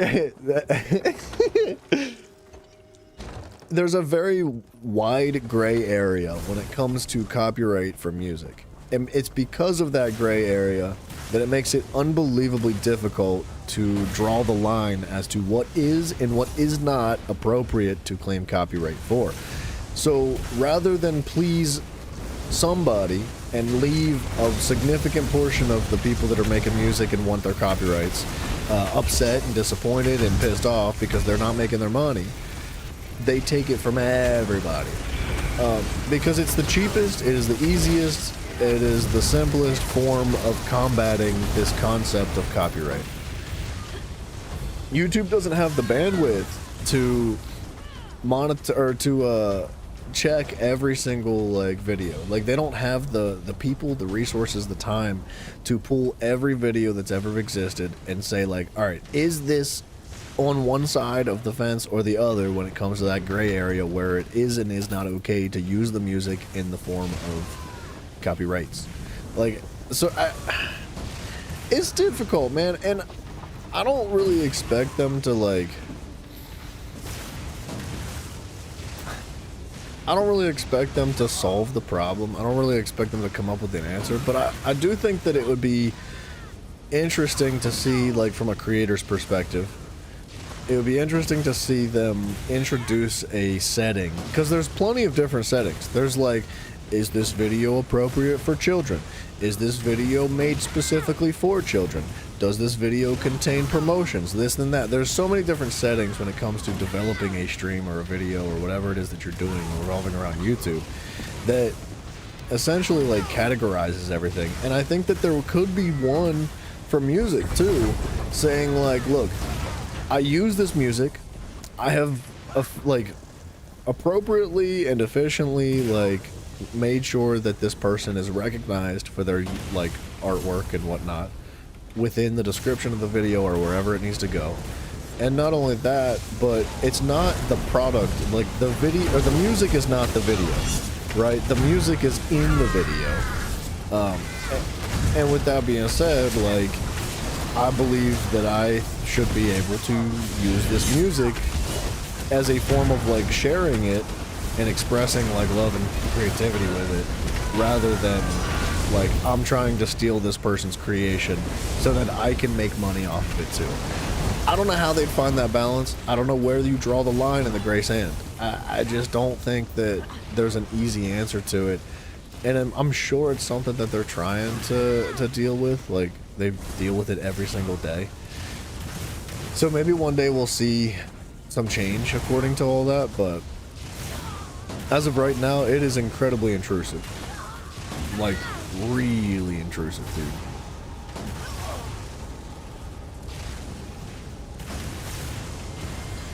Because when I play through Doom 1993 or 1994 or whatever, and we're freaking jamming to some sick heavy metal, and we're having a good time slaying things, and I get my freaking teeth kicked in, like, because, you know, the game's hard. And, like, that kind of stuff, music is such a freaking fun way to, like, complement the game.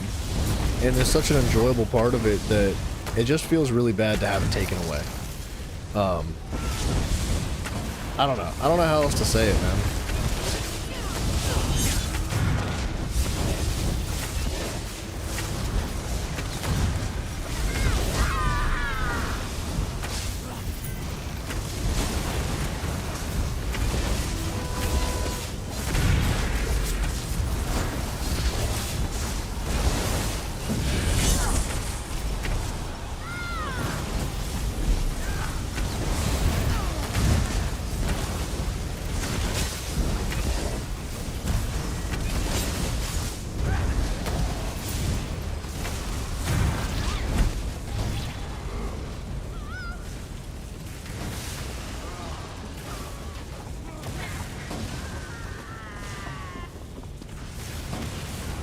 Something else that I find to be a really gray area and an uncomfortable thing to come up with an appropriate answer for is like AI generated stuff. Not just music, not just artwork, all of it. Like anything that's AI generated, I feel like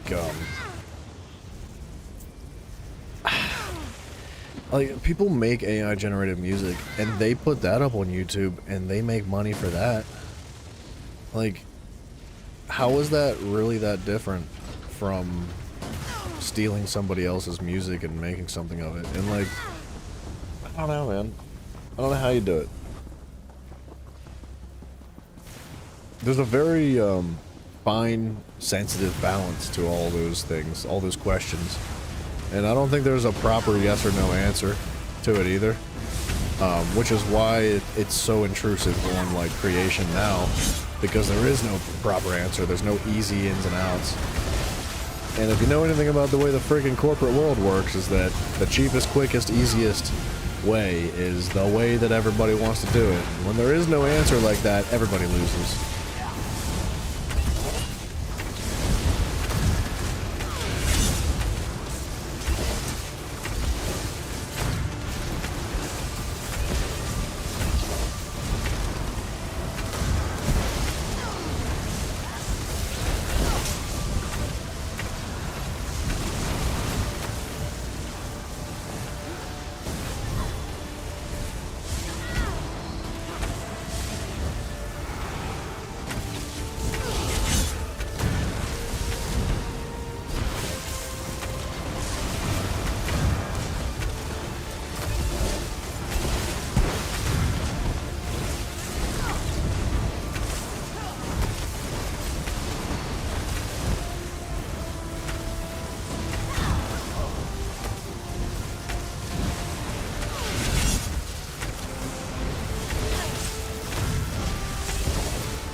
Does feel like when music is in games, it shouldn't be allowed to be claimed. Dude, that's what kind of a thing that I was thinking too, like, because you don't want to just say like, all right, nobody makes any money from this music. Like, that's not really how it works. The way I see it is if you develop a video game and you do not make your own music and you take somebody else's copyright, and by that I mean like you buy it, right? Because that's how they do it. They buy music copyright claims for the availability to distribute it within their own content in their game. You can do that. You can, as a YouTube creator, you can buy copyrights for other music, but it's very expensive, especially in mass. Like if you say, like for my example, like I use a song a day, 1 to 2 songs a day, give or take. If I did that, I'd be looking at like thousands of dollars a year just in like purchasing copyright claimants for like content production. And that's just completely unfeasible, especially for somebody that like can't make a living off of doing YouTube yet, right? So for somebody that's like, you know, Mr. Beast, for example, anybody that's like unbelievably successful when it comes to content creation, sure, yeah, they can do that. But generally, I don't think it's a reasonable expectation for anybody to be able to do on the regular, unless you already have it made or you're freaking super wealthy, right? Like, whatever the circumstances are, it's not a common thing to be able to do. So, like, hold on. When it comes to games, sorry, it's very difficult to talk and play the game efficiently at the same time, especially about a complex subject like this that I feel like deserves more time and effort, right? A subject like this deserves a lot of thought. It deserves like care, it deserves some appreciation, because it's involved, it's a complex, and it's an important concept. So it's not really something you should just be like, oh yeah, whatever, answers. Like, yeah, you gotta put some thought into it, and there's gotta be room for growth in those conversations too, right? Like, you gotta admit you're wrong, you gotta admit this is not the answer, and like, how can you improve upon this concept? Like, it's one of those things that takes time. And what are we doing?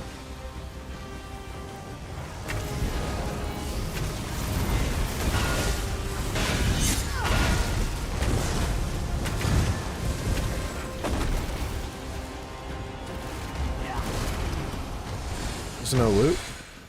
There's gotta be a chest.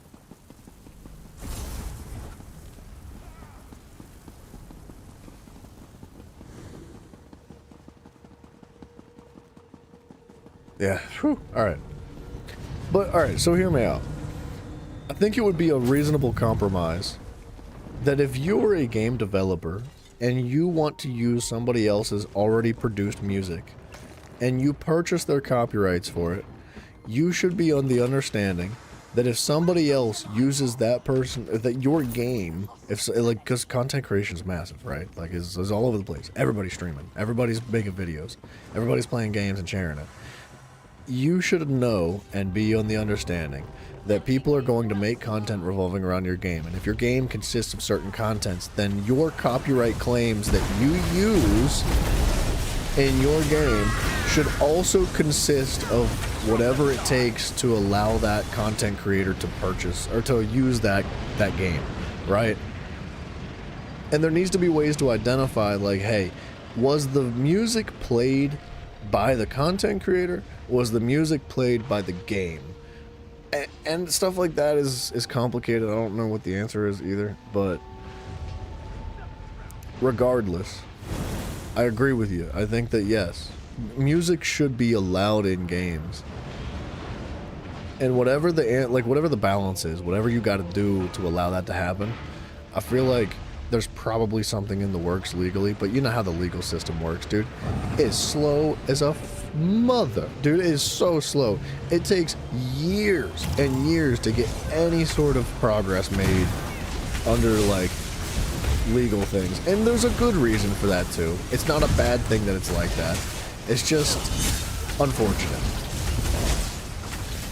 Because if you want things done right, it takes time, it takes effort, it takes dedication to it. And that kind of stuff does not just happen overnight, you know?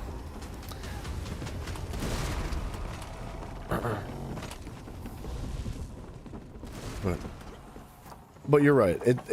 I don't know. It's also, Pope, I don't know if it's necessarily a punishment as much as it is like a compromise. It's like, when it comes to a compromise, no matter what the circumstances are, somebody gives something up. That's like the definition of a compromise, right? Somebody gives something up. Unfortunately, it's a little bit top heavy when it comes to how that compromise regarding copyright, specifically around music, is laid out with content creation. Like, the content creator eats it every single time.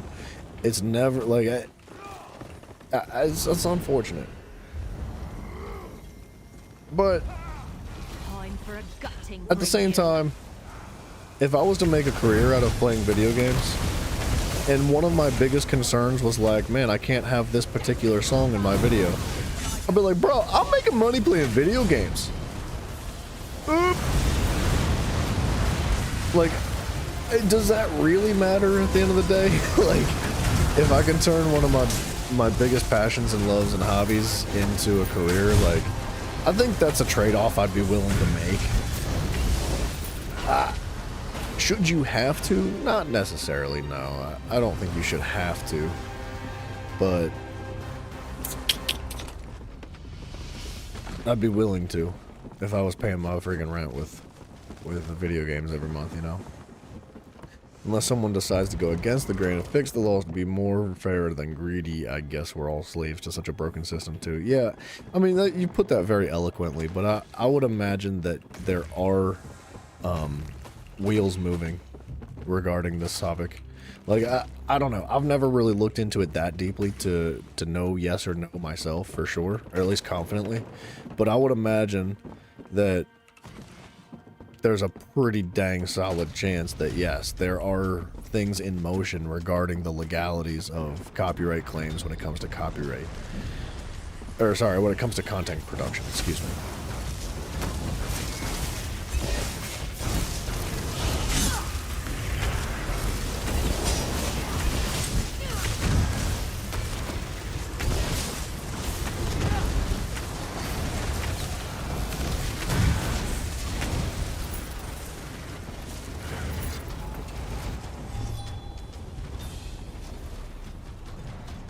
You call it a punishment because what music is being played isn't always within the player / content creator's control. If you don't know if a copyrighted song is about to play, what a person realistically do, or what can a person realistically do in the moment? Yeah, you make a very valid point. That's another thing I do think though, that a lot of newer games nowadays, because because copyright is such a massive issue, and because content production is such a popular and massively produced thing, most games, if not all, newer games nowadays have a setting in their menus that allows you to choose between, woo! What in the world? It allows you to essentially, why am I being targeted? Leave me alone. It allows you to essentially turn on and turn off copyright music. So like, developers of games know when they use copyright music. That is one of the parts of the process when it comes to developing a game. So they have to have that kind of stuff done properly as far as like the game itself goes. And implementing a setting that allows you to just like switch it like on and off. Like, I think Call of Duty's one, because Call of Duty's like one of the earlier developers of this concept. And hold on.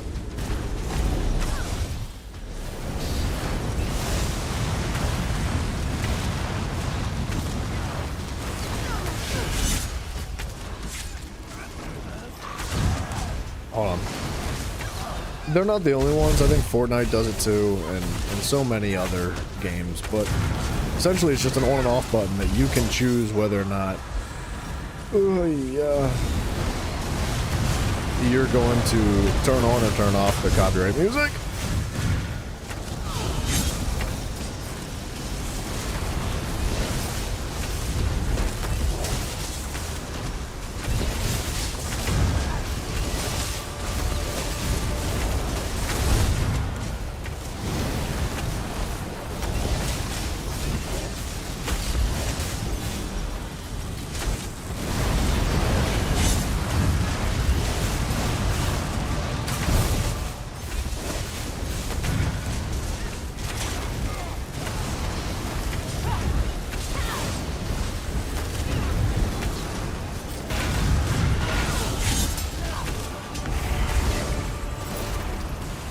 We're doing it.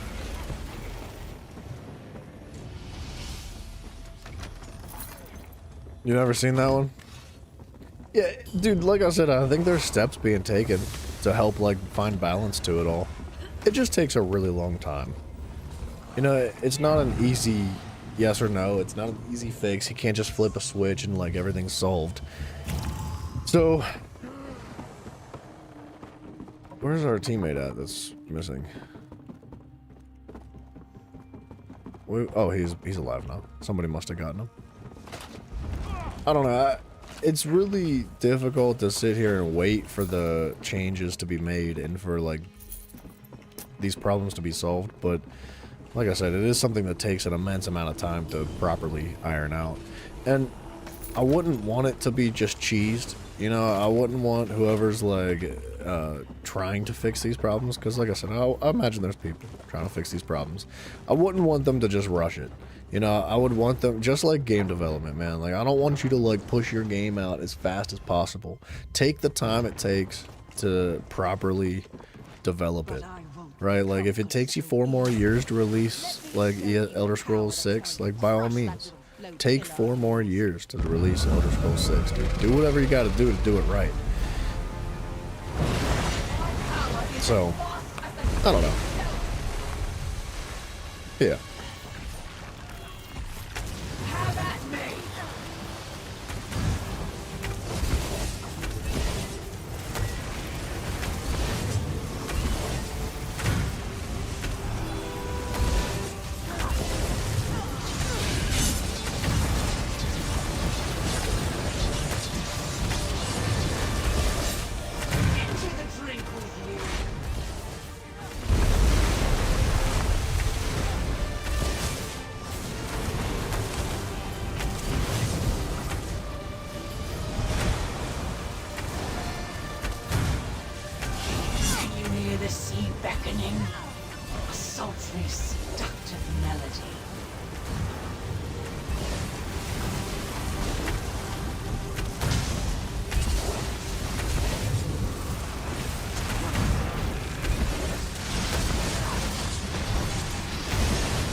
Oh, were we supposed to rotate?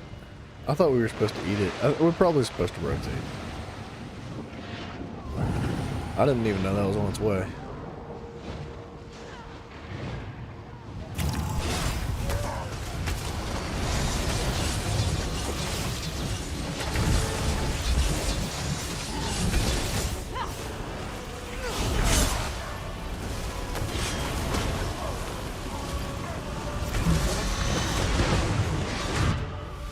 Okay, I should have healed from that.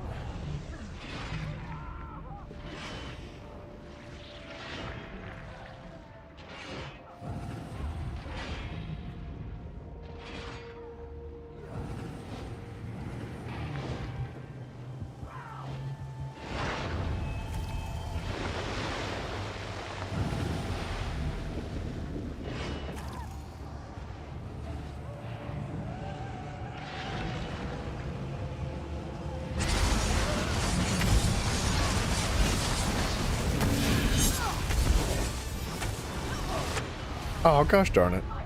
I tried to look at the chat. Sorry, teammates. I done jacked that up. On a completely different subject you had in the emails. Same. Excuse me.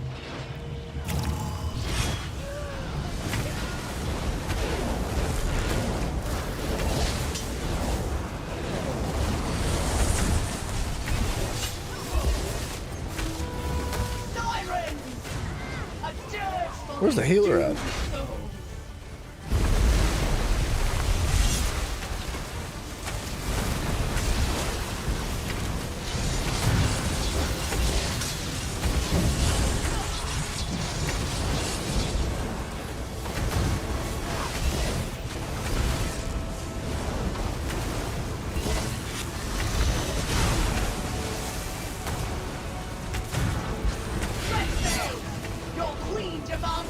Bear with me, we'll get through this one.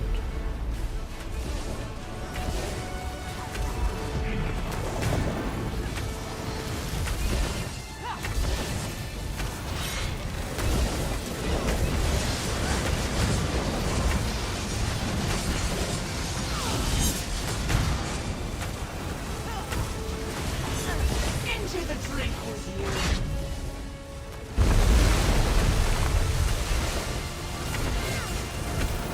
You think you can defeat the sea herself? I will be reborn, not a wave! Secure this landing. It's time to bring the landing force home. What's your report?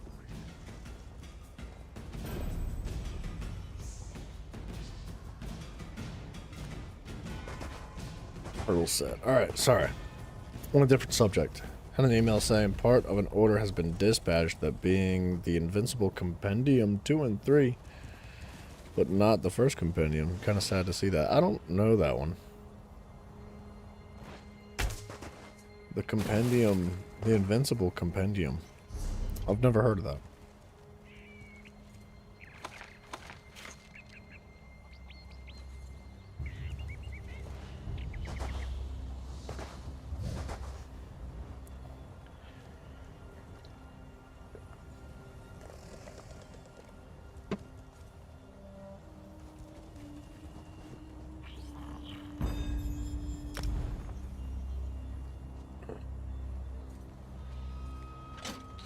What's he gonna get? Oh, he's just gonna give it to me?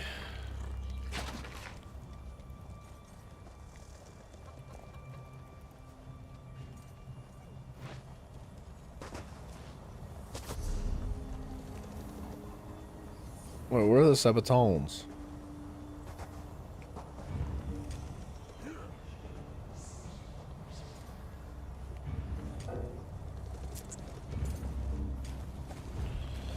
Ooh. Ooh, ooh, ooh, ooh, ooh, get me, ooh, ooh, ooh, ooh, ooh, ooh, ooh, ooh, ooh, ooh, hell yeah, dude.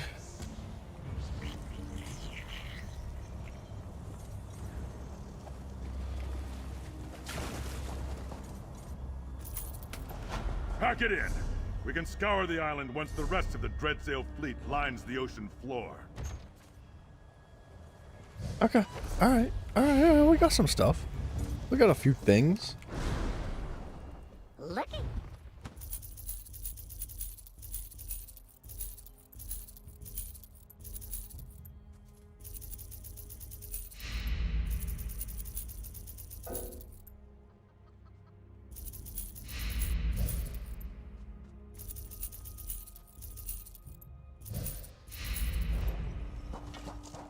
Thanks, dude.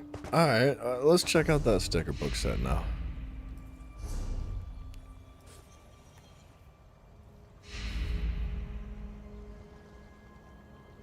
I mean, we almost got a full set, which is quite good. Now, like, obviously it's just a normal set, but and we got to do the veteran to get the proper set, which the only thing we'd be missing out on is like almost 1200 health, which health is honestly, that's a lot. That's a big deal. It's 1200 health. Invincible comic series, which has a cartoon adaptation. The cartoon is very good, and it's still got some catching up to do. But of course, there's all the spoilers of the comic on YouTube. So instead of avoiding the spoilers, I've given into buying the comics. All right, fair enough, dude.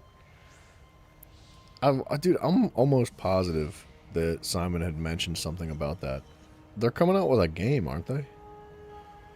Or something. He was like the Invincibles. He was talking about the Invincibles. I don't know if this is the same thing. What superpower would a beaver have? Nothing. I'm good. I like being fat and happy. I'm good without superpowers, baby. I don't need none. Superpowers.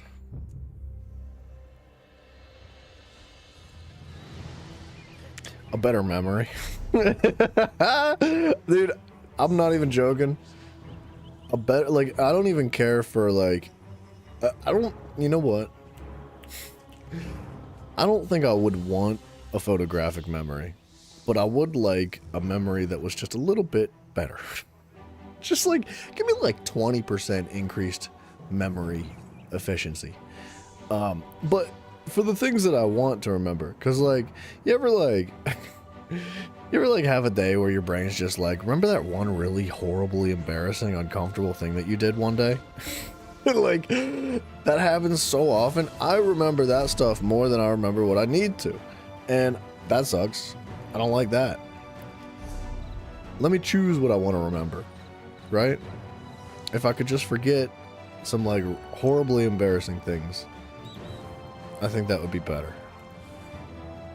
Is that, can we make a name for that superpower? Is there, Is there a quick word that we can use to summarize that concept?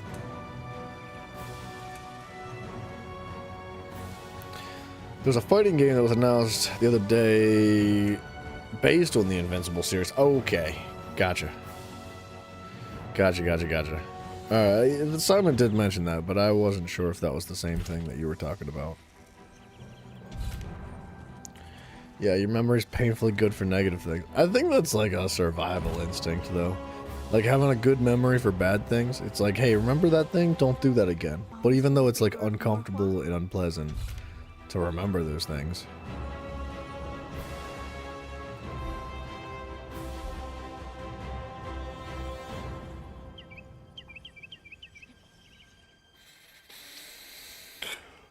Hubba, excuse me. Let's just make one. Let's see what happens.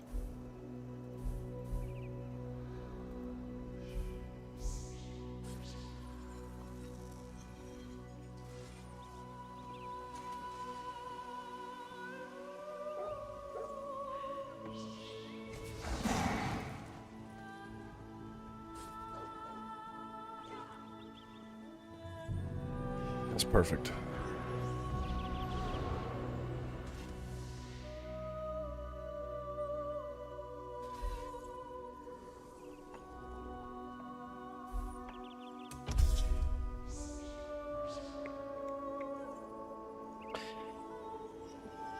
Do we sit on this for a minute?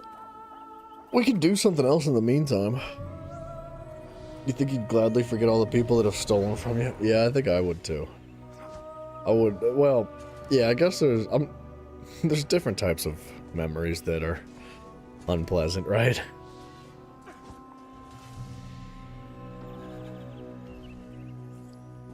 If I could, like, magically forget all the people that have, like, wronged me in my life, I think I probably would do that. Just for the sake of, like, forgiveness, right? Like, it's tough, dude. Forgiveness is hard when people hurt you. And forgetting is easier than forgiving, I think. But if it was that easy, then would it be that, like, valuable to you as a person? You know what I mean? We're gonna go back to Vvardenfell. Can I play Tribute? No. While I'm using Group Finder, I cannot play Tribute. I would imagine I can't even scratch my freaking balls when I have a freaking queue of any kind going. Ugh, this game is so limited. Expand, Bethesda. Expand this bad boy. Let me do things. Let me queue and do stuff. Right? I don't want to sit here and just stare at the screen, bro. I want to do things. Let me play a game of Tribute while people join the group. It's not that hard.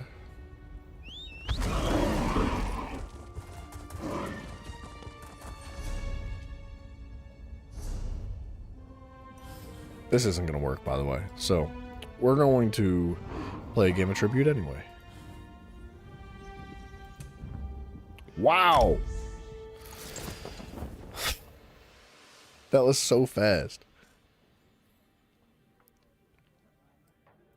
It's been a while since I've played Tribute. Hermes Mora. Alesha's an interesting card.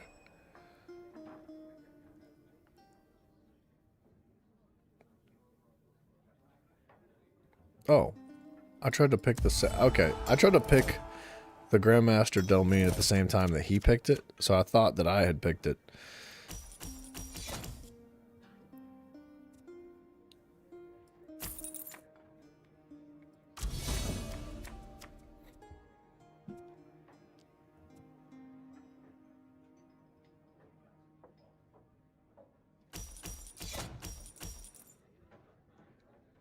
For sure he takes this, right? Or he takes... yeah, okay.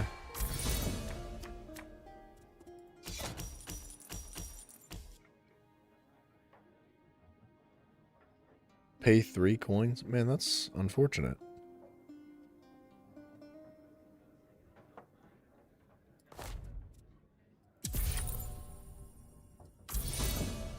I was hoping to be able to do the...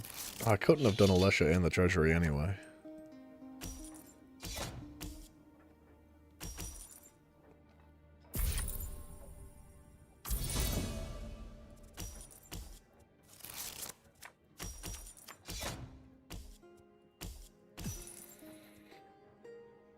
Oh, I gotta take that. That's so good.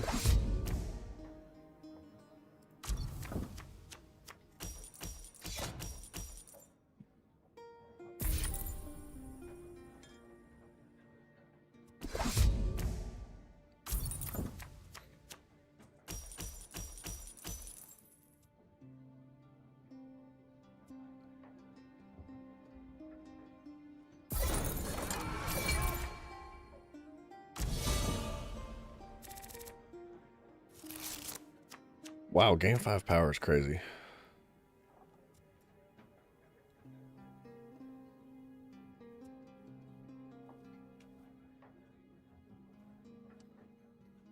More games should have card games over fishing. I'll take both. Look, man, fishing is good if it's done right. I think that's the issue with fishing in ESO. Fishing was done very, very poorly. It, like...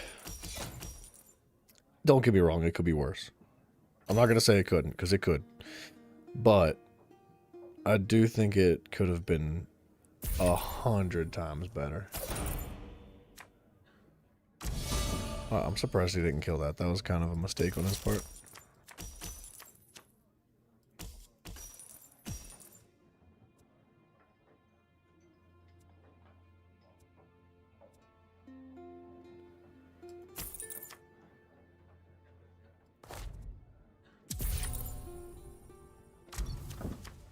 I should have taken the banneret, to be honest. But I didn't.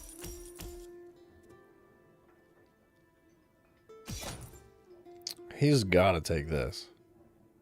Why would you not take that?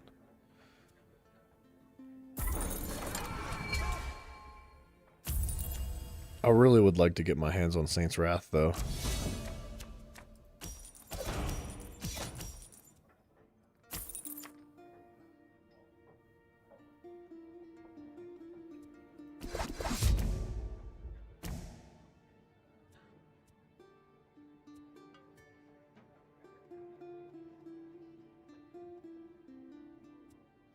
I want this.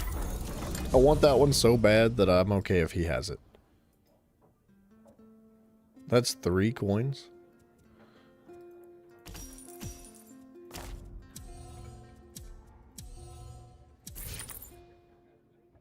Boom. That was a good hand for me.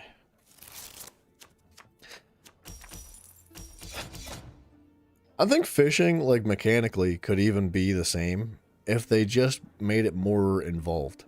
Like, I want more loot. I want more, like on... Or, what am I saying? I want, like, more, like, genuine interaction with the fishing. Like, there's so much more that they could do to make fishing more fun, but... They done friggin' doofed it, dude.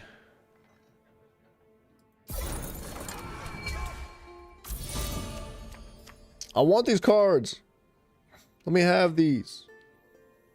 Stop pulling this towards you, you prick.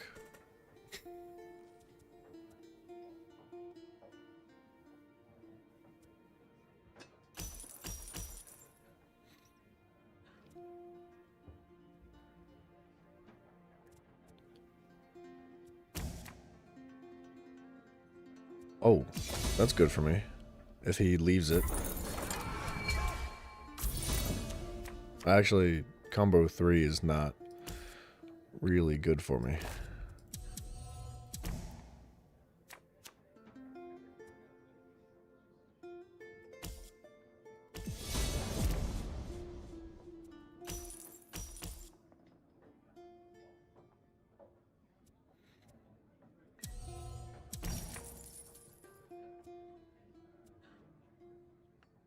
If only there was a Beaver card.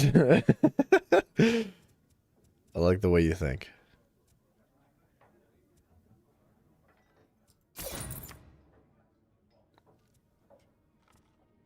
Man, he's really crushing it with this Saint Alessia thing. I want that to face me. I want to get at least one Soldier of the Empire card. Terraria is the only game you ever played where fishing felt worth it. Yeah, fishing in Terraria. Rick, bro. God, he's annoying.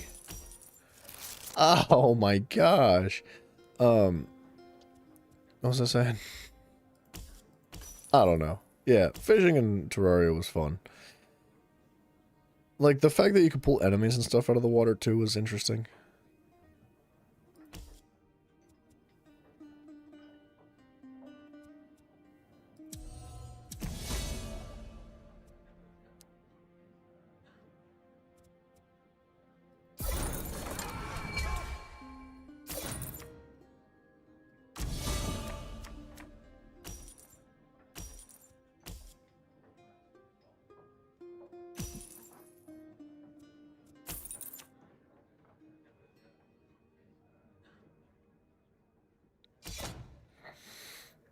What's he doing? Don't do it. Don't do it. Don't do it. Rick! Oh, I hate this guy, dude. He's the worst. I wanted that card badly.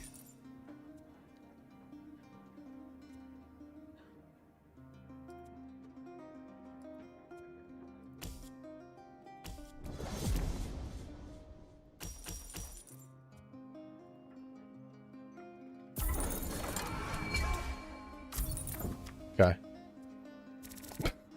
I was saying prick, like, with a P, but same difference.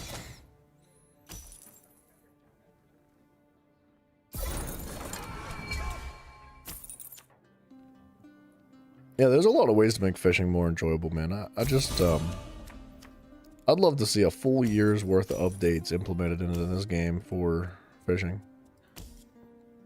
I'm down. Let's go.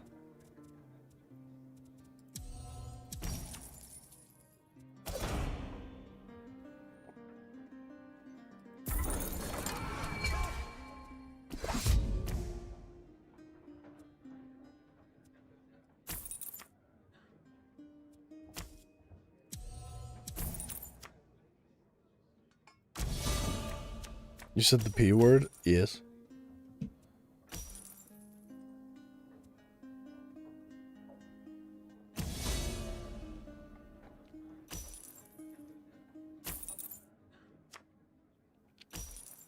Ooh, another one of these?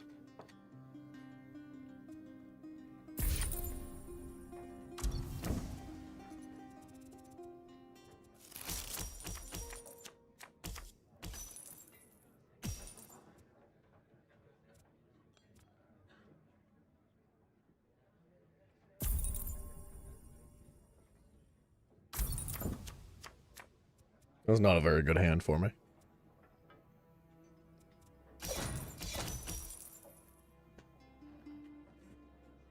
This is a pretty good hand for me, though. Whoa, what's that? Something he can buy? Whoa. Alright, this is bad, actually.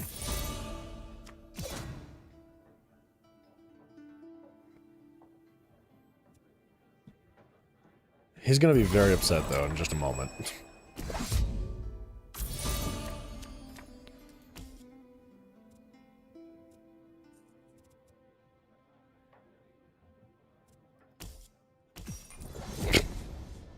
That's kind of unfair.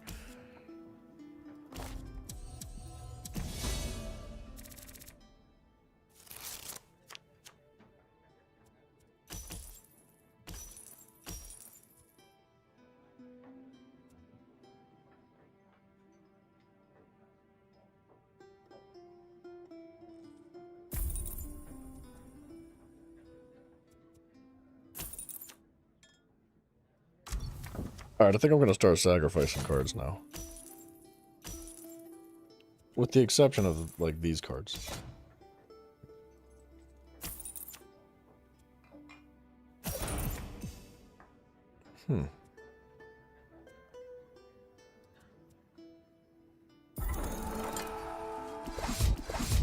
Alright, calm down, pal. This is a really bad hand for me.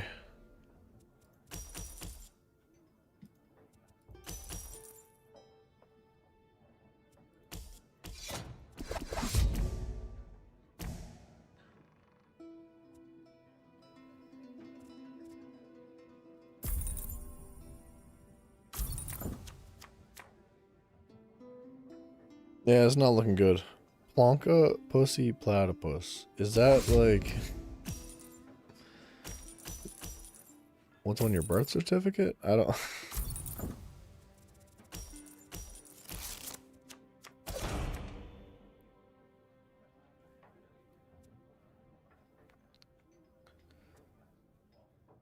I kind of need to catch up in power. I mean, what do I do with these coins, though? Yeah, let me take the power. Let me sacrifice this.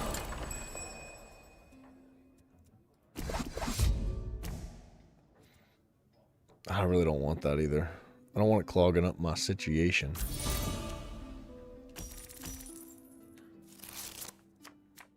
Plonka pussy platypus. What does plonka mean? I feel like that's a freaking really bad word that I shouldn't be saying.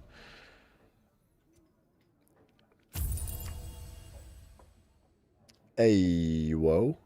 Watch out. He can use two.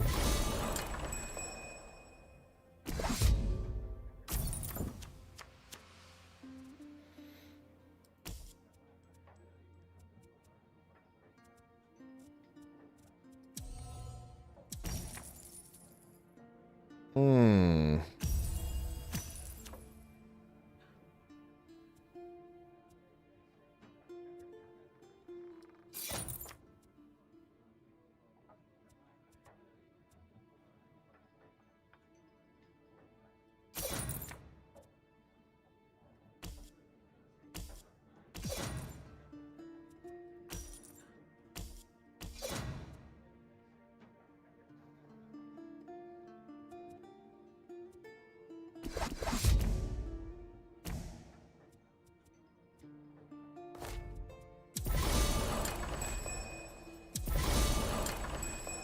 He's hurting.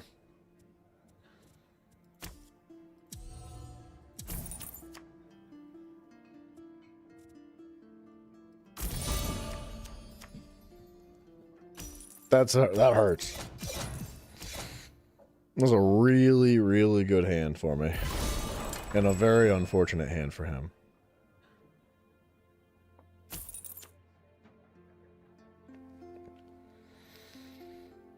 Kratos, what's up, Bellama? Welcome back. It's a good question. Not a terribly long time today. We've been going for almost 9 hours, and normally I try to squeeze 12 hours in on Saturdays and Sundays, but I'm very tired. I'm very, very tired, and I would like to get some extra sleep tonight, but there's also a lot of stuff I gotta get done before I go to bed. So, I don't know. A little while. Not too much longer, though. You know what I keep forgetting about? Oops. You can excuse 9 or 10 hours? Yeah. Yeah. You better.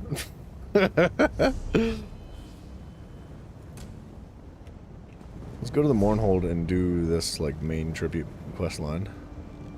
Boom. Boom, boom. Just another way of saying idiot or something similar. Yeah. Can be meant lightheartedly or harshly. Plonka. I've never heard of that one. But now that I have, I will only ever use this word for the rest of forever. So, I will develop a new language based on the word plonka.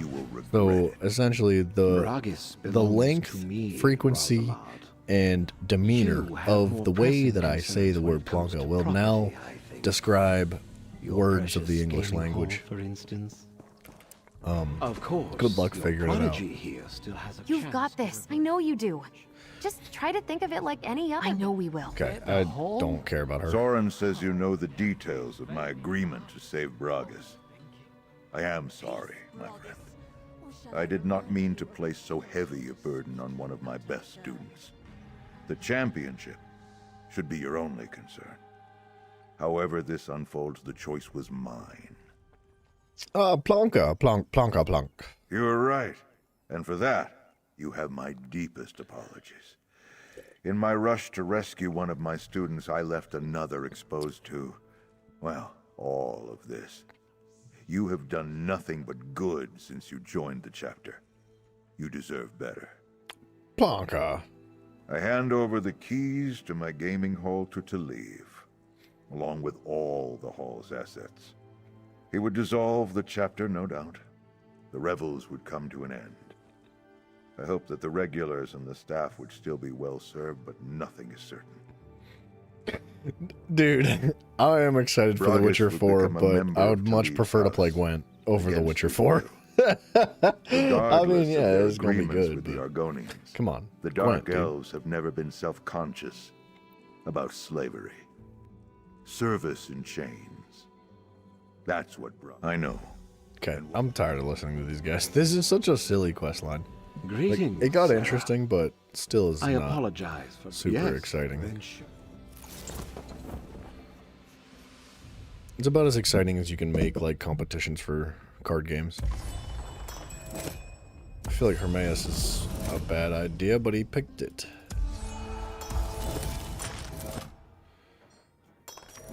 I wasn't gonna take Hermaeus, but whatever.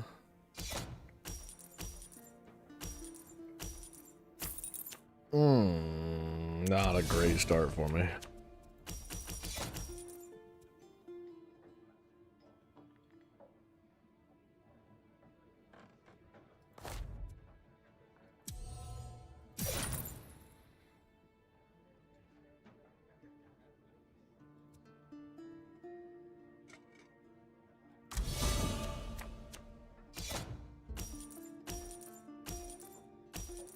$7 coins is crazy. Okay.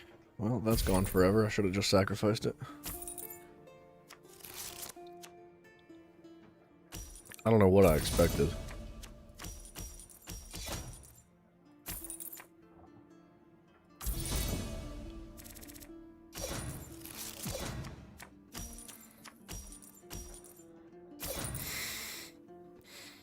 Kratos, how did you know to ask that question specifically? Because that is the question to ask.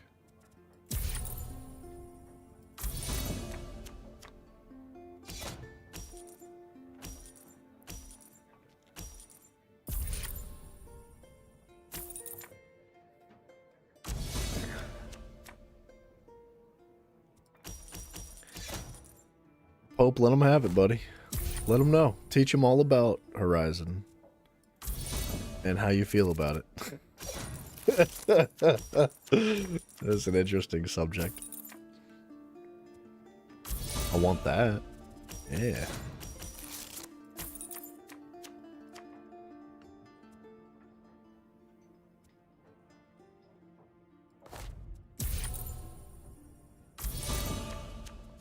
Let's not ask such a question. Hey man, you can talk about it. But you better be careful what you say, buddy. Yeah, you watch your step around here, pal. I'm tempted to pick this up, but I just don't think that's very good for me right now.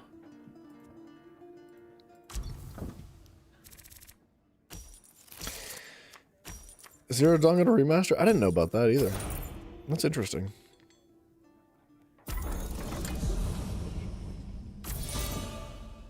Okay.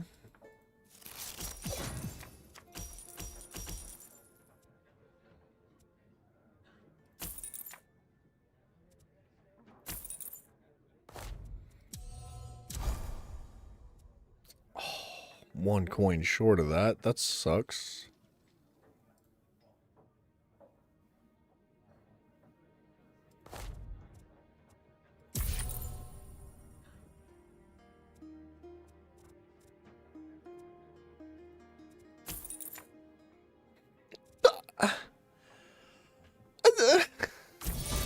I specifically didn't want him having a Black Sacrament on the field because I knew that I was going to get the Banneret next turn.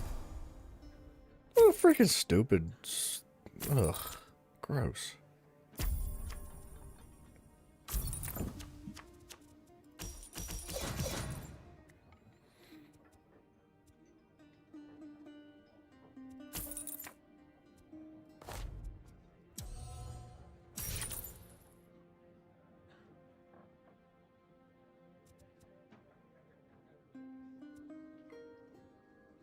don't want this. But I will sacrifice it. I'm going to hold on to this one because I think I can hold it for another turn here because of the banneret. As Exo insists. I've only played the main game of Zero Dawn. It's just a Far Cry game with total lack of robo-dinos. It didn't really do anything special or neat and played it out exactly as I expected after not a whole lot of playing it. You did platinum it though. I didn't realize you platinumed it though, Pope. I can be like grateful for and appreciative of. I'm surprised.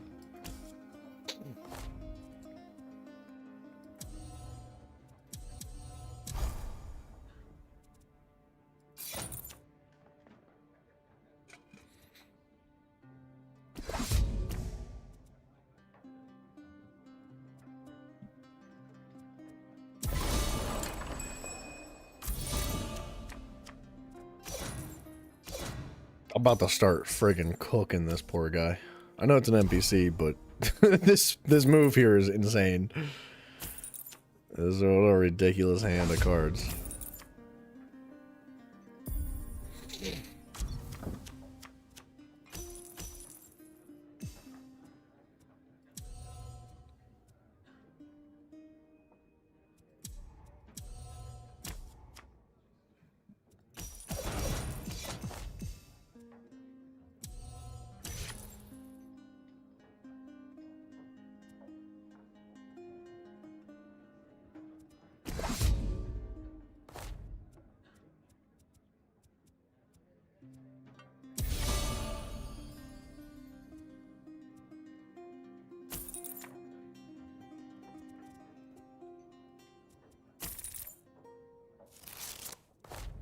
Reminds you of Magic the Gathering? Yeah, it's similar, I guess.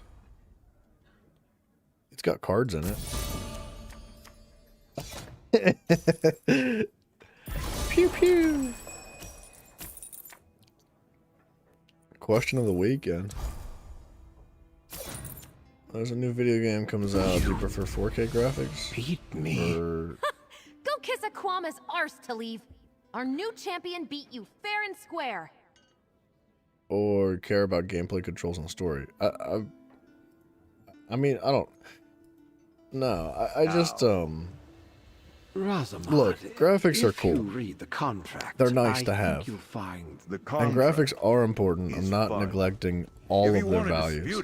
But gameplay, controls, and story, and music, and atmosphere, and all of that, UI, every single other aspect of the game is significantly more important than graphics to me. Like, way above and beyond. If the question is ever, congratulations. Well, we could have better graphics if we get rid of this. No, forget your graphics, dude. Every single day of the week, no matter what the circumstances or context is, forget graphics, put more focus on everything else, and if you can, put better graphics in too. But that is absolutely secondary for every circumstance. At least in my opinion. I can't comprehend in a world where any time ever that would be the other way around. But look at the Nintendo Switch 2. Look at like so much. Look at everything nowadays. Like the biggest AAA games. It's graphics first, baby. That's all that matters. Does it look cool?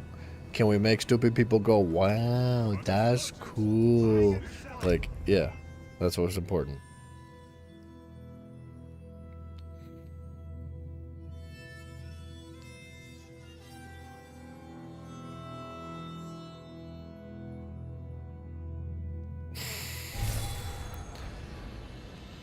Wait. And Pope, no, I didn't even consider the idea of not playing Grounded. I still want to play Grounded, dude. Dude, that's one of the things that frustrates me about, like, my man Zach. Like, I love playing games with Zach so much, but Zach doesn't like playing games unless they look cool. And I'm like, why, though? Who cares about what it looks like? Is it fun? Yeah. Well, then, what does it matter what it looks like? Very own tribute champion. 3 cheers, I say. Hit Marunji. One chapter. You come to this. Aye! Cheers to the best of us! Zispo, would you all quiet down? Kishka has work to do, yes? But yes, cheers to you, Walker.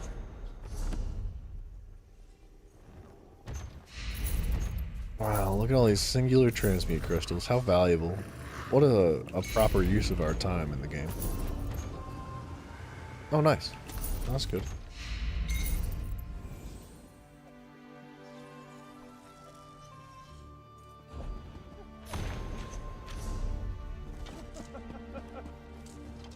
My friend, it has been a genuine pleasure. Except for that Bait whole almost being tender. sold into slavery bit. I suppose it does add a layer of suspense to the tale, though. All the best stories include some fool up to his ear tips in trouble, right?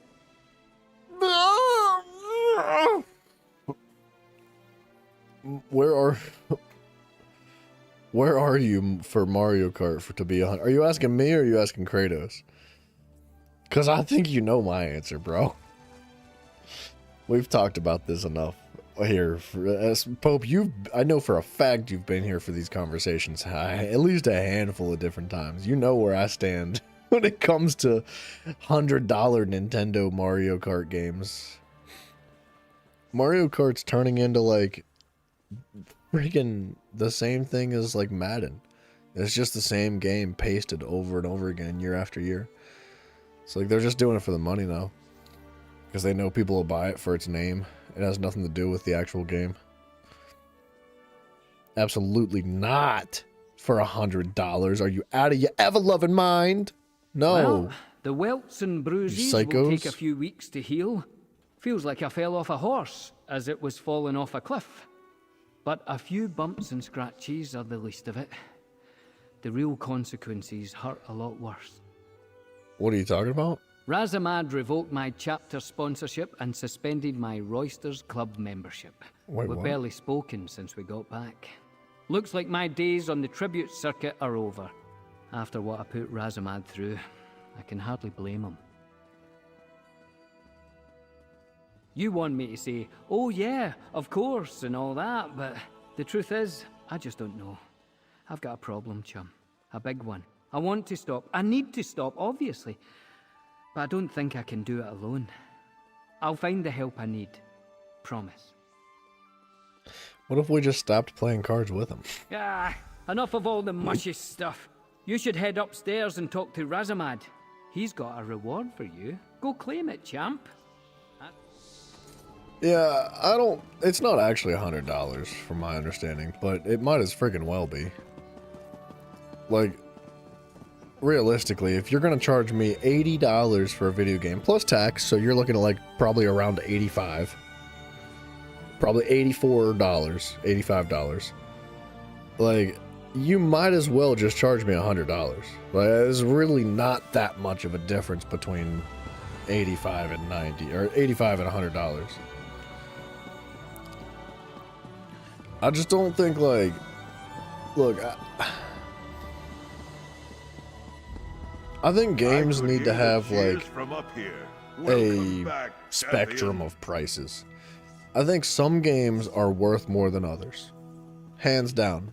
I don't even think that should be an argument. Some games are worth more than others. Some games have a lot more time invested, have a lot more effort invested, have a lot more resources invested.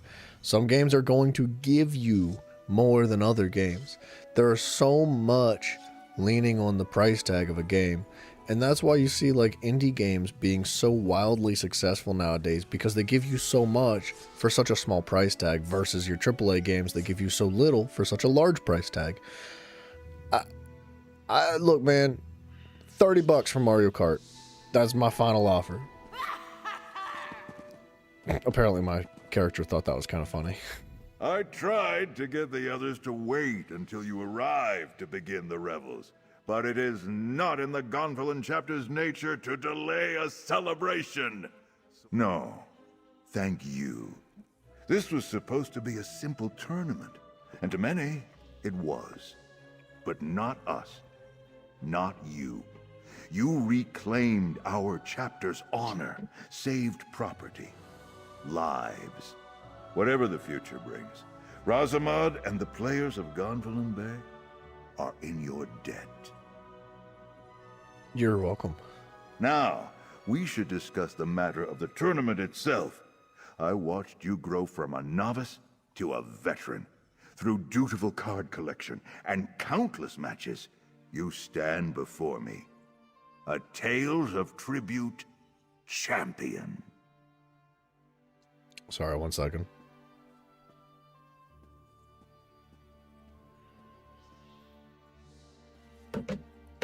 Sony's planning to make the PS6. Then let's I get mean, to yeah. it. I don't know. Rosamond, Royster's Club Game Baron and Master of the... Thanks. Good luck in the matches. Thanks. Normally I'm down to listen to all the dialogues, but that quest line lost everything that I had very little interest in that quest line from the very beginning. It just it was not very good. I think for what it was, they did the best they could, but it is really difficult to make like a really interesting and engaging storyline based on like just playing cards with winning championships. It's like the card game is the interesting part. The quest line was not.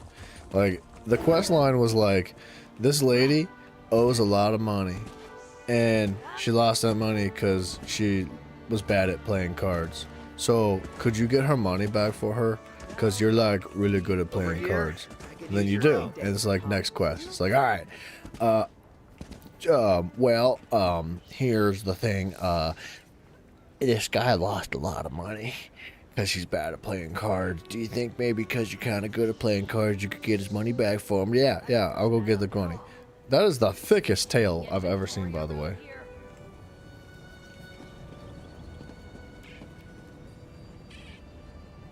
Oh, it's a onesie. I was trying. Oh, and then there was another one where it was like,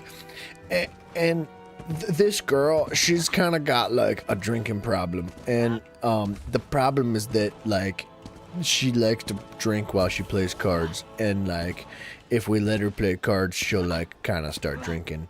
And do you think maybe you could play cards for her because you don't drink and stuff and things, and that would be bad for her, right? And be like, yeah, all right. Like that was literally the whole quest line, with the exception of the very final quest where it was like, hey, we gambled the entire freaking building, the whole club, on a card game, and we suck. So can you play the cards because we suck? Like that was literally the whole quest line.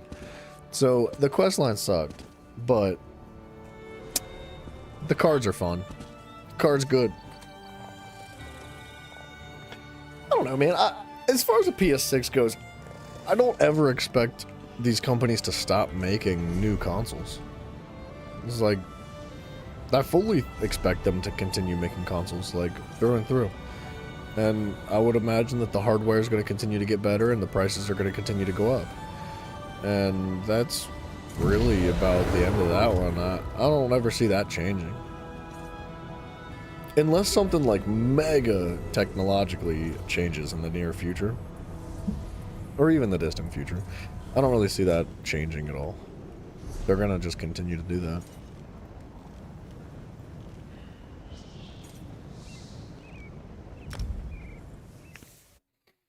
It isn't really news, it's more of a case of when than anything. Yeah, exactly.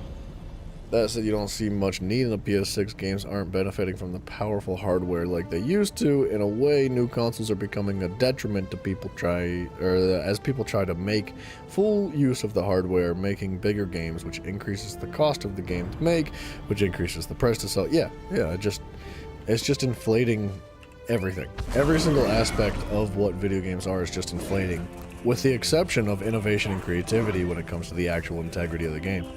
It's like, it's unfortunate, but it's like all of the stuff that we talked about, like essentially revolving around graphics, that doesn't necessarily matter, is being prioritized over the things that do matter. At least that's kind of the way I see it, and I don't really like the way that goes, but it's not like anything, it's not like that's gonna change. unless like there's a mega shift in the community, like I'd say a very large demographic of the people that play video games are young kids, right? And young kids do not buy their games. Their parents buy their games. And generally, I guess from one generation to the next is different. But like my generation, dude, if you're in your mid 20s to like early 30s and you're having kids, you are not buying a bunch of video games generally. I guess it depends on what kind of like job you've got, but I'm telling you right now, like you're not buying the new console just to play Elder Scrolls 6. You're not buying a new console just to pay $20 more per game.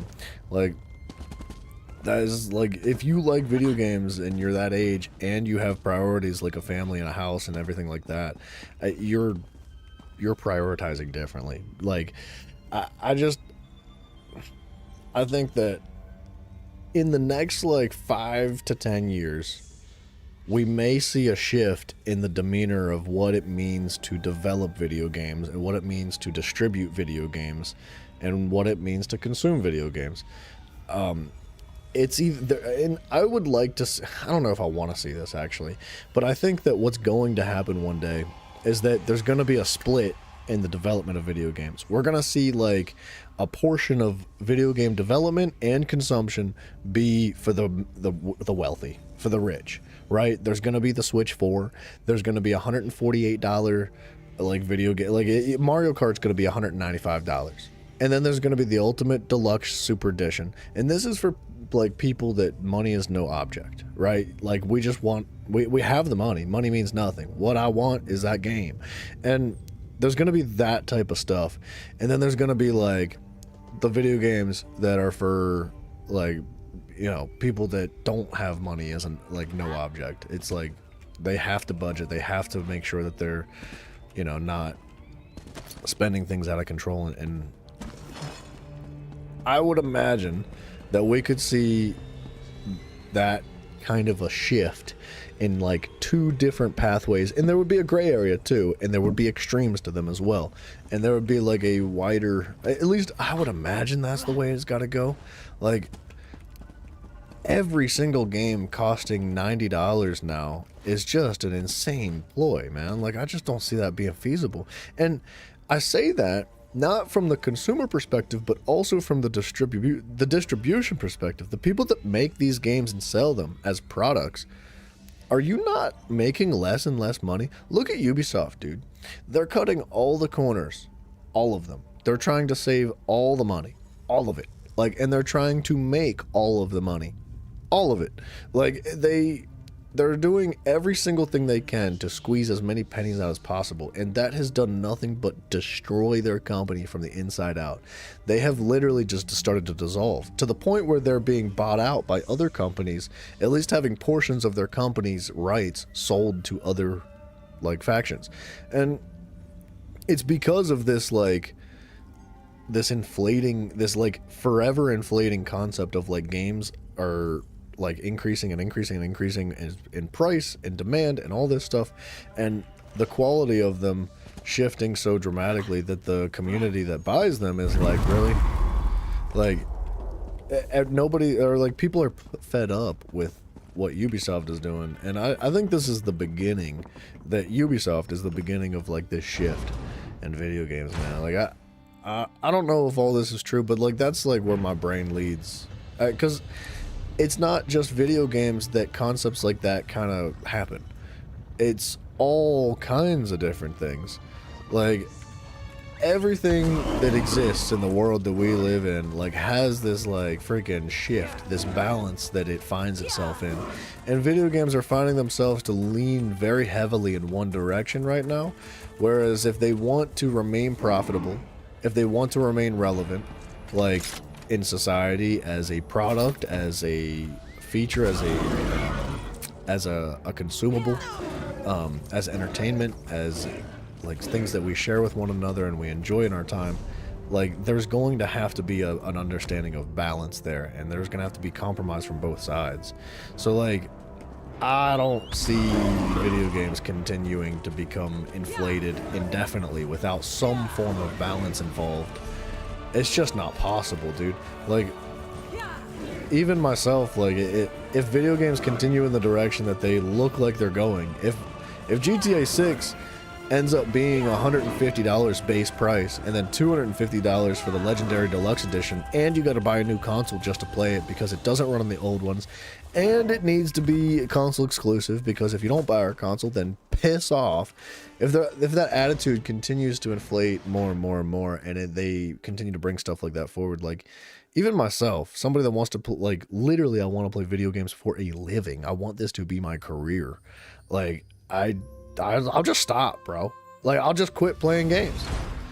Like, or I'll just go back in time. Like, I'll stick to what I know best and what I enjoy the most is like older games, and like I'll just live in this bubble of preservation outside of like, wow, that was a really loud clap.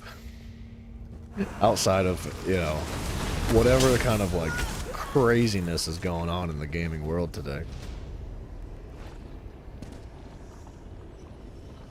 This is why you buy older Sony consoles like PS1, PS3 more affordable. Yeah, but they don't make games for it anymore. So if you want to play new stuff, if you want variety, you gotta buy the new stuff, right? You can't, like, I mean, obviously, there's enough older games to keep you busy for essentially indefinitely. But like anything in life, you want new stuff. You want to improve. You want innovation. You want creativity. And there's only so much of that in older games, which is why newer games are so as appealing as they are, right? Without games like Pong, we wouldn't have video games ever. Yeah, well, that's what I mean. Like, it starts somewhere, right? Like, everything's got to start somewhere.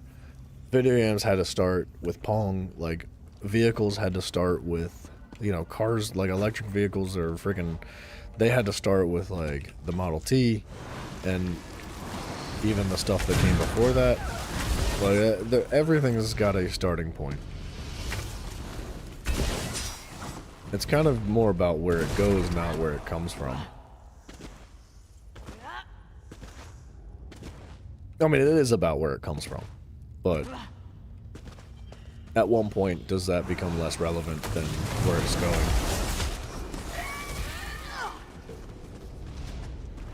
At least, like, it from a financial perspective.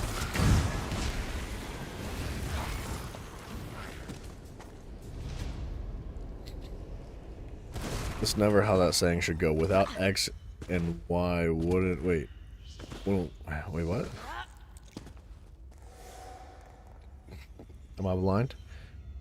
That's never how that saying should go. Without X, Y wouldn't be as we know it now. Removing X doesn't mean Y would never exist. I think what Pope is saying that, like, inevitably, like, something would happen. Like, alright, see, we're getting into philosophy almost here with this concept, because you're saying, like, linear, like, time is like a linear thing, right? Like, if so, alright, this is one that's gonna get me demonetized. But if you had a time machine and you could go back in time and kill baby Hitler, would you do it? And it's like, you would kill a baby? You would kill Hitler? It's like, yeah, how many lives would it save? Well, somebody's gonna be Hitler. His name might not be Hitler, and he might not have a stupid little mustache, but somebody, somewhere, sometime is going to do that, is what you're saying, right? Basically. So you're saying from that perspective, I'm not saying that you're saying this, but I'm assuming that you would not go back in time and kill baby Hitler because of that perspective. If the Atari never happened, it doesn't mean that Nintendo wouldn't have happened, but Nintendo might not have been what we know it now. Yeah, exactly. Yeah, it might have worn a toupee or something instead.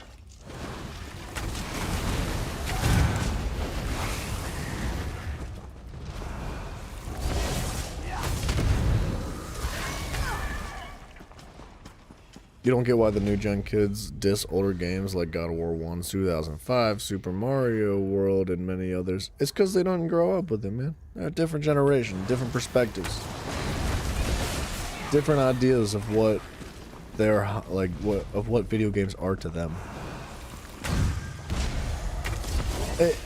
you can't, like, alright, don't think of it as like a diss. You know, it's not like they're dissing it. It's that they don't understand it. Just like there's things that we don't understand that happened before us, too. Caleb, what's up, brother? Same will never happen to them when they get older. Well, excuse me, the same will happen to them when they get older. Yeah, I agree. I thoroughly agree with that. It's a part of that thing we call freaking life, Dad. It's like, I don't know. It might come off or sound like a diss or a hate or disrespect or something like that from our perspective, looking at them the way they represent their thoughts and feelings on, like, say, in this example, older video games. But I'm convinced that it's a lack of understanding. It's like a lack of perspective, or maybe not so much a lack of perspective, but more so a difference in perspective, right? They grew up in a very different time. The technology was vastly different, way more advanced than it was when, like, you or I had grown up, right? And same with our parents, like, things were totally different. Like, I would never in a million years be able to get somebody that's my parents' age. Mostly, there's always exceptions and outliers. There are people that are in their, like, 50s and 60s that play video games relentlessly because they love it. But growing up, man, like, or even now, I don't think I'd ever be able to get anybody that I know from, like, family or friends that is in their 50s and 60s, personally, that I know, to sit down and play games the way I like to play games. It's a difference in perspective, man. And that doesn't mean that they didn't play games when they were younger either. Like, they played all of the older versions of what we play now, but what we play now doesn't appeal to them the same way what appeals to us does. It's just like, look, Pong is cool. Pong is fun, but I don't sit there and play it for 12 hours every day like I would for ESO, right? Whereas, like, they might feel differently about it. It's like, dude, if you're gonna play games all day, why don't you just play this? This is so much more fun. This is so much better because it is this. And, like, that's their perspective, right? You know, does that make sense? I don't know. You'd say from, sorry, hold on, let me back up. Kids will see games and say, this isn't Fortnite. I guess kids do say that nowadays. At least that's how it feels, that's what they're saying. Even if that's not literally what they're saying. Most of the time when I hear that, I'm like, or when I hear something about a game like, I don't know, I'm gonna say like 10 years old or more. If it's coming from a younger person, it's typically sounding like that to me, even if it's not literally those words. It's like technology forever evolving, and the new product being constantly shoved in your face, as well as social media, is a good contributor to younger people not caring about older games. Yeah, and it's not just games, man. It's everything. It's all sorts of things. And there's also like a spectrum to all that too, right? Like, there's young kids that love older stuff. There's young kids that love older music. There's young kids that love older cars and video games and all that stuff. And there's young kids that don't, and there's older kids that do and don't, and like it. But we're talking about like the general amount of people, the general population, right? Your grandparents got you into World of Warcraft, dude. What? What kind of grandparents do you have, and where do I find some? I would never trade my grandparents for the world, but that is because my grandparents are amazing, man. I'm very grateful to have them in my life. But man, if they were into video games like that, I'd love them more. Dude, it's like watching films with modern CGI and then watching older films with trash CGI. Younger people didn't grow up with the trash to be able to appreciate it. See, yeah. And when you say CGI, I don't know if, all right, Pope, I'll argue with you here. I'll play devil's advocate in this concept, is that I feel like CGI has degraded over the years. I don't think it's nearly as good as it used to be. And that's because nowadays, at least this is how I see it, nowadays, CGI is just CGI. There is no other implementation. There are no other tools involved. It's everything that exists in movies is just CGI and only CGI. Whereas back in the day, all 15 years ago, like when CGI, you know, more than 15, I want to say like 20 or plus years ago, CGI was being invented then and being implemented as a tool. It was a supplement, not the entire meal, right? It was just a side dish when it came to developing movies. It wasn't the whole stinking thing. Whereas nowadays it is just the whole thing. And I would argue to say that using your entire tool belt to develop something like a movie or a film or a TV show, and by tool belt I mean like CGI and like lighting effects and camera angles and all of the different things that make a movie what it is. That stuff is so much more important when it comes to like the quality of it, in my opinion, whereas I feel like so much of it nowadays is just replaced with CGI. CGI does 99% of the stuff. The work, right? Because it's faster, cheaper, and easier to not do the work. And if CGI will do it for you, then why do anything else, right?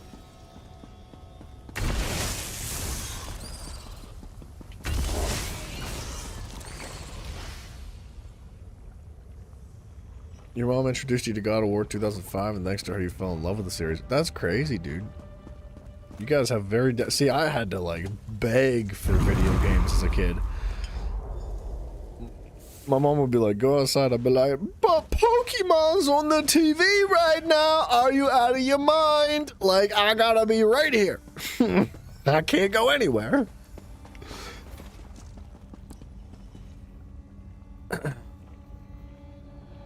Your whole family played? You had a guild too? Dude, that's wild. That is so cool.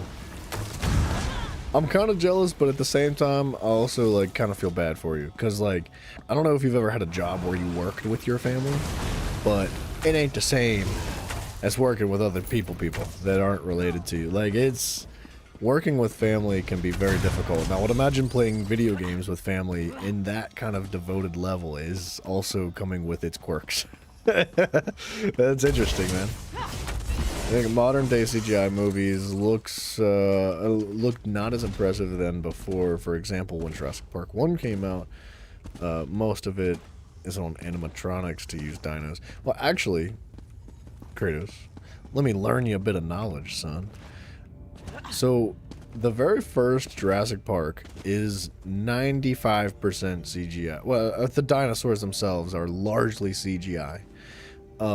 They originally wanted to use stop-motion animation for the development of the dinosaurs, but apparently they changed their minds. They were like, nah, let's try this, and they developed like the CGI version of like the skeletal structures of the dinosaurs, and they were like, this looks good, and they put it together fully and implemented all the other things that make the visuals what they are. And yeah, is it hyper realistic? Not necessarily, but does it look better than the stuff that I see nowadays as far as CGI dinosaurs go? I'd say so. I think so. But that's me. I don't think that the newer movies look nearly as good.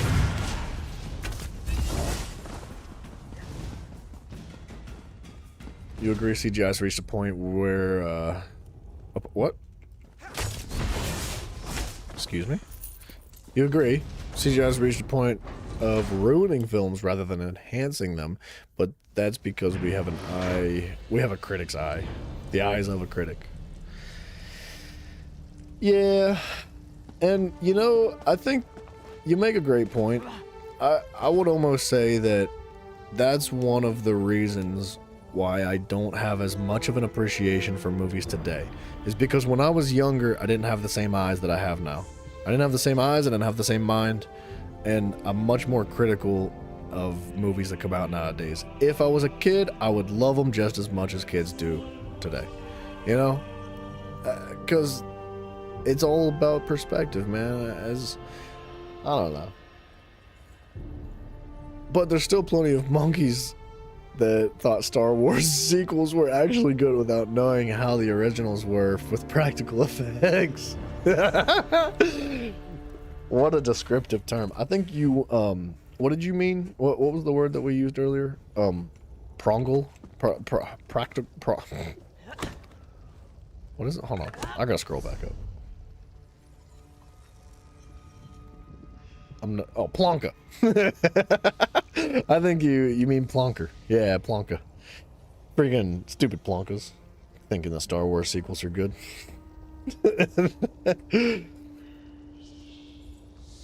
LPTS of lots of arguments over the guild bank. Yeah. I could imagine, for sure. 2006 was a little bit ago. It's 20 years, almost. Just about. It's considered vintage by now, I think. Or antique, whatever the word is. I heard recently that Jurassic Park 1 had something like 4 minutes of CGI overall. Yeah, well, okay, so they made physical, like, creations of it, but they used CGI to supplement the development of the dinosaurs themselves. So, like, but if you look at Jurassic Park, though, there's very little dinosaur action. Like, if you take, like, say, Between My Hands is the entire length of the first Jurassic Park film, and you take like every single scene and you break it down and you count up every single second of like dinosaurs on screen, it's like this. Like there's very little dinosaur in Jurassic Park. So yeah, I definitely would believe that the CGI for Jurassic Park's dinosaurs was like very minimal, but it still made it what it was. It wasn't stop motion animation. It was CGI. It was one of the first like creations or the first implementations of CGI in such a large way in film, which in my opinion is pretty freaking awesome. I like that. I can find some serious appreciation for it. Pope, what's your thoughts on the Avatar movies and its sequels? Not The Last Airbender. You're talking about the blue people. Yeah, don't ask me, dude. I saw the first one when it first came out. Actually, not when it first came out. It was like a while after it had come out. But years ago, and I've never seen the newer ones. Bah. Nah. Bah. That's kind of how it makes me feel. You'd rather watch Fern Gully than Avatar? I don't know what that is. They don't have the same frame of reference as we do. Yeah, being born in different times, different time frames. Yeah, exactly. That's what my whole point is, man. It's all a matter of perspective. Stinking plonkers. You love the original Indiana Jones trilogy. You know, people are hating on the Crystal Skull. Really? Who's hating on Crystal Skull? People hate on everything, dude. Like, no matter what there is, it doesn't matter how freaking amazing or perfect it is. People are going to hate on it. What about Jurassic World CGI? I don't think I've seen Jurassic World. I've seen clips and pieces of it. Like, hold on. I can't put it on screen because I'll get freaking banned. But I would like to look up an image.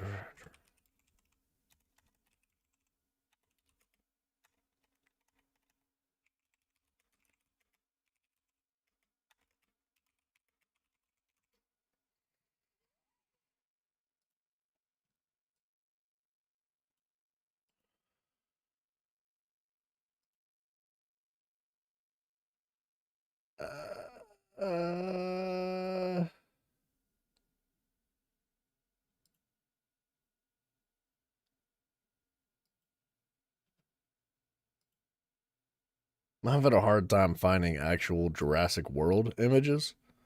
Most of it's the OG Jurassic Parks that's coming up, which makes no sense. Oh, it's not. I've got Jurassic Park. I typed in Jurassic Park World. Jurassic World Dino. See, all right. It looks AI generated. I'm looking at I wish I could put it up on screen but I'm afraid to get copyright claims just for this brief moment of putting an image of a movie like that up on screen, because that happens very often. But it is an image of looks like a T-Rex in the background, standing over top of another dinosaur who's got like some rigid spikes on its back. The background is nothing but explosions and smoke and fire. There's some trees in the backdrop as well that are all on fire. And then in front of the T-Rex, by its feet, is this big glass bubble with the three, like, I guess main characters sitting behind it, like clenching in fear, like being worried that the dinosaur is going to eat them. And it looks like the T-Rex is like screaming into the sky, like he just beat the piss out of his opponent, right? It looks to me like it's fake. Like, it looks so AI. It looks like something I could use Mid-Journey to develop. Like, if I typed in a prompt to essentially describe what I just described, there's something that's very similar to that would come out of it. Like, it does not look real at all. But then when I look at, like, the old Jurassic Park films, like, there's a lot of, like, lack of clarity. And that is one of the tricks of the trade for developing films, is lack of clarity. They use things like lighting and camera angles and scene cuts and like weather, like the rain. Like the one scene, yeah, see, I'm looking at another image of Jurassic World where there's a T-Rex standing on a thing, and it just looks like a cartoon to me. It looks like a high quality cartoon. And I don't think they look even remotely realistic, but the original Jurassic Parks, there's so much left up to your imagination that makes the quality of it, like, it makes your mind fills in the gaps. When there's a lack of lighting, when there's difficult camera angles, when there's like crazy cuts in scenes, when there's like shifts from one perspective to the next, when there's music pulling over stuff and like adding to the drama or the dramatic aspect of it, when there's like, what did I say? Lack of lighting, there's shadows, when there's weather, when it's dumping down rain on top of this. There's so much taken out of the image that your brain fills in. And that is one of the most valuable tricks of cinema, man. And that's like one of the more valuable tricks of like horror films, is the lack of like reveal. Because your brain fills in those gaps and you create the thing. And like, I see the older films and I'm like, okay, I see that that's not quite real. Like, it doesn't literally look real. Like, I don't look at my screen and I'm like, ah, like, you know, I don't get scared because there's a dinosaur in my freaking living room. It's obviously an image, right? And it's fabricated in some way, but it looks so much more immersive to me with the older movies, man. When I see the newer ones, I'm just like, dude, it takes me right out. Like, if I'm gonna sit down and watch a show or a movie or a game or something, like, games are different, right? I don't think games are really should be in the same category as this comparison. But like, I think about that, I'm like, dude, it immediately pulls me right out of the film, and I just don't see the value in that the same way I guess younger kids do. But I don't know. I wish I had a better way to express my perspective here, but that's about how I feel. Best way to live is to simply see and judge for yourself, because there are too many terminal haters online. There are plenty of things you enjoy that get the most hate from the communities. Yeah, Caleb, I like that perspective, and I would even argue to say that like judgment isn't even necessarily fit for like a human's eyes, man. Like, it's not really your place to judge things. Like, obviously there's a balance to it, but within reason. I don't know. I agree with you though. That's why I say, like, look, man, whatever my perspective is, whatever I'm sharing, like, look, take it for what you will, but don't like just copy it, you know? And don't like just assume anybody else's perspective as your own. Come up with your own perspective. Use your own brain and decipher your own like mind out, and like figure out how you feel about whatever it is that you're feeling for, right? You freaking use that brain, baby. This is, if you're a zombie fan, what do you react seeing Army of the Dead compared to 2005? I've never seen either of those, so that's on y'all. That part of the conversation. Games interact with your brains more than films do. Yes, I think games are a very, very different thing. Like, I've argued to the freaking end of the river. The graphics do not matter nearly as much as many other things in games, and there's reasons for that, man. It's because immersion is not all visual, but games definitely have a vastly different effect on you than movies and TV shows do. Oh, you guys are so Crystal Skull, and so okay. You think the biggest problem with Crystal Skull and many other films / stories is that it would have been better as the new IP rather than a sequel 19 years later where actors are getting past their prime. I'd argue that that's the case for most things too. Most movies and films and like all that. Yeah, I agree. Jurassic Park being one of those. It feels weird having all those newer ones tied directly to it. A new IP would have made me feel better, but that's the thing. We're all old and hairy and kind of like, you know, fat, and we stink a little bit. Like, that's just us. Well, like, we might feel that way, but so many other people might disagree too. I don't know. At least I don't know. Dawn of the Dead was the one on the mall, right? I don't know those, man. I don't know Army of the Dead either. JW Fallen Kingdom. What? Kratos, I don't know what that is. I'm sorry, dude. The Dark Knight movies. Yeah, the Dark Knight movies are a prime example of, like, tricks of the trade. The lighting, the camera angles, the cuts, the weather. That kind of stuff definitely uses a lot of that, right? There's gonna be another Superman movie coming out soon. Oh, dude, I've kept up with Angry Joe here and there, like, and he's a freaking Superman fanatic. He's a monster for some freaking Superman stuff. And I'll leave the professional opinions up to him, dude. Superhero movies aren't my thing. You're not against Superman, but man, I hope they work out a good story to tell. Dude, I'm telling you, when you have 472,000 different iterations of one singular concept, like Superman, for example, like, most of them are gonna be stinkers. That's just how it is. I hope they make it good too, but we'll see. You know, I won't watch it, but y'all tell me how you feel. Let me know what you think, and then I will decide how I feel after that. Remember how bad Batman vs. Superman movie was? I don't know that one either. Oh, JW is short for Jurassic World. Jurassic World Fallen Kingdom? Never saw that one. Yeah, I think I saw the very first Jurassic World movie, and I didn't watch a single one after that. Like, there was Jurassic Park 1, 2, and 3, right?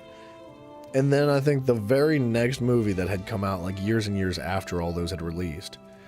Like, it's been a good few years since that one, since the first Jurassic World had come out. But I saw that one, and I was like, I'm good. I don't really care anymore. Like, you ruined it. Didn't make me feel good.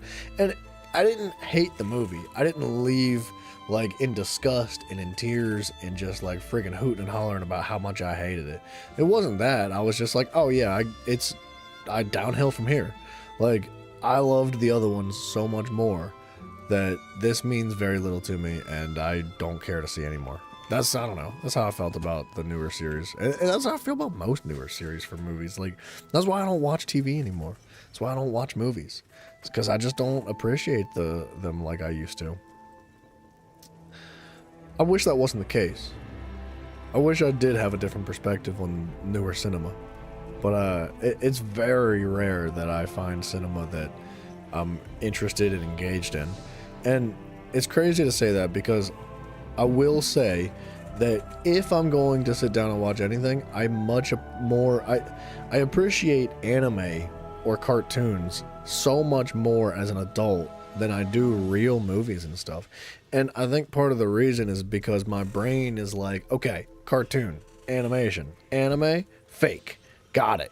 And this, like, this more hypercritical portion of my mind is like kind of toned way down because I'm like, I know it's an animated film, I know it's fake, whereas like something that's like live action or like a real movie like the Jurassic World with hyper CGI implemented into it, like I am going into it with the anticipation of like, this is gonna be the coolest, most realist, most engaging interactive thing I've ever seen. I ain't gonna know the difference, and like I do. So I don't know. I don't know. Pretty sure BVS, Batman vs. Superman, was another great example of a great film if you can shut your brain off and not think about it. Yeah, exactly. Shut your brain off and don't think about it, dude. That's the key to cinema now.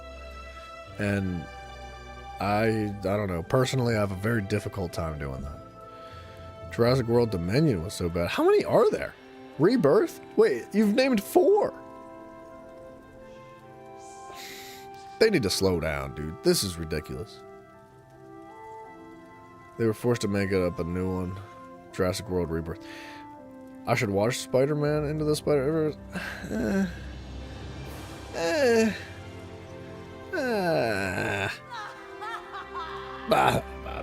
don't know. I think the main problem with modern media creation is just a simple lack of passion. Yeah, I think that's a big part of it. That's a very impactful part of it, for sure. As more people see it as just a job nowadays and not their passion projects. Yeah, that's one of my main complaints about video game development, man.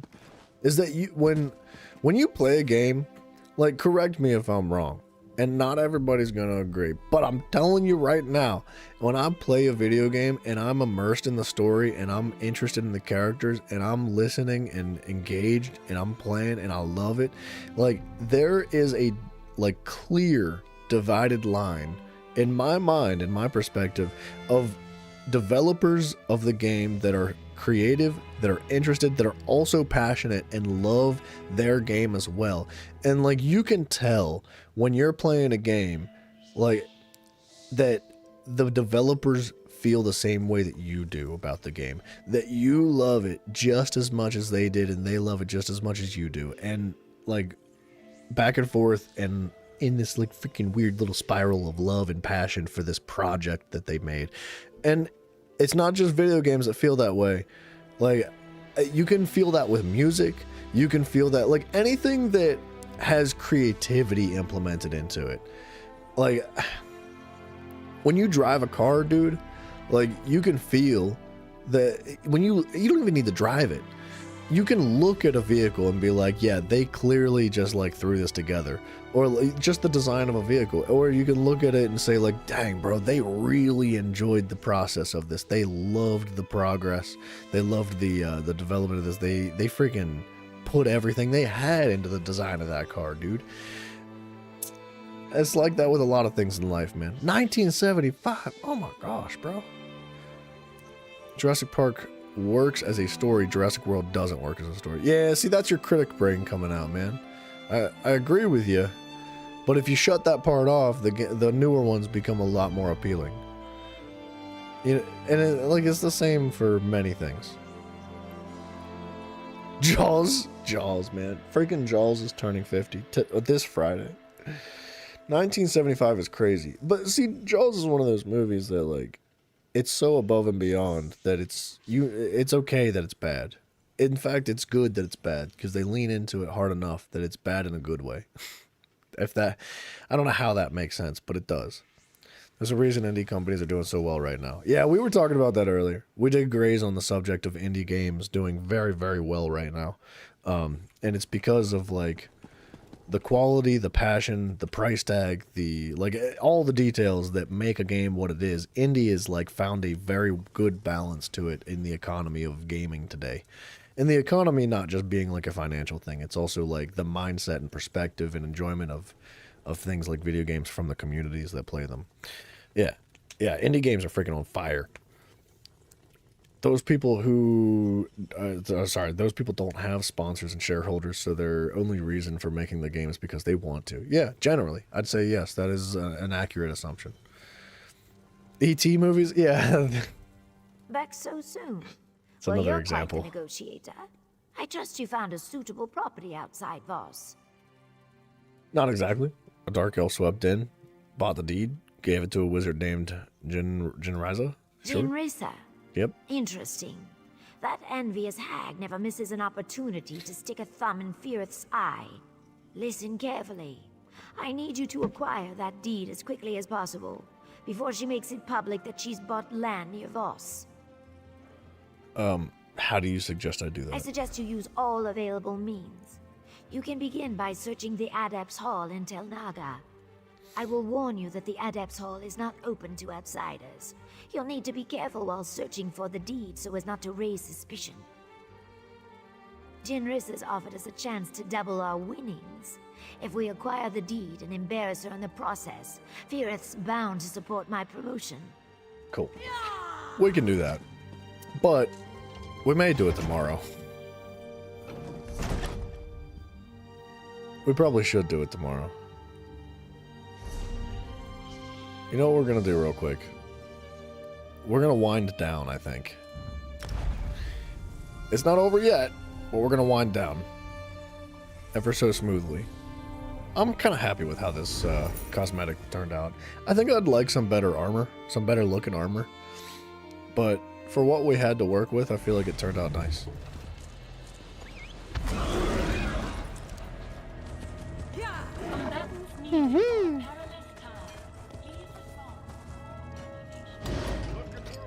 E.T. was great for the time. Gotta say that one didn't age as well, in your opinion. Yeah, I agree with you. I mean, don't get me wrong. Like, I saw E.T. as a kid, but I didn't appreciate it the same way I appreciated, like... it's older than me, too, so, like, it had been out for a long time. That definitely had an impact on, in my opinion. But, I don't know. I didn't think E.T. was all that incredible as a kid. And, seeing as though it aged... Like, the story is good. The film itself, not so much. If that makes sense. I don't know if that's an appropriate opinion to have, but... I don't know. You like Toy Story, but you think they should have ended it with Toy Story 3, or at least 4? Alright, hear me out. Hear me out. You can end it. Like, you can end any series wherever you want, bro. Like, and I hate to say it, but, like, that's kind of what I've done. Like, I don't know if I intentionally did it like that, but I did kind of just, like, stop all the scene. Like, I stopped freaking Jurassic Park where I wanted to. Yeah, exactly. Don't watch them. You don't have to. You're not forced to. No one's holding you down. You don't have to consume that garbage. If you don't like it, if you don't think it's improving or going anywhere, don't watch it. There's no point. It's just like, if you're gonna sit there and find nothing but negativity about it, then, like, why even bother? Like, surround yourself with positivity. Surround yourself with good things in life, things you enjoy, things you love. And if you don't love where a series is going, like, just stop watching it. You like that? I mean, dude, I like the conversations like this. I appreciate them a lot. I think these are good, hot conversations. And hot as in, like, it's okay to not agree, right? It's okay to, like, have a difference in opinion and perspective. We don't all have to, like, come to terms with everything. We don't have to, like, agree with every single thing one another says. It's all good. We can just have a conversation, right?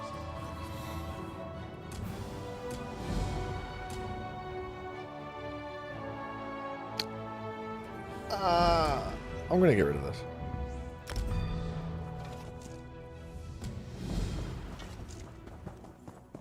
That's why we're here, for the good times and positivity. Yeah, and freaking screw Ubisoft, and screw this, and I hate that, and I can't believe they did that to Battlegrounds. And, dude, like, just screaming about how much I hate Nintendo for hours a day. Like, dude, if you were to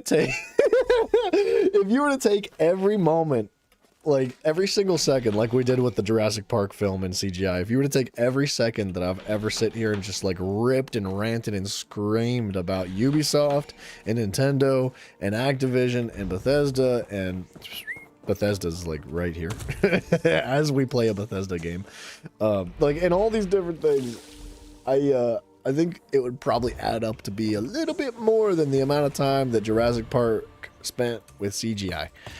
Just a little bit. You know, in comparison to the rest of the time I spend doing what we do on stream, right? Like, I think it would just be a little bit unscalable. But I sleep like a baby, so. Most nights, I guess. I don't know, it depends. EA versus Ubisoft, yeah, it's all a bunch of conversations to have. But, we've had them. We're gonna have them again one of these days, but not today. I'm good on that. I don't want to get started on all that right now. I do think it has happened enough that I comfortably developed like a meme about it. Like it is like a running theme on the channel that like all of that is funny. At least I hope it's funny. I would imagine a lot of people find it frustrating to sit here and listen to me yell about Ubisoft all day, every single freaking day. But I don't know. I want to look at it in a comical light. It's like I don't even know what to say. Why don't we change the subject? like when Emoji Movie came out, it was cringe fest. I think that you saying the words cringe fest was also cringe fest. But yeah, I don't know where they got the good idea to make a movie about emojis. That's like autism on freaking crack is what that is. I don't know why that was an idea that someone thought was good.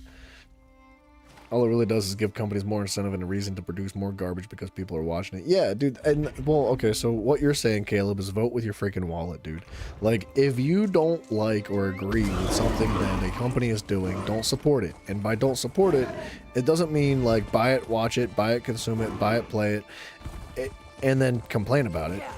It means like if you used to like Call of Duty and you no longer like Call of Duty because of where it is, because it's just degraded like many other things, like not just Call of Duty, this is just one example. Don't buy any more Call of Duty. Like every single year buying Call of Duty again and again and again and again and again and again and again and being like, man, I freaking can't stand where Call of Duty's going, man. I wish they would do better. And then like pick up your controller and keep playing. Like, no, just stop playing, right? Stop watching the movies, stop watching the shows, stop buying the games. And like I said time and time again about like like the Nintendo games and the Nintendo, like it's not necessarily that I hate the games themselves at this point. It's that I don't appreciate the company and the way they condone themselves morally and ethically. It's like I disagree thoroughly with so many things that they produce that I would like to play their games, but I refuse, dude. I'm not gonna do it. I'm not gonna buy your new console. I'm not gonna buy your new games. And I'll be happy to shift my perspective if I see a shift in demeanor when it comes to the like representation of the company, but they won't, so I'm good. And I've got a lot of things like that in my life that I feel that way for, like with movies. We've talked pretty in depth about that now, like movies and TV shows. Like I feel very strongly about a lot of them that I just stopped. I'm like, I'm good. I'd rather spend my time elsewhere. I'd rather spend my money somewhere else. And like Additionally, I'd be happy to like sit down and appreciate and enjoy movies as an adult the same way I did as a kid if I felt as though it was going to be worth it. You know what I mean? Is it easy to stumble off of these areas? It crushes your heart every time you cry yourself to sleep. Every time I diss Nintendo. It's not a diss. That's why you must watch your step while on the platform. I'm not dissing it. At least I'm not intentionally. It's not meant to be a diss. I just feel very strongly about it. Screw Ubisoft. Yeah, Ubisoft. You will not get away with this, Muscars. It's gonna be on your gravestone. Yeah, it might be on mine.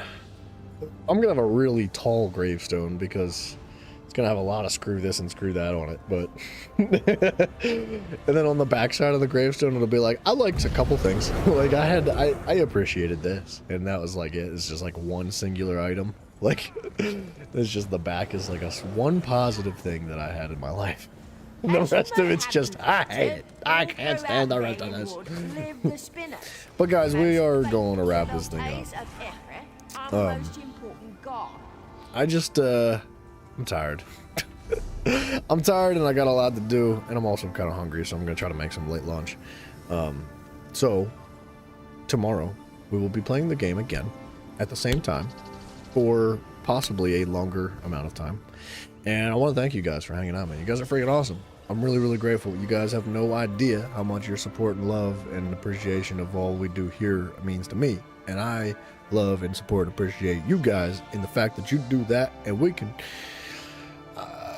I was gonna say do some things, but we'll keep it appropriate and PG. But guys, there's a Discord. The link to that Discord is down below. If you're interested, you're more than welcome to join it. It's a good time in there, nice and fun, silly, goofy stuff, and also other stuff. It's great time for an ad. Sorry, I should have delayed the ads. I forget that I can even do that. But anyways, yeah, subscribing is cool. Excuse me. If you haven't done that, I urge you to. I'd greatly appreciate that as well. But get a mausoleum cover. The walls with angry messages. I think that figuratively, the live streams are my mausoleum, and it's not just angry stuff. It's lots of passion and love too. But anyways, yeah, guys, I will catch you some other time, if not tomorrow. I wish you all the best, and like I said, Discord link down below and all that good stuff. So take care of yourselves, be safe out there, and have a good one, everybody. See you, good night.